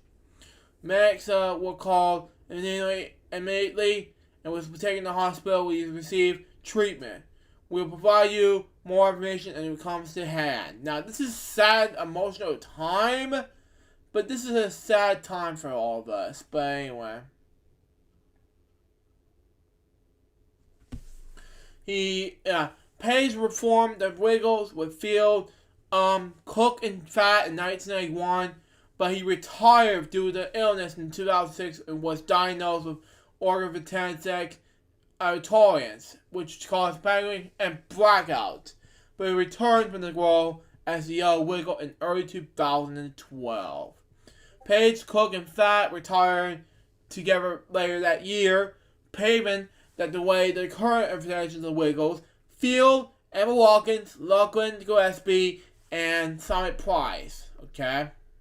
Now, far right collapsed on stage. What happened here is just a sad, emotional time. And what I can tell is that the Wiggles and that Greg Page scene here, right over here, is collapsed right in this Wiggles thing. And it came out the following morning when I was at work. And it was an emotional time. So, for all you need to do is respect from Greg. And I'm going to read you one last thing and we'll move on to these segments here. The Field brothers, seen here, said this. As it had been reported, our dear friend Greg Page suffered a cardiac arrest at the end of the Blackbush Rear performance and was taken to the hospital. It was a professional pronounced it. It was now recovered in the hospital. We appreciate your kind message and concern. This is a picture of Jeff and Greg at that time, so it was a sad, emotional time. So, now, on to our basic, free, actually not free, but, yeah, you're gonna be free segments for today. Now, of course, we're gonna be doing, what I did watch on Disney Plus. Today, I did watch just 2 episodes of Mighty Ducks. Mighty Ducks episode 13 and episode 14. So, there you go. Let's just spin the wheel right now for game segments. So, there you go not. L4 GSTB flash control stuff. Let's go ahead and do this right now. And go ahead. Mighty cards, flash controls. I saw this before. So, there you go. I think what I should do is that David is not going to be here with us, so like I said before in the early episode, but David, if you're watching this, safe travels, and good luck on coming back, and things like that. But anyway, let's do money cards and these free games right now. See what we got, shall we? See what we got. Okay, go. And, got this. Open the card, it's a 2. Ooh. Higher. Ooh, not bad. Higher. Ooh.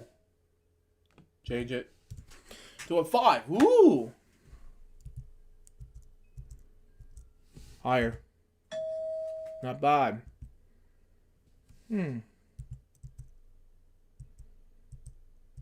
Lower. Whoa! The boss. Not bad. I'll take it. Never mind. But anyway, I thought I had 160 this time, but well. 15. 13.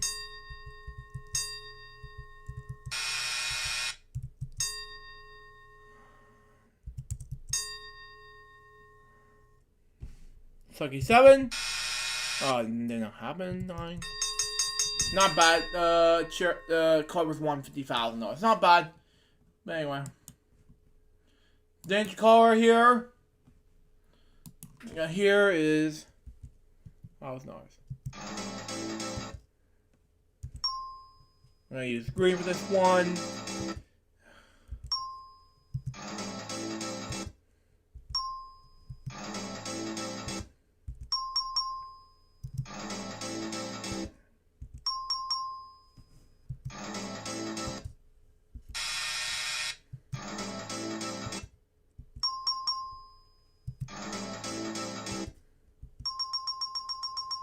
Not bad.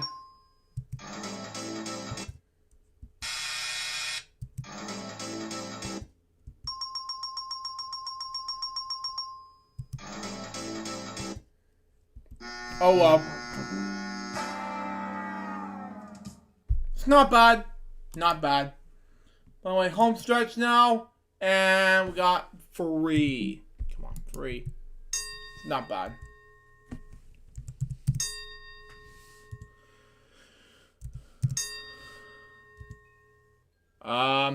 Seven. It's like 7. Oh.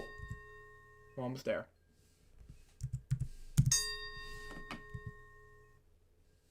Ten. There. 9. 2. Almost there. 8.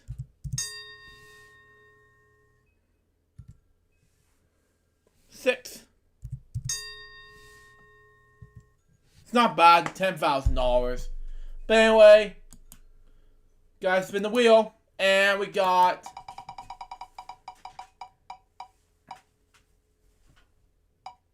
coolmathgames.com stuff. And we're gonna do this now, and hope we can do tic-tac-toe, though I doubt it. So there you go. Let's see here. Before we actually begin tic-tac-toe, we gotta scroll down. Hang on.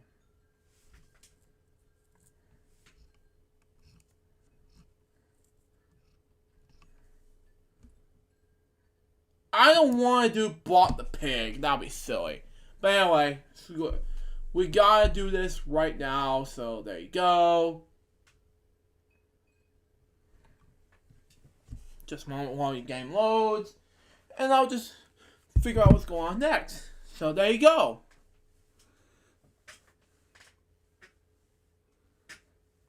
Come on, load! Jesus Christ, man. How many times did I say it? Load.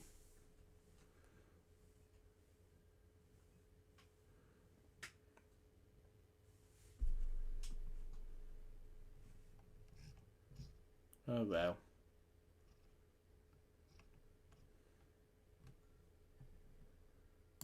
Game. Okay, that's fine. Want to make sure. Play.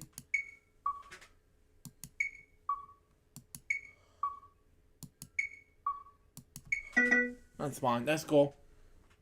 Play again.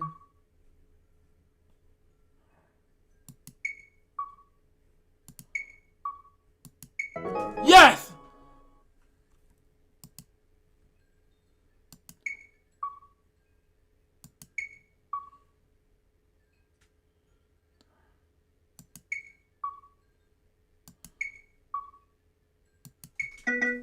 Okay, tie. Again.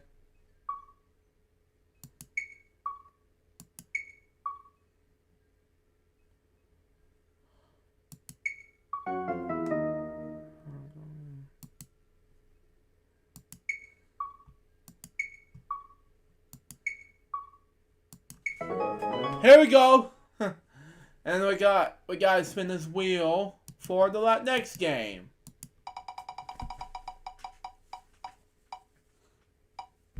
We already did this already.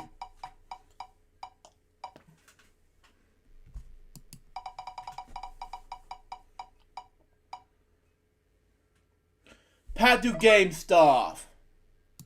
I'm not gonna be able to do take your pick today, so we are gonna do drop the bomb and Let's Be 2 right now. So we did this on Weekend Celebration before. We haven't done drop the bomb in years now. We're gonna do this right now. So we got, shall we? So we got apply. It's 3-2 questions for bomb. Oh my god. It is right. Anyway. What? Play. Sports 5 question for bomb again. The touchdown. What?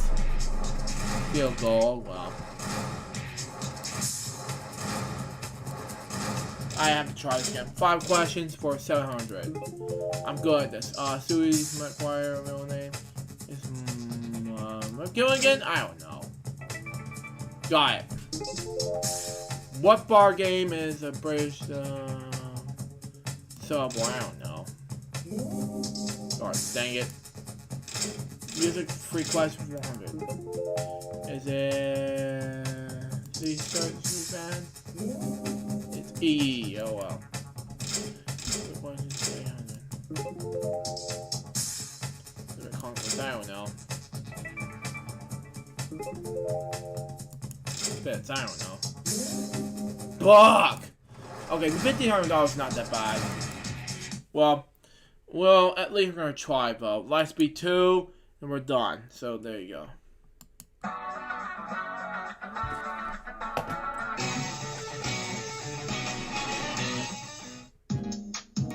It's probably weekend celebrations, but I doubt it.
$27 is not that bad. Anyways, we got Passage at Trivia Gems and Lucky Letters to do right now. So we got, shall we? So we got.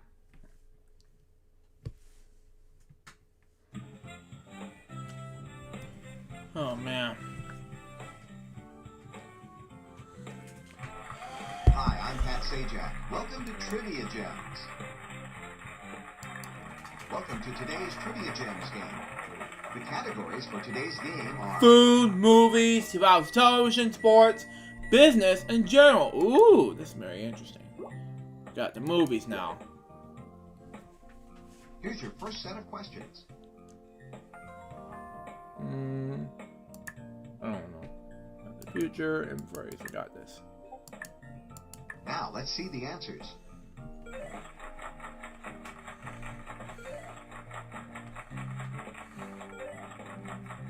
Congratulations, you won. Hooray! Got this. Here are the questions. I know what this is. Law and Order, and let me see. All right, let's take a look.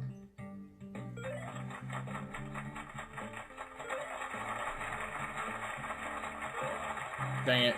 Good play. Hooray! Ready for a little brain spinning fun?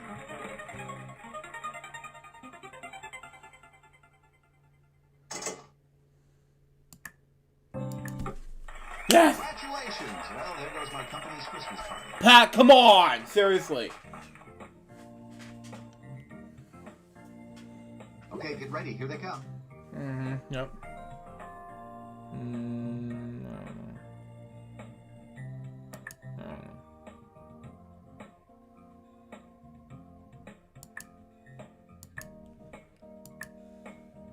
Well, no turning back now. Let's see how you did.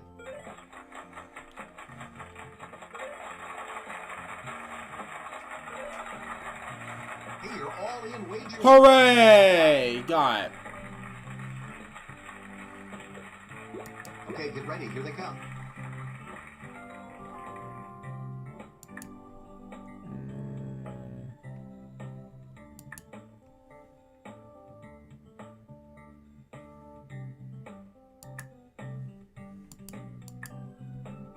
Here are the answers.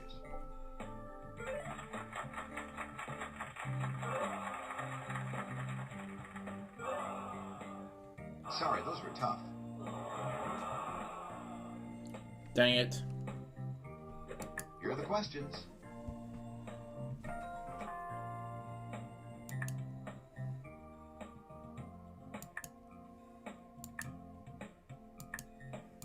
Okay, the moment of truth. Let's look at the answers.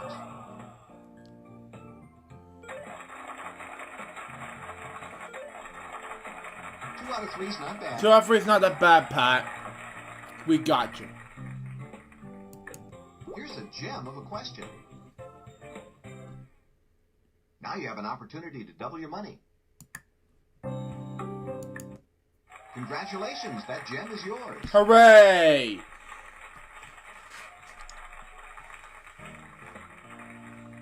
$98,000, man. Okay, get ready. Here they come. Thank you. 24, I know what this is. Randy. Cross your fingers. Here come the answers.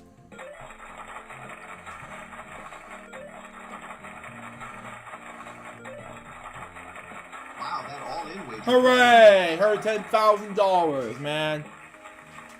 Great job. You climbed to the top step. The power jump, your longest streak bonus is... 117,500. Your trivia IQ bonus is... 141,500. And your IQ ranking... Brilliant, it's for not this bad. game is brilliant. It's not bad. Welcome to the Power Gem bonus round. But anyway.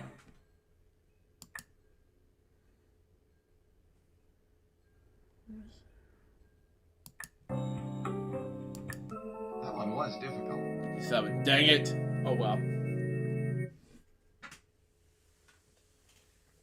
Oh well, that's not bad. 141,500 is not that bad. Great job. You're today's champion. Thank you, Pat.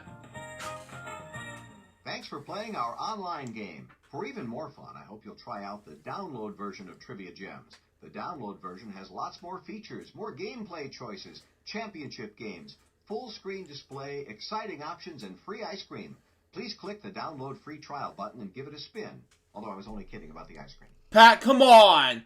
Anyways, we got lucky letters, and we got the... Gotta get the notes done. We'll wrap up the show with a huge bang. Gotta turn on my TV, so there we go. Welcome to Lucky Letters. Welcome to today's Lucky Letters game. Shaping up is supposed to be for the day. But anyway. Yeah. 6 M's, wow. No H, oh well.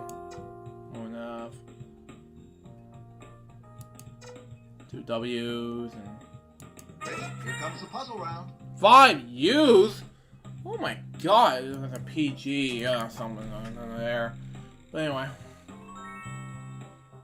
Telegraph Venter, oh. Oops. I thought it was mono, dang it!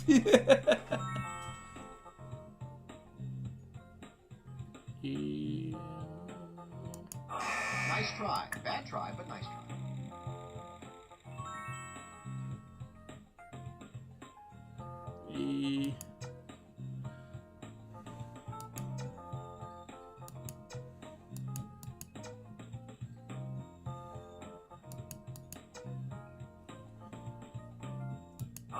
Sorry, that letter isn't in the answer. About.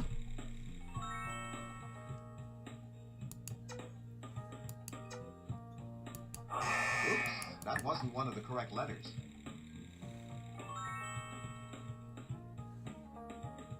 Nice try. Bad try, but nice try. Give it a nice try. Sorry, that letter isn't in the answer.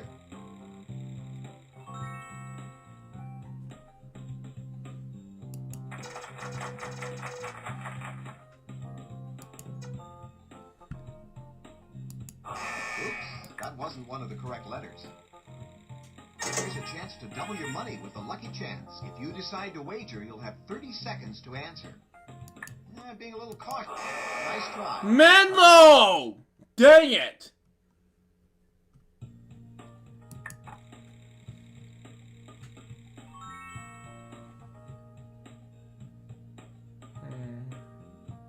You got the answer. I think I got it now.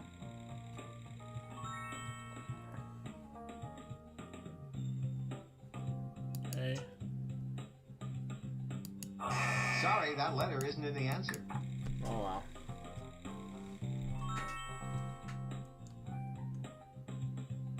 Oops, that one. Get ready. It's the lucky lightning round, and you'll need to think fast.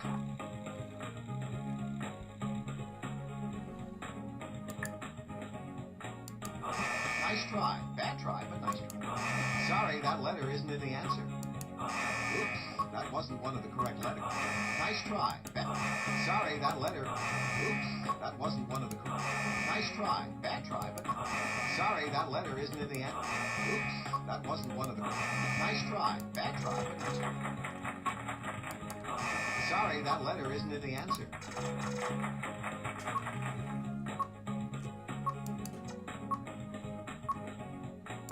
Hey, you're good.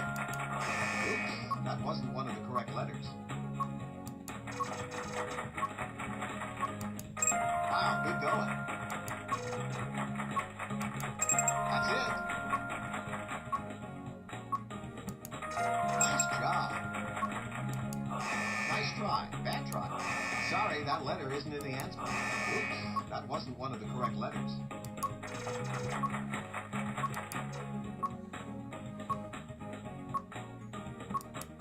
Nice try. Bad try, but nice try. Sorry, that letter isn't in the answer.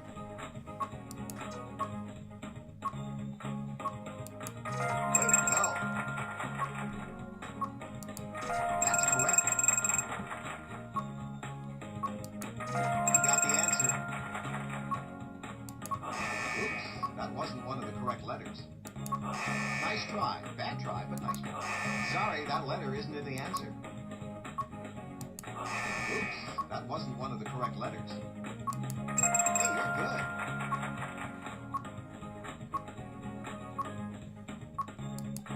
Nice try. Bad try, but nice try. Sorry, that letter isn't in the answer. Oops, that wasn't one of the correct letters. Nice try. Bad try, but nice try. Oh, too bad. You ran out of time. Try again. Welcome to today's Lucky Letters game. Ready? Here comes the puzzle round.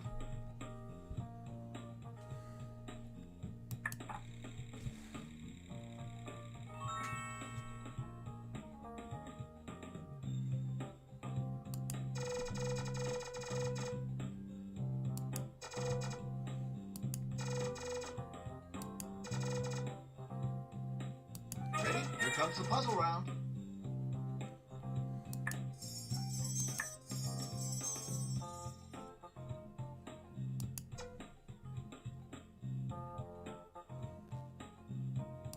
Wow, good going.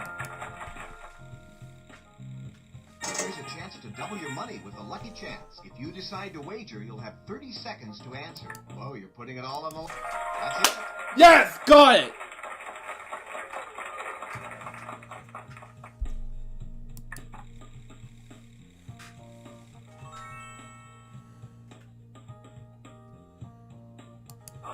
Sorry, that letter isn't in the answer.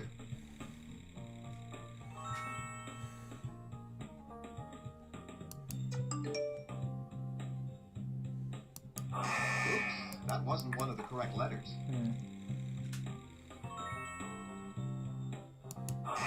Nice try. Bad try, but nice try.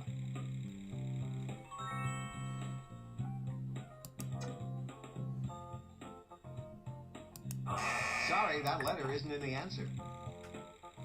Here's a chance to double your money with a lucky chance. If you decide to wager, you'll have 30... being a little cautious, huh? Well, good luck. Oops, that wasn't one of the correct letters. Dang it.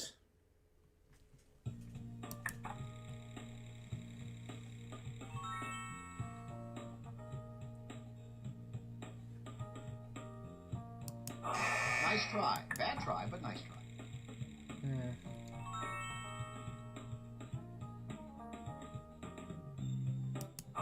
Sorry, that letter isn't in the answer.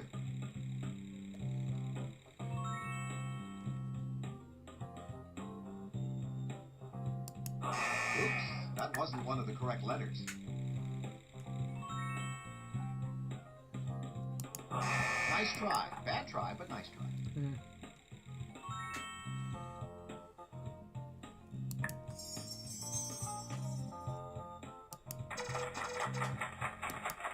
Sorry, that letter. Get ready. It's the lucky lightning round, and you'll need to think fast.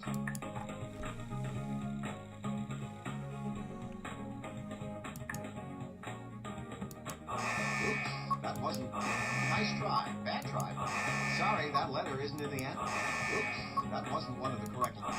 Nice try. Bad try, but nice try. Sorry, that letter isn't in the answer. Nice job. Oops, that wasn't one of the correct letters. Nice try. Bad try. Sorry, that letter isn't in the answer. Oops, that wasn't one of the... Nice try. Bad try, but nice try. Sorry, that letter isn't in the answer. Oops, that wasn't one of the correct letters. Nice try. Bad try, but nice try. Sorry, that letter isn't in the answer.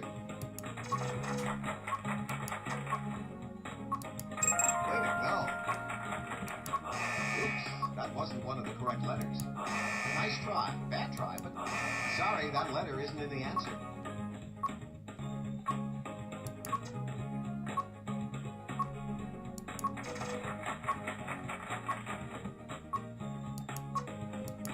That's correct. Oops, that wasn't one of the correct letters. You got the answer. Hey, you're good. Nice try. Bad try, but nice try. Wow, good going. Sorry, that letter isn't in the answer. Oops, that wasn't one of the correct letters. Nice try. Bad try, but nice try. Sorry, that letter isn't in the answer. That's it. Oops, that wasn't one of the correct letters. Nice job. Nice try. Bad try, but nice try. Sorry, that letter isn't in the answer. Oops, that wasn't one of the correct letters. Oh, too bad. You ran out of time. Welcome to today's Lucky Letters game.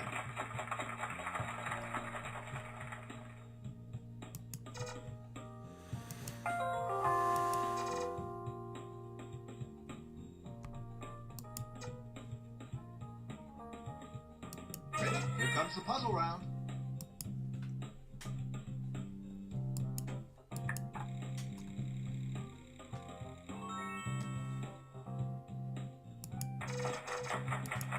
Way to go.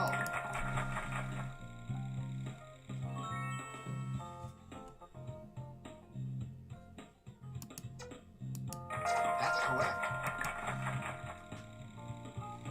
Here's a chance to double your money with a lucky chance. If you decide to wager, you'll have 30 seconds to answer. Being a little cautious, huh? Well, good luck. Sorry, that letter isn't in the answer.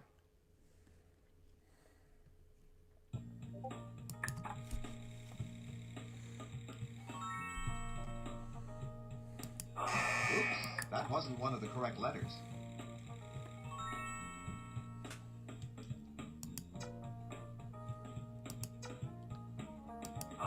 Nice try. Bad try, but nice try. Do nice try, Pat. Sorry, that letter isn't in the answer.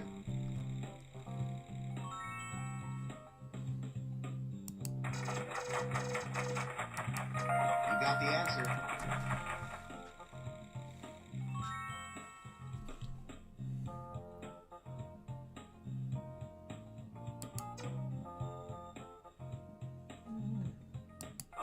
Oops, that wasn't one of the correct letters.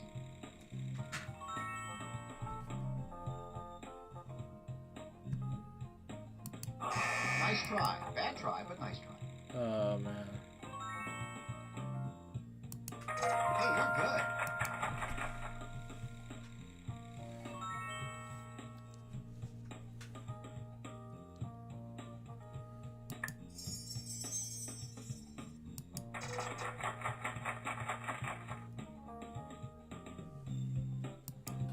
Sorry, that letter. Get ready. It's the lucky lightning round, and you'll need to think fast. Okay.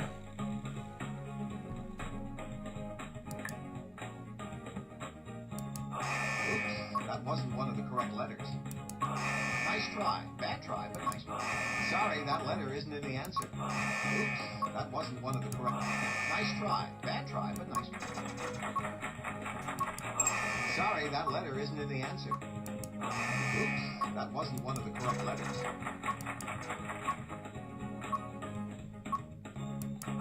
Nice try. Bad try, but nice try. Sorry, that letter isn't in the answer. Oops, that wasn't one of the correct letters. Wow, good going. Nice try. Bad try, but nice try. That's it.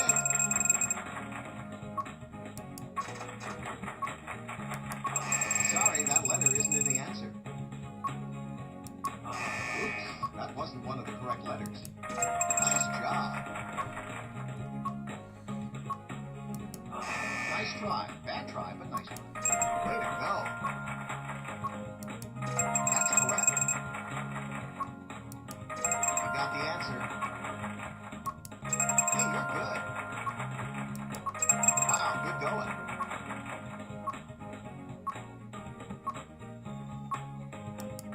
That's it.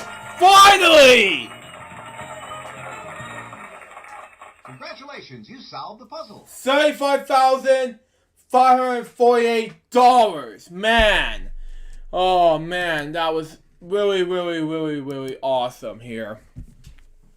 Now to my, after I'm done with this crap is over, I'm going to go ahead and read you one more of this, and we'll be done with Friday's LukeJ62895 episode number 236 is a huge bang. So let's do it now. First off, we got Weekend Celebration episode 45. Then Elton 2020, day number 618. The cruise off. Then we got the Elton Reacts episode 49410. And day number 19. Then we got a special funds video on my Vimeo account. Then January 19th, 2 episodes of Elton Reacts. And day number 20 of Elton 2020. And January 20th, which is Martin Luther King Day, we got Elton Reacts episode 413 414. And day number 21 of Elton 2020. And Elton Reacts episode 415 and 416. And that was just 2020, day number 22. And we got January 22nd, 2020. We got We Wednesdays, episode 12. And Elton Reacts episode 417, 418. And Elton 2020, day number 23. And finally, January 23rd, 2020. Elton Reacts episode 419, 420. And Elton 2020, day number 24. And we'll be back on next Friday for a brand new episode of Friday's LukeJ62895 episode number 237. But anyways, guys, the double episode of today's episode of Friday's LukeJ62895 today, January 17th, 2020. Hope you did enjoy it. Stay tuned for the next one, which is going to be a very special time together because, you know, it's going to be a big, long story. Because I will be on vacation for about March through around November 2020. So there you go with that. That's going to be the next episode. But until next time, this is Jefferson. Goodbye. Peace out, baby. We get more episodes to you guys very soon. Till then, Jefferson out. See ya.